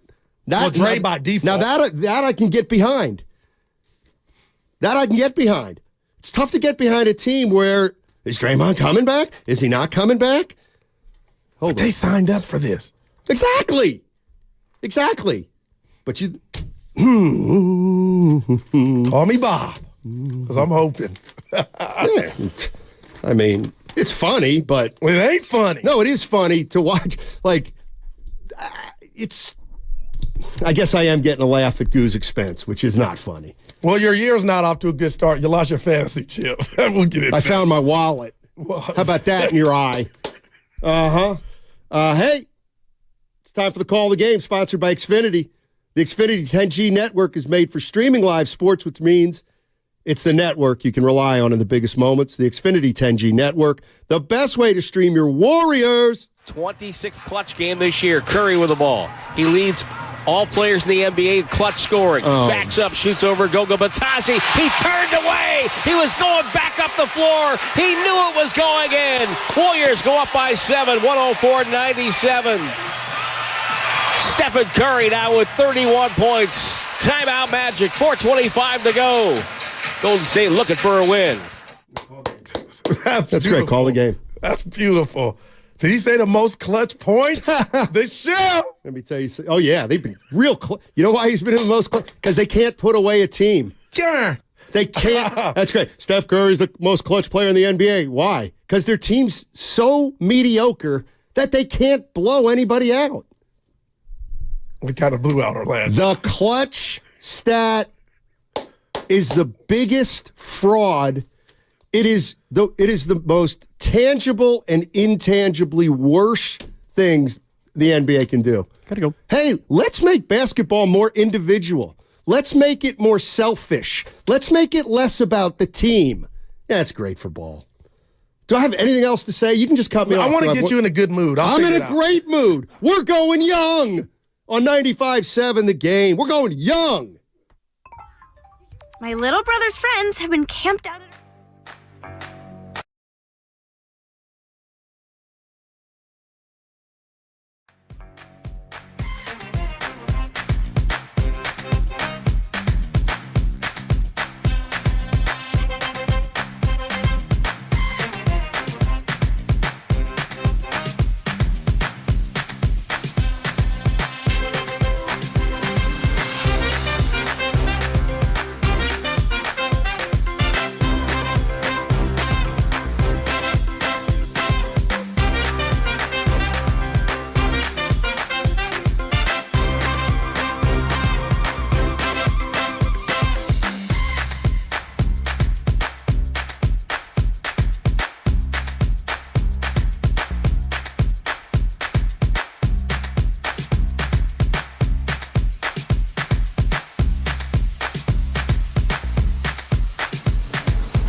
Hey,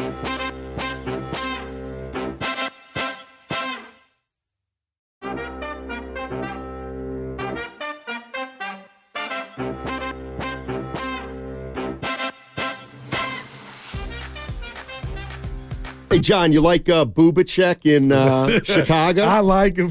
I'll give you a 3. Shout out Dolly Parton. Now, back to Steiny and Guru on 95.7 The Game. Oh, yeah, let's go out and get Zach LaVine, Ben Simmons. That'll turn us into. So we don't want. That'll turn us back into a championship team. Boobalicious, Vucevic. Oh, yeah, that we're back on top. By the way, remind me tomorrow to stick it to Spadoni.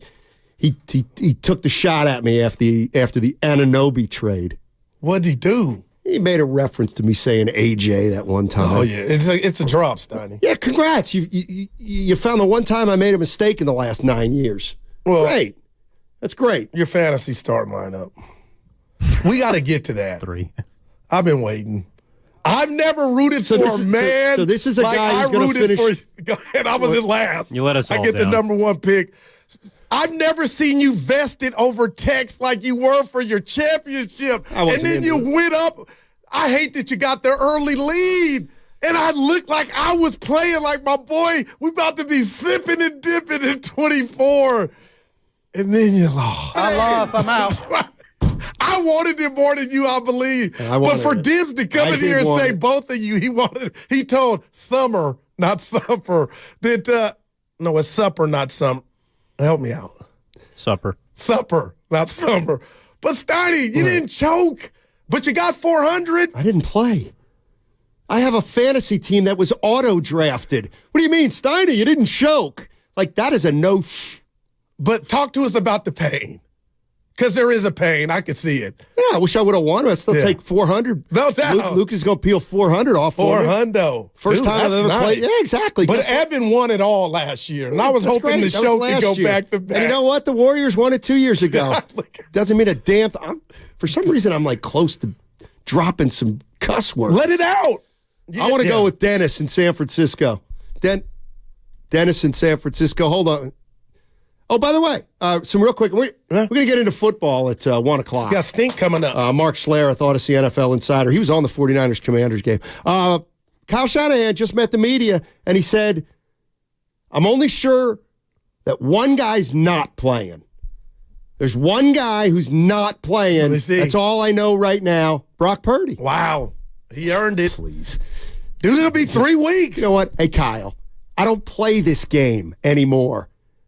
Okay, tell you, play McCaffrey. Oh, yeah. Go ahead and play McCaffrey. I dare you. Field. I dare you, Shanahan. Play McCaffrey. But good for Brock Purdy, man. You're not playing McCaffrey. He knows he's not playing McCaffrey. No, Let's go to Dennis in San Francisco.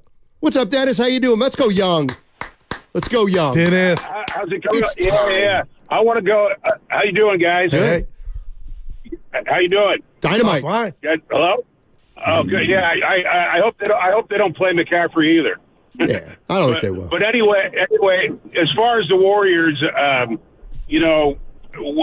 think if you look at it, we all know that it's been done. You know, they're not going anywhere, and I hope that they don't trade away the young core to get some. I mean, who are you going to get? Who are you going to get that's going to fit into this system? And if somebody's got a real good frontline player, they're not getting rid of them. You know, exactly, and that's what this team needs. It needs another frontline player, and I don't know if that'll even fix it. You know, that may not even fix it. And they got to go young. I mean, you look at what happened to San Antonio. They let that roster get old. And look at them now. You know, they had Ginobili, Parker, and Duncan, and their health went bad. They couldn't compete when it got late in the season, and that's what we're seeing. These guys are just going to get. They're just going to get older, and they're not going to be able to compete the way they used to. And they got a ton of miles on them from the playoffs, all those years in the playoffs. So I just see them getting older. They're too small. They're too slow. And I wouldn't get rid of the big guy. I wouldn't get rid of any of the young guys. Hey, you know what, Dennis? I'm with you. I just realized. I don't know. No. I just realized. You guys are right. I am an effing idiot. I'm dumb. I'm dumb as a box of rocks. Come on now, you're being a little strong. No, for 2 years, everybody's hating on me because I'm like, can we lose these old guys? I should have just been like, let's play the young guys. Right. If I would have just been saying, let's play the young guys instead of the old guys. You didn't have TJD. I would be loved. Yeah. I'd be loved. Well, less hated. I'd be less hated. I think of two people right now in Warrior Land, and it's Steph Curry and Joe Lacob. What about him? Mike is going to do what Joe tells him to do. Wait, what? Mike Dunleavy. He's going to do what his boss tells him to do in regard to, There's nothing to do. Yeah. You get I can't see you wearing the Ryan Rollins and PBJ cape. No, but no. Yeah. First, PBJ drove me nuts because nobody. But he's a young guy. No, but nobody ever saw him play, and then people. But he's going to be good. At least we loved his size, though. Thanks, Goo. Yeah. Thanks, and his shot. Make sure I get you in my scouting room when I work for a front office. Now I know what that was about. I brought up fantasy. I got you. 400. Dude, that is great. Yeah, seriously, that's a win in my book. Yeah. 400? Yeah. Well, it's 300 because you get your 100 back. It's 400 because I forgot about it. Dude, I'm going to walk into the old ship with 400. You want to be my friend that day or not? I would have thought Steiny's been kidnapped, and so you were in it. You put I'm nervous. Yeah, but you know what happened? Early, Steiny nervous? You were into it. It wasn't money time for Steiny. It was reality time. Let's go to Tom in Sonoma. He thinks it's reality time for the Warriors. Talk to us. Totally agree, Tom. What's up, What's up, buddy? Hey, Steiny. Hey, Guru. Hey. New Year, man. Back at you. Same to you. Hey, well, I'm going to spit out some truth, and I'm going to blow the Warrior Nation away. Yeah, let's man, do you were just talking the truth today, Steiny. Thank you. And Guru, third of the season's over, man. We don't have much time to make decisions, man. So my thing is, look at the Warriors. The dynasty is over, man. And if we don't make a move now, we're going to be stuck with these contracts. We're not going to be able to get rid of them. Our fourth quarter, we can't hit any scores. I want to get rid of. Now, here we go, guys. I want to get rid of Green and Clay. You're going to drop about $75 million off the budget. I want Siakam. That would be the best trade we could make. Send Draymond to L.A. because that's where he wants to go. And let's. I mean, we don't have a choice, man. We do not have a choice. What do you guys think? It's funny because let me fix the camera. Yeah. Somebody asked me. I said, well, first of all, I wouldn't have signed Draymond. I wouldn't have re-signed Draymond. Clay, I probably would have let it play out, and I'm letting Clay go at the end of the season. You think they did? You think they're happy he didn't sign that 2 for $48 if that was really offered? It doesn't. It kind of doesn't matter. Oh, I think it does. Why? Clay, I love you if you're out there. If you're Joe Lacob and you're watching this version of Klay Thompson and hopefully he gets better, I think if this thing is ugly like you're saying it is and the end is near and the tank is on E, okay.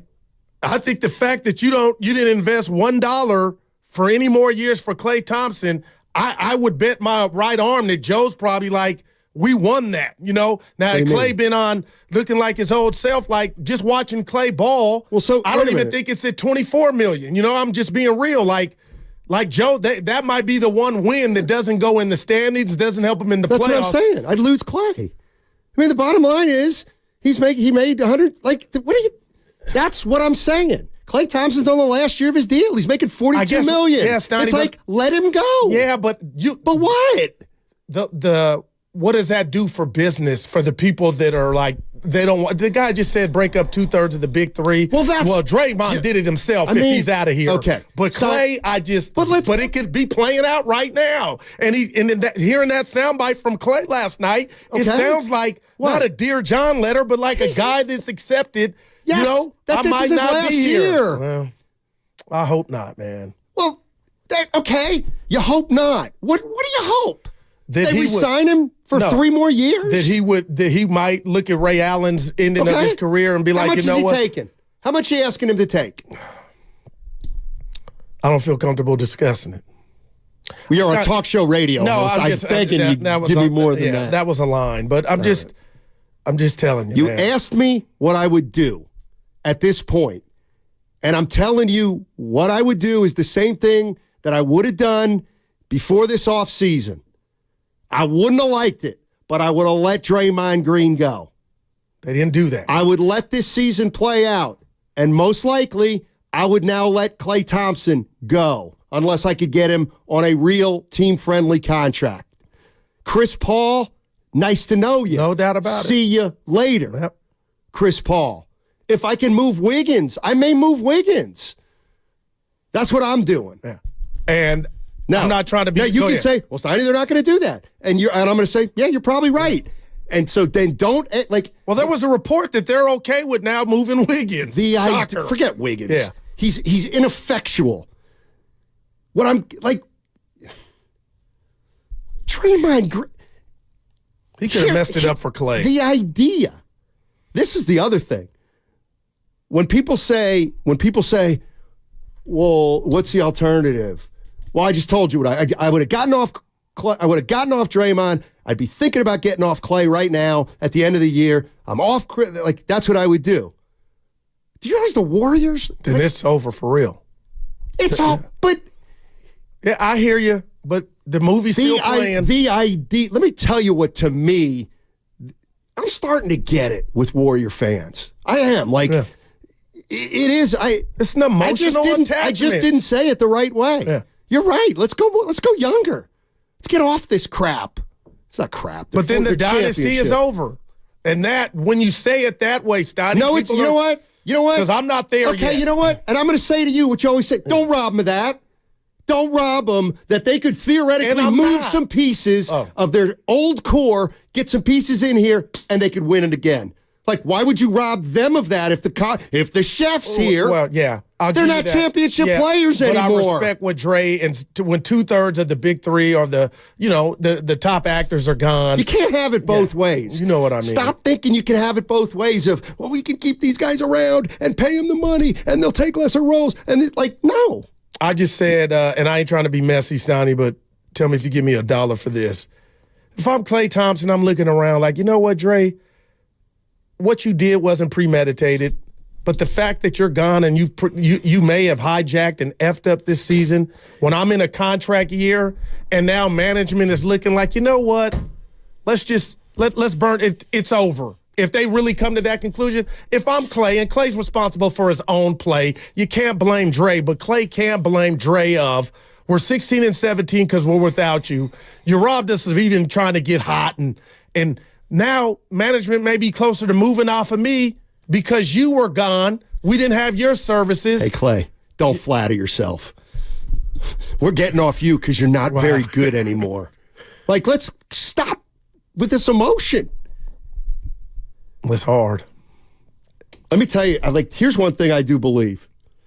When I said I'm starting to get Warrior fans, yes, I'm starting to get this group of Warrior fans, and I'm with them.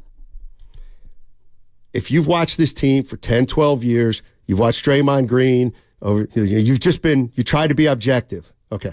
We're now 16 and 17. He's missed 10 games, suspension indefinitely. Steve Kerr's not on a contract, same issues as last year. It's been a year and a half of different people. It's not working, chemistry, not just Draymond. If the Golden State Warriors kind of come out in 2 weeks and say, well, Draymond's on a path to come back and we're looking forward to, we think he's going to be, he's gotten the help he's gotten, and we think we're going to be a better defensive team, and we love Draymond here, and we're ready to roll in the second half. I could see how a certain amount of Warrior fans would be, you got to be kidding me. You got to be kidding me. I could see it. I could see how Warrior fans would be like, no. And that's why I do think this thing's more serious than people think, because clearly the Warriors told Draymond Green, you know what? It's just hit the pike for a while. That was amazing. They told him to hit the pike for a while. Otherwise, he would be at the facility. Or you know what? Or maybe he's so disgusted with the Warriors for whatever reason that he's like, I'm suspended. I know I can't practice, but I ain't. Who knows? Well, he said they text back and forth, but again, that ain't being very little. Yeah, I'm not selling you on. Oh, it's like I just remember I told you. Wink, you think wink. there's something going on with Draymond Green? Oh, there's no doubt. Okay, well then why do you think he's? If you think right now there's something going on with Draymond Green, which I do too, I think it's pretty serious. Then why do you think he's just going to come back in 2 weeks and we're going to get rolling? Because it's an option. It's a possibility. So the Warriors are going to continue to take like the easiest way out with Draymond. Well. Because that's the way it would look. We're talking about a relationship that is, I mean, it's been a great relationship, ups and downs. But Steiny, they've had his back at every turn. This will be the ultimate. Do they have their back? And if for Kerr to do what he did and say it in the manner and where he said it, maybe they don't have his back. And maybe they don't have his back, and he knows it. Maybe that's the next card we're about to all see to where Draymond's got another jersey on his back. Okay, but there is a scenario where he can come back. Yeah. But you asked me a question 2 hours ago. I want to throw it back at you. I cannot see any more than 45 Joe Lacob was here, was joining the morning roast. Then he was with I and Raymond Ritter out there. And you asked me, do you believe at that juncture Joe thought this team going into the season was a championship team? I said, yes, I thought he did. I didn't give you a chance to answer. I'm going back to that because I believe that man thought right then, and when he was talking about CP3, how would you answer your own question? Do you think Joe at that juncture thought that this team could? Yeah, best case scenario, yeah. But nobody really. What kind of fool would have gone into this year thinking the Warriors are any kind of favorite? Well, I didn't say favorite. Well, that's important. That's important. I mean, we can win a title. No, you can't. Not as a 6 seed. No, you can't. I mean, sorry, the Heat did. Okay. I was about to say Lakers and Heat. Lakers got the West. Right, and you're going to rely on that when the reality is the history of the NBA. There's been what? A handful. So what do you get from playing the young guys? Because right now I love Podziemski, but I think when you talk about upside, Kuminga could be a star. I won't rob him of that, as you said. I like to use, but I mean Steiny outside going from Steph Curry to playing the young Define guys. A star. A guy that could Kuminga be Paul George and be a perennial all-star for the next 8 years? No. Why would you think he could? Because he's got. Don't you see that like one guy is raw as hell and the other guy is skilled as all get out? Yeah. Like Paul George came into the league. Like, this guy's good. Yeah. He's got handle. Like Kuminga's got no handle. I know. But what? No, I'm being real with you. Being proactive. Okay. What limitations do you set, or how high do you think John in the right situation, and maybe this is the right one when all the dust settles? A poor man's Amari Stoudemire. Wow. Poor man's. So he couldn't be a one. You don't think he could be a one? A one? Yeah. A one who can't pass? I don't know if I've ever heard of that other than Kobe. And I'm kidding. Yeah, that one would give you a one. Man, Steiny. Then if you're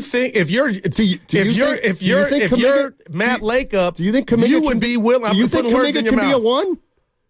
A 1B? Do you think he can be a one? I don't want to rob him of that. Right now, I would say no. Evan, do you think Kuminga can be a one? Go ahead. I think a better question is, does he think he can be a one? Well, we know the answer to that. That's a fool. We know the answer to that. Hey, by the way, Evan was terrific on the Warriors Live last night. I listen every night like I do. Thanks, guys. All right, let's go to Kevin in Martinez. Doing a show from Fantasyland today, everybody. We're just going to get it together once Draymond Green comes back. That's Fantasy Island. Dude, you act like he's not on the team. Who? Draymond. Hold on. I'm just saying. Hold on. We got Mark Schler at the 10 minutes, Donnie. Hold on. Pigskin. Can you please play Steve Kerr? Daryl, oh, my God.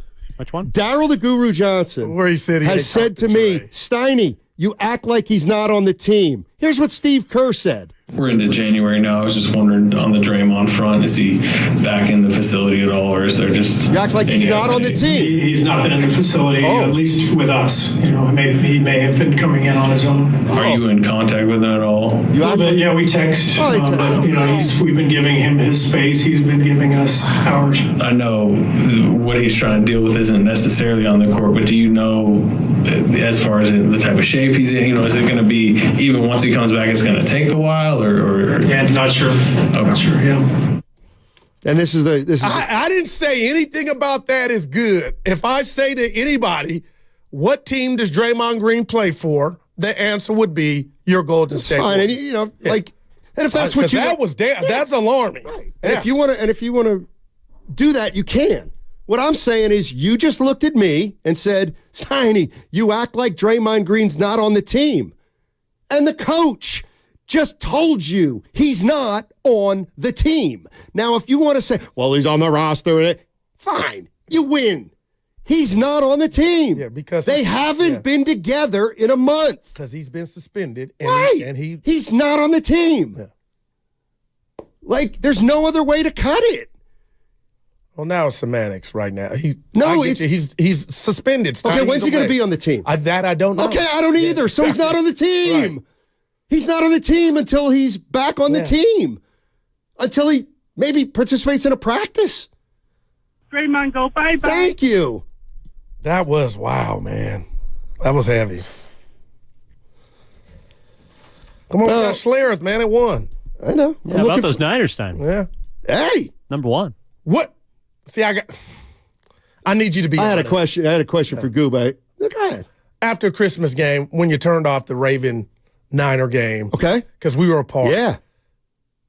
On a Steiny scale, 1 through 10, were you shocked? Yeah, I was definitely like, damn. Oh, see, because you know me. Wow. I was like, oh my God. They just got thumped. At home. The bully got bullied. That's what I'm surprised. I had my guy Joey, Baltimore Joey, text and said, another vintage performance from the businessman Bosa. I'm like, what are you talking about? He goes, big physical game, and he disappears. Wow. I'm like, they were doing the contain rush, but Steiny, I was shocked, man. Yeah. Well, how do you feel about him now? I don't believe the Ravens. We know this. There's not a Ravens in the NFC. Well, but there is in Dallas. the AFC. No doubt. Okay, so when they meet in the Super Bowl, what do you think's going to happen? I do believe that's where we're headed. Right. So, yeah, I do too.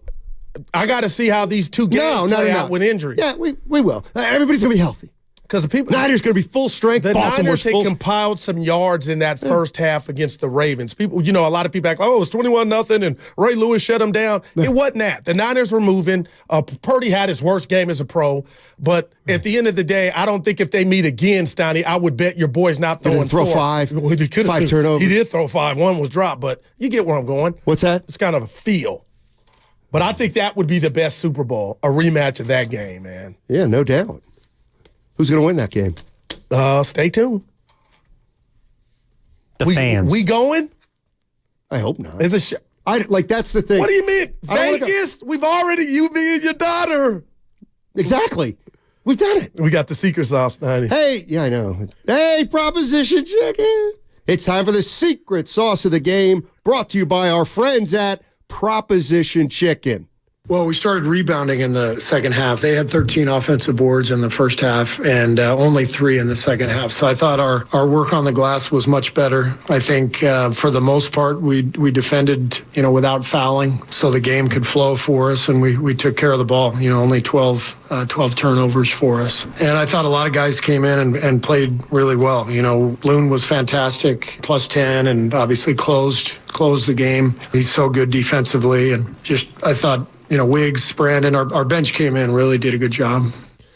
That's the secret sauce of the game, brought to you by Proposition Chicken. Their chicken goes 3 ways: fried, flipped, and fake. Order now at propositionchicken.com. That's the sauce, baby. That's a secret sauce of the game. By the way, Steinmetz, bet on the Super Bowl if you're so confident in the Ravens. I didn't say I was confident in the Ravens. Now, who would misconstrue what you said? Hey, I just real said quick, before we go to well, no, we got 7. It's Schlereth. No, go ahead. Kerr back next year? If you had to bet right now. See, say it. No. Oh, wow. No. I think the line might be said it no.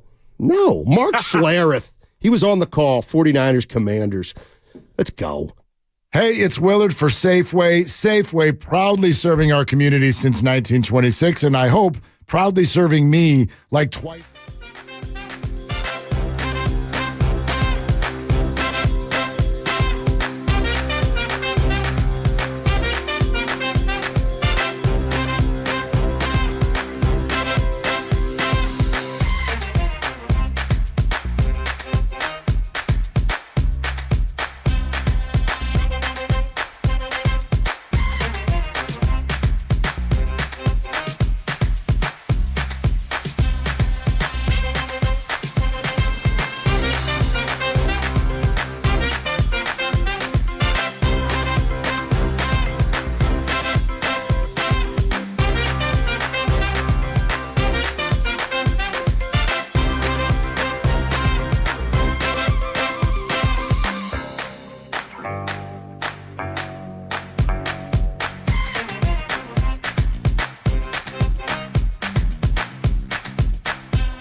Oh, I'm going to watch it. Believe me, I really love the.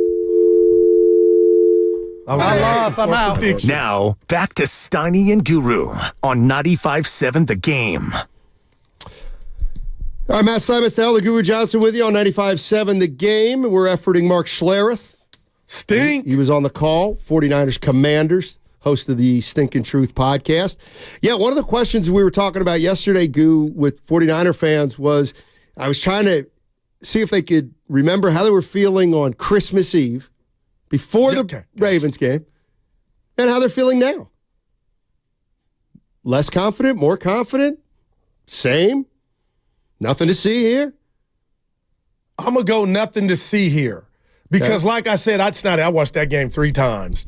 The Raven game, Christmas, and Trent was there. Debo was there. The Ravens guy, they were, give kudos to the defense and Harbaugh. They were batting balls up in the air. The bully got bullied. That was beautiful. So I say that to say is offensively, though, Kyle got away from the run. McCaffrey only had 14 touches. Why? And he had 2 long runs, but they compiled, I believe, 250 yards in the first half. So I think if we see that game again, Kyle will be in his bag to where, okay, we got to feature McCaffrey. And then Lamar Jackson, Steiny, I apologize. I am done doubting the AFC North. Until he loses a playoff. No. Yeah, no, he's stick improved as a passer, and when he runs now, he looks to pass. But now but what if they lose? What if he loses another?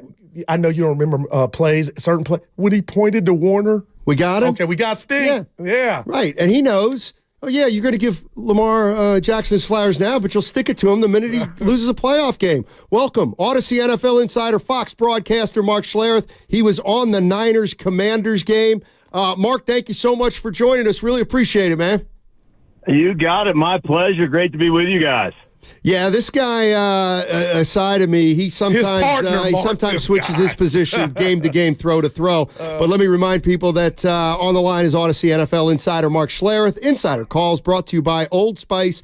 Men have skin too. Let's start with the Niners. The latest news out here, Mark, is that Kyle Shanahan told the media there's only one guy for sure that isn't playing against the Rams, and it's Brock Purdy. As of right now, how would you handle the situation knowing the 49ers are locked in? And how did you handle the situation your Super Bowl year in Denver with those specifics? Well, the one year we won it as wild cards. The next year we won it as the first seed overall. But we were a number 1 seed in 1996 and got our ass kicked in the divisional game by Jacksonville. So it's a very precarious situation, the differentiator between, rest and rust. And listen, I believe that if you're a veteran player and you've played a lot of football, the rest is more beneficial. If you haven't played a lot of football, then it becomes one of those rust things. And I don't think you have to play 3 quarters. I don't even think you have to play at halftime. But sometimes just a quarter of, hey, man, we're going to go out there and we're going to kind of establish who we are, and we're going to put a drive or 2 together, and we're going to kick somebody in the teeth, and then we're going to get out. I think that's a confidence builder, and I've always felt that way about our teams. I approached the preseason the same way. I wanted you to know if we played in the preseason, that if we met again in the regular season or the playoffs or the Super Bowl, you're going to have your hands full. And so I came out and we just wanted to, kick your ass and then get off the football field. And I think there's an approach to it that one thing about Kyle, he has the experience of his father. And his father's been through those battles and those wars, and he understands what that is like and the balancing act that is. And Kyle's been through it as well. So, I will trust the feel he has for his football team and, decisions he makes in regards to who plays and who doesn't. But it is one of those precarious things. Like, defense is different. Right. Because defense is, about peeling your ears back and going. Offense, there's a certain amount of precision involved, and you can lose a little bit of precision if you've taken too much time off. So I'm not saying I have the right equation or answer or whatever, but I know it's a difficult decision for a lot of coaches. No doubt. Mark, let me get your expertise on the Niners, because I was a guy thinking they were going to – I think they're the best team going into that Christmas game against Baltimore, and I was shocked. I issued an apology to Lamar, Harbaugh for taking them lightly, but do you think any NFC team like Dallas, Detroit, the Rams, or even Philly, and I know they're limping, can take anything from that game tape and implement it in the playoffs if they meet the Niners to make things more difficult, or are they not the Ravens and they can't? Well, let me just say this. I did a whole breakdown today. It'll probably be out tomorrow on the Stinking Truth podcast. I call it the Leftover Show. And I break down all the stuff off my boards that I didn't necessarily get into the broadcast. And so for you Niner fans, Stinking Truth podcast, you're going to want to listen to this. I think it comes out probably tomorrow morning, either tomorrow morning or Friday morning. But check that out. Look at that, because I go into some insight about Brock Purdy and some stuff that he told me that I was like, whoa, like this dude's a different cat than I think most people feel. But let me just say this.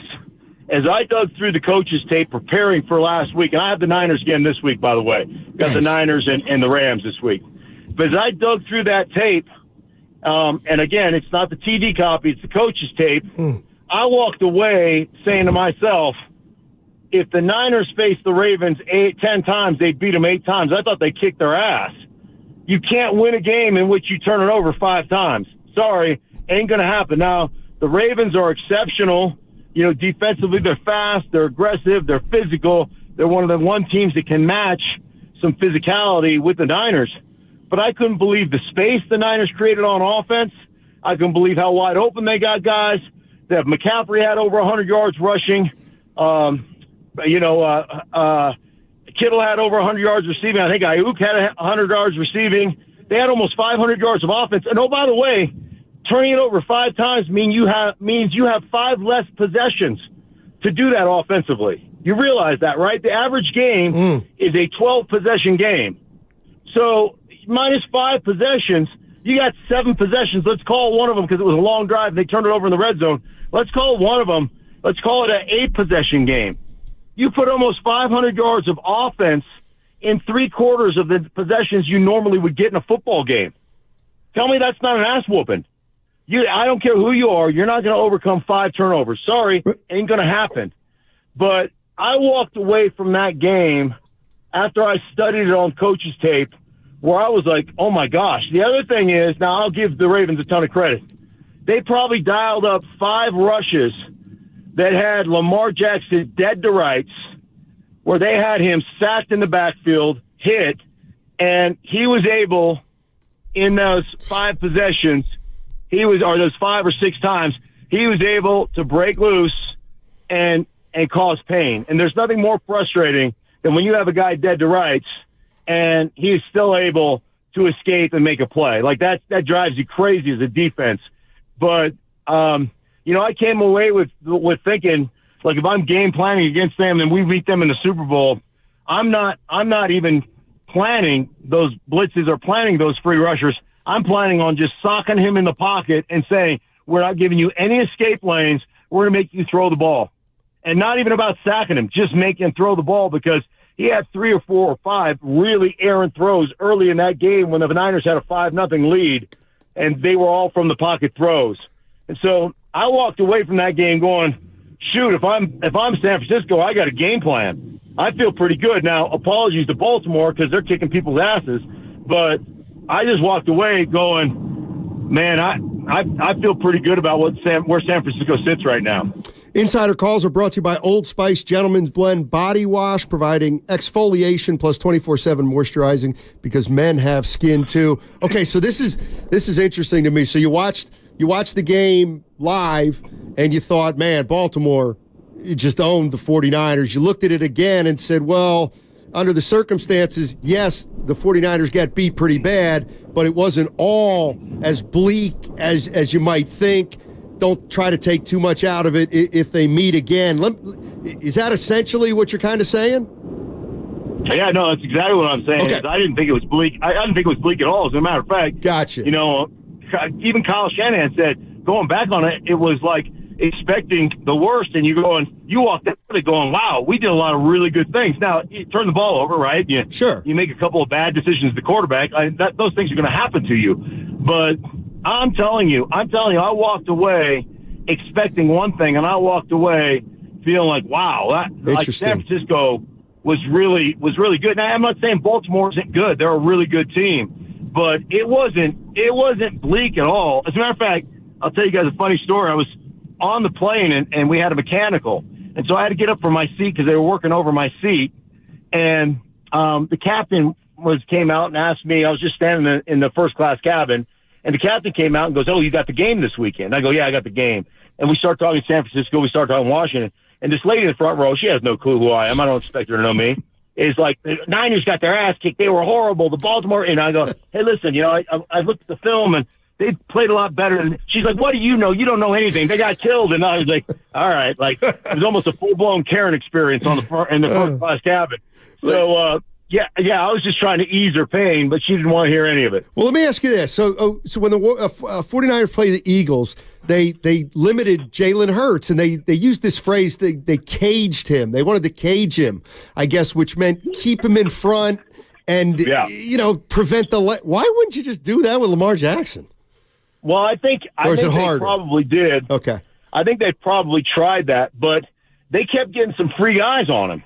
And to his credit, let me just say about Lamar is not only has he improved as a passer, and he has, but that dude is like, it's very rare when a NFL player makes other NFL players look like they're playing on the JV squad and he came down from varsity to scrimmage them. Like, Lamar does that to pretty much everybody. And it's one of those things you gotta sit back and marvel. You gotta sit back and look at it, because we're talking about the best athletes, the best football players in the world, and he oftentimes breaks ankles. I mean, he's just gelatinous. You can't touch him, and it is one of those things where I always marvel at it, because as a player, and I played defense all through college before I moved to the offensive side of the ball, when you get a free run like that, you're not just trying to wrap a guy up. You're trying to murder that dude, right? I mean, it's just football. That's the way it works.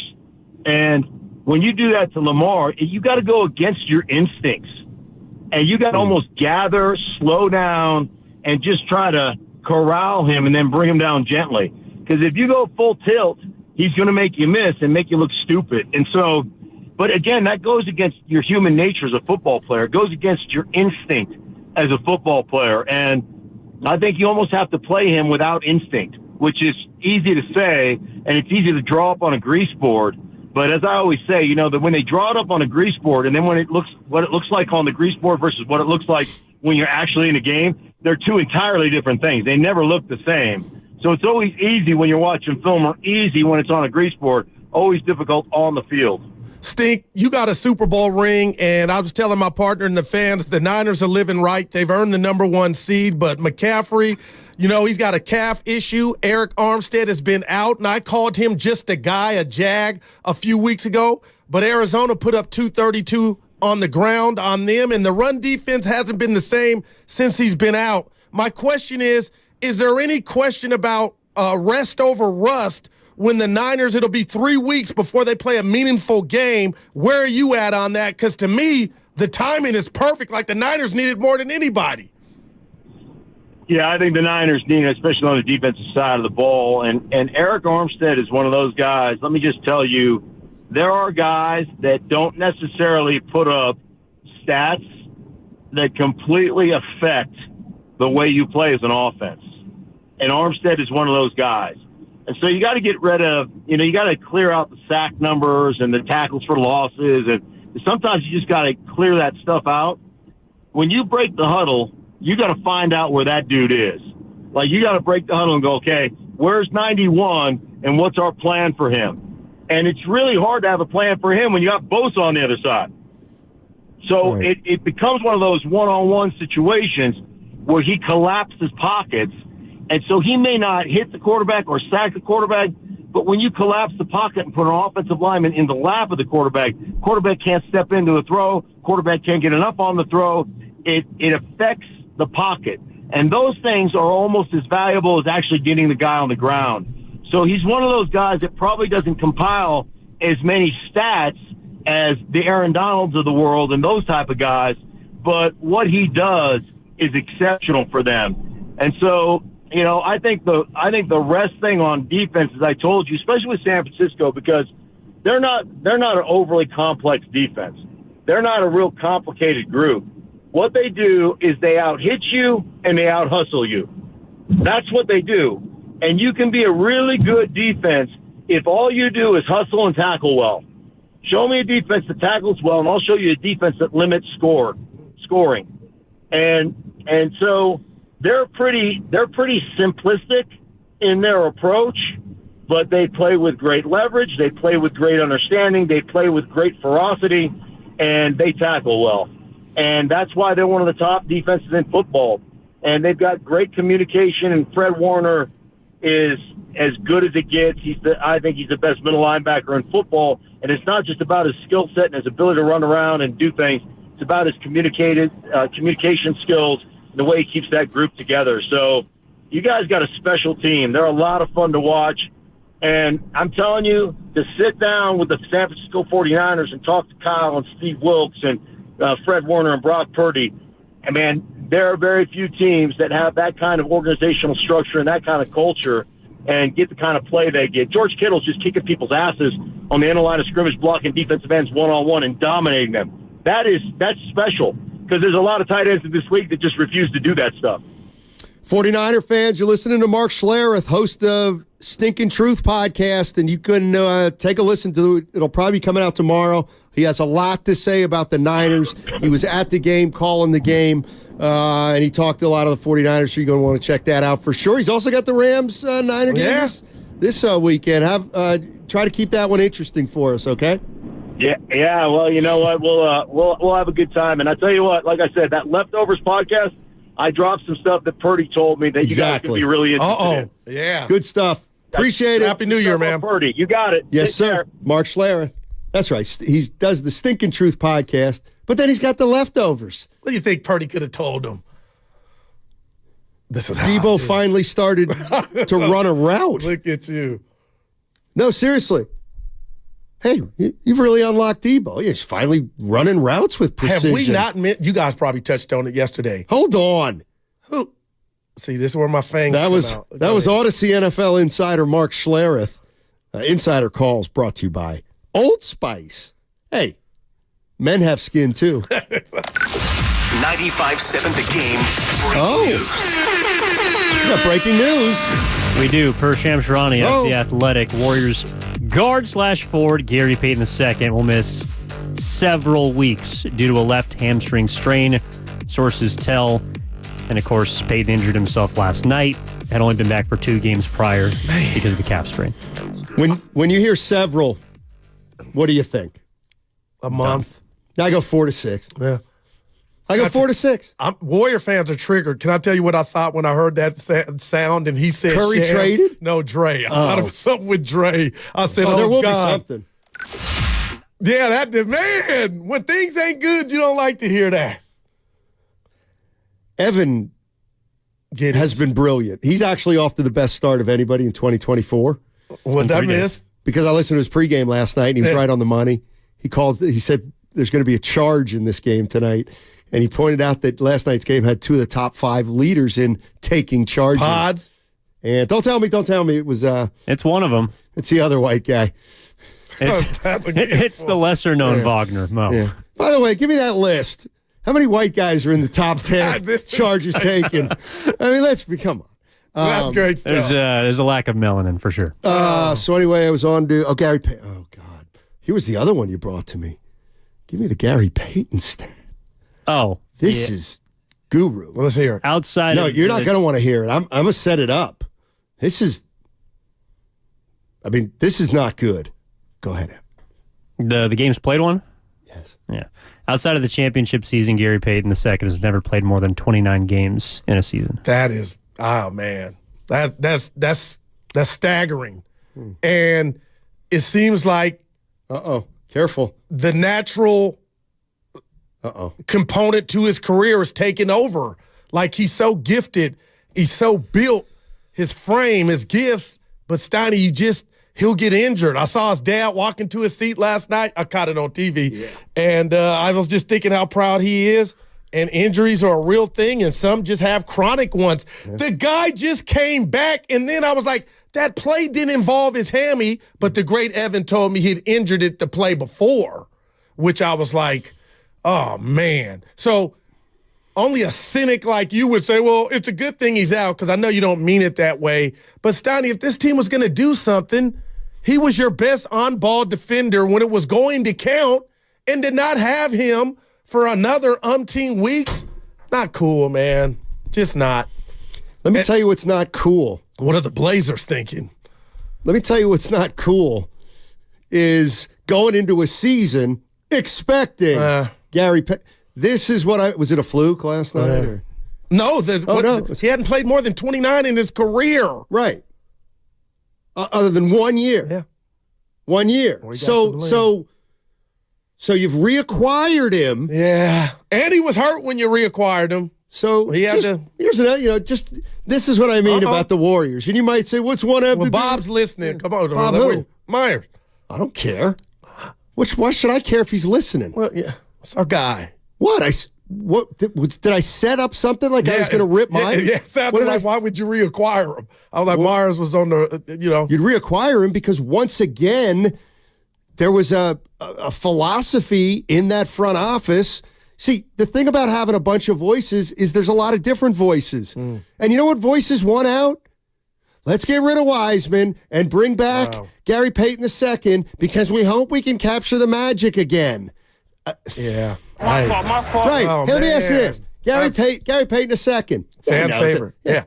$9 million next year. $9.1 million. You think he's on? It's a player option. Please, let me tell you what he's going to do. What? I'm coming back. But let me guess. Exercising. When we go into next season and we talk about the Warriors, well, you're going to say, Steiny, I think Gary Payton's going to play about 72 games this year and really be that lockdown defense. You see what I'm saying? Yeah. They're going to have a guy on the roster for $9 million. He's not going to help him. You're going to be Bob. They're going to be hoping. They're going to be hoping. Hey, You tried to bully me off of my. I got to say something. You and Evan, just sit out this one, Steiny. Close the yapper down. Right, you know what? So I did a show with Dumas for 3 days. I'll let you do it. No, we're all against it. I did a show with Dumas for 3 days. Had great fun. Gumas. Yeah, Gumas. Shadow Spadoni. I turned the radio on Friday, getting ready to go shopping. He's with Devone. They play our intro. My guy stabs me in the back and says, boy, that's Steiny Bully's that's Steiny Bully's guru. I go, where was that when I was there? Kind of didn't like it. You have no earthly idea what I just said. Hey, I was in your chair. You got a lot to do. I got the easy job. You told me to sit down. No, now I want you to respond. You don't bully me. It's his voice that comes through the radio, and it's more than what he read. You're a pussycat off air. I try to tell people, hey, what's it like working with Stein? He's a pussycat. Listen. All that does is confirm something that I thought about Dumas. Gumas, what? He's gutless. Nah, he's a good. The guy. minute he gets away from you, now he starts chirping. I couldn't believe it hurt me. Gutless. He said that Steiny really bullies Goo. I said, oh, man. Right, but he wouldn't say it to your face. That's my guy. Oh, we got to. Oh, yeah. On the other side, I got a stat for you. That's a tease. It's not going to be as good as Evan's beauty about the charges last night.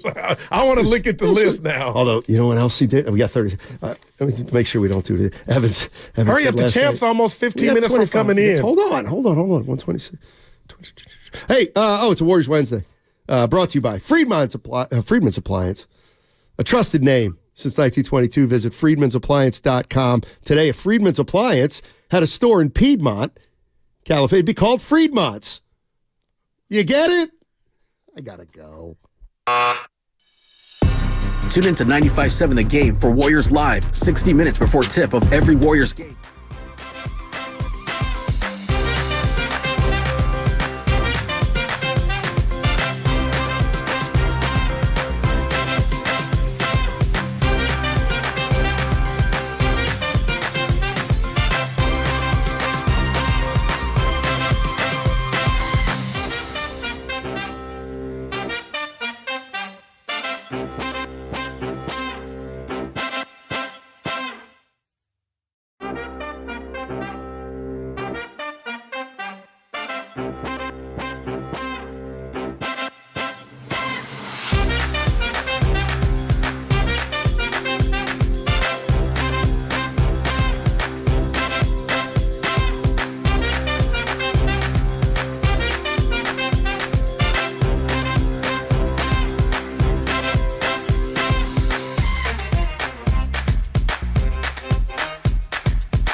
just realized, you guys are right. I am an effing idiot. Now, back to Steiny and Guru on 95.7 The Game. All right, Steiny and Guru back. First one of 2024 with you and I. It was you and Evan yesterday. Dibbs and Willard, they'll be in here in 10 minutes. Dibbs and the champ. That's what I'm going to call him. The champ. Guru acts like there's a part of Guru that actually believes that I'm going to care. No, just the champ is here. Let me tell you officially what's officially going down. And I don't know why he didn't do it today. Uh-oh. The commissioner, Lucas, I said, where's my money? Apparently Willard's been paid. Oh. Willard got paid before the confetti came down on the website for him. And so I said this morning to Lucas, where's my money? I heard you. And he goes, Zelle. Zelly. I'm like, I want cash. He goes, 2024. He goes, okay, well, okay. Then you're going to have to wait till tomorrow. I'm like, okay. Then he comes in, and I'm like, dude, we're in the middle of a major metropolitan city. I'm a Bank of America. There's a Bank of America less than a block and a half away. He's got the kind of job where he walks around all the time. Like, he made my video. I said, Lucas, why do I have to wait till tomorrow? Walk around the bank, get the money. Get big pockets, McGraw. Give me the thirsty. Why can't it take 10 minutes? Why? He's at work. He got to prep and he's got a job to do. You'll be fine. Do you know anything about California employee law? Every employee must be given 15 minutes. Think about every that 2 task to 3 for hours. Him. Let me go get on the elevator, go down, cross the street, wait in line for Steiny's 400. He's the commissioner. Yeah. I couldn't be. I've never been a commissioner. Wait till tomorrow? Never been a commissioner. Yeah, that figures. So let me tell you what happens whenever he goes and gets my 400. Look at you. It's a wrap. You're out. Wow. You're out for that day. Well, you know what it might be? You diss him at every turn, all 2023. Lucas. I love Lucas. Yeah, please. And now I bitch in the ass. Can I give you my stat? Yeah. This is the short segment.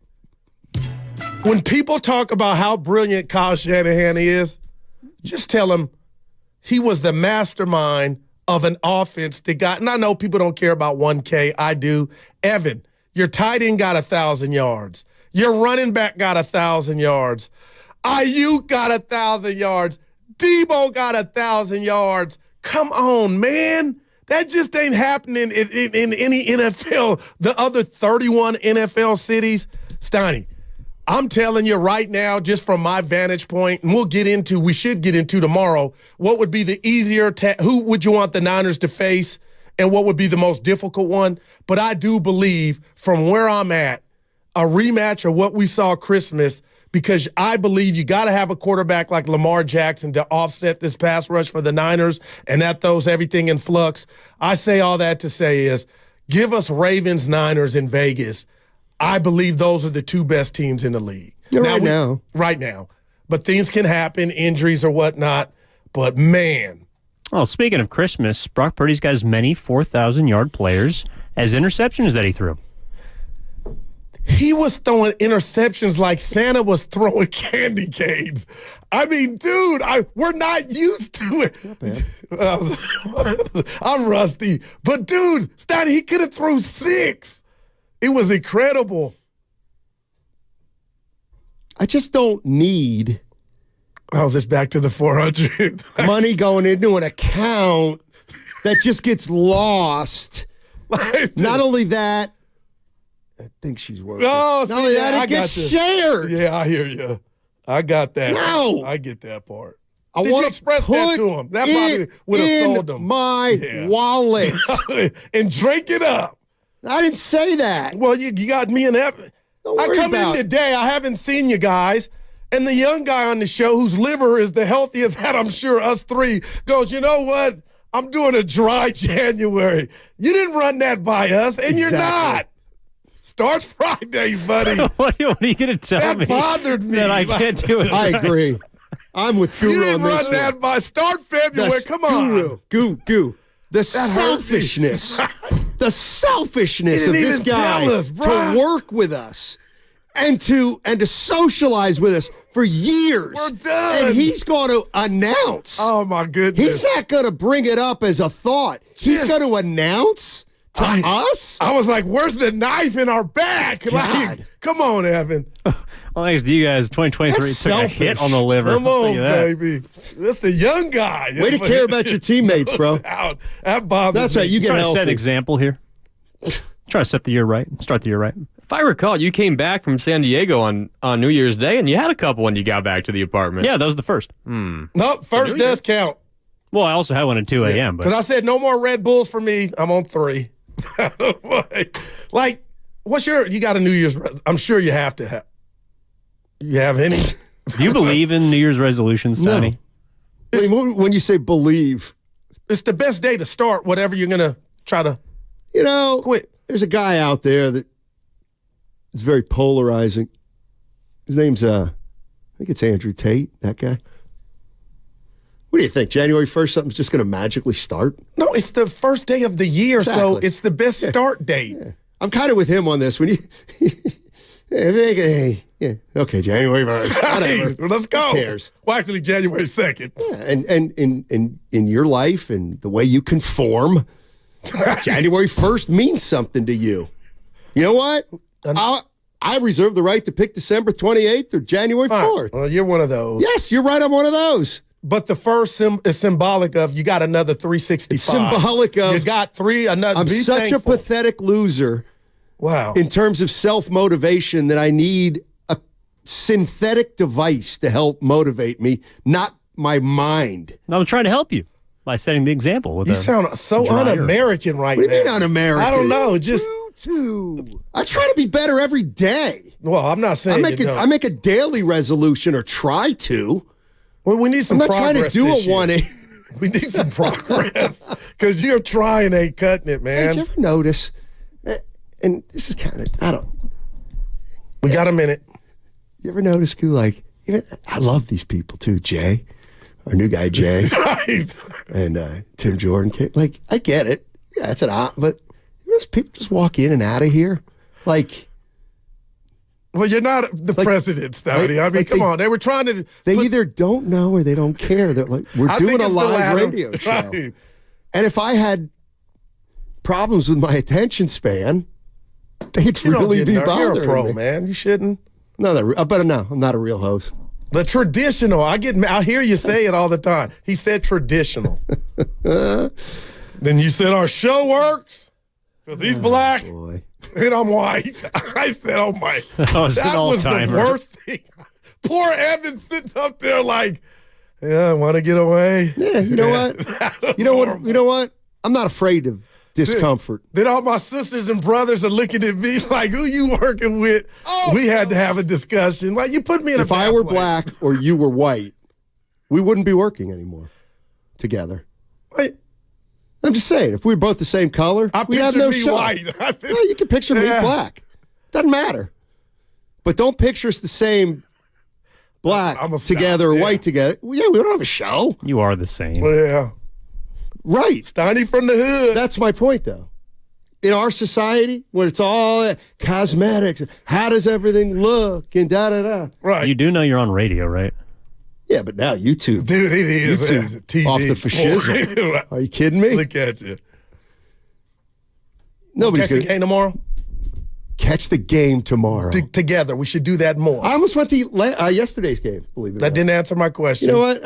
I'll get off in a sec. You know what? I just started to realize that the later we go to break during this segment, the less time we have with Dibs and Will.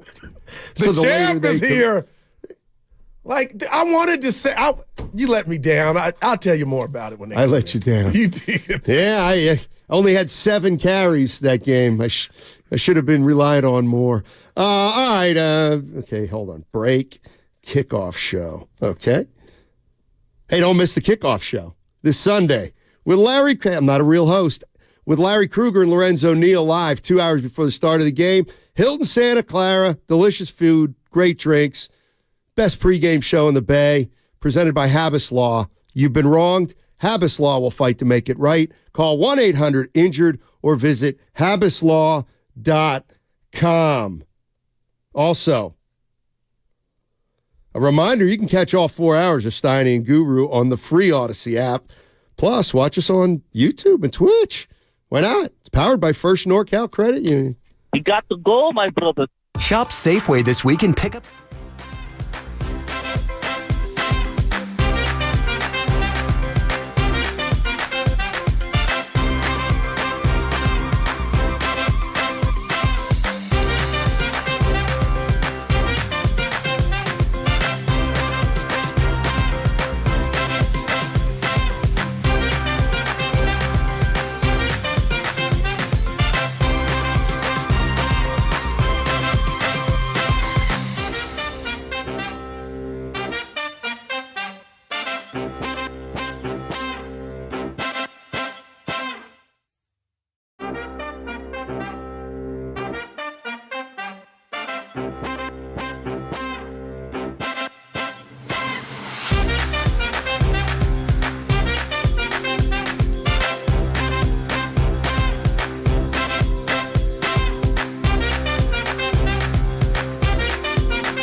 Now, back to Steiny and Guru on 95.7 The Game.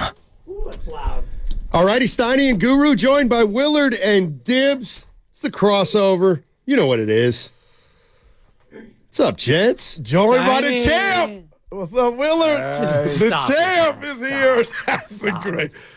I got to work with him. Oh, my. But he won, though. We got to give him love. But again, I have to work with him. No, Goo, you have to give me love because that's not the way those two operate. You got love yesterday. You got love. I missed it. You admitted that you and your wife I heard that had a conversation. Wow. A conducted, premeditated, we are pulling against him.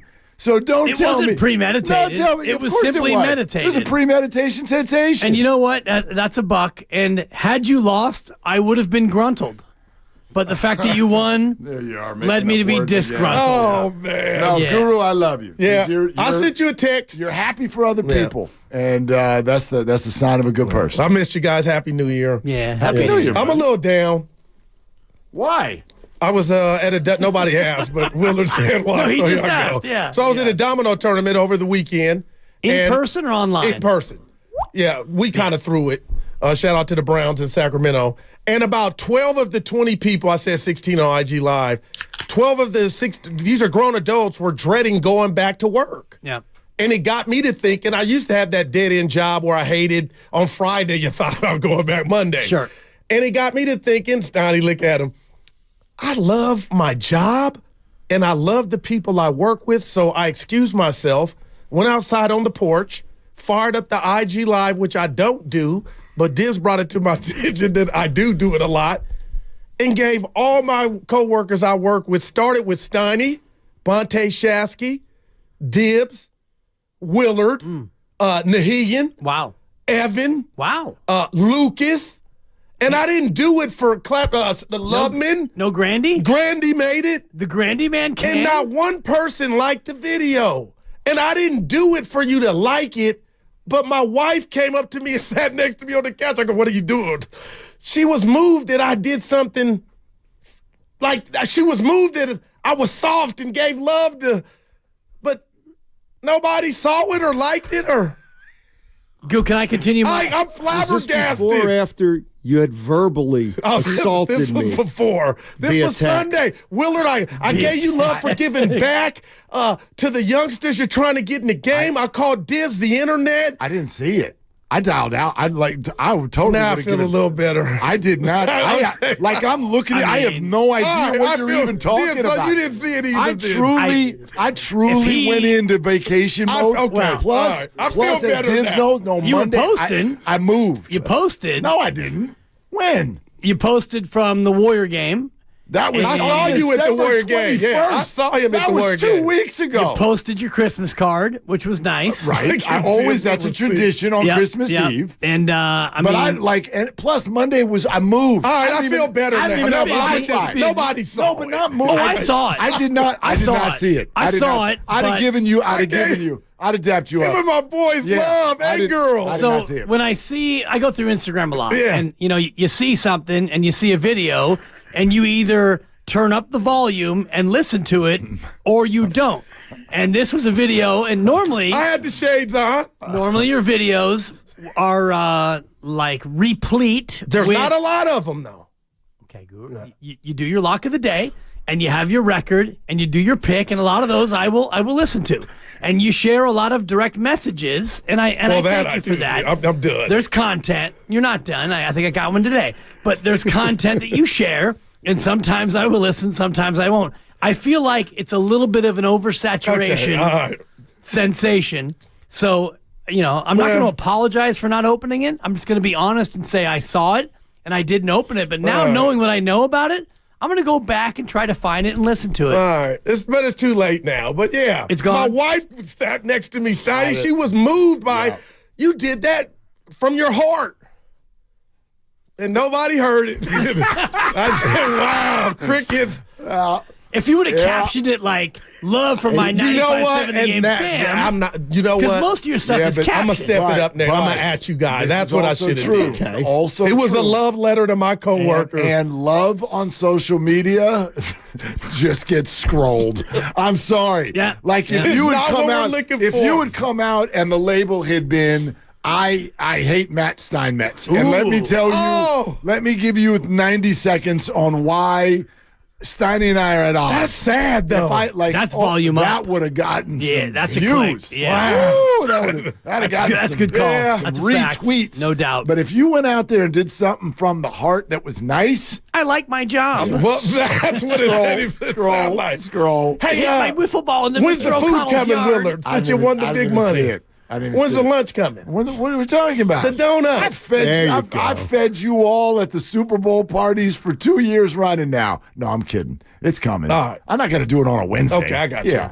It's Wednesday's best day of the week, right? It's a good opportunity to reboot something that we did when we were doing middays, which we had Donut Fridays. Yeah. I don't think you and I have had a donut since we switched to the afternoons. No, my next donut comes this Saturday, though. Who eats donuts at 2? Although I have no issue with it. Right. So maybe we'll do that on Friday. I'm doing donuts on Saturday because I'm starting my 35th year of refereeing CYO basketball. Look at my guy. Shout out St. Anne's in Union City. Oh, what's the date? What's the date that you got, Jude? I think I've got him He's on refereeing one of my son's games. He did it to the boss's son. This is incredible. Dude, you got one of my boys' games. We call him flagrant foul Nahigian. It's terrible. Oh, boy. It's terrifying. Baby Nahigian's not afraid of the flagrant. We're already having nightly tutoring sessions on how to handle you. January 27th. Just let him know, no eye contact, and he better not Iguodala That should be YouTube. Wow. Dude, That There's game something there. could draw some interest. Hold on. Jan 27. January 27th. Willard v. Dibbs. This is wow. If he Iguodala's Okay, that's me, a 1 o'clock game. That's a 1 o'clock game at St. Vincent. at St. Vincent's. That's my gym. Let's see if we can sell shout out that place Marine. out. Yeah, shout Let's out go. Marinwood. Yeah.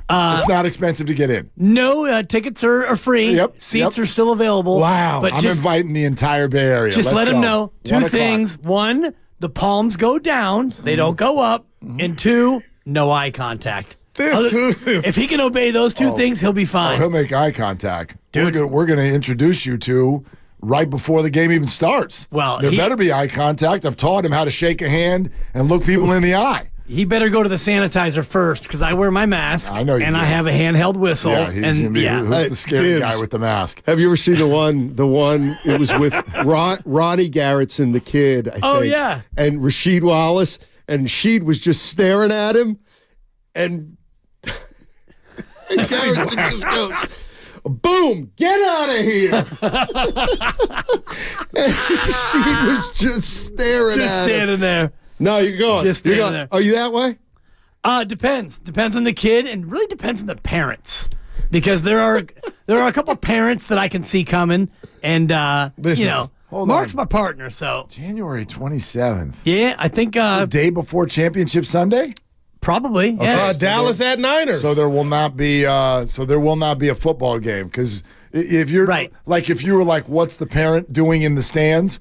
On the phone. He'd be on his phone. Wow. Watching the 49er game. But And that's why I'm hoping the no Niner conflict. game that previous weekend is on the 21st, the Sunday. Yeah. Because if it's on the Saturday, the 20th, I'm going to have to do the old, turn the phone off. And the and Niners, record they'll it get a and- Sunday game. Because I'm working that day. Yeah. Sunday. Against Tampa Bay? Yeah. That might be on Saturday. Oh yeah, Right. Tampa Bay. They're going to beat Philly and the Rams. Oh, they're dangerous now too. No, the Lions will beat the Rams. No, the Rams will beat the Lions. Mark has already said I that the heard him, seeds yes. will hold. Yeah. The seeds will hold. Yeah. We didn't mark the tape because Baker Mayfield. look, Baker's didn't know gonna how. cook. But- He's going to cook. Don't try to get on Look at my Baker's guy. Against bandwagon that now. Eagles secondary, who Who are won? you taking right now, Baker Mayfield or Flacco? To do what? Go further. No, I'm taking Flacco. He's got It's something. only going. one game, And he's got a great Yeah, but I defense. I mean, if you think that Tampa Bay's going to beat Philly, Right, I hear then you. Flacco's got to get to the AFC Championship. I'll take Baker. Would you really? Yeah. No, Flacco doesn't have can't to make the take AFC Baker. Championship. to go. Right, Tim, help me. This guy's hating on Baker going back to 2017. Yeah, well, you said I hated Flacco too, so I have to hate one of them more than the other. Flacco's incredible. And you hate Baker more than Flacco. I think that the Browns have a little too much flavor of the month for me right now. I like that. Everybody's like, the Browns. They're gonna go to Houston or Jacksonville, and I think they're gonna get beat. You realize the Niners cannot handle the AFC.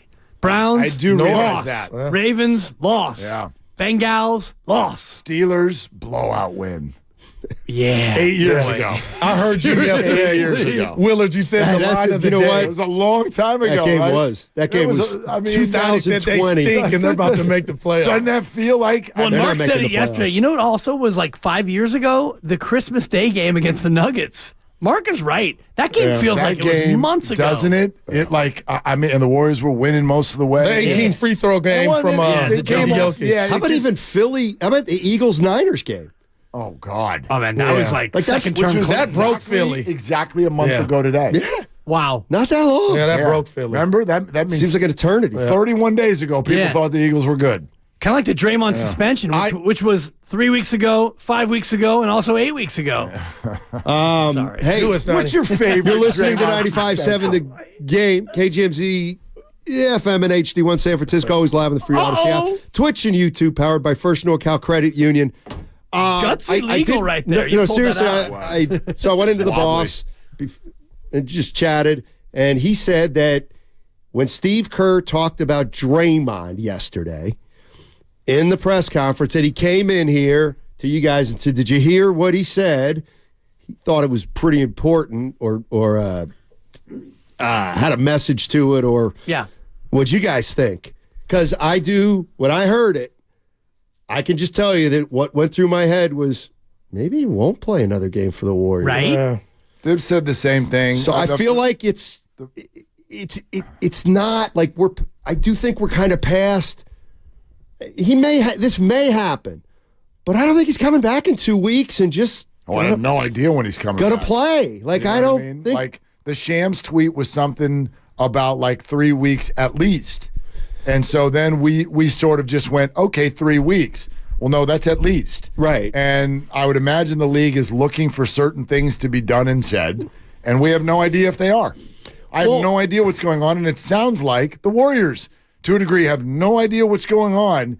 And my first thought, like I totally feel what you guys are saying, maybe at a more simplistic thought is what kind of went through my head, which is that I just these two sides are not on the same page.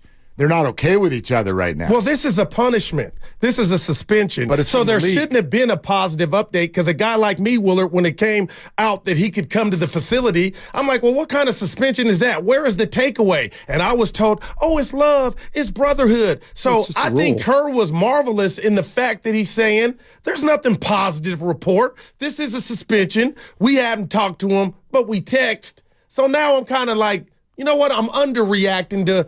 There shouldn't have been anything positive from that question. It's not positive that he shows up or that he's actually doing his work in the facility or like touching base with the team or being with the team. To me, the work that you're going to do is personal and it's also professional. So the personal work, you do it on your own terms, but the professional work is, hey guys, I've been away for 10 days and I just want you to know I'm watching every game and I'm here at practice today and I'm going to go in and do my work and I'm going to be here for you. Hey, Jonathan Kuminga, I know you're going through some things. Let me mentor you because I'm still bought in on being a Warriors and I'm not getting that sense from him and Steve Kerr at all. We haven't heard a word from Draymond. I mean, to me, the reason yesterday hit home was Kerr said, we're giving him space. He's giving us space. Kerr also acknowledged he's not practicing with the team. Right. He hasn't been with the team. All I know is when you're suspended, and I've checked on this now over the years, because of Draymond Green, you can practice. Mm-hmm. You can, if the Warriors have a game and you're suspended, you have to leave the arena because their facility's in there by like 2 hours before the game. You got to get out. But the reality is there any other, like the Warriors told him, go away. Right. And they said, go away. Like that, when he said that statement. Or he said, I'm not only going away, I don't want to be here anyway. Both of them, yeah. Maybe, but there's only one of those sides has never happened before. Draymond needing space because he's ticked at the Warriors happens every Tuesday. Okay. The Warriors needing space from Draymond, that's a first. The Warriors have always maintained we have his back. No doubt. We need him. We can't win without him. We've got him. We've got him. We've got him. We've got him. So when I heard Steve use those words, he's giving us space from him. That, to me, is what stuck out. Because that says that the Warriors are much angrier than they've let on. Well, it also, one of two things is he wants to practice with the team, and they're like, no, we don't want you to be with the team right now. And he's saying, well, fine, then I won't be. You know what I mean? Like, it can't be, I really want to practice with the team. Of course.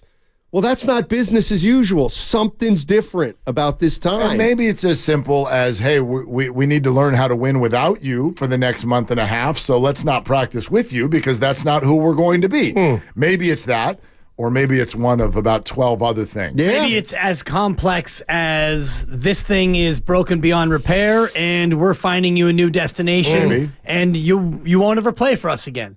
And it may be mutual. So we don't know where it falls in terms of, the divide. Is it a divide of we just need time and this will all work out and you'll be here for 3 more years and you'll end your career as a Warrior? Or, look, you got suspended 5 games for choking Gobert and we told you at that point this can't happen again. And then 10 days later, you slap a guy in the head and you get suspended indefinitely.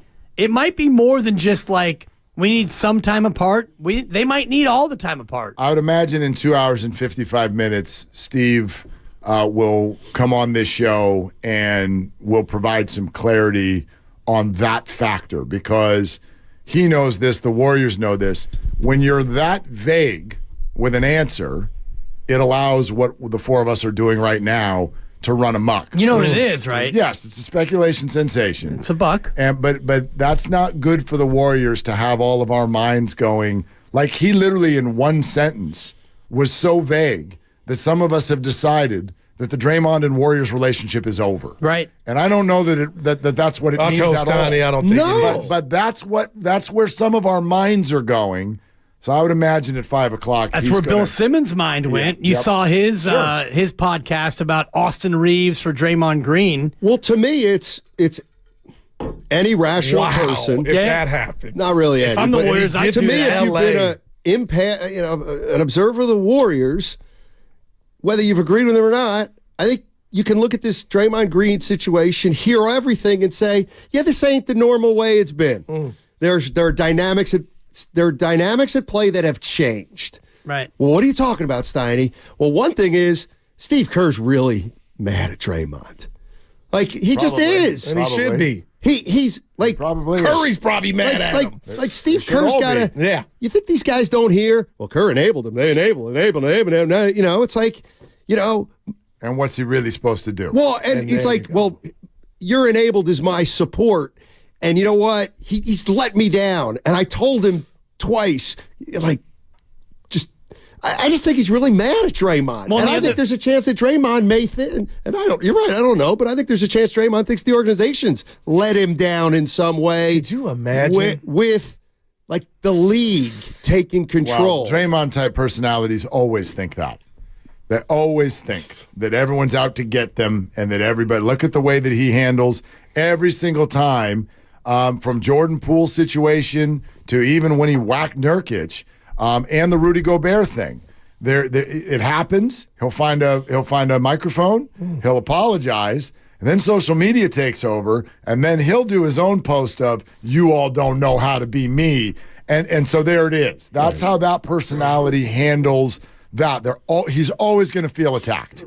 He's always going to feel attacked. So I have no doubt that he feels that way now. But what about this? I thought Klay Thompson's press conference last night was really interesting. No doubt. And if Klay's talking about a meeting with Steve where Steve's talking to Klay about negative energy, and how that affects the young players. Well, now take that conversation to Draymond. And what do you think Steve Kerr and the whole organization are thinking? Good Lord, if they're worried about Klay Thompson's energy around the young guys, how about Draymond Green's energy around the young guys? So is it crazy to think that they did tell him, dude, get out of here until you can fix yourself? And the other piece of it is what you said earlier, Steiny, about the nearly unprecedented nature of a coach in a lame duck year situation. So Steve Kerr is sitting where Bob Myers was sitting, and Bob Myers doesn't have to deal with the Draymond Green part of his life anymore. And Steve Kerr, he might only have 3 months and 2 weeks remaining as the Golden State Warrior coach. If you don't make the playoffs, if you don't make the play-in, if you're the 11th seed and you get to tax day April 15th and this season ends and you're 39-43, maybe it's a wrap like Saran for Steve Kerr. Man, and I was telling Steiny, it seems like Kerr is not all of a sudden, but not letting him hang, but he's being more with his words, just like, you know what, this is what it is, and you can take that and make with what you want. Even with the Draymond, like, that was very telling, like, no doubt. And he's kind of doing it with he's so smart and tactical. You guys did a great job. It was Devon and FP asking him. He was on Willard and Dibbs, and they asked him about Kuminga's comments. We get credit for it. Yeah, no doubt. And what did Kerr say? Diplomatic. I love my guy to want to be that. But then 2 days later, Nick Nolte, 48 hours, he comes back and says, our team insinuates that they're playing for different, like, agendas. That's what I got out of it. Yep. And I said, he doubled back and got you. That's what he was talking about. So I'm just seeing a different Kerr. I just think as it relates to Draymond, I think after I'm really trying to kind of figure this out too. So the league says you're suspended indefinitely. At that point, Draymond is probably thinking, here we go again, another suspension. This one's indefinite. I'll catch you all at the facility when we're, at practice tomorrow. And then obviously the Warriors say, no, we don't want you to come to practice. In fact, we want you to take time away from the team for as long as the suspension. So now Draymond's like, wait, so I'm not working out at the facility? And they say to him, you know what? No, of course you can work out at the facility, but right now, it's better if you stay away from the guys, team, the guys on the court, the family. I'm not saying you can't go out to dinner with them if you want to, but no, we don't. We think your presence is detrimental to what we're trying to do. And I could see Draymond saying, "Oh, okay, I'm going to LeBron's." Well, that to me was a huge nothing burger. But my point is, I think Draymond could be out there saying, I'm just chilling, waiting, doing my courses, taking my classes. Yep. No, I'm not working out there. They don't want me there. Yeah. I think it's possible. I mean, everything's possible because we just don't know. The one thing we do know from Steve Kerr is that he's only texted him and he hasn't seen him at practice. And, Draymond might be going to the facility every day and working out on his own, but he hasn't been part of the team. And that to me is shocking because he could. So it's either him or the team or mutual. It's been 22 days since the incident happened, and the team is absolutely stuck in the mud. And I look at Jackson Davis every time. I love watching him play. Like, there is life without Draymond. I'm not saying he makes Draymond expendable, but I saw you and your family at the game with Jordan Poole come back. The lights didn't go out without Draymond. The show goes on. They don't look any worse. I don't know that they look markedly better either. They look pretty similar, but they don't look any worse, do they? We are on camera, so I like to play to the cameras. Oh, I heard that about you. Wow. Hey, this is fun. You guys are going to Kerr's at what time, Steve Kerr? 5 o'clock. 5? 5 o'clock. Man, this is one of those where I want to say, hey, ask him that. Hey, ask him that. I know. But I might turn the internet off before the interview. It's going to be a doozy. It'll be great. Yep. It'll be great. All right, gents. Have a go. Good to see you, Goo. They're longtime friends. Let me tell you something real quick about Dibs that I'm sure not everybody knows. And first-time partners. Hang in there, big guy. There'll be brighter days ahead. Now, these two homegrown Bay Area boys finally come together to take over sports talk. Get the hell off of my doorstep. Major League Baseball, you stink. It's Willard and Dibs on 95.7 The Game.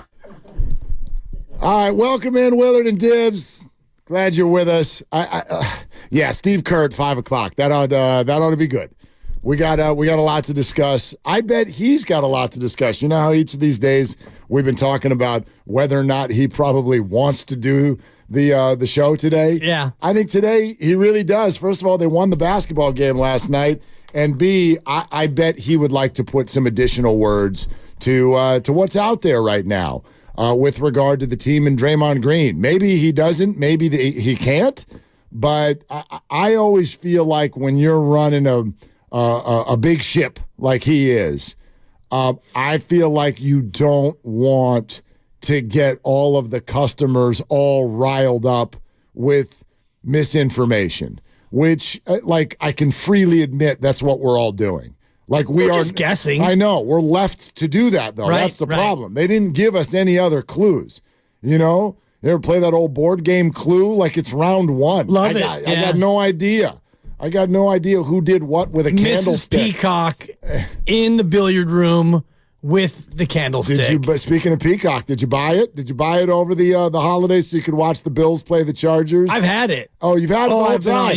I've been all on the Peacock. Do you know that one of the playoff games is on Peacock? This is my public service announcement to the entire world. The first NFL playoff game, the very first one, is on Peacock. It's only on Peacock. So don't wake up on Saturday morning in a week and a half. Oh, where's the game? Totally. Oh, and everybody freak out and scream and yell. I gotta pay for my play. The first game's on Peacock.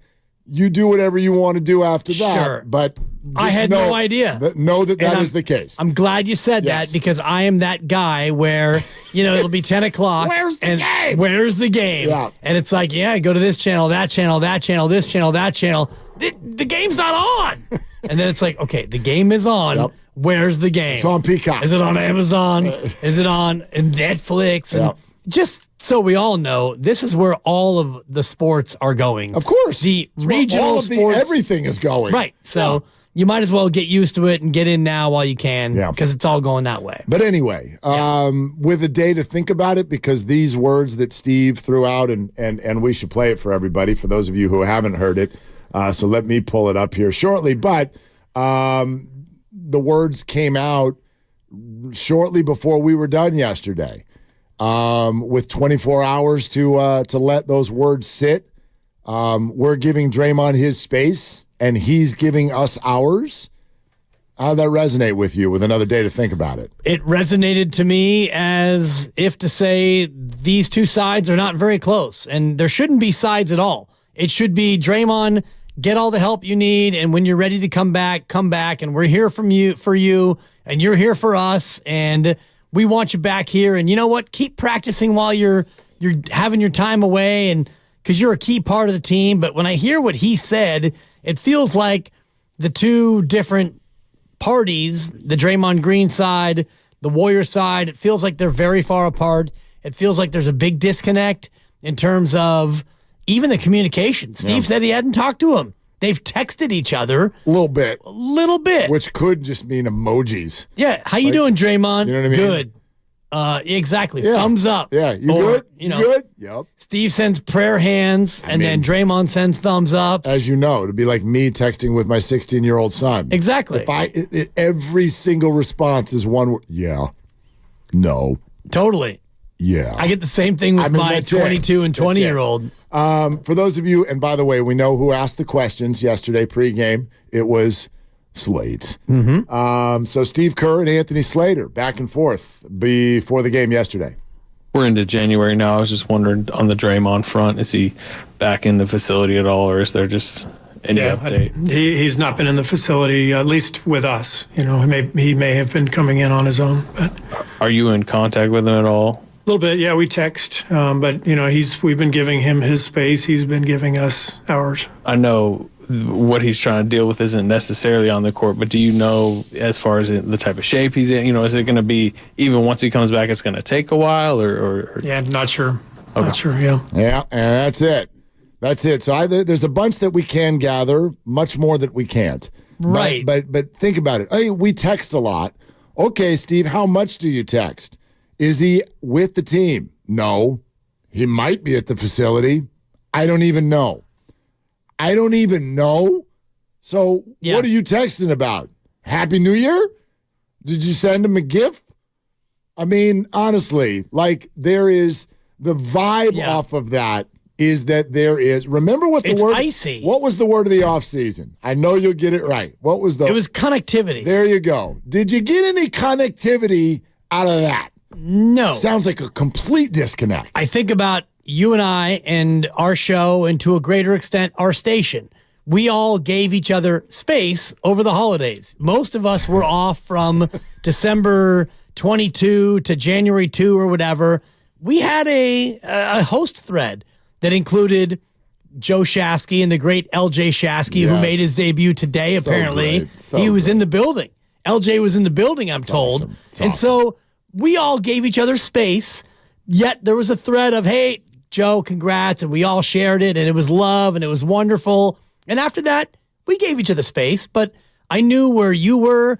I knew where everyone was. I saw Bonte on TV. I went to Steiny's house. Guru and I are playing dominoes, and Shasky's dealing with LJ and 12 diapers a day, so I know what he's doing. Yep. So in terms of connectivity, even though we gave each other our space, you and I didn't talk once. We exchanged a couple of texts here and there, but I felt like we were connected. I mean, totally. I knew where you were. I knew when you were coming back. Were you peeping, man? Well, dude, you cross the street. You or need some something? new boxers. That's all I'm gonna say. I actually do. Anyway, See, not wrong. Yeah, there's levels to this. It could be like we thought it was going to be. Draymond's practicing with us. He's around. We see him. After a week, right? Right. Or it could be, look, everyone wants some space. Draymond's got a lot to work on, but this is a key piece to our season. Therefore, he's working out on his own, but we're in total lockstep. What are you working out on? What are you doing? What's the plan here? When are you coming back? Yeah. We're working with the league and we're ramping up. This sounded like, he's in my phone. So I told him Merry Christmas. Outside of that, I got no idea what he's even doing. Right. That is very, very unique. That is very different than it's shocking to me. than how these situations usually go. Well, in the last question, when Anthony Slater says, Steve, when he does come back, how long will it take for him to get up to snuff? And Steve goes immediately, I don't know. So he doesn't know. Normally in a situation like this, if you were in constant contact, it would be, Draymond's been working out. Draymond's been working with Rick Celebrini. Draymond's been here an hour a day, every day, working on weights and his fitness. And, when Draymond gets cleared and when Draymond's in the right place, we expect him to be, back within 3 to 4 days because he's been scrimmaging, he's been ramping up, he's been doing this, he's been doing that. He's working with Brendan Payne, Steph's personal coach, and all the rest of it. But Steve simply said, I don't know. I don't know how long it'll take because he hasn't been in contact with Draymond. So now that you're hearing some perspective on this, and we certainly wonder what yours is, when you hear Steve say that, what's your takeaway? What do you think it means? 888-957-9570. We'll take your calls. But take another listen now. Take another listen after hearing everybody sort of have a takeaway so that you can gather what you think is going on. We're into January now. I was just wondering on the Draymond front, is he back in the facility at all, or is there just any update? He's not been in the facility, at least with us. He may have been coming in on his own. But are you in contact with him at all? A little bit, yeah. We text, but we've been giving him his space. He's been giving us ours. I know what he's trying to deal with isn't necessarily on the court, but do you know as far as the type of shape he's in? Is it going to be, even once he comes back, it's going to take a while or? Yeah, not sure. Okay. Not sure, yeah. So not only is Steve real quick with the answers, gosh, I've listened to it now 10 times. Yeah. It's like one of those movies where each time you hear it or see it, you're like, oh, I caught something new. That very first sentence, well, he's not been in the facility, at least not with us. Right. That word us is incredibly powerful there because it creates a division. And I don't know if that was on purpose or not. Probably not. But even if it wasn't on purpose, I still find it to be interesting and potentially purposeful. And that is to say that how often have we ever heard through any of these Draymond experiences through the years, how often have we ever heard the Warriors refer to themselves as us and he's him? And refer to him as not with us. Not us. Not with us. He's not with us. Wow. I don't know, man. No, I hadn't heard that the way that you are, signaling me to listen to it, but you're right in terms of not with us. He may be in the facility, but not with us, which is stunning because Draymond Green, at his very best, at his essence, is us. He's the heartbeat of the team. He's the lifeblood. He brings the edge. He brings the thump. He's a 4-time champion. And as I mentioned yesterday, he's a jersey retirement guy. No one will ever wear 23 again. Statue or not is a debate for July when the season's over. Maybe it's a debate for February if he gets traded. But the very fact that he's not with us is jarring to me on a number of different levels. Yeah, it is super interesting. And then, by the way, we both found what Klay Thompson said after the game to be very interesting. If you haven't heard that, take a listen here because I really do think these two situations blend together. Klay Thompson after the victory last night. Steve and I had actually a great conversation yesterday, and that helped me relax a lot. Sometimes I forget just how successful and how lucky I've been to be a part of championship teams and all-star games and gold medals. And when you want to get back to that level so badly, you can kind of get in your own way. And rather than forcing it, we had a conversation about just enjoying this last chapter of my career and how lucky I truly am to still be playing this game and doing it at a high level and being a better mentor for these young guys, leading by example and having my energy right every game. And he helped me realize when I do have negative energy, how that affects the team in a poor manner. So we had a great conversation. That just helped me change my whole mindset and forget about shooting splits or points per game or all-star games, and just to enjoy being in this Warriors uniform and appreciate what we built, because it's such a rare opportunity for any professional athlete to be a part of so much success and to try and pass that torch to the younger guys and keep this thing going. I got to be honest with you. This is the Klay I've been waiting to hear for about a year and a half. Perspective. I mean, how blend that with the guy who looked at Tim Kawakami. Were you going to bench me? Right. You going to bench me? You going to bench Wiggs? When no one even brought it up. Yeah. It sounds a little bit more like he's resigned to the reality of the future. Look, this is where we are. We've got Draymond suspended indefinitely. GP2 now is out for several weeks. We've got a team and a roster that's probably not good enough to win a championship. So why are we getting all mad? No, you got two guys with negative energy. Steve called one of them in and said, "Hey man, XYZ, and let's get right." And this guy now loves the conversation. The other one, I sent him an emoji one time 2 weeks ago. That's interesting to me. Yep. What do y'all take from this? 888-957-9570. It's Warrior Wednesday. It's brought to you by Friedman's Appliance, trusted name since 1922. Visit friedmansappliance.com today. And for anybody who'd like to trade him, I got a question for you before you get to answer what you want to do as far as Warriors transactions. So we'll get to all of that. And yes, Steve Kerr is on the show today at 5. It's Willard and Dibs. My little brother's friends have been camped out at our place for 2 days straight. 3. It's because of...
Now, back to Willard and Dibs on 95.7 The Game. We're streaming live on YouTube. Did everybody know that? Twitch as well. New hoodie, old hoodie? New hoodie. That's a new hoodie? That's a new hoodie. Stand up. That's a new hoodie. Stand up. Stand up. Maybe don't you stand up?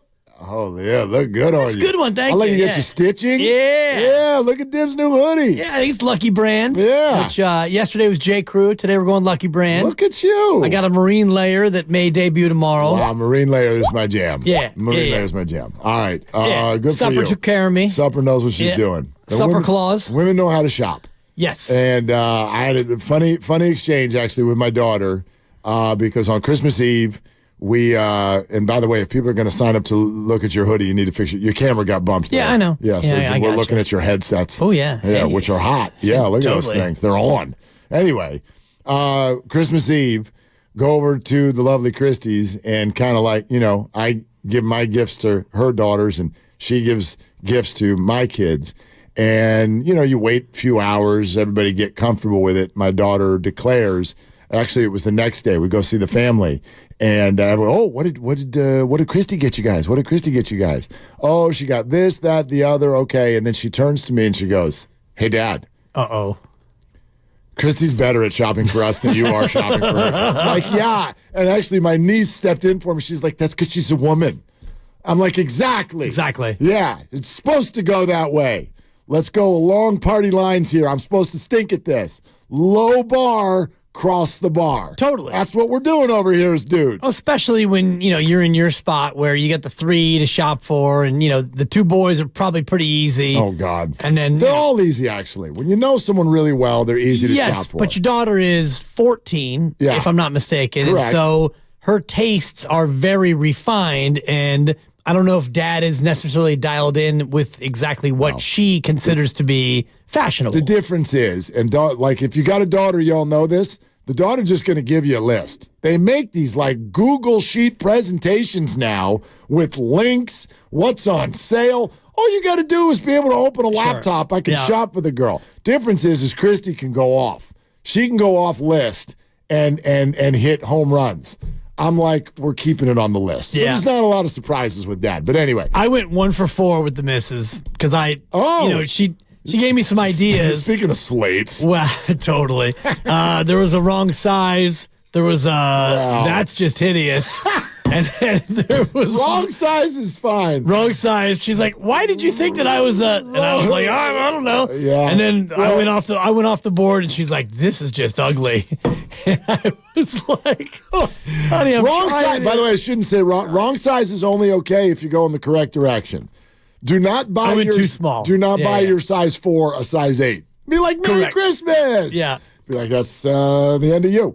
Anyway, I was telling everybody to go to Twitch and YouTube, twitch.tv/957 The Game, youtube.com/957 The Game. Watch us live. Check out Dib's new hoodie. Tell Supper if you like it. You can also like and subscribe the page. All of the 957 The Game content is there, and it is always powered by First NorCal Credit Union. Let's talk to some people. Philmo's on the line. First 2024 soiree, Phil, Mo, Mike. What are you doing? Oh, man, I'm chilling, listening to y'all, man. Real talk. First of all, Peacock is free for every Xfinity customer. Just FYI. Right, but you might not be an Xfinity customer. We certainly hope that you are. Yeah, you better be. But if you're not, you better recognize. then you better go get your Peacock. Well, some people don't realize that if you have internet, I don't even work for Xfinity no more. It was a great company. It paid me $100,000 a year at one point. But I need the drip. There you go. Thank you so much. So, yeah. I just want to let you know, if you have internet with Xfinity, you have Peacock automatically. Just tap in with your whatever you got to do. I think you also get HBO Max for free now with Xfinity. That's probably true. Yeah. Well, I don't know. I ain't getting paid for them some more, so I don't even mention that. Anyway, though. Okay. The Odyssey app, I don't get paid from them, but I love the Odyssey app. I tap in with the Philadelphia radio stations, and they want to fire Nick Sirianni, and I love it. I love to hear the confusion. Anyway, though, Happy New Year to y'all. I love y'all because, honestly, I didn't think that you guys were going to be so good, but you guys are excellent. Even though, Willard, you talk a lot, it's excellent. It's really excellent. That's why I do it. It is, yeah. It's excellent talk, so I never stop. That's my policy. Doing you, don't change whatever y'all doing because the chemistry is real. I love the previous crew. I'm not going to mention them because I know radio. Mention the radio. Check me out, Cameo 10-2. I hate to head on Steiny and Guru. Cameo 10-2. Anyway, though, Draymond's situation is interesting because of this. This is why it's interesting. Because it's the realization of it's the end of an era. And it's sad. But it happens to the greatest of situations. I was on there talking 3 weeks ago. But suppose he shouldn't be in the Hall of Fame. So that's all it is, man. It's sad to see, but I want the rookies to succeed. That's real talk, Mike. Now let me ask you this: if you would allow me to talk for just a moment, I know that Willard usually handles most of this here and there, and he says it's going well. Do you think that this era ends at the trade deadline, or how do they ride it out with Draymond Green, Philmo? Keep it real. Man, with Draymond, I don't know, because Draymond is an integral part of the whole dynasty. And it's interesting to see because Draymond got into the starting lineup because of a David Lee injury. Mm-hmm. So it's just interesting to see, man, you feel me, to see if, Tyler Jackson Davis is going to keep it up or whoever going to keep it up. Right, just 3 names. Any 3 names are fine. We know who you're talking about. Yeah, Ty Davis Price. Yes, absolutely. It all works. Exactly. Phil Demetrius Flanagan Fouls. He's going to get a lot of run this week. Yeah. Philmo, thank you. Thank you. Happy New Year Philmo. to you. Yeah. So here's my question, because I hear this all the time, and you sort of just, with an insinuation sensation, did it moments ago. And thank you. It's good to have Grandy back. Here's the thing. Warriors need to make a trade. Warriors need to trade Draymond Green. And maybe Andrew Wiggins too. It is time for a trade. Here comes the trade deadline. They need to make a deal, Mark. Warriors need to make a deal. 36 days away. This roster, as it sits, they're going nowhere. Okay. They need to make a trade. Drum roll. They need to make a trade. Mike Dunleavy. What's the trade? Oh, there's many trades. There's no trade. There's tons of trades. Depends on what you're trying to do. Draymond go bye-bye. Okay, Draymond go bye-bye. Draymond go bye-bye. Guess what else go bye-bye? It already went bye-bye. I want to know, this is my question. Draymond to the Lakers for Austin Reeves. Which does what? It changes the vibe, and it gets you a cost-controlled guy who can actually score the basketball. And, by the way, a good young scorer who's fallen out of favor with Darvin Ham. No doubt. There's a huge standoff going on in LA as well. Austin Reeves and Darvin Ham. I did not have that on my bingo card. But the point is, what is the point of the trade? Because what I hear from Warriors fans is we got 2 sides of the mouth, and we're using both of them right now. Take it from somebody who talks too much. You got to pick one side of the mouth, and you got to go with it. Here's the problem. I'm hearing 2 things. Play the young guys. Okay. Make a trade. Okay. Yeah. You're trying to win a championship? Is that trade for Steph Curry? The trade is to prolong the greatness of Steph Curry, which is in stark contrast with the idea of play the young people. And by the way, nobody with any of their trades ever stops to go, why the hell would the other team want to do that? If I hear Pascal Siakam one more time, the Toronto Raptors do not want Draymond Green. What the hell would they do that for? You think the Lakers want Draymond Green? Maybe. Yeah. So that to me is where we start. By the way, the Lakers are going to have to give you a lot more than Austin Reeves. Do they want to do that? You can flip them Moses Moody because you don't play Moses anyway. Now they've got to give you even more. Moses only makes about, $3 million, $4 million? Draymond makes double of what Austin Reeves makes. The deal could be worked out. There's a workable deal in there that can be made. And I think when you look at this situation, this roster is not good enough to win a championship. So neither will the post-trade roster. Let's just think about it in terms of this team. Forget a trade. This team this year with what they have, with Andrew Wiggins not playing very well, Klay Thompson sporadic, he's up and he's down, and Gary Payton II now out for what they say several weeks with a hamstring after he already had a calf. So you might not see him until late February or March. His season might be over. So now you're going to play the young guys. So this team this year, probably not good enough to win a championship. So you bring everyone back next year. Chris Paul, probably not, but you can't replace him because you want to get below that second apron. So you bring back Steph, Clay, and Dre. Next year, you're not a championship team. And you have Wiggins again and Kevon and the young guys and whatever draft pick that you're able to maintain. Okay, so what are we doing here? We're not maximizing the Steph Curry window. But you won't be doing it that way either. Like that's my question. You'll be doing something though. You might be better. But that's dangerous. To me, you know what's dangerous is 3 more years of will Draymond punch another opponent. But why don't you wait and see? Because I've seen enough, Mark. I'm done. But that doesn't do anything, though. It does if you get a player who can actually play basketball. But the same thing is being done with the Giants right now. And I get it. That's a different situation. Yeah. But we've now got 2 teams where the fan base is just screaming, just do something. Why? Because. Well, the Giants are doing nothing. Well, so fine. There's no real comp there. No, but there is a comp. My point is we've now got a fan base that doesn't even seem to care what the hell it is you do. They just want you to do something. And that's dangerous because that's wasted energy. What did John Wooden call it? There was a phrase that he used to use for it. And you're running around doing nothing. Like this trade that you all want to make, what's the point?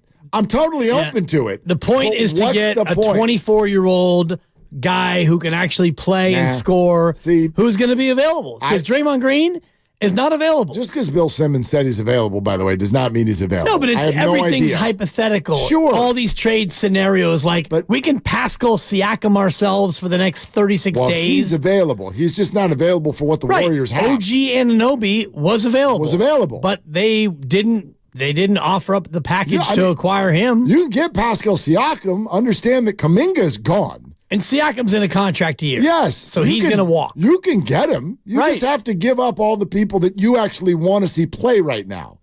That's who you're going to have to give up. They're not going to give you Siakam for Draymond Green. Right. That doesn't make any sense. Of course not. So to me, that's my question. I'm not saying it's a bad idea. I'd like to know what's the point, because too many of these trade scenarios that I hear everyone throw out are just to satisfy your frustration. That's all I hear. You want Draymond gone. You even just said it, because I'm done with him.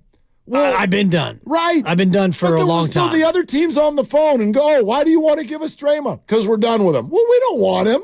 There are teams that do want him. Maybe. And a change of scenery might go a long way. For 3.5 more years they do? For $100 million? Well, let's think about the Lakers, just in terms of hypotheticals, because that's all these trade talks are.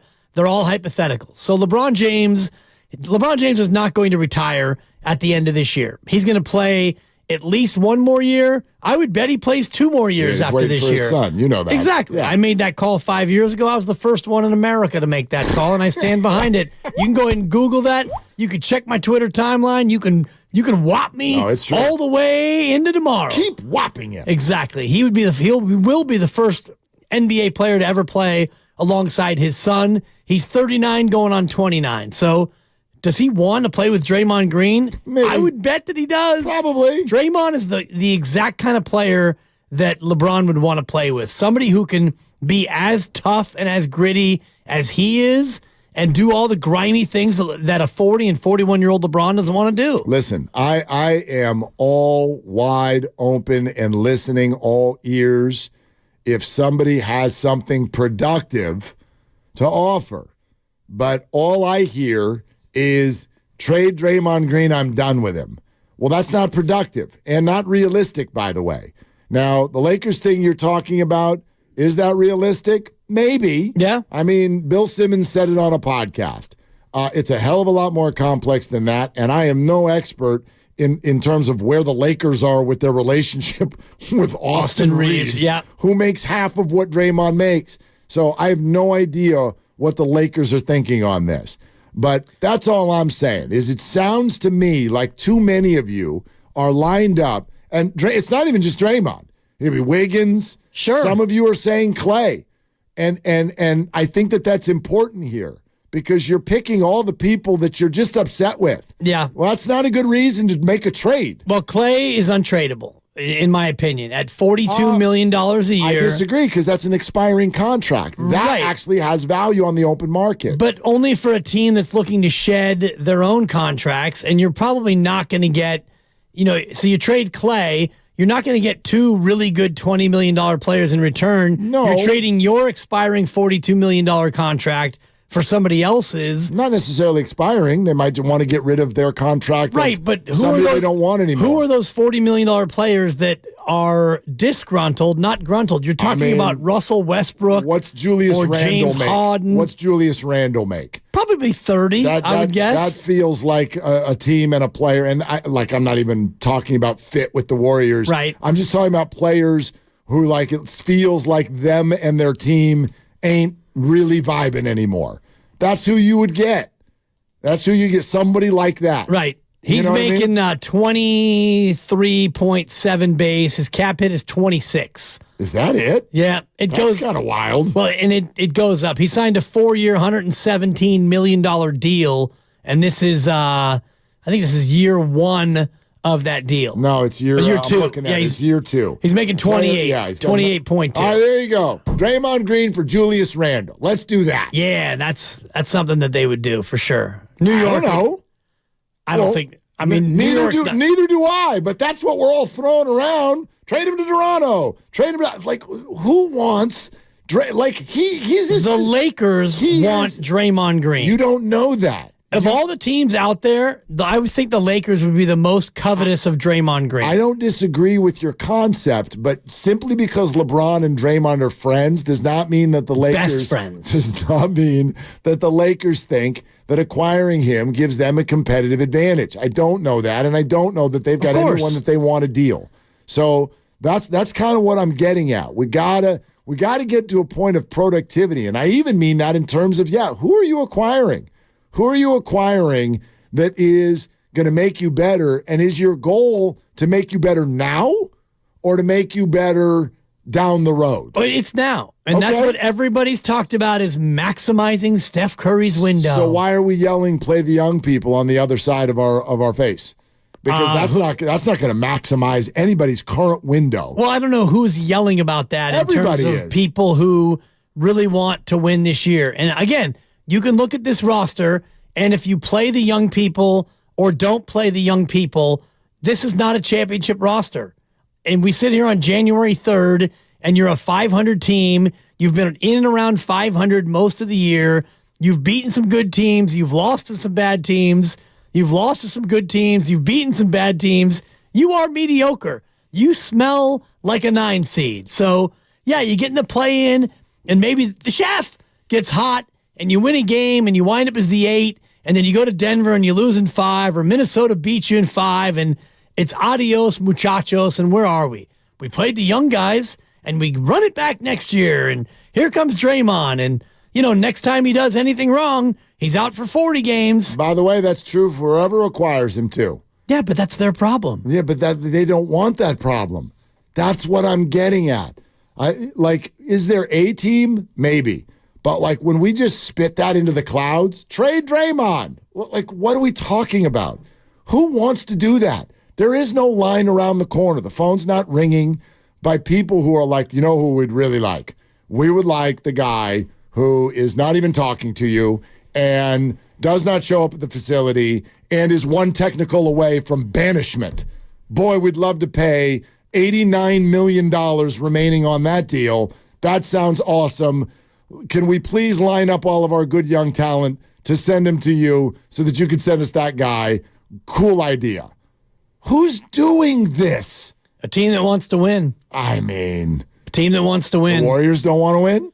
They do, but they've had it. They've won with him. Only 26 players in the history of the association have won more titles than Draymond Green. 26. And the majority of those are Boston Celtics. And then there are a few, Lakers and Bulls in there. A guy by the name of Michael Jordan and Scottie Pippen and Kareem Abdul-Jabbar. There are very few people who've won more than Draymond. So you get Draymond, and if he's on the court, it's a big if of late, you win games. Yeah. You win championships. Well, then the Warriors would like to just wait and have him back. Would they? I mean, maybe not. I don't know. That to me is the biggest question. That's a big question. And to me, it feels like the ultimate time to wait. The people you want to trade right now are at their lowest possible value. And there's nobody who wants that. And there's nobody we're dying to get. And there's nobody that's going to turn this into a championship roster this year. Well, you got 5 weeks. Line all that up, and it tells me, wait till the offseason. Let's see what happens. Let the young guys continue to develop.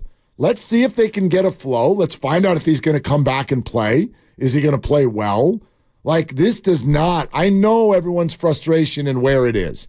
This does not feel like the right time. Well, if you're just going to play the young guys and see what they've got, then don't even come back, Draymond. See you in October. Maybe. That might be what happens. They're not even talking. Right. So, maybe.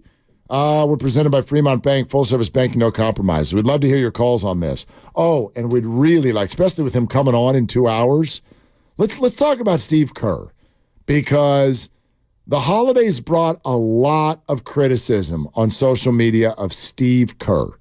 And what Klay Thompson said last night, if you haven't heard it, we'll play it for you again, I think is really important to add into this conversation. So we'll do that next. Glad you're with us today. It's Willard and Dibs. In order for small business...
listening to 95.7 The Game, KGMC FM and HD1 San Francisco. Always live on the free Odyssey app.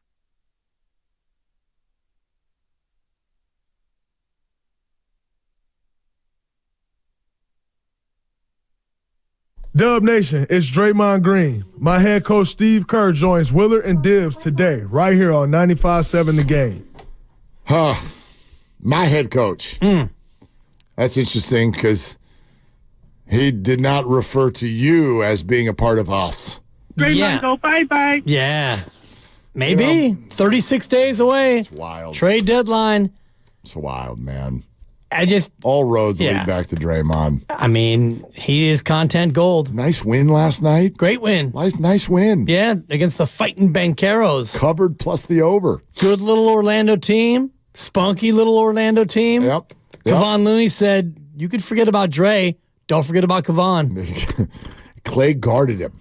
Clay guarded Banquero. It kind of, I mean, I don't want to say locked him up, but like he did everything you would hope to do in guarding Banquero. Clay Thompson. Clay did great. He did great. I have a back and forth with a good friend of mine, Billy Domhoff, PE teacher at Santa Cruz High. Okay. And he is like a Clay stan. Okay. And I'm less enthralled with the way Clay's played this year. So after every Warrior game, there's a back and forth about Clay.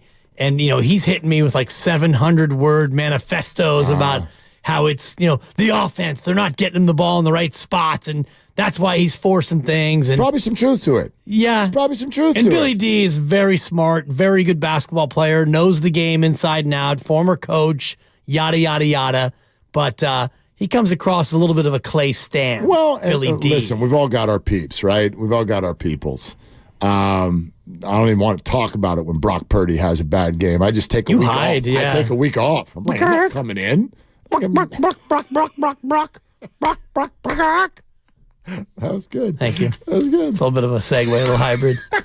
By the way, it's official. It will be Carson Wentz versus Sam Darnold. Okay. On Sunday. They're both One out. down, 9 to go. Both QBs are out. I predicted 10 of the significants will not play on Sunday. Brock Purdy, the first of my 10. Did Kyle announce officially any other players? I didn't listen to the whole thing yet.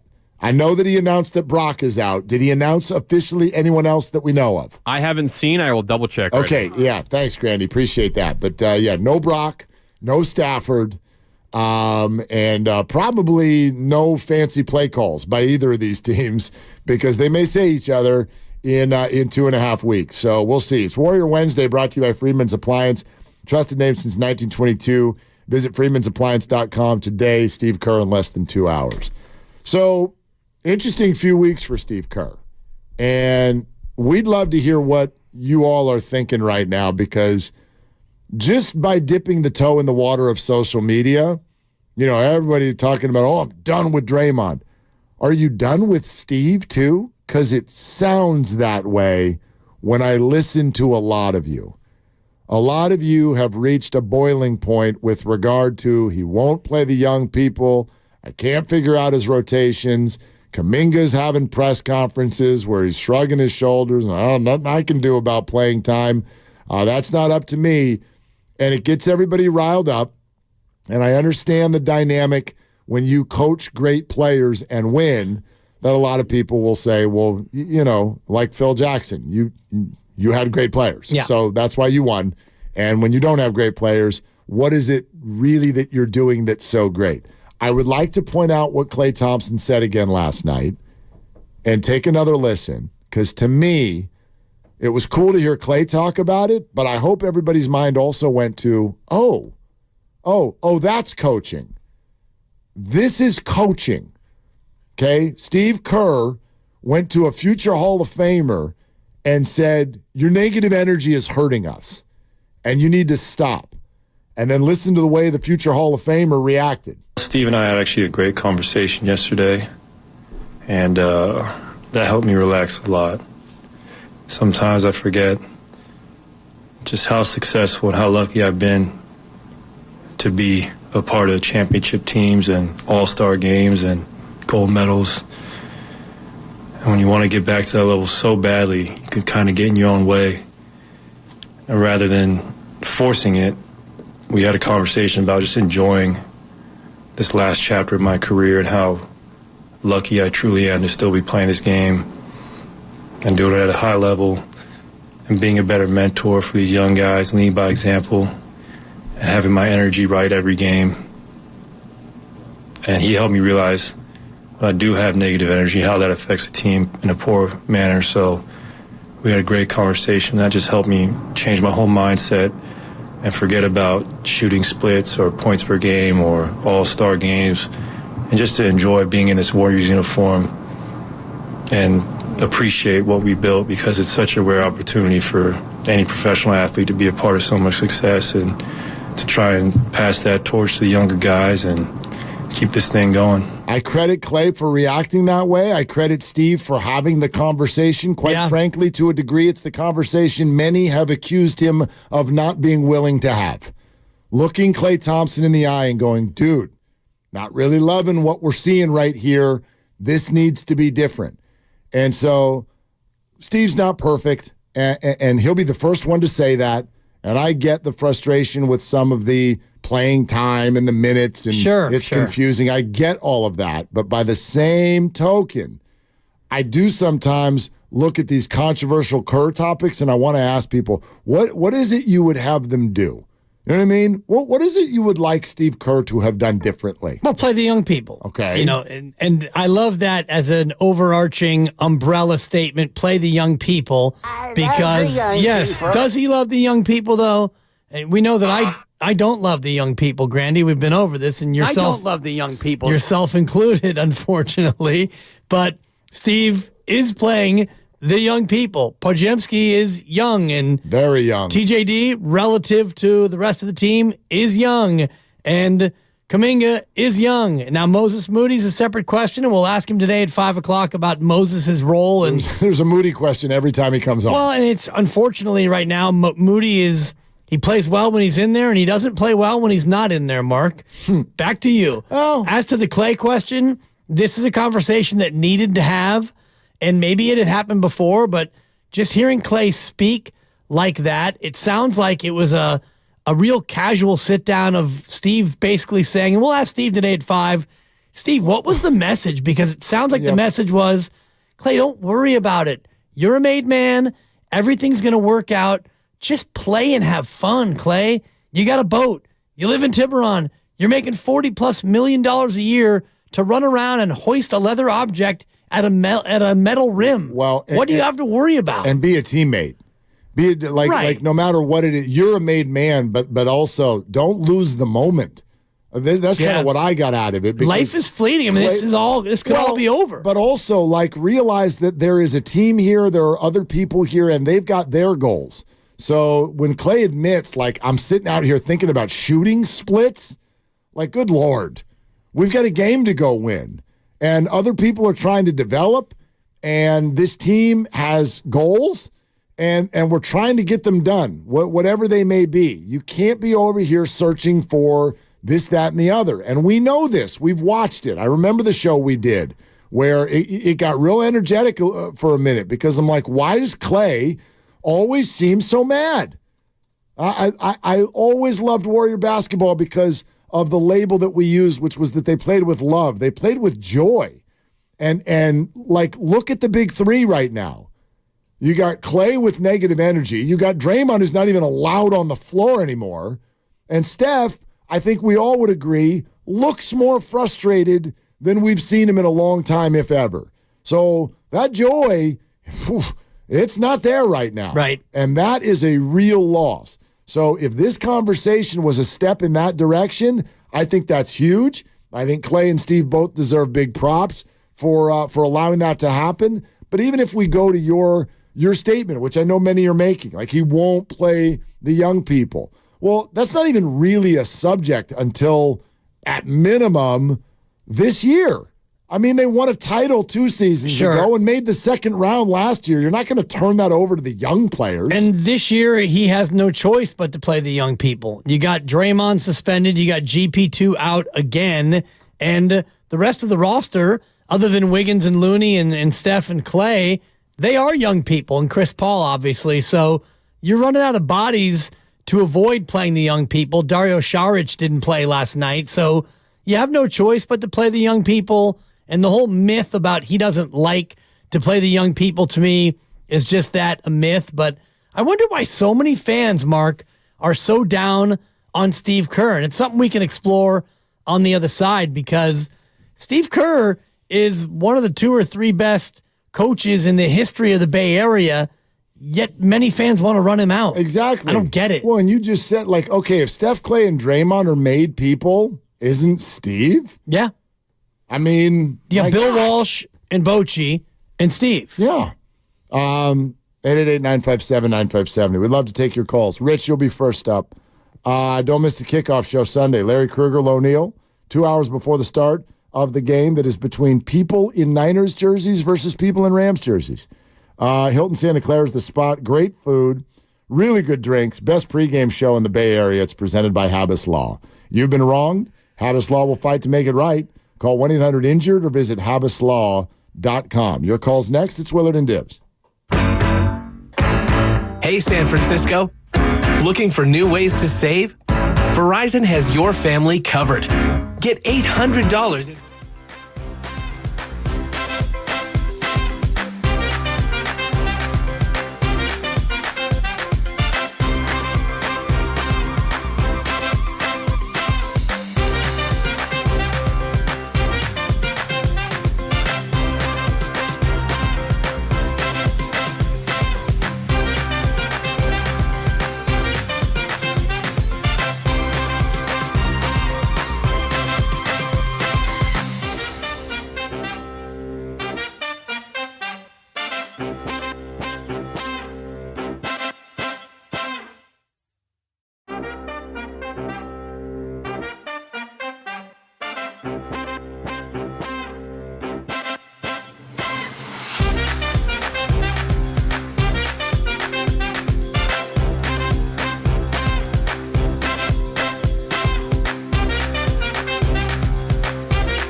Dub Nation, it's Chris Paul. My head coach Steve Kerr joins Willard and Dibbs today right here on 95.7 The Game.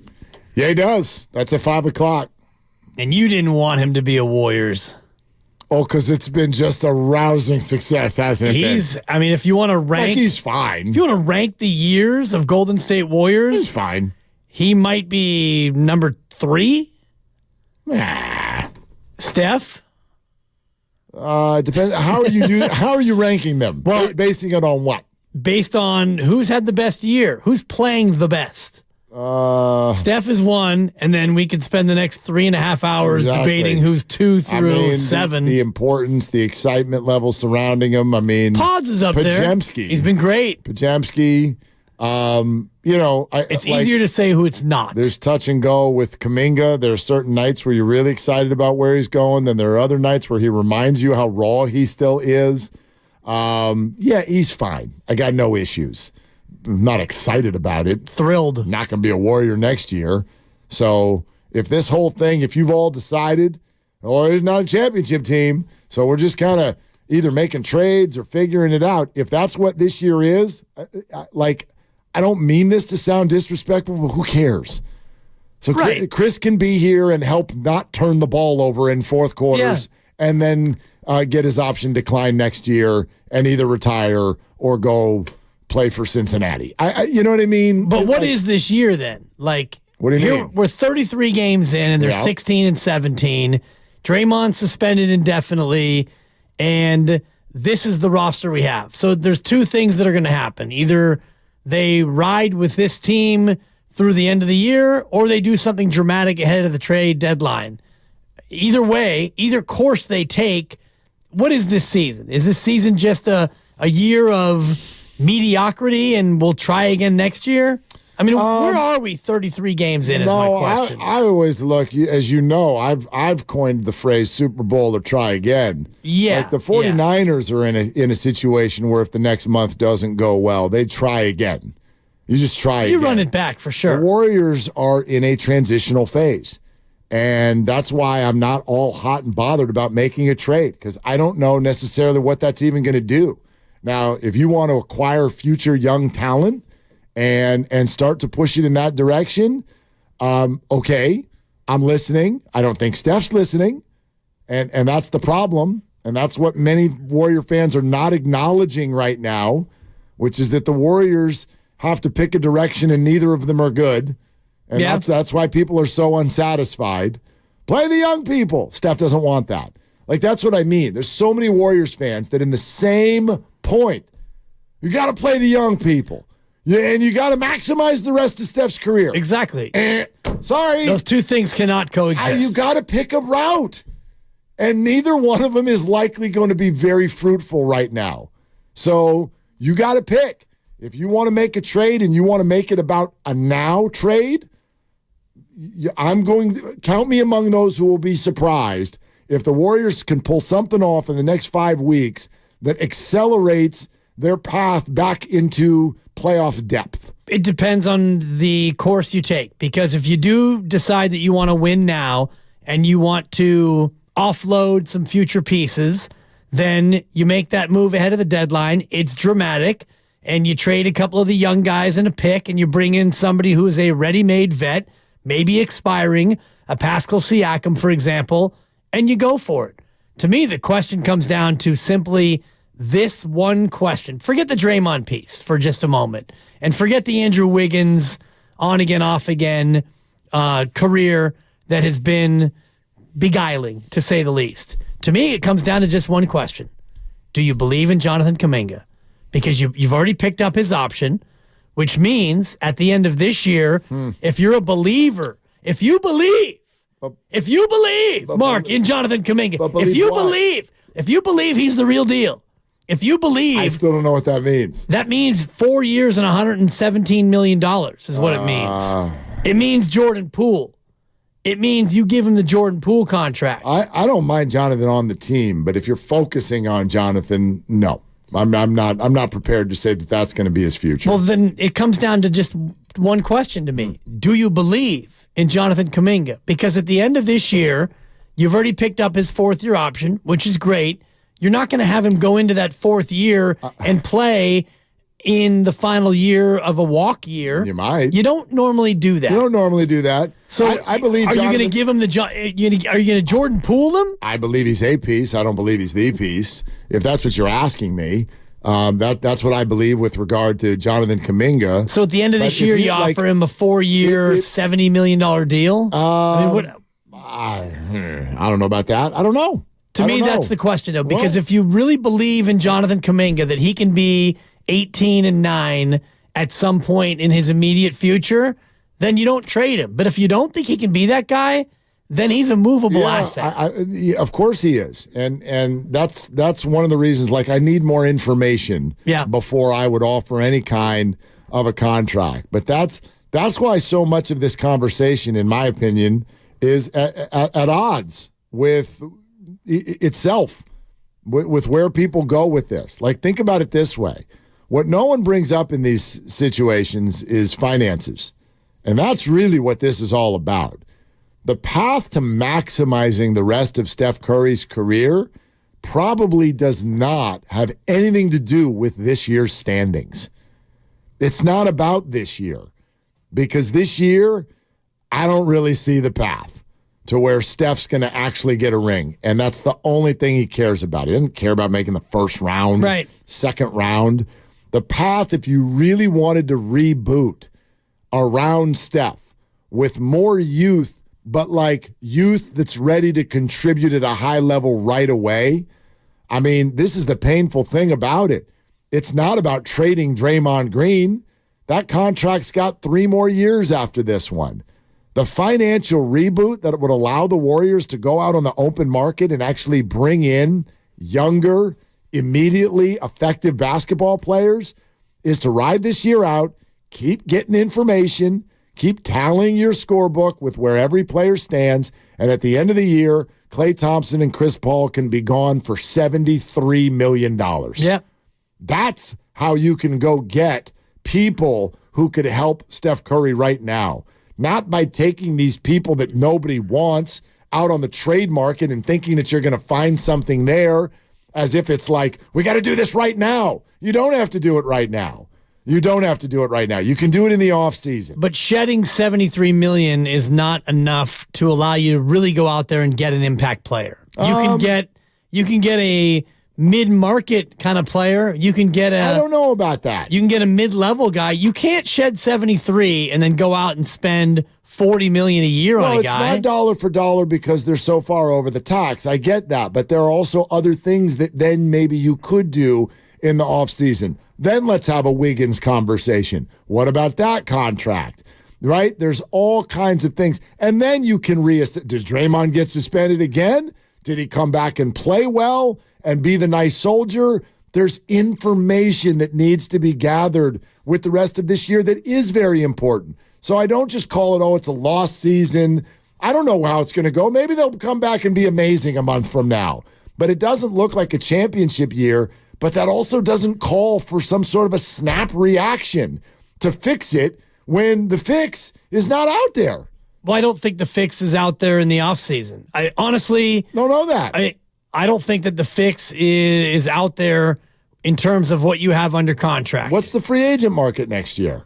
I'd have to look at it, I'd be curious. Based on where you're going to be. And, Chris Paul's $30 million next year won't get picked up, and you're going to say goodbye to Klay.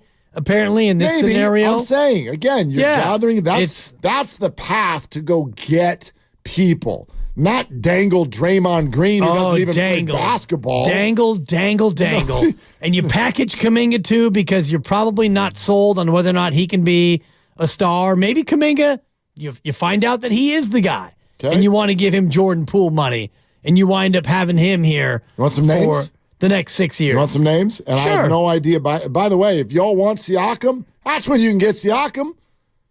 Shed a bunch of salary and then sign him. What's he making, like 40? Well, I don't know. It matters more what he will make. But yes, right now he's making 37.8.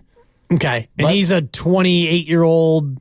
He might be older than that even. I don't know if that's up. But yeah, no, he's in his 20s. Okay. But yeah, and I'm just throwing out names. I'm not giving you, I have a list in front of me. Tyrese Maxey. Okay? Expensive. Yeah, but young. He's going to put the max in Maxey. Really, He's a max player. Really good. You know what his agent is? No. Rich Paul. Okay. He'll be a Laker. Okay. Paul George, Kawhi Leonard, Pascal Siakam, LeBron James. A free agent, huh? Right? He's not going anywhere. Yeah. This list has Drew Holiday. Did he sign an extension when that trade went down? Or no? I'm not sure. Yeah. Anyway, Tobias Harris, DeMar DeRozan, Emmanuel Quickly, who was a part of that deal. That deal, yeah. That just went down. Oh, James Harden. Drew Holiday has a player option for next year. Okay, he's got a player option. Thanks, Grandy. Which he may decline. Who knows? OG Anunoby. Yeah. Like, you can do it that way. Like the financial, Right. the Jordan Poole trade that everybody wants to make about attitude was also about money. Flexibility, sure. Yes. Yes. So this, like, it doesn't have to be now.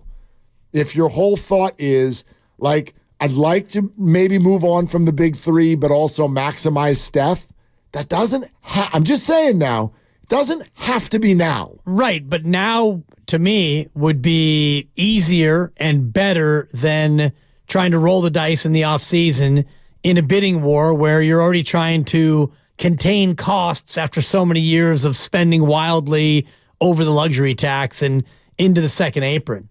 You know, I think if you make a move at the deadline and you bring in an expiring Siakam in exchange for whatever, whether it's Clay or Draymond, if it's Kuminga, if you've decided that he's not going to ever be good enough soon enough, whatever the move is, you can make a bold stroke at the deadline and try to get better now and really maximize Steph's window because he's 35 and, you know, next year 36, then 37. And so Steph, as an elite player, his time's running out. Yeah, but still playing well. And Sure. and again, if you've all decided that this year's not the year, then okay, what's the best way to help him next year?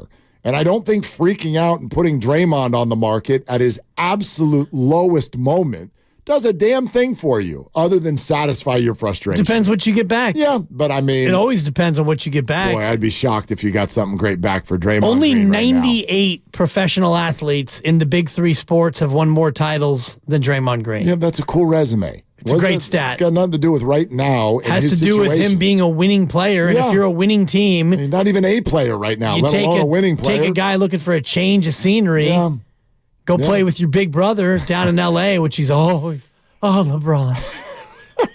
The coach in Vallejo. Let's take some calls. Let's hear from you. Hey, Coach. You're on with Willard and Dibs. Hey, how you doing, guys? What's up? Well, hey, I wanted to give my take, and it's pretty popular, on why some of us are down on Kerr. Okay. And it really has a lot to do with Kuminga and Moody and how they were treated last year and how he treats Podziemski completely different. And that Kuminga and Moody, you like to call them raw and things like that, but these guys have been playing at a high level with their competition almost their whole life. So they know how to play basketball. They're not taking the SAT test. Now, Podziemski can make the same mistake that Kuminga and Moody would make, but you guys don't call him raw, okay? He inbounded the ball twice, 2 games in a row, to the opposing player, and the opposing team made a layup. If Kuminga and Moody were to do that, I mean, you're going to put him on the bench. Now, I did like what you said about Moody. He plays well when he plays. He doesn't play well when he doesn't play. What does that kid have to do in order to break the line? Coach, can I ask you a question? What are you really suggesting here? What I'm suggesting is give Kuminga and Moody an equal shot, the same shot you gave Ty Jerome, Anthony Lamb, Podziemski. Give them the same shot. But why do you think he's not? Why do you think he's not? You know what? I kind of would hate to say that on radio. No, but I mean, I think we get what you're saying. Is that what you're saying?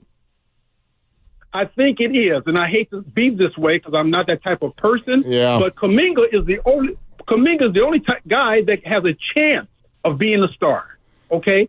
Podziemski's never going to be a star. He could be a good player. I mean, Moody same way. Yeah, Coach, I'd say this. First of all, go take a look, and thank you for the call. Go take a look at Moses Moody in recent games. He's not been shooting the ball well. That's true, okay? Like, let's just put it out there. I like Moses a lot, and he's had some really great games. But I think sometimes when you only play 15 minutes, you have a couple good games, everybody decides, oh, you're like, you should play all the time. And then when you have a game of 15 minutes where you barely contribute at all, it just gets swept under the rug and no one says anything about it. Let's not act like he's been perfectly consistent. He's not. No, he's in a brutal spot, though, in terms of being a young professional. No where doubt. His game log is minutes 17, 19, 17, 3, 13, goose egg. No, you don't tough. know. You're the 11th man when he's playing 10. You're the 10th man when he's playing 9. GP2 came back. Look at the timeline. So now GP2 is out, and so now he's going to get some more minutes again. In theory. Yes, he will. Well, Corey Joseph might, I mean. Seriously, though, if you're Moses Moody, you're probably pretty frustrated with the amount of run you've got. I'll say it out loud. Steve Kerr's not racist. I mean, come on. What are we doing here? These people this goes right back to Kyle Shanahan and Trey Lance and Brock Purdy. Their job is to win, and that is the only way things go well. So there's no way in hell you get into professional sports in life and go, you know what I'm going to do? I'm going to focus on white players, and that's going to go really well for me. Please, Jonathan Kuminga is raw. He has had trouble picking up the finer points of the game. No, he has not been a seasoned professional. He didn't even come up through college basketball. And so let's call it what it is. Jonathan has an incredible raw talent, but that other side, perfectly understanding the system, has been hard for him. Others have picked it up a little bit quicker, no matter what their skin color is. So that's my response to that. You're not coaching professional sports in America in 2023 with the platform of, I like the white players better than the black players. That's absurd.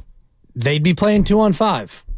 I don't know if they would be winning championships going 2-on-5. Yeah, so, come on. It's agreed. It's nonsense. It's not even, to me, not even worthy of a response. Yeah. But I appreciate you taking the lead in the response. I wonder what the other major criticisms are of Steve Kerr, because they're out there. We have full phones right now, full board, and you look at the YouTube feed, youtube.com/957 the game, and it's, to me, seems like many fans don't remember what Steve Kerr has been a part of in terms of coaching championship teams. And yeah, this is a tough year, and he's made mistakes, and he said on our very show, I should have put Moses back in the game about a month ago, and he admits that he's made mistakes, and everybody makes mistakes, and as a coach, you always look better when the team plays better and the team wins, and right now, other than last night, they haven't been. It's weird. He's not perfect. Every coach makes mistakes. I see them too. So do you. So does he. As you just pointed out, he's come on this show and done a great job of pointing out, yep, I messed that one up. It's what we asked for Brad, whatever the hell his name is, referee. Brad Allen should have done the other day. Whoops! I messed that up. I didn't hear him. That's what he could have said. It's what Steve Kerr would have said. But our station just put out a tweet a short time ago and said, "Hey, what would you all want the guys to ask Steve Kerr at 5 o'clock?" One of the first responses is, "Ask him why he's bad at coaching." I'll take that one, Mark. I'll ask the hard question. Steve, did we lose you? What did he do? What did he do to make y'all so mad? Yeah, it's... Good Lord. Which one of the 4 rings did you hate the most? Seriously. It's just strange. It's a tough one. It's a tough one. He is, let's see, he is 6th all-time in NBA titles as a coach. Phil Jackson with 11, Red Auerbach 9, Pat Riley and Pop, and John Kundla with 5 apiece. Steve Kerr got 4. Yeah. Nobody else has 3. Good job, Steve. It's been a long time since you won one of those, though, Steve. Your money's no good here. Right? It has been a long time. It's been a full flipping 19 months. Worst 19 months of our lives. coming off a win, and this is where we are. Full phones with people trying to bury Kerr. Kevin in Pleasanton is next up. Hi, Kevin. What are you doing? Stuck in traffic on 880. Yep. The naughty Nimitz. But hey, guys, add some clarity. The caller that talked about Jaminski, he's a little off kill. What it comes down to is yes, it's favoritism, but Jaminski is a role player. He fits Steve Kerr's system. That's all it is. In terms of the lineup, and it's great chatter for you guys to talk about what ifs. Nobody's getting traded. Steve Kerr doesn't work that way. He's the smartest guy in the room. It's the whole Belichick effect. He's going to ride it till the sun goes down, guys. It is what it is. This is going to be the size of our team, the talent of our team. Yeah, we look like a high school team out there yesterday, but it is what it is. We're going to ride Steph until he's walking on a cane. I'm sorry. That's just how it is. And Draymond will never get traded either. The 30 for 30 guys, the 30 for 30 that Chicago did will be nothing compared to 30 for 30 ESPN on the Warriors. Thanks, Kevin. guys. Kevin, thanks. I really hope they don't trade Mike Jaminski because I think he's got a hell of a future. Yeah. Jaminski. He's a dookie. Mike Jaminski. Uncle Looney just sent in Jaminski. Tzatziki. That sauce we have when we go to the Greek restaurant. Greek place, yeah. That's tzatziki. Love the Brandon tzatziki sauce. It's delicious. You can't get a shawarma without a good tzatziki. Jaminski. Get a little yellow rice in there, some grilled chicken. No doubt. Restaurant quality. Add in some Jaminski in there. Man. Jaminski. Listen, really I want good. it. Can I say that? I really hope that y'all don't take it as we're making fun of you. I love it. I want everyone to mispronounce Pajemski's name Pajowski. every time. That Poughkeepsie kid. That's my favorite. It feels like it's like, thank you. We're going to, it's like Halloween. We're going door to door getting different candy bars of mispronunciations That's pretty of good. Pajemski. That's a form. Got a whole pillowcase of Seriously. them. Oh my gosh. Jaminski is like a good almond joy right there. So good. I do think that the caller who called him Pajimski or Jaminski makes a good point about the role player aspect because Pajimski does do a lot of the little things that, things that actually Draymond used to do when he was available. Playing. Yeah. Right. No, he's a good player. He's a good player. But he does make a lot of rookie mistakes because he's a rookie. Because he's a rookie, and they all do. And I don't like it when these things happen and we end up pitting players against one another. Boy, this fan base, we've had enough of that over the last year and a half. Especially last year, it was real. Players were pitted against one another. Don't do that this year, right? Pajemski's playing and Moody's not, and this, that. Like, come on. There are reasons for this. Same thing we went through with Purdy and Lance. And we had, my gosh, we had snowshoes on, trudging through the points of that all the people wanted to make of why Kyle wouldn't give Lance a chance. It's like, because he watches him play. Yeah. And he watches Brock Purdy play, and he can tell who's better. So unless you're at practice every day and you know the system, and you know what they're trying to do, and you see everything about Kuminga, Pajemski, and Moody, and Jaminski, and Pajowski, unless you've got unless you got it all dialed, then it's confusing to me how you've all decided, not all, many of you have decided that a four-time championship coach has no clue about basketball. Yeah. Okay, if that's your point, let's ride. Well, you may get your wish because he's down to his final 3 months and change as the head coach of the Warriors, pending a new contract. Presented by Fremont Bank, full service banking, no compromises. Lots more of your calls coming in. Steve Kerr in an hour and 18 minutes on Willard and Dibs. Steve, did we lose you? Yeah, I'm sorry. I'm here. Hey, it's Willard for Safeway.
Dub Nation, it's Brandon Pajemski. Trubisky. My head coach, Steve Kerr, joins Willard and Dibbs today right here on 95.7 The Game. Yes, he does. A little bit over an hour away. Needs to work on how to pronounce his own name, though. Trubisky. Thank you. I think he might have it wrong. That'd be amazing. Poughkeepsie kid. That's, yeah. Pajowski. Pazemski. I like a Pajowski and Pazemski. Who is that? That's not Shams. Shams. Nobody should feel bad. Shams did it. Yeah. Pazemski. Shams made the list. If Shams doesn't know what his name is, neither should you. Poughkeepsie Kid is amazing. It could be my favorite, yeah. It's just, what is that? although Pajowski, he says it with such confidence. Pajowski? Yeah. Whatever you got, just bring it. Bring it. We don't care. Need it. Starts with a P, and then there's a bunch of letters after that. I don't know what happened. I wish that we didn't enjoy that this much. Except for that one, didn't even start with a P. Jaminski. Just went with Jaminski. No, but he's at least an actual former player. Mike Jaminski played for Duke in the late 70s, actually. Frank Kaminsky. Yeah. There's Frank Wisconsin. Kaminsky. Mike Jaminski, that long ago? I believe so. Come on. I want to say it was 1977. I want to say that was the first ever national championship game. I remember they took on Kentucky and Kyle Macy. Yeah, Mike Jaminski is now 64 years old. Yeah. And so he played. Yeah, 77. Yeah. That's his about right. NBA career started in 1980 and went all the way to 1994. Yeah. Okay. He was a Dookie pre-Danny Ferry, which, of course, was pre-Christian Laettner and the rest of it. Mike Jaminski, pre-Johnny Dawkins. He hit Duke right before Star Wars came out. Yeah. Yeah. And I think that was the first ever national championship game I remember. Duke against Kentucky. Kyle Macy, the plucky little guard for the Wildcats. Thank you for rebirthing Plucky. That's our first 2024 Plucky. Okay. Need it. Christy hates that. I know. But I have not eliminated it from my diet yet. When you need it. Because it's just too good. And it's too applicable. Sure. Applicable. Yeah, there are too many plucky teams out there and plucky players. Ooh, you're going to get it tonight. You're in trouble. I hope so. Is Poughkeepsie Kid plucky? No, he's kind of plucky. He's gritty. Okay, that's a better word. He's gritty. Who's plucky on the Warriors? Corey Joseph. Undersized, and he, kind of bounces around and does his thing. All right. The Poughkeepsie Kid, he'll take a charge now. He'll get on the floor and he'll rebound. Kid. Yeah, the Poughkeepsie Kid he's a grinder. He's a little bit more grimy, I would say. I can't. I'm looking. Who's plucky? Yeah. On the Warriors? They're not a very plucky team. And maybe that's part of the issue. That's probably the problem. I feel like teams are more plucky than players. Yeah. It's a good point. Thank you. I would call Orlando's results are kind of plucky, but plucky doesn't go with we're huge. That's the largest basketball team I've ever seen in my life. Like the Thunder. They were plucky 2 years ago. Now That's they're good point. I think they were plucky last year. I think they were kind of plucky last year.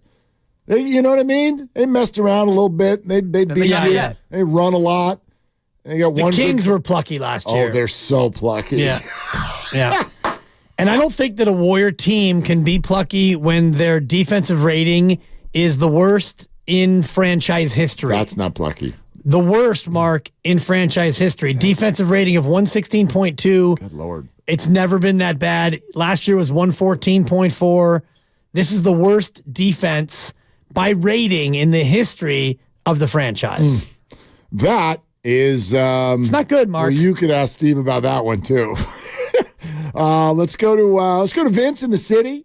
Hi, Vince. You're on with Willard and Dibbs. Hey, what's up, guys?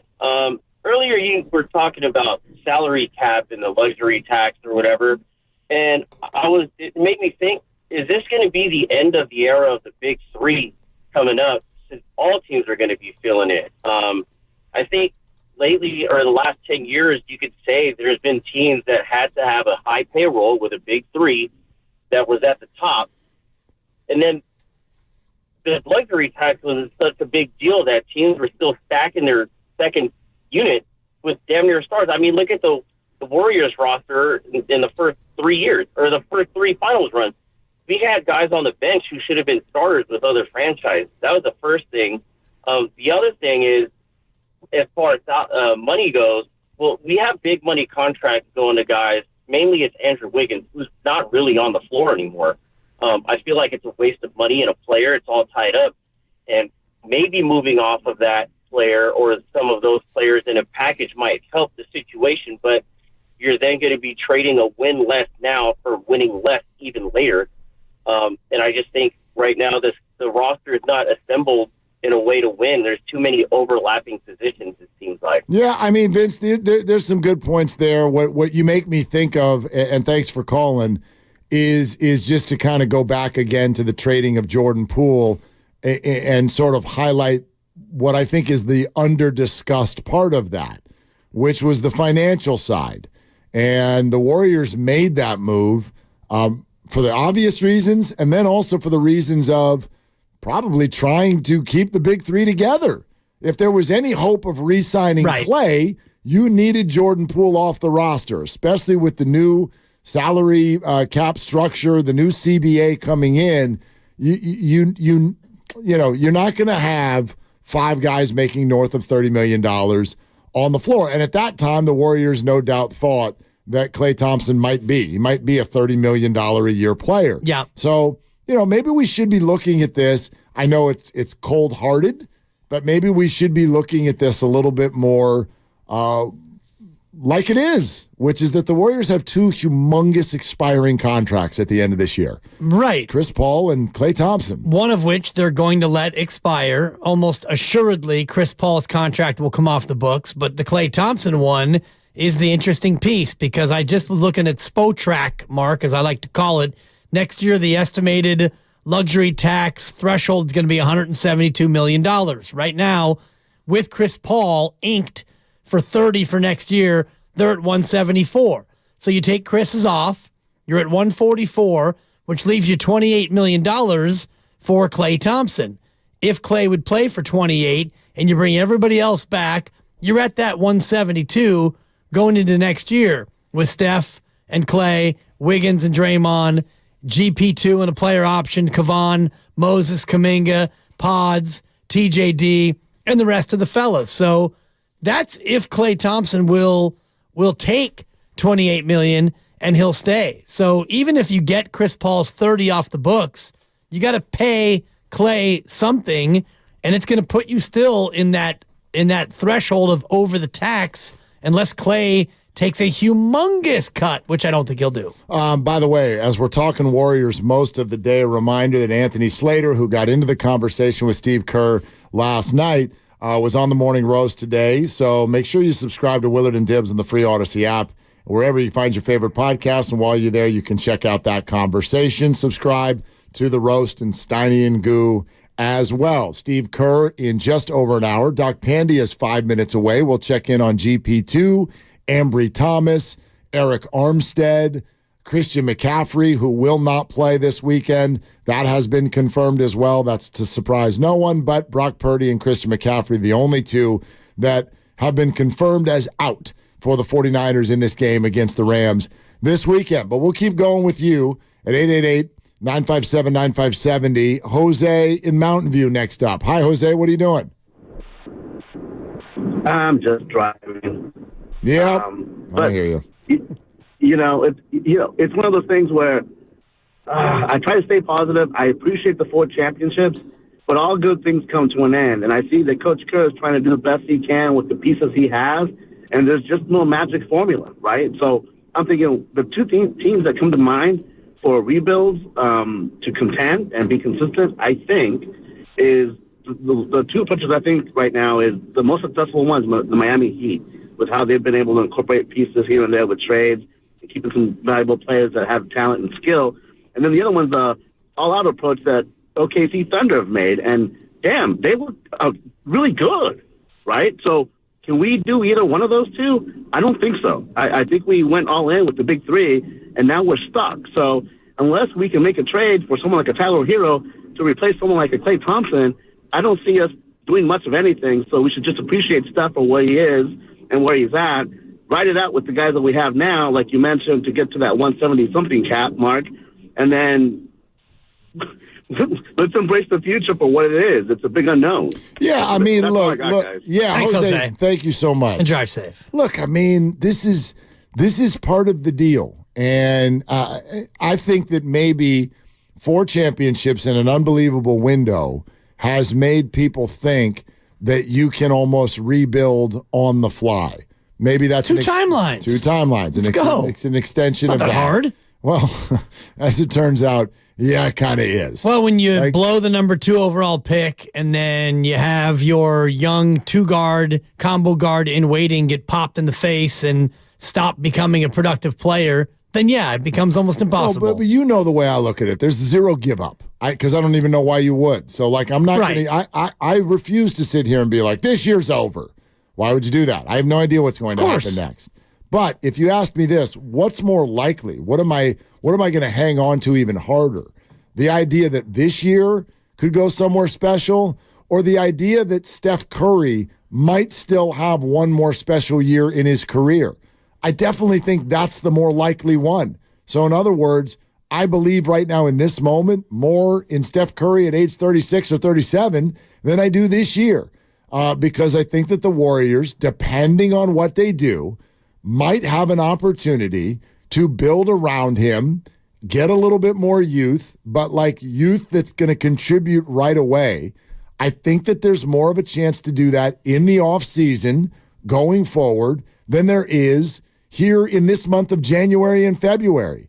That's probably not going to be what this year is about. The people that you have to trade are at their absolute lowest value ever, and none of them are expiring. So that's not something other people want. Depends. You can always find a suitor out there. I mean, if Farhan was the GM instead of Mike Dunleavy, you would have made multiple trades with Seattle by now. We know that. And even though Seattle doesn't have an NBA team. But no trades that matter. Right. You'd be backfilling this mother jumper until your eyes were seeing red.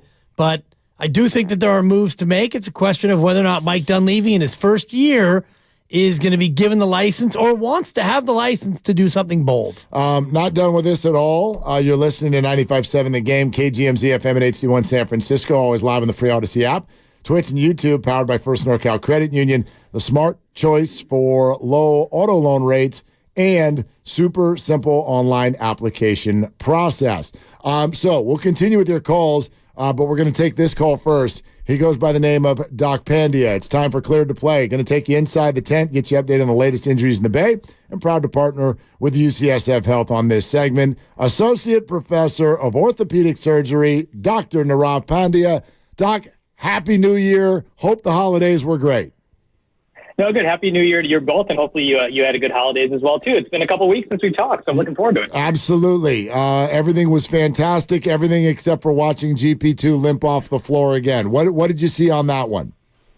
Yeah, I mean, it was unfortunate. I mean, obviously the first concern I had was this another calf injury to that same side, but then you saw him grabbing the other leg, and obviously a little bit of relief that it's not the same thing, but obviously a hamstring is a big concern, particularly for an NBA player. And the fact, I think there was a report by Shams that said this could be a several-week injury, which kind of falls in line with a grade 2. And I think the tough thing with someone with like GP2 with these injuries is that as you start accumulating these soft tissue injuries, you've got a core muscle injury, you've got this calf injury, now you've got this hamstring injury, your risk of a further injury goes up so much higher. So his timeline may potentially get extended because he's at that risk. And particularly for NBA players, you have a hamstring injury, then that knee, that ankle, they're all at increased risk just because of the acceleration, deceleration. So tough blow for GP2. And hopefully this means that he'll be back with a good period of time with the season left. But these can be tricky, just like his calf injury that was there before. Yeah, it's unfortunate. We were just getting used to having him back in the lineup and now sidelined again for what seems like it's going to be a long time. Christian McCaffrey, it's been announced, won't play on Sunday. They saw him limited in the second half this past weekend with the calf. What do you think is going to be their approach to allowing him to return to play eventually in 3 weeks? Yeah, I think it sounded like in the game that he was a little bit concerned. He just felt a little bit of discomfort when he was pushing off. They thought that potentially if there was a game this week he could play, which is a good sign for a calf issue.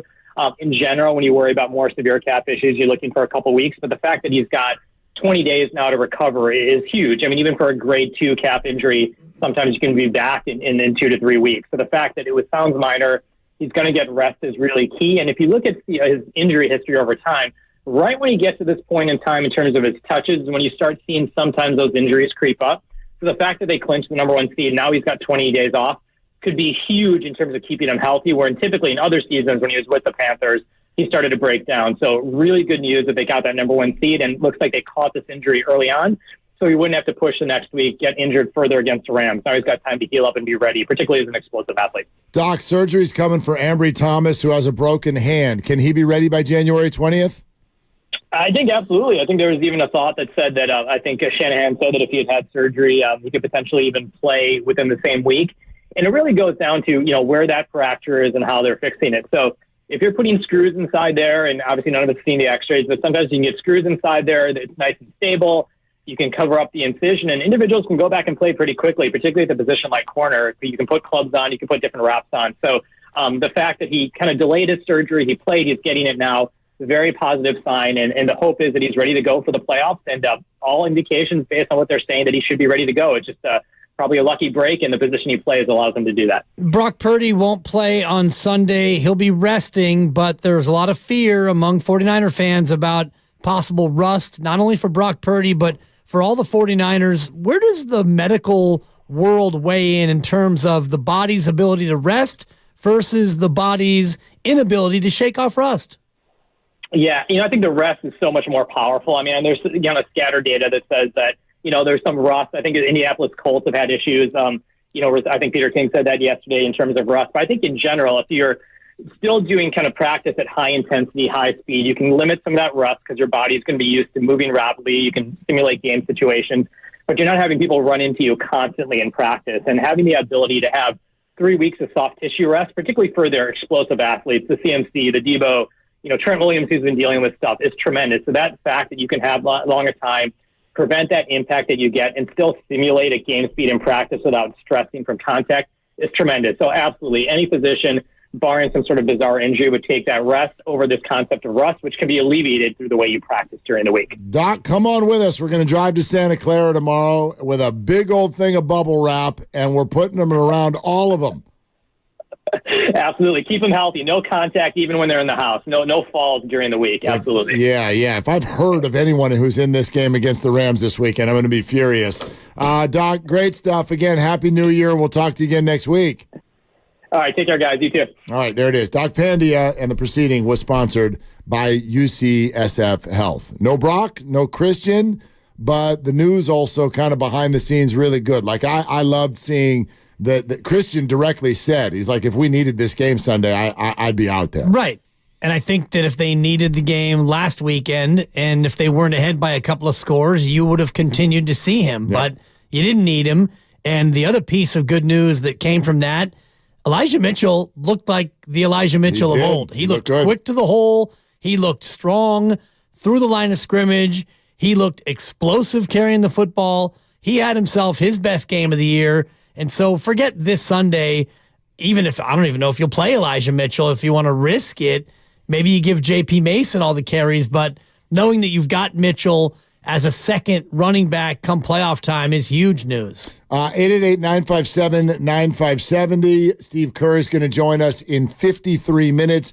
We've been talking all about a number of different aspects, not only the win last night, Klay Thompson reflecting on the victory and a conversation that he had with Steve Kerr, which he felt got his mind right, but also the comments by Steve Kerr pre-game with Anthony Slater that sounded exactly like this. We're into January now. I was just wondering on the Draymond front, is he back in the facility at all, or is there just any update? He's not been in the facility, at least with us. He may have been coming in on his own. But are you in contact with him at all? A little bit, yeah. We text, but we've been giving him his space. He's been giving us ours. I know what he's trying to deal with isn't necessarily on the court, but do you know, as far as the type of shape he's in, is it going to be, even once he comes back, it's going to take a while, or? Yeah, not sure. Okay. Not sure, yeah. So real quick answers from Steve, but a lot of us stuck on a lot of different aspects of that. The headline being, we're giving him his space and he's giving us ours. Right. I felt like that was the very first time in the history of this relationship where the Warriors admitted that they're kind of in a different place than Draymond Green. It's not about having his back or we need him in order to win. It was like we're getting some space from Draymond Green. And he's, taking some space and he needs it. And that was the immediate takeaway from Steve Kerr and really from the league office saying, go, get help. And I don't know if get help is too strong of a way to describe what Draymond Green needs to do in terms of getting cleared to play from the league. Forget the team, just from the league. I don't know if it's help or counseling or whatever Draymond needs, but he needs to not behave the way he had been behaving this year. That's for sure. And if it means 3, 4, 5 weeks away from the team is going to get it done, then go do that. And if he needs a space and the team does too, and if that produces the desired result for everyone, which is Draymond playing basketball again, then that's a good thing. But it doesn't feel like you said, Mark, for the first time, this feels different from both sides. Can't wait to see if he wants to expand on any of that a little bit because it's leading to a lot of speculation within the fan base. Spencer in Oakland is next up here on Willard and Dibs. Hi, Spencer. What you doing? Hey, well, I'm about to walk into the gym here, but thank you for taking my call. I just, there's a couple things. Number one, when it comes to Podziemski, there was a caller earlier that, kind of wanted to make it racial with why, certain players get certain times, and I completely disagree. I just want to talk about 2 stats that Steve Kerr, really loves. Number one is rebounding. Pods, I like to call him detergent because his nickname is Pods, and he cleans the glass like nobody else. But he's 4th on the team in rebounding at 5.4 per. He's more than a rebound better than Jonathan Kuminga, and more than 2 rebounds better than Moses Moody. He also leads the team in plus minus at plus 3.9 per game. Just 2 basic stats there that kind of talk about his value. Yes, Steve Kerr is a system coach. The system is called Steph Curry. Bottom line. And Podziemski is an amazing player alongside that guy, alongside really anybody. When you go out there and you hustle, you rebound far better than people that are bigger than you from the guard position. You're going to get playing time, period. As far as Draymond Green goes, I completely agree with anybody who says he should have been gone. They basically got rid of a key piece of their future to keep this guy. And all he's really done is care about himself and not contribute to the team and not be on the team, whether he's there or not. He's never been, a part of this particular team this year or last year, quite frankly, regardless of what we want to say about his past. And the last thing I want to say is with regards to Steve Kerr being in his final contract year. If they don't bring Steve Kerr back, I think it will be just the blunder of all blunders. We can talk about Warriors blunders going back, to the '80s, to the late '80s, into the '90s, with draft picks and people they've traded away and everything else. This would be the biggest one. Well, he Spencer, is a four-time champion. Thank you, You're Spencer. assuming that Steve wants to keep coaching. Well, that was what was on my mind. Me too. I don't know what's going now. If we take him at his word, he has said repeatedly that he wants to be here, wants to be back, does not want to be done coaching. I would scratch my head as to what else is it that he would want to go do, especially when he says that he wants to be here. So I take him at his word.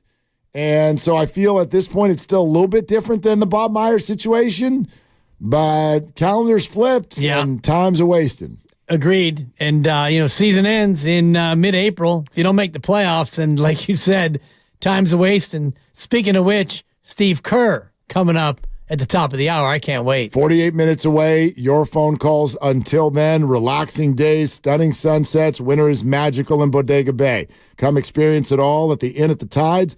Winter midweek rates start at just $179 per night and include breakfast and a bottle of wine upon arrival. Book ahead at inatthetides.com. This is Willard and Dibs. With heating bills as high as they are, proper weatherproofing is essential. If you're working with a client to upgrade or build a new home, be sure to visit Golden State.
Hey, Dub Nation, it's Steve Kerr, and you're listening to Willard and Dibbs on 95.7 The Game. Can you get all angry, but can we wait just a few more days at least? No. Nope.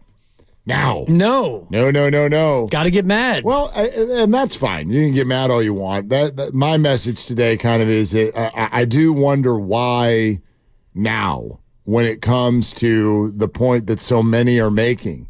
I think that a lot of you want to trade Draymond Green just to sort of satisfy your own emotions. I don't see how it helps the Warriors do anything all that productive.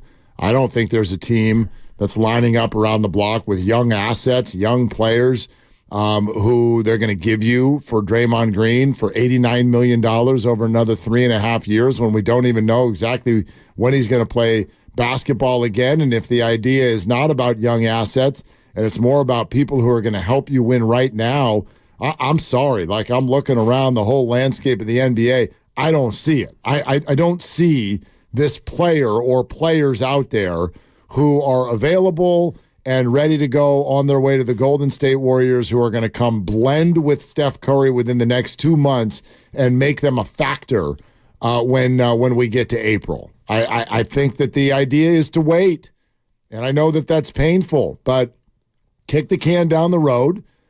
There's a bunch of people who I want to see what happens. I want to see what happens with Kuminga. I want to see what happens with Draymond Green. And your flexibility goes through the roof, at least in a Warrior sense, at the end of the year, because you've got Chris Paul coming off the books and Klay Thompson as well. And I don't know exactly how you want to play that, but let's see. Let's see what those options are at the end of the year. That feels to me like a much more productive way to go about this conversation. Yeah, it feels to me like a big old punt, because what you have right now is a team that is a game below 500. And, Steve said he wanted to wait 20 games to see what he had. And here we are 33 games into it. And it doesn't feel like, look like, doesn't seem to be a team that is trending in the direction toward being a championship team. So if you want to just go ahead and take the final 49 games and see what you have, that feels like a punt to me. And Draymond Green, if no other team wants him, then it's a non-starter. But I do think that there are other teams out there that might look at Draymond Green and see a player that they could probably get for cheaper than they would have previously. Or if it's Andrew Wiggins, a guy who has fallen out of some favor with the Golden State Warriors, he doesn't start anymore. And I do think that the Warriors have seen enough from Jonathan Kuminga to make a decision as to whether or not they believe he is a future star or a future piece. And the same thing with Moses Moody. So you've got these players who they have their fourth-year option already picked up, which means you can have them for next year, and you don't have to pay him that much. Kuminga's at 7.6, Moody's at 5.8, and I don't think right now, if Steve Kerr is still here, that Moses Moody would be a guy to get another contract. So why not get something for Moses Moody before you get to the point where he walks for nothing? What are you going to get from Moses Moody? He's a piece. He's a throw-in piece. Like, salaries have to match. He's barely making anything. You got Pascal Siakam as a player, and you said you don't see what player out there who's available who can come in and help you. I think he's a guy who could come in and help you. And how are you getting Pascal Siakam? You're trading Kuminga and Moody and Draymond Green. And the Raptors want to do that. I don't know. Yeah. I can't speak to what the Raptors want to do. I know this, Mark, that we got 36 days till the deadline. And if the Warriors don't do anything, if they stay as constructed, I think that this team winds up as a 9 seed or a 10 seed. And maybe you win a play-in game and you get into the playoffs and you go nowhere. So even if you hate Draymond Green, you give up. It's not about hate. Well, whatever. Even if you want him off the team, you give up Jonathan Kuminga and Moses Moody so that Pascal Siakam can come in here for February, March, and April. And then what? Maybe that's enough. Oh, I don't know. Maybe it's enough to do what? Maybe it's enough to go on a run. Maybe it's enough to... That feels far-fetched to me. It's far-fetched. Yeah. But to me, standing pat and going through these motions, to me, is a punt. And sometimes punting's the right thing to do. Yeah. I'm not one of these Brandon Staley people that's like 4th and 22. We got it. Go for it. I wonder what they're going to do because you mentioned this. Chris Paul comes off the books fine. Klay Thompson, if Klay Thompson doesn't re-sign, then you're at 144 million, which means you only have 28 million under next year's luxury tax. It's not like you can go out there and do that much. Well, but there's more that you can do. You don't have to stop there. But if you sign Klay Thompson, and he's going to probably command about 28 million a year, there's your offseason right there. Well, yeah, if you re-sign him. You don't necessarily have to re-sign him. You don't have to do that. Of course. That's what I'm saying. You don't have to keep Draymond Green. The options, but also what information do we have about Draymond by the time we get to the end of the year? Did he come back? Did he not? Did he play great? Did he not? Right. Like, that's what I want to know. Did he get 23 more technicals? Like trading him now. Like, if I'm another team and you call me about Draymond, I'm like, I don't even know how to have this conversation with you. Is he eligible? But you got to call the league office. What am I acquiring? For 3.5 years and $90 million, you're going to offer me Draymond Green, and I don't even know if he's playing. I don't even know where he is. We're not even at the facility. Like, if I'm another team, I'm laughing. Well, that's now, Mark. You got 36 days till the deadline. Okay, I'm not saying you make this trade right now. No, but that's not a lot. That's why, like, I'm not even making it then. I mean, at the most, what are you going to get? 5 games of data? Like, let's see where this goes. Your options Other teams don't need data on Draymond. They just need to know whether or not he's available. But the Warriors do. The Warriors do. I think the Warriors know what Draymond is. He's signed for 3 more years after this one. They got to know. Looking like a big mistake. Yeah, probably. But they got to know whether, like, is it even possible to consider him still being on the team? And now is like, I mean, it's the worst time to trade him. It's the absolute lowest value. You're calling another team and being like, so, we got this guy. He doesn't play, and we don't know where he is. You want him? I'm wrong. Well, that's right now. I'm not right. So that's you what got I'm saying. 5 weeks and a day. Yeah. And we don't even know where he is. Well, let's just play this out then. If in 5 weeks Draymond Green is not cleared to play by the association, or if he and the team have not gotten to a spot where they feel like he's ready to play, it's a non-starter. I'm with you there.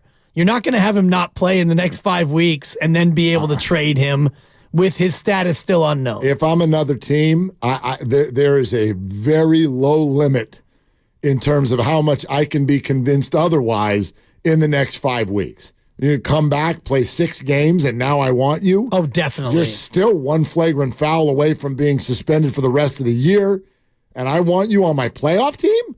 Absolutely. I'm going to bring you in so we can go into the playoffs where the emotions get heightened, and I'm going to trust, after watching you play for 5 games, that you've got it figured out. If I'm a team that wants to win and I need a piece, a guy who is only 26 players in the history of the game have won more titles than he has. Yeah, but he's an X factor. He's a winning basketball player. Those teams are not offering Steph Curry and prime Kevin Durant as teammates. That, like, yes. No, he won 2 without Kevin Durant. He's got a wonderful resume. But if I'm looking at summer of 2024, that resume on another roster is pointless. Well, it's pointless on your roster. Well, but so what? You signed him. Exactly. So that's what I'm saying. Like, I'm saying is you got to ride this out and see if it gets better before you're having any conversations. Or you look to take, not pennies on the dollar, but nickels on the dollar and you try to get out from underneath this because, if this is this big a problem, maybe it ends up making it so that your head coach doesn't want to be head coach anymore. So that's kind of my point. Okay, let's do the pennies on the dollar thing. How's that help you?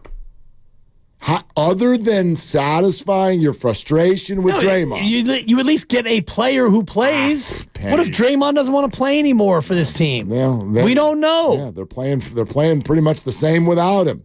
So play without him. It's almost identical, by the way. Exactly. Record with and record without. Brian and Hayward. Hey, Brian, you're on Willard and Dibbs. What's up? Hey, guys. Thanks for taking my call. I think just like the situation the Warriors are in right now, with Draymond and the winning and losing everything, it's a good description of how our team's been over the last decade. It's a jump shooting team. Sometimes you win, sometimes you make some, sometimes you miss some, but overall, we've done a lot of winning. And even though we've had our years, that are a little abnormal with injuries, et cetera, I really do feel like our team is still structured to win it all. I know I sound crazy, but I'm going to keep calling and sounding crazy until we don't win this year, because I do see the light at the end of the tunnel, okay? And I just feel like we need to focus on some of the positive things that can be. Brian, what is that light at the end of the tunnel? What does it look like? It's a train coming straight at us. What is it you see? Like tell us what those developments will be that suddenly turns the tides.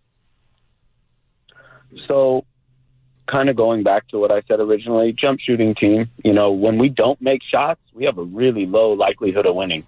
But players like Pods, just having an overall floor game, that needs to stay consistent. And we just got to get some of those little extra things that seem to elude Kuminga from time to time that Kerr is always pressing, like rebounding, defense, just the little simple things. Because when we have high turnover games, Kerr is always talking about, we need to protect the ball, the little things. And after about 10 years, I understand as a fan, I feel like Draymond. It's hard to turn on my TV and watch games against the Magic, but I do because I love the Warriors and I love basketball. And the light at the end of the tunnel is we're going to lock in. Draymond's going to come back and be better than ever. And we're going to start hitting some jump shots. Clay's already on fire. He just, has to kind of dim his light sometimes, not on purpose, but he's got to go with the flow a little more instead of jacking up shots. And I think he's trying to get used to that. So Wiggins is probably the one on the way out by the trade deadline, because I feel like he's gotten a little lifeless, but no fault to his own. He's our most valuable trading piece, not Draymond, not Kuminga, not Moody. And before I go, I just want to say every single one of these guys, with the exception of Chris Paul and the rookies, have hardware. And when you trade a guy like that, there's some weight that needs to be carried on that. You can't just trade Draymond, Kuminga, and Moody for Siakam. That doesn't make sense to me at all. Well, but a big part of it is finances. Like Brian, thank you for the call. I know he speaks for a lot of Warriors fans, but here's something that's hard for all of us, I think, because we've watched this and we're emotionally attached to it. That, like, everything Brian said was all about resume. All of it. They're going to lock in. Look, this is not as simple as, hey, guys. Championship pedigree. Time to clap on. Right. The clapper. The clapper. Like, it's not, this is not. Kira Clapper. This is not flipping a switch. It's not. The Warriors are 15th in the league in three-point percentage. So you can call them a jump shooting team. That just means they take a lot of them. Yeah. But they don't make a lot of them. So 5th in turnovers, 4th in fouls committed. So we call them a three-point shooting team because they have been in the past. And this idea that any minute now, it's all going to come back. And everything we've been watching for a year plus is just some sort of temporary haze that they're in, I think is a fool's errand. It's not going to go that way. We have to acknowledge age. We have to acknowledge the journey, the path, the fit, everything that this team is on, and now the absence of one of their big three. So to make it all about the past, I think is kind of how you end up here. Now, there are ways to reboot or adjust quicker than others, but the way to really make this a long, painful road is to stubbornly sit there and think that who the Warriors used to be is going to show up again consistently. It's not going to go that way. But that's why you got to make a bold move within the next 5 weeks and 1 day. And the last caller was talking about Andrew Wiggins as the most tradable piece, and I don't see it that way. I see a guy who's been relegated to the bench. I see a guy who's shooting 30% from three-point range, which is better than only 5 players in the association, including Victor Wembanyama, who's shooting 29.7%. Andrew Wiggins is having a bad year. And he signed for 3 more years. He's got 2 more in a player option, and he's owed about $78 million. And that contract looked like a bargain when he signed it. And the way he's playing now doesn't look like such a bargain anymore. So I don't know how tradable he is. Clay has an expiring this year.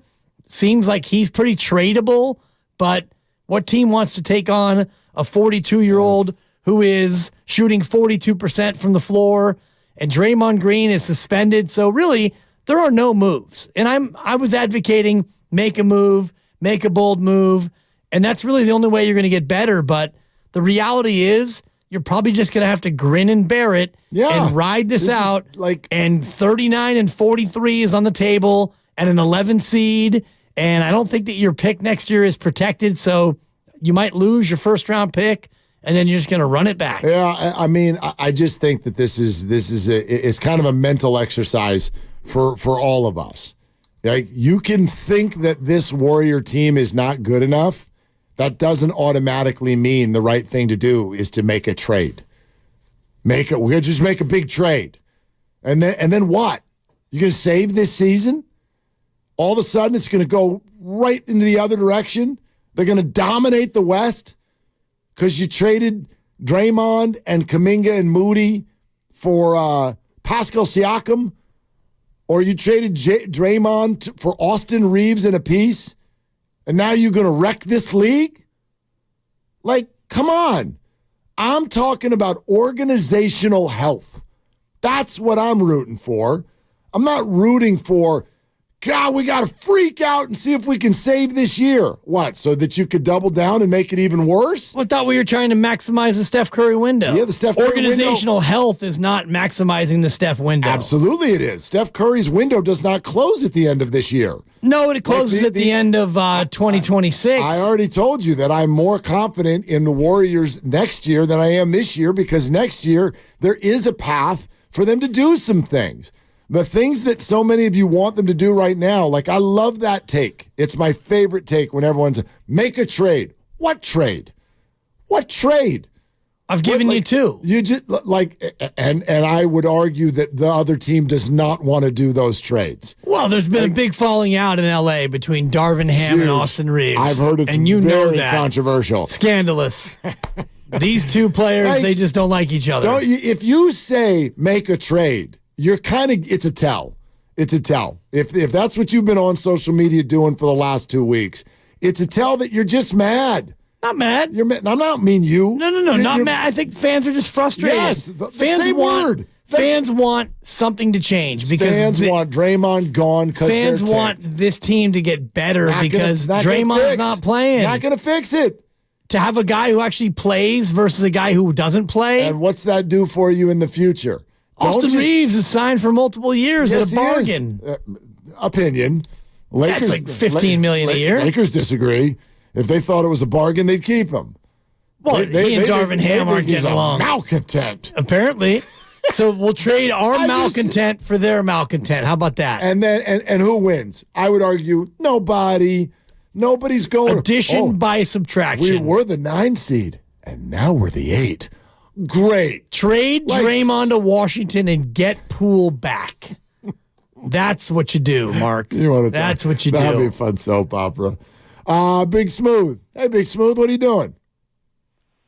Oh, man, I'm just listening. Okay, let me say this, man. Look, Say it smooth. Be smooth now. Can we have some semblance of intelligence? He is the best defensive player on your team. Yeah, we can have conversations about how he's going to be when he comes back. Is he going to be bat stuff crazy when the intensity goes up? We don't know. Those are questions that we can't answer yet. But what we can answer is that he's clearly the second best player on your team, and he's clearly the best defensive player. So you get rid of him, what are you getting back? And if we're not in the top 8 in defense, we're not winning anything anyway. But you just want to ship off your best defensive player. What are you going to get in return? Who's going to play defense? All these questions are not answered.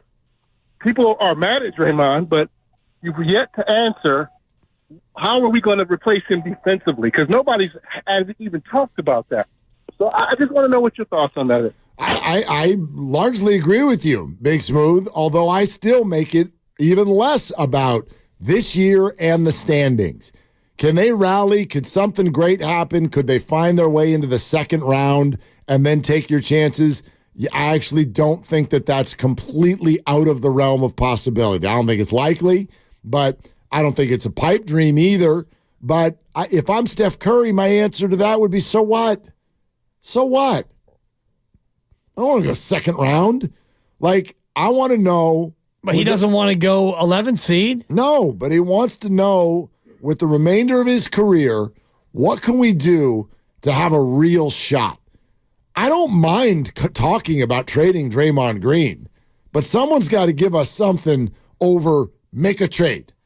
Trade Draymond Green. I gave you Austin Reeves from the Bill Simmons podcast. Great, Bill Simmons. You said you want somebody to give you something more than just trade him.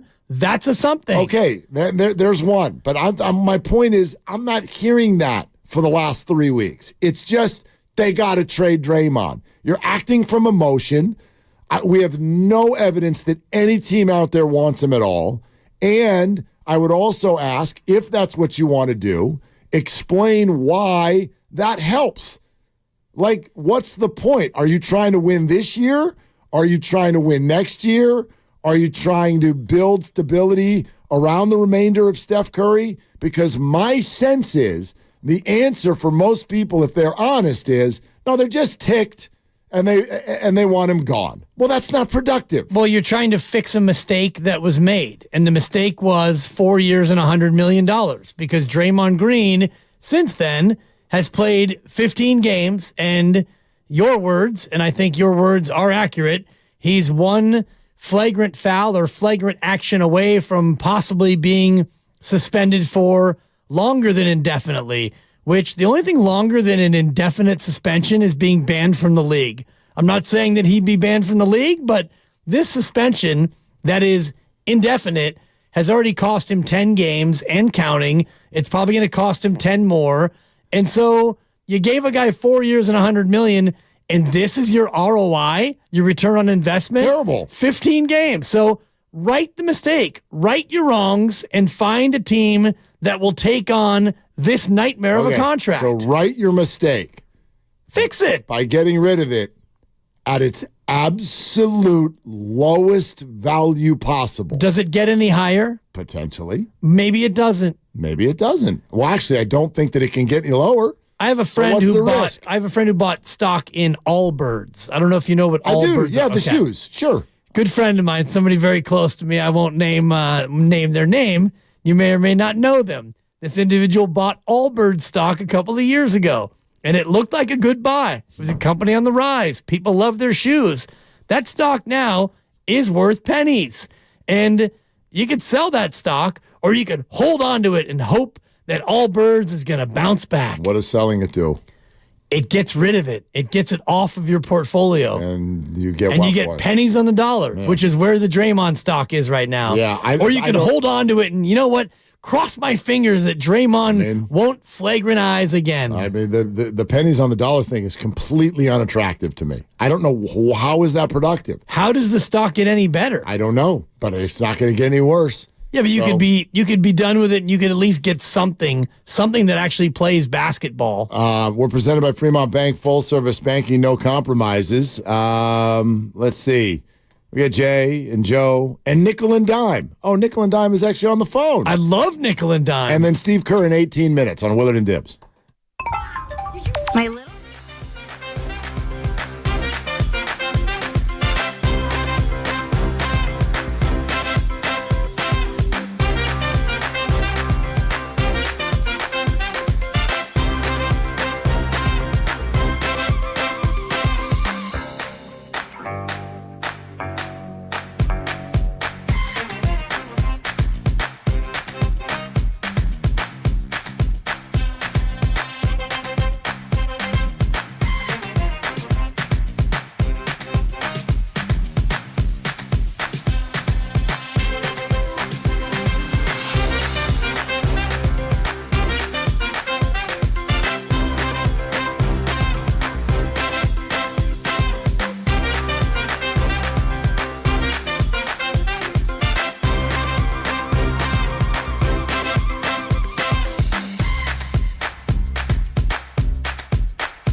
Dub Nation, it's Draymond Green. My head coach Steve Kerr joins Willard and Dibbs today, right here on 95.7 The Game. What'd you just say to me? They won. I watched that game last night, and the Warriors scored more points than Orlando. And Orlando's good. Orlando is good. They're not good on the road. Fine. You know why? Do you know why? There's actually a very firm answer to that question. Because they're young? Thank you. And their coach doesn't like playing the young guys? You know what Orlando is doing? They're playing the young people. That's a problem. And they're going to be good. Not going to be good enough because they're growing. Yeah. And that's the way it goes. And they're 7-10 on the road. This whole day has been about Steve's comments about Draymond, and it's a big story, and Steve Kerr joins us in 10 minutes, and we're going to ask him. But it just dawned on me during that think tank session we had during the break. They won the game. Yeah, what would today have sounded like if they had lost that game? Steve, did we lose you? Actually, yeah, you did lose me, and we lost that game. But they won a game. Yeah, and they actually looked pretty good last night. I'm super happy with the Warriors. They won a game, hit the parlay. Yeah. Dubs, you did. I did. Okay. Dubs in the over. I had to sweat that thing out at the end. I'd like to thank the Magic for hitting some threes down the stretch. What was that number? I think it was 3.5. No, the over-under? Yeah. 230. Dang. 230. Big number. Yeah, they went to 236. Okay. Yeah, that's why I bet the over. I'm like, that doesn't make sense. Bet it. Right. 230 is a big number. It is, especially for Orlando. Well, the Warriors don't defend. We know that. So. But Orlando doesn't score on the road. They're averaging like $107 a game. Now, last night, got themselves up to about, $115. Yep. That'll work. Pay that man. Pay him. Let's go to Steve Kerr in 10 minutes, by the way. Steve Kerr in 10 minutes. Steve Kerr in 10 minutes. Subscribe to the Willard and Dibbs podcast. Free Odyssey app, wherever you find your favorite podcast. Great conversation on there. Also, check out Morning Roast. They had Anthony Slater on. And if you right now you're like, oh, gosh, I got to get out of the car to go do the thing, then you can go listen to Steve Kerr on the Odyssey app after we talk to him. But we're going to be talking to him in 10 minutes, then for about another 20 after that. Let's go to Jay in Oakland. Hey, Jay, you're on Willard and Dibbs. What's up? Hey, how's it going, fellas? Hopefully you guys' holidays was well. Yes, you too. All right, awesome. So it was New Year's Day or New Year's Eve, and I was watching TV, and I was going to watch the ball drop. And right before midnight, I saw something come across my television, and it was the group 98 Degrees. Oh boy! And they presented them. They brought them out and said they had a new song, the first song in 15 years. And here I am looking at a bunch of 50-year-olds and a boy band, and it made me think, it's over, guys. Hang it up. Hang it up. And that's what I'm fearful of with the Warriors. I think the solution to the Warriors is you have to trade. You have to trade. And the reason I say that is because I know what you're saying, that you're going to sacrifice next season and the season after that, and you don't want to be nearsighted and just worry about this season. But I think it was you, Willard, who said a couple weeks ago, it gets early late.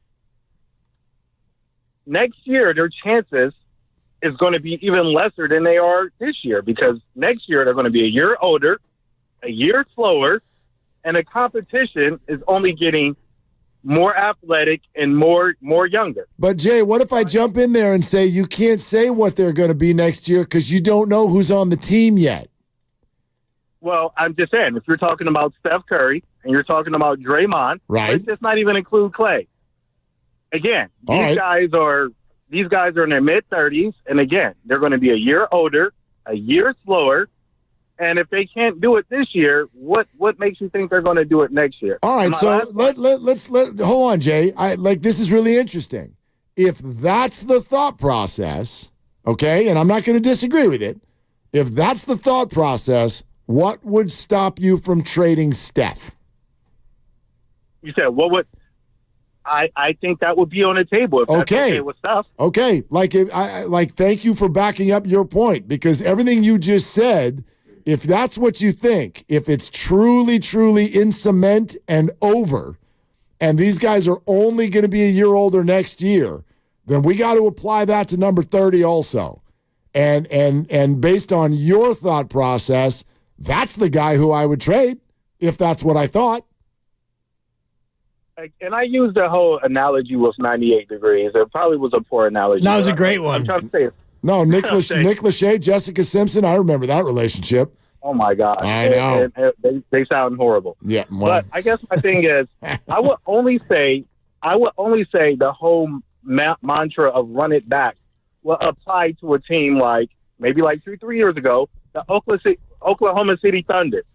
They had young pieces, and they kept those young pieces together. They didn't look to make a drastic move. They didn't look, and the Houston Rockets. They didn't look to make a drastic move, but they had young pieces that can grow together to build the nucleus.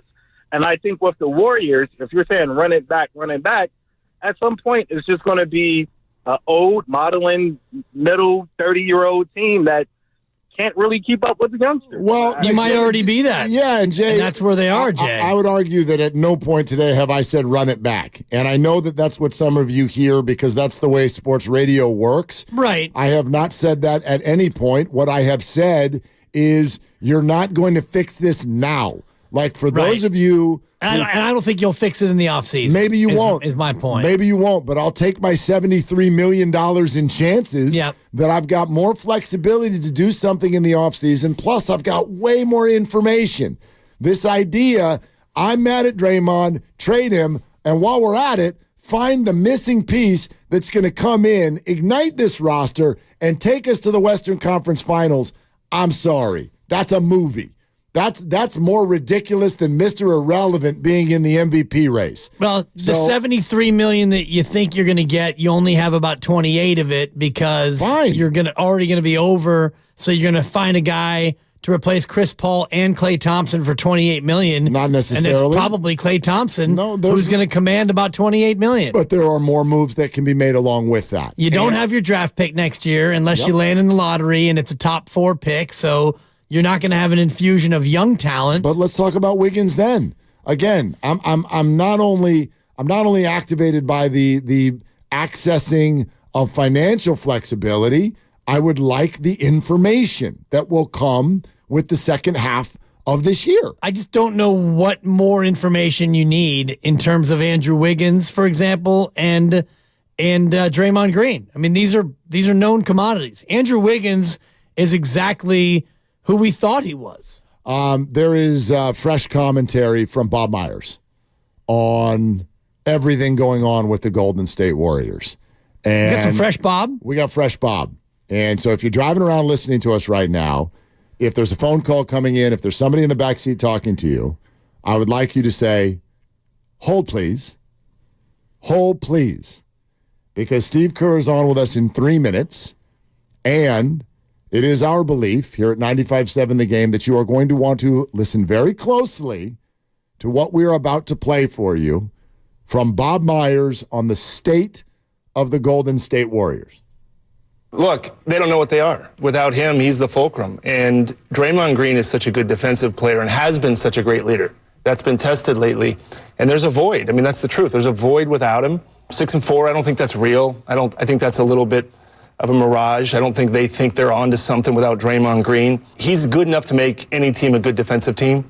So without him, they're 16th, 17th in the league in defense. He's always made the Warriors a good defensive team. The hard thing with these things is when a player goes through something like this, or a team, and I was there for many distractions. I mean, you guys covered all of them. It's just hard. It takes energy. It takes energy to deal with these things. It takes energy to have to lose a player for an amount of time, to bring him back into the fold. Steve Kerr's trying to figure out the rotations.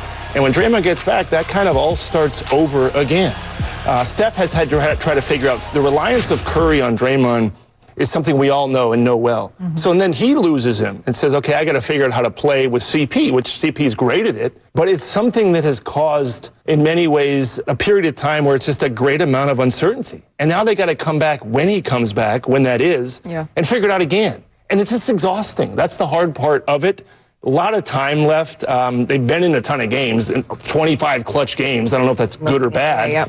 Not where they want to be. Steve Kerr's still trying to get it right. Steph Curry's still, I believe, probably the best leader in sports. So he's going to keep him on the path. But you just got to get Draymond back as soon as you can and then plug him in and see what you can do. Okay. What do you think? It's exhausting, Bob Myers said, which tells me... But what's it? It's exhausting is he's exhausting.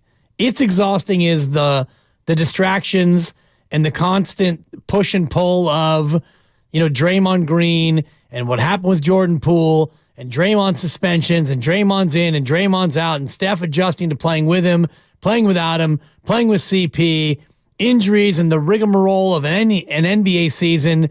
And I heard Bob Myers kind of saying without saying it, that's why I'm sitting here with you guys. Yeah, there's a little bit of that in there. It's exhausting. It's exhausting. Steve Kerr on, let's see, what show is this? Willard and Dibs. Willard and Dibs show, December 15th, with regard to the quote-unquote Draymond Green stuff. Frankly, it's tiring. It's exhausting for our team to have to go through all this here in the early part of the season, multiple suspensions. And, everybody on the team loves Draymond, and we care for him, we care about him. But part of the emotion and part of the exhaustion is just worrying about him and trying to make sure he's okay and trying to make sure he gets to the right place in all this. So you throw all that together, it's a lot. It's a lot for a team to have to handle. They're both telling you it's exhausting, but they're also both, they've remained completely consistent with this point. Dumping him is not going to make the Warriors a better basketball team. Especially defensively, and that's what Bob also, that was my takeaway from Bob, and what he said is, Draymond Green makes you a great defensive team, and they're 6-4 without him, but he's like, I don't know if that's real, was kind of the way he described it. They had some wins against some not so great teams. Sure, it doesn't mean that, hey, without Draymond, all of a sudden we're good. Yeah. You're listening to 95.7 The Game, KGMZ FM and HD1 San Francisco, always live on the free Odyssey app, Twitch and YouTube, powered by First NorCal Credit Union. And here we go. Let's do it. Steve Kerr is sponsored by Xfinity. The Xfinity 10G network is made for streaming live sports, which means it's the network you can rely on in the biggest moments. The Xfinity 10G network, the best way to stream live sports. And presented by Great Clips, in sports, success is about team effort, and the same is true for your hair. Great Clips, it's going to be great. I'm taking the kids over there this week. They are starting to look ratty, so that is going to be great. Happy New Year, Coach. How are you? I'm good. Happy New Year to you guys. Yeah. So nice win last night, and I think we'd love to start with some fascinating comments from Klay Thompson with regard to a discussion that the two of you had in helping sort of adjust his mindset. What can you share about that conversation? Well, I mean, I don't really feel comfortable sharing, details of conversations like those, but I know Klay did himself. He I guess he told the story after the game last night. So, without going into detail, I think it's, these are just conversations that I have with players all year, just based on their own sets of circumstances and where they are. And that's a big part of my job, is just trying to help these guys have good perspective and a good approach. And so that was nice of Klay to credit me, with that. But that's all part of the job.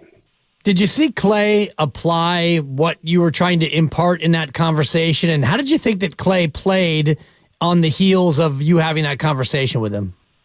I thought Klay played really well. He got the 3 fouls in the first half, and he only played 9 minutes because of the foul trouble. But second half, he was great. He had a tough matchup with Paolo Banchero and really battled him and played him well.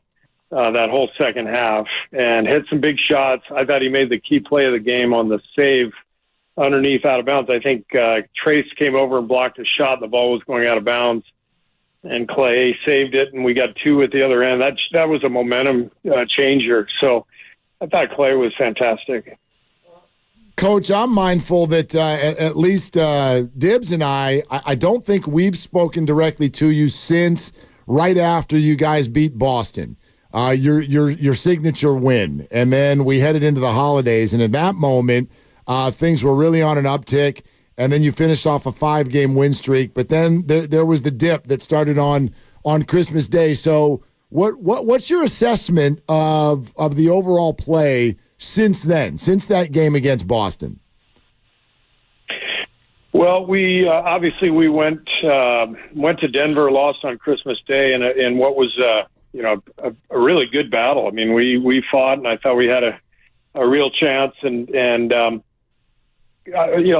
loss was not demoralizing at all. It was we came home from that feeling like we very easily could have won that game. So to start the road trip or the homestand with 2 losses was definitely a setback. And that's, we really had to respond to that, and we did last night. But look, this is kind of where we are. We're 16 and 17. We've been up and down all year. Our point differential is, like plus 0.5, this is who we are right now. We're a 500 team. We've got to get better. We've got to, win more of these close games, but we know we can make some strides. I normally love parades, Steve, but I don't like parades to the foul line. I'll just leave that there in reference to Christmas. I thought your comments were spot on. How do you and the staff go about finding consistency with the team? Not only the rotation and, many fans questioning why this player doesn't play and this guy plays too much, but how do you get overall consistency from the players you do choose to play?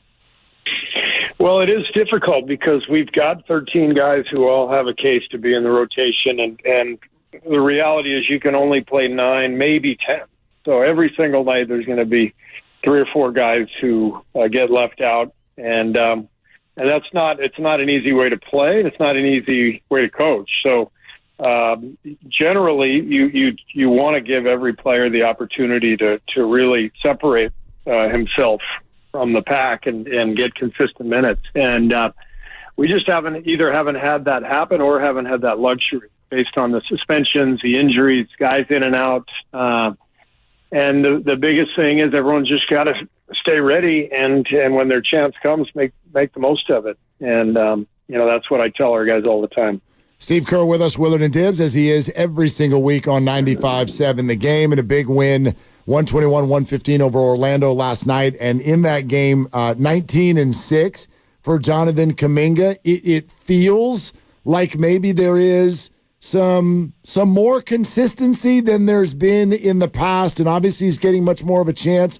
What do you see right now in the Kuminga development? I just see consistent minutes, with Draymond being out over the 10 games. I think JK has started every game since Draymond's suspension began. And that's the opportunity that has kind of given him the chance to play through some mistakes and make some strides. I think there's some key areas where he's gotten better, and that's what he needs. He needs the consistent minutes and the time and the leeway to be able to play through those mistakes. And he's doing a really good job of learning from them. I think over the last couple of weeks, he's taking better care of the ball. He's not fouling as much, and he's moving the ball quicker. The ball's not sticking like it did, earlier in the season with him. So I'm really happy with his development. He's doing a really good job. You gave Trace Jackson-Davis the start over Kevon Looney. It feels like just watching it from afar that he's growing into his role rapidly. What are you seeing from TJD that has you so excited to put him in the starting lineup more often?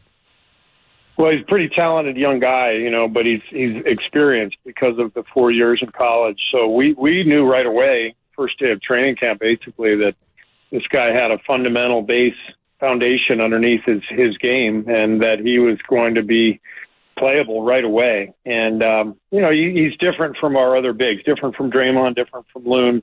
plays a little more above the rim, as a shot blocker, as a lob threat. But he's really good positionally. He's strong. He's smart. So Trace is an excellent prospect, and I feel good, putting him out there. And we've decided to start him just to change up the look and search for, a little more offense out there to start the game. And he's done a nice job.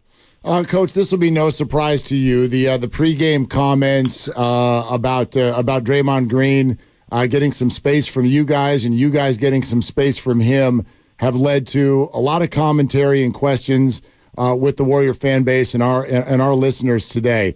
Can I start by asking, going into this whole thing, the thought process from the fan base, an assumption, which clearly was not right, was that he was going to practice and be around the team. Can I ask why? Why is he not? Well, I think the thinking when he got suspended was this was not a sprained ankle, right? This was not an injury. This is, I think, without going into specifics, I think it was generally understood that he needed to work on some things. And so I think when you look at it in that lens, it's understandable that work would be away from the team. And he's been working out, so he's still training and keeping himself in shape. But, we took this very seriously in terms of his, what's happened over the last year, the anger management stuff. Again, this is not just let's, ice your ankle every day until it gets better. It's a different deal. And I think, Draymond has needed the space to be away in order to work on that.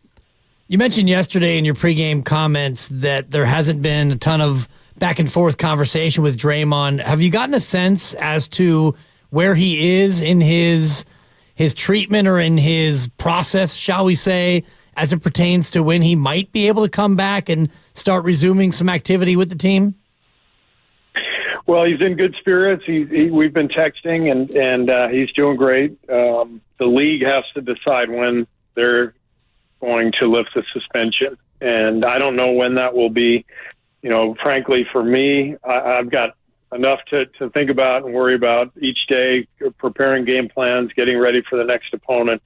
So I'm not even thinking about it until the league lifts the suspension, and we'll just keep carrying on with our work. Are they in contact with you on that? Like, do you get any guidance at all about a timeline?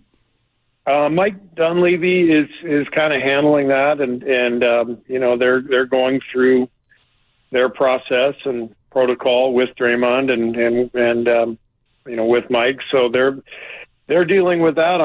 I'm coaching the team, so it's nothing to report at this point. Yeah, is there? Is there a chance this goes way longer than anyone was thinking? Is there a chance that Draymond's not going to be back this year?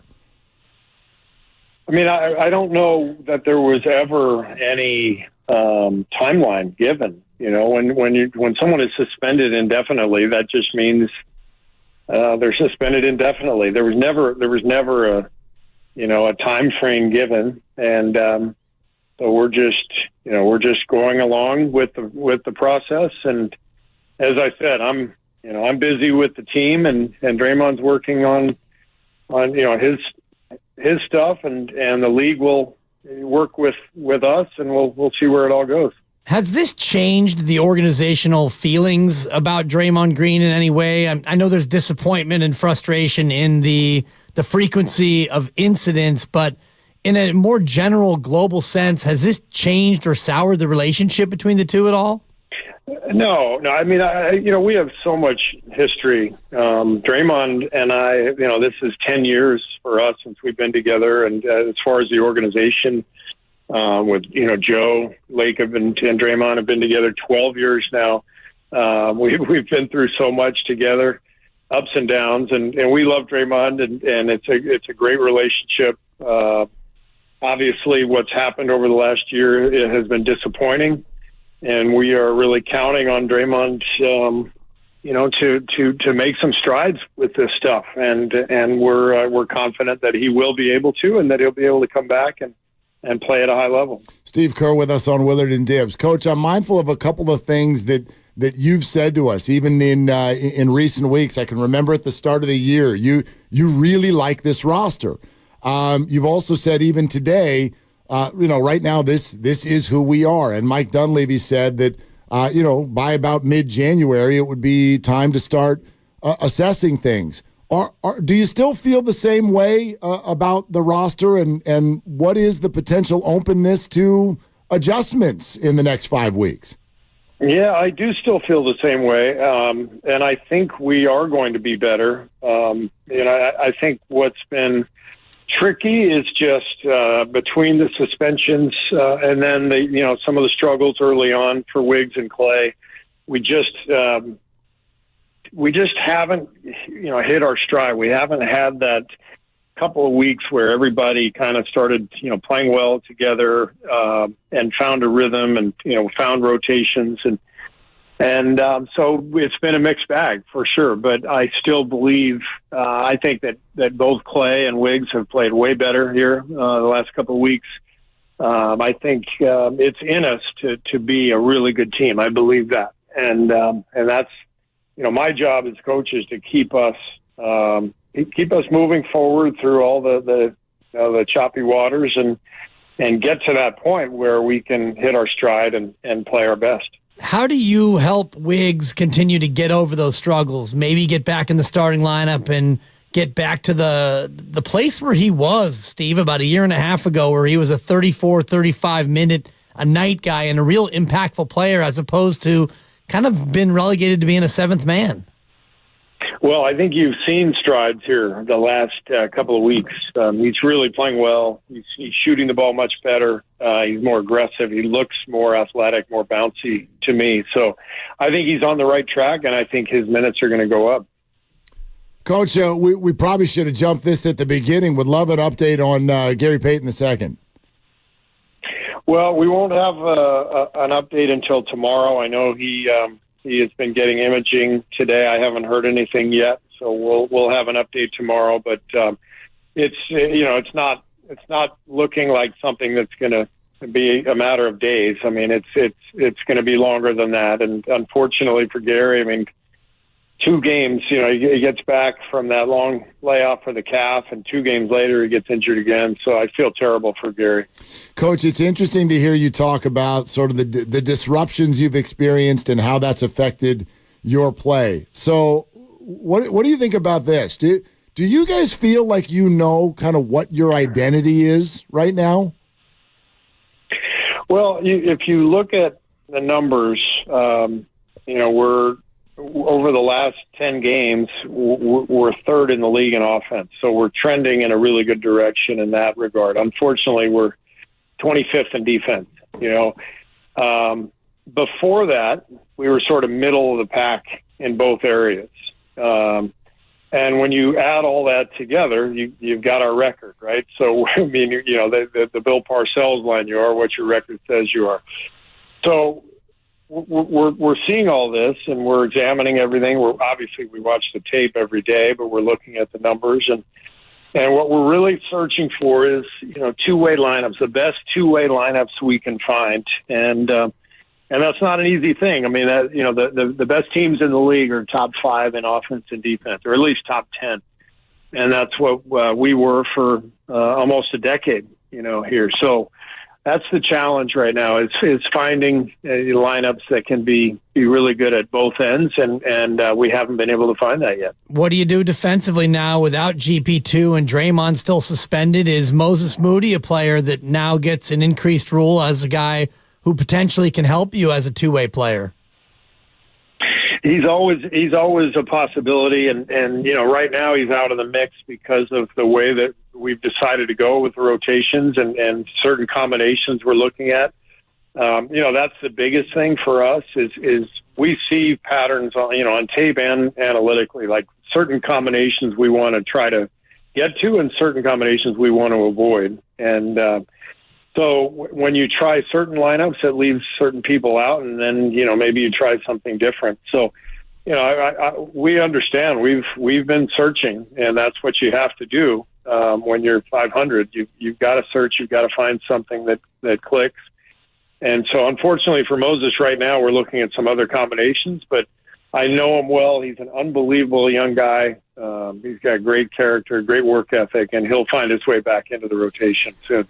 Coach, I know you answer this a lot this year about the rotation and minutes, and you've talked about math. And I look, guys want to play. That's obvious. Jonathan Kuminga has said some things after games, sort of suggesting it's out of his hands. I wonder, with this particular group, how are you handling that? How do you talk to young players about minutes? I'm just really honest with them. That's the only way it works. You just lay it out there. And same thing that I'm saying to you guys, I say to our guys. Moses right now is out of the rotation, so I tell him that. I tell him, hey, we're going to look at these combinations instead, and stay ready, and your chance is going to come back around. And I have these conversations with my players every single day. That's the job, and we have great guys. That's the main thing. And yes, they're frustrated when they don't play. They should be. I don't have any problem with guys being frustrated as long as they keep working and as long as they keep supporting the team. And that's what our guys do. Steve, I can't help but think to myself to ask you how you're doing, because this is the last year of your contract, and I know you're very much a stay-in-the-moment guy, but do you think a lot about your status and what your plans are, and whether or not you want to keep grinding away at all of the on-court stuff and the off-court drama as well? I love what I do, guys. I mean, every year is different, and you don't get to win the championship every season, obviously. But every season is different, and this year has been challenging for sure. But I love it. I love going to work every day. I love the camaraderie that exists in that building. Love seeing my fellow coaches. Love seeing all the players. So I want to keep doing this. It's if you're lucky enough to wake up and be excited about what you're doing every day, you should probably keep doing it. So that's my plan. Coach, you've maintained every time that subject comes up that you want to be here and you have zero worries. But maybe you can understand this. I think, and I'll speak just for me, but I think a lot of fans are starting to get a Bob Myers feel about the contract situation in terms of like why it's still out there. Yeah, I mean, this is just normal business. This is how these things go. Everyone wants to have a feel for where things are and where the team is and where all the questions that exist have to be assessed from both sides. And then obviously the money is and the years and all that stuff.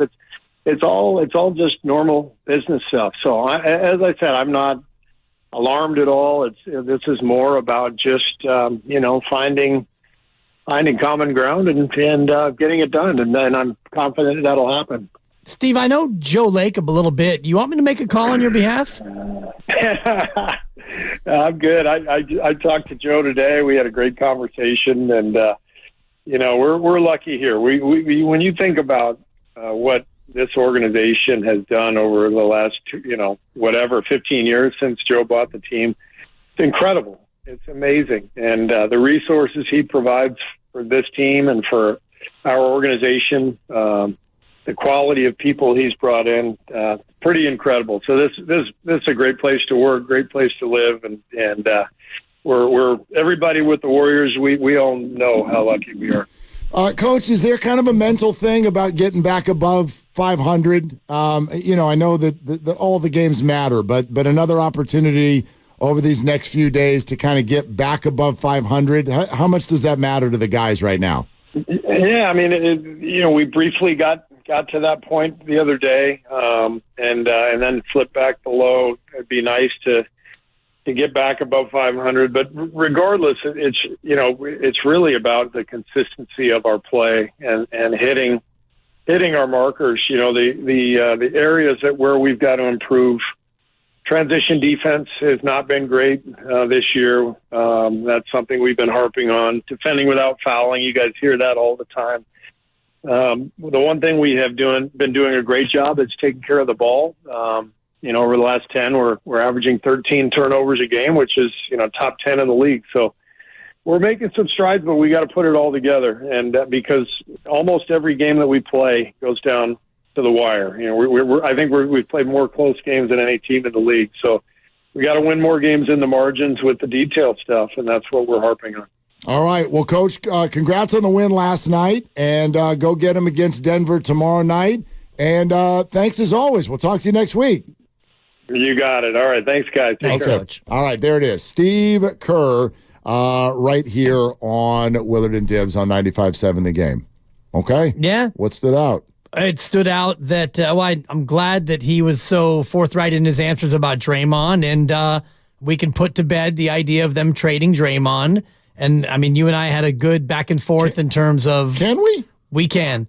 What did you hear that makes you think that? Just, I was asking him about any, resultant acrimony between the organization and Draymond over the constant dealing with this situation. And I got the sense that, he's really empathetic toward Draymond, and they're really, as an organization, completely dedicated to being as patient as they can be with Draymond doing what he needs to do to get better. But saying that there's no acrimony does not prevent a trade. True. They spent all last year saying, we love Jordan Poole. Different story. Different story. Of course. Yeah. Of course. I'm just saying that I didn't hear any words there that told me that that's off the table. I'll also tell you what stood out with Draymond to me was, when we start talking about timeline, and we could have brought this up as a follow-up because he said, I don't think any timeline has ever been given. Well, Shams did. Well, sort of. Yeah. He said at least 3 weeks. Sure. Which means, I guess, it could be anywhere between 3 weeks and the rest of our lives. And where would he have gotten that? Probably from the Draymond player agent side, I would imagine. Maybe, but those guys are pretty dialed in with the league, too. True. And so we are already at the at least 3 weeks point. You said 22? We're at 22 days? It's been 22 days since the incident, so it's probably 3 weeks since the suspension. And I get that Steve's not going to say publicly, like, you're not going to overpromise and underdeliver. He's not going to be like, I think it'll be another 10 days. Like, he's not going to do that. But it was fascinating to me where he's like, look, it's kind of like, we got no idea. I don't know. Like, he could have debunked the idea that Draymond will not be back this year, and he did not. I gave him that opportunity to say, no, he'll play this year. He did not say that. Well, he doesn't know. He doesn't know. And I think that he doesn't know not because Draymond's on the block. That's what I heard him say was he doesn't know because they haven't even gotten to that point in the conversation. And we asked him again about the communication, and he said, that they've been texting and they've had some communication, but I got the sense that there hasn't been any sense of Draymond saying, give me one more week, coach, and I'm back. Or the team saying, hey, Draymond, how about January 12th for that road trip at Chicago? Are you in? Well, I'm in. It's over his head, is the impression that I got. Steve repeatedly is like, look, I've got a team to coach. I think it's Dunleavy. Well, and it's not, it's the league. I mean, he's sitting here going, you guys can ask me when, I have no idea. And why would they pin a lot of their energy toward figuring that whole thing? They got games. Yeah, good point. You know what I mean? So I do think, though, that when Draymond is ready and the team is ready, they go to the league and they say, hey, let's set up the meet so you guys can talk to Draymond and he can convince you how much work he's put in and the fact that he's now ready to be different. And at that point, he gets cleared. I don't think that the league is thinking we're going to hold this guy out for 30, 40 games. No, but I like when you said, hey, you can toss out the idea of Draymond getting traded, I tend to agree, but maybe for a different reason. I don't know if he's going to play over the next 5 weeks. Yeah, it's fair. I don't even know if he's going to play. I mean, that's a long time. Who's going to acquire this guy? The trade deadline comes, the All-Star break comes after the deadline. Yeah. So if he sits until after the All-Star break, February 14th is the last game in the first half, that's after the deadline. Remember, the league is exhausted. Bob Myers, exhausted. Steve Kerr, exhausted. If you're exhausted because of the behavior of someone else, and you finally get to the point where you're like, we're taking action, you are not coming in with feathers. You're going to come in with a bar. Like, the league is really trying to send a message here to Draymond Green. So what I took from this is, I don't know, put your feet up. This might be a while longer. I think we went into Christmas like, okay, we'll come back, and then there'll be a little bit of this, that, or the other, and then he'll be back. And by the way, maybe that's still true. Like, this could happen in the middle of the night. Like, we could wake up one day to like, Draymond's reinstated. That could totally happen. I doubt it. I think there'll be some sort of a ramp up, and he's going to have to practice with the team and all that stuff. So even when reinstated, how quickly does he play games? I don't know. But that conversation, I sort of take from that now, where it's like, I got zero. If somebody walking down the street tonight is like, when do you think he'll be back? This morning, I'd have said 2 more weeks. Another week or two. Okay. Ask me now. Hey, Mark, when do you think Draymond's going to be back? I have no idea. Do you think he plays before the end of a 20-game suspension, which would be 3 weeks from today? No clue. I don't even know how to handicap that. All-Star break, February 14th. Does he not play until after the break? I mean, I think he probably plays before that. Okay. I say that with zero confidence. If the suspension turns out to be a 20-game suspension, that would mean he's 10 down, 10 to go, and the next 10 games take place over the next 3 weeks. So at Atlanta home, 3 weeks from today would be game 20. That's 3 more weeks. You think he sits 3 more weeks? Does that feel about right? Or does it, based on that conversation, does it feel like it might be longer than 3 more weeks? Kind of longer, huh? Shrug. Totally, right? I mean, it's a hard one to handicap. I mean, the dude is just gone. He's gone. He's just gone. Yeah. Text. You know, like I think Steve used... LeBron can get to him. Yeah. Steve used today to maybe adjust the vibe a little bit. Like, I think he gets that last night, and again, hear it again. This is before the game last night. We're into January now. I was just wondering, on the Draymond front, is he back in the facility at all, or is there just any update? He's not been in the facility, at least with us. You know, he may have been coming in on his own. But are you in contact with him at all? A little bit, yeah. We text, but you know, we've been giving him his space. He's been giving us ours. I know what he's trying to deal with isn't necessarily on the court, but do you know, as far as the type of shape he's in, you know, is it going to be, even once he comes back, it's going to take a while, or? Yeah, not sure. Okay. Not sure, yeah. Okay, so that sounded a little terse. It sounded a little short, and it sounded very mysterious. Like it made everybody speculate. Well, that's a tough spot for Steve because it's pre-game. No doubt. Not that it was unexpected, but his mind is on the game. Yeah, he doesn't want to talk about Draymond. I felt that with us too. Like every answer ended with, I got a team to coach. We get it. He doesn't want to talk about it. There's not a whole lot that he can say. But I do think, and he was answering your question about their relationship, I think he tweaked the vibe a little bit to where he's like, no. Like, we love Draymond. Yeah. We've been through this 1,000 times. It's not that.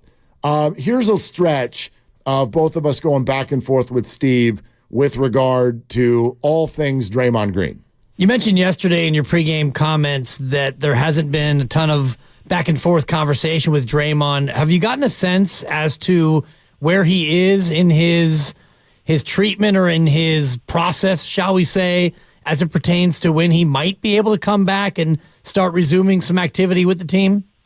Well, he's in good spirits. We've been texting, and he's doing great. The league has to decide when they're going to lift the suspension, and I don't know when that will be.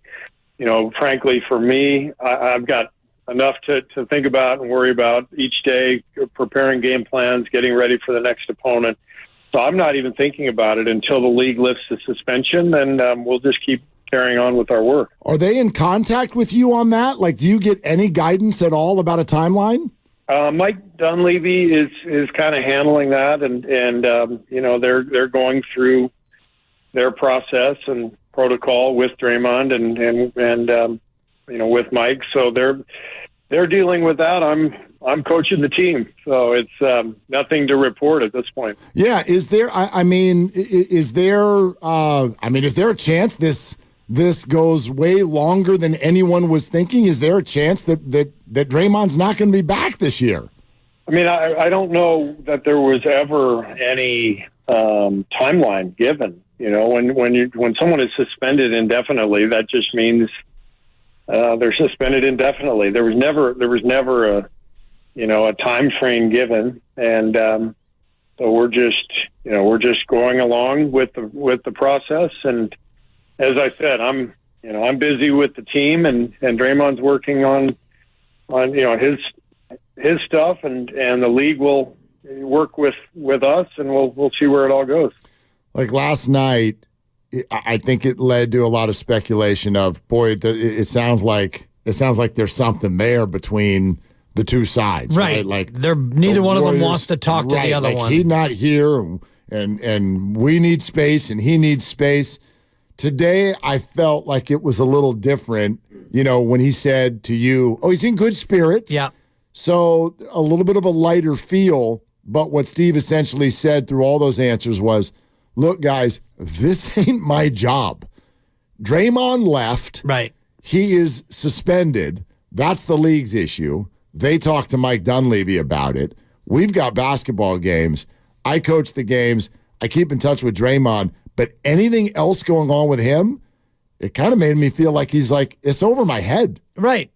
And it should be over his head, and it shouldn't really be in his purview in terms of what he has to do. He's got a team that's 16-17, and they struggle defensively, and they just lost their second best defender, and their best defender has been suspended indefinitely. So Steve's got to figure out how to right this ship, and he's got 49 games left in the regular season. So when Draymond's cleared and Rick Celebrini gives him the thumbs up as him being fit and ready to go, then he'll be more open to answering questions about Draymond Green because he'll be able to coach him again. Yeah. Gosh, it's all interesting for sure. But I just come out of this with no idea what the league is thinking. And I don't know how many people know, because Steve would be one of them. And maybe he does. I'm sure he knows more than he's telling us. Of course, but I also think that he doesn't know because he hasn't seen Draymond play, and I don't know if he's gotten a sense from Draymond as far as, yeah, coach, I'm better, I'm ready, let's get me back, or, coach, I'm going to need some more time, I'm still working through it. I mean, maybe Draymond hasn't figured out yet if he's ready to come back. I mean, I'm glad that he said he's in good spirits. Right. Because you came out of last night going, oh gosh, everybody mad at each other, right? Are they like separate corners, not on same page? I didn't feel that today. So that was good clarity. I thought that was good clarity today. And you would hope Draymond's in good spirits, and part of going through what he needs to go through, and I said treatment, I don't know if it's treatment or if it's a process or counseling, or we don't even really know what he's going through, but if it's been 3 weeks and he is in good spirits, you got to hope that whatever he's doing to better himself is actually working, because Draymond wants to play. He wants to compete. We know he's a very competitive individual. And when you have something that you love taken away from you, it's hard to be in good spirits about it. No doubt. All right, let's take some Warrior phone calls and anything related to Draymond or our Steve Kerr conversation. And if you're just joining us, Odyssey app and YouTube, both options if you'd like to hear Steve Kerr in full. Let's go to Keenan in San Diego. Hi, Keenan. What you doing? Hey, Happy New Year, fellas. To you as well. Man, thank you. That call just took me back a little bit. If I'm the coach of a multi-billion-dollar team, I know a little bit more than that. And Kurt was a GM, right, for Phoenix? I just feel like we just delusional at this point. I mean, Loon don't look at the basket. Wiggins is lost. Steph is working quadruple hard to get a shot off. I think we got two options. Either Steph is going to have to turn into le GM like LeBron and make some moves, or we just going to be a play-in team. And God forbid we play the Thunder or the Timberwolves first round. I mean, because it's a wrap. Like, really, Draymond has handicapped this organization, and nobody has held him accountable, and we have oversold and underdelivered, and it is, like, pissed me off to the T. Well, and that's fair, Keenan, but at the same time, when you say got to make some moves, I still, Keenan's gone. I was going to ask, like, again, that snap reaction, I understand the concept and the emotion. I don't see the execution. Make some moves, and then what happens? And then what happens? Do any of you actually see a move that puts the Warriors in some sort of contention this year?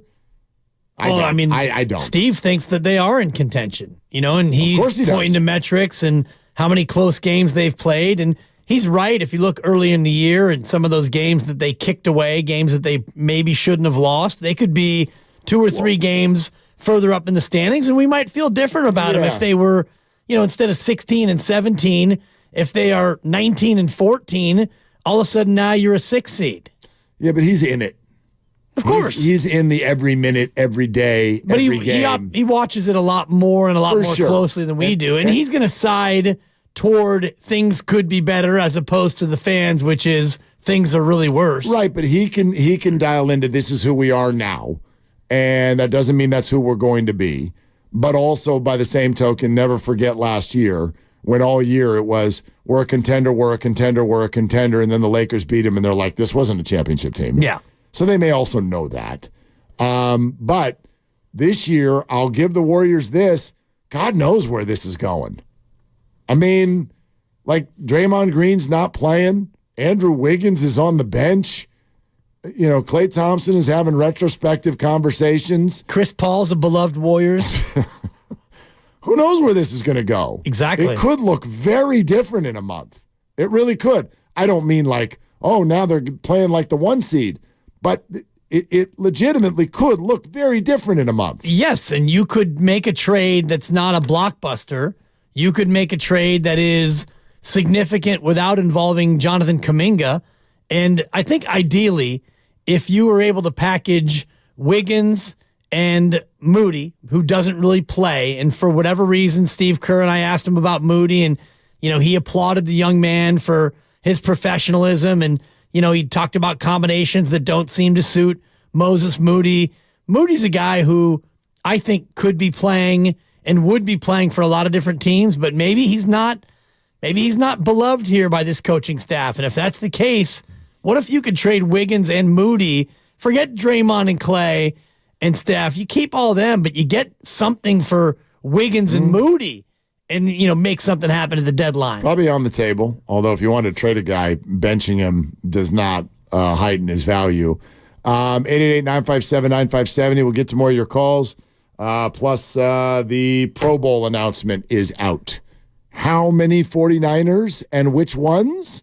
We will tell you about that coming up next on Willard and Dibs. Not 5, not 6, not 7. You use your...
Hey, Dub Nation, it's GP2 here. Willard and Dibs is live on YouTube and Twitch right now. Time for you to like and subscribe.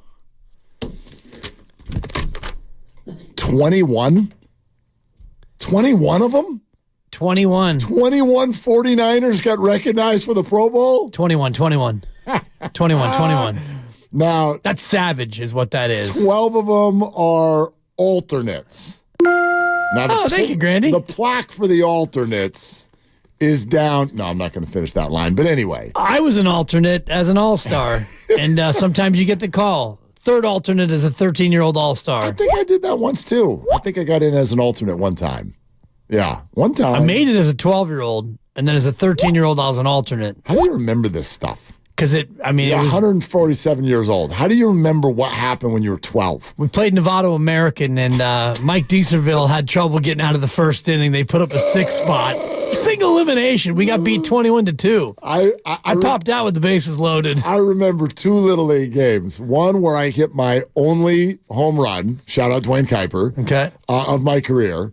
And then the other one. When Ben Igo put you into retirement. Now I guess I remember 3. I remember when Ben Igo just squared up my buddy Trent with a fastball between the shoulder blades. And I was terrified of the ball for another 3 years after that.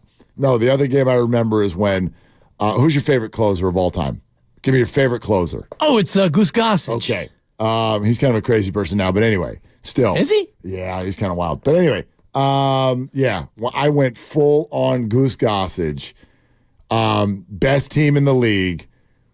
They lost one game all year, and it was this one. We had them, and it was 4-1 going into the ninth inning.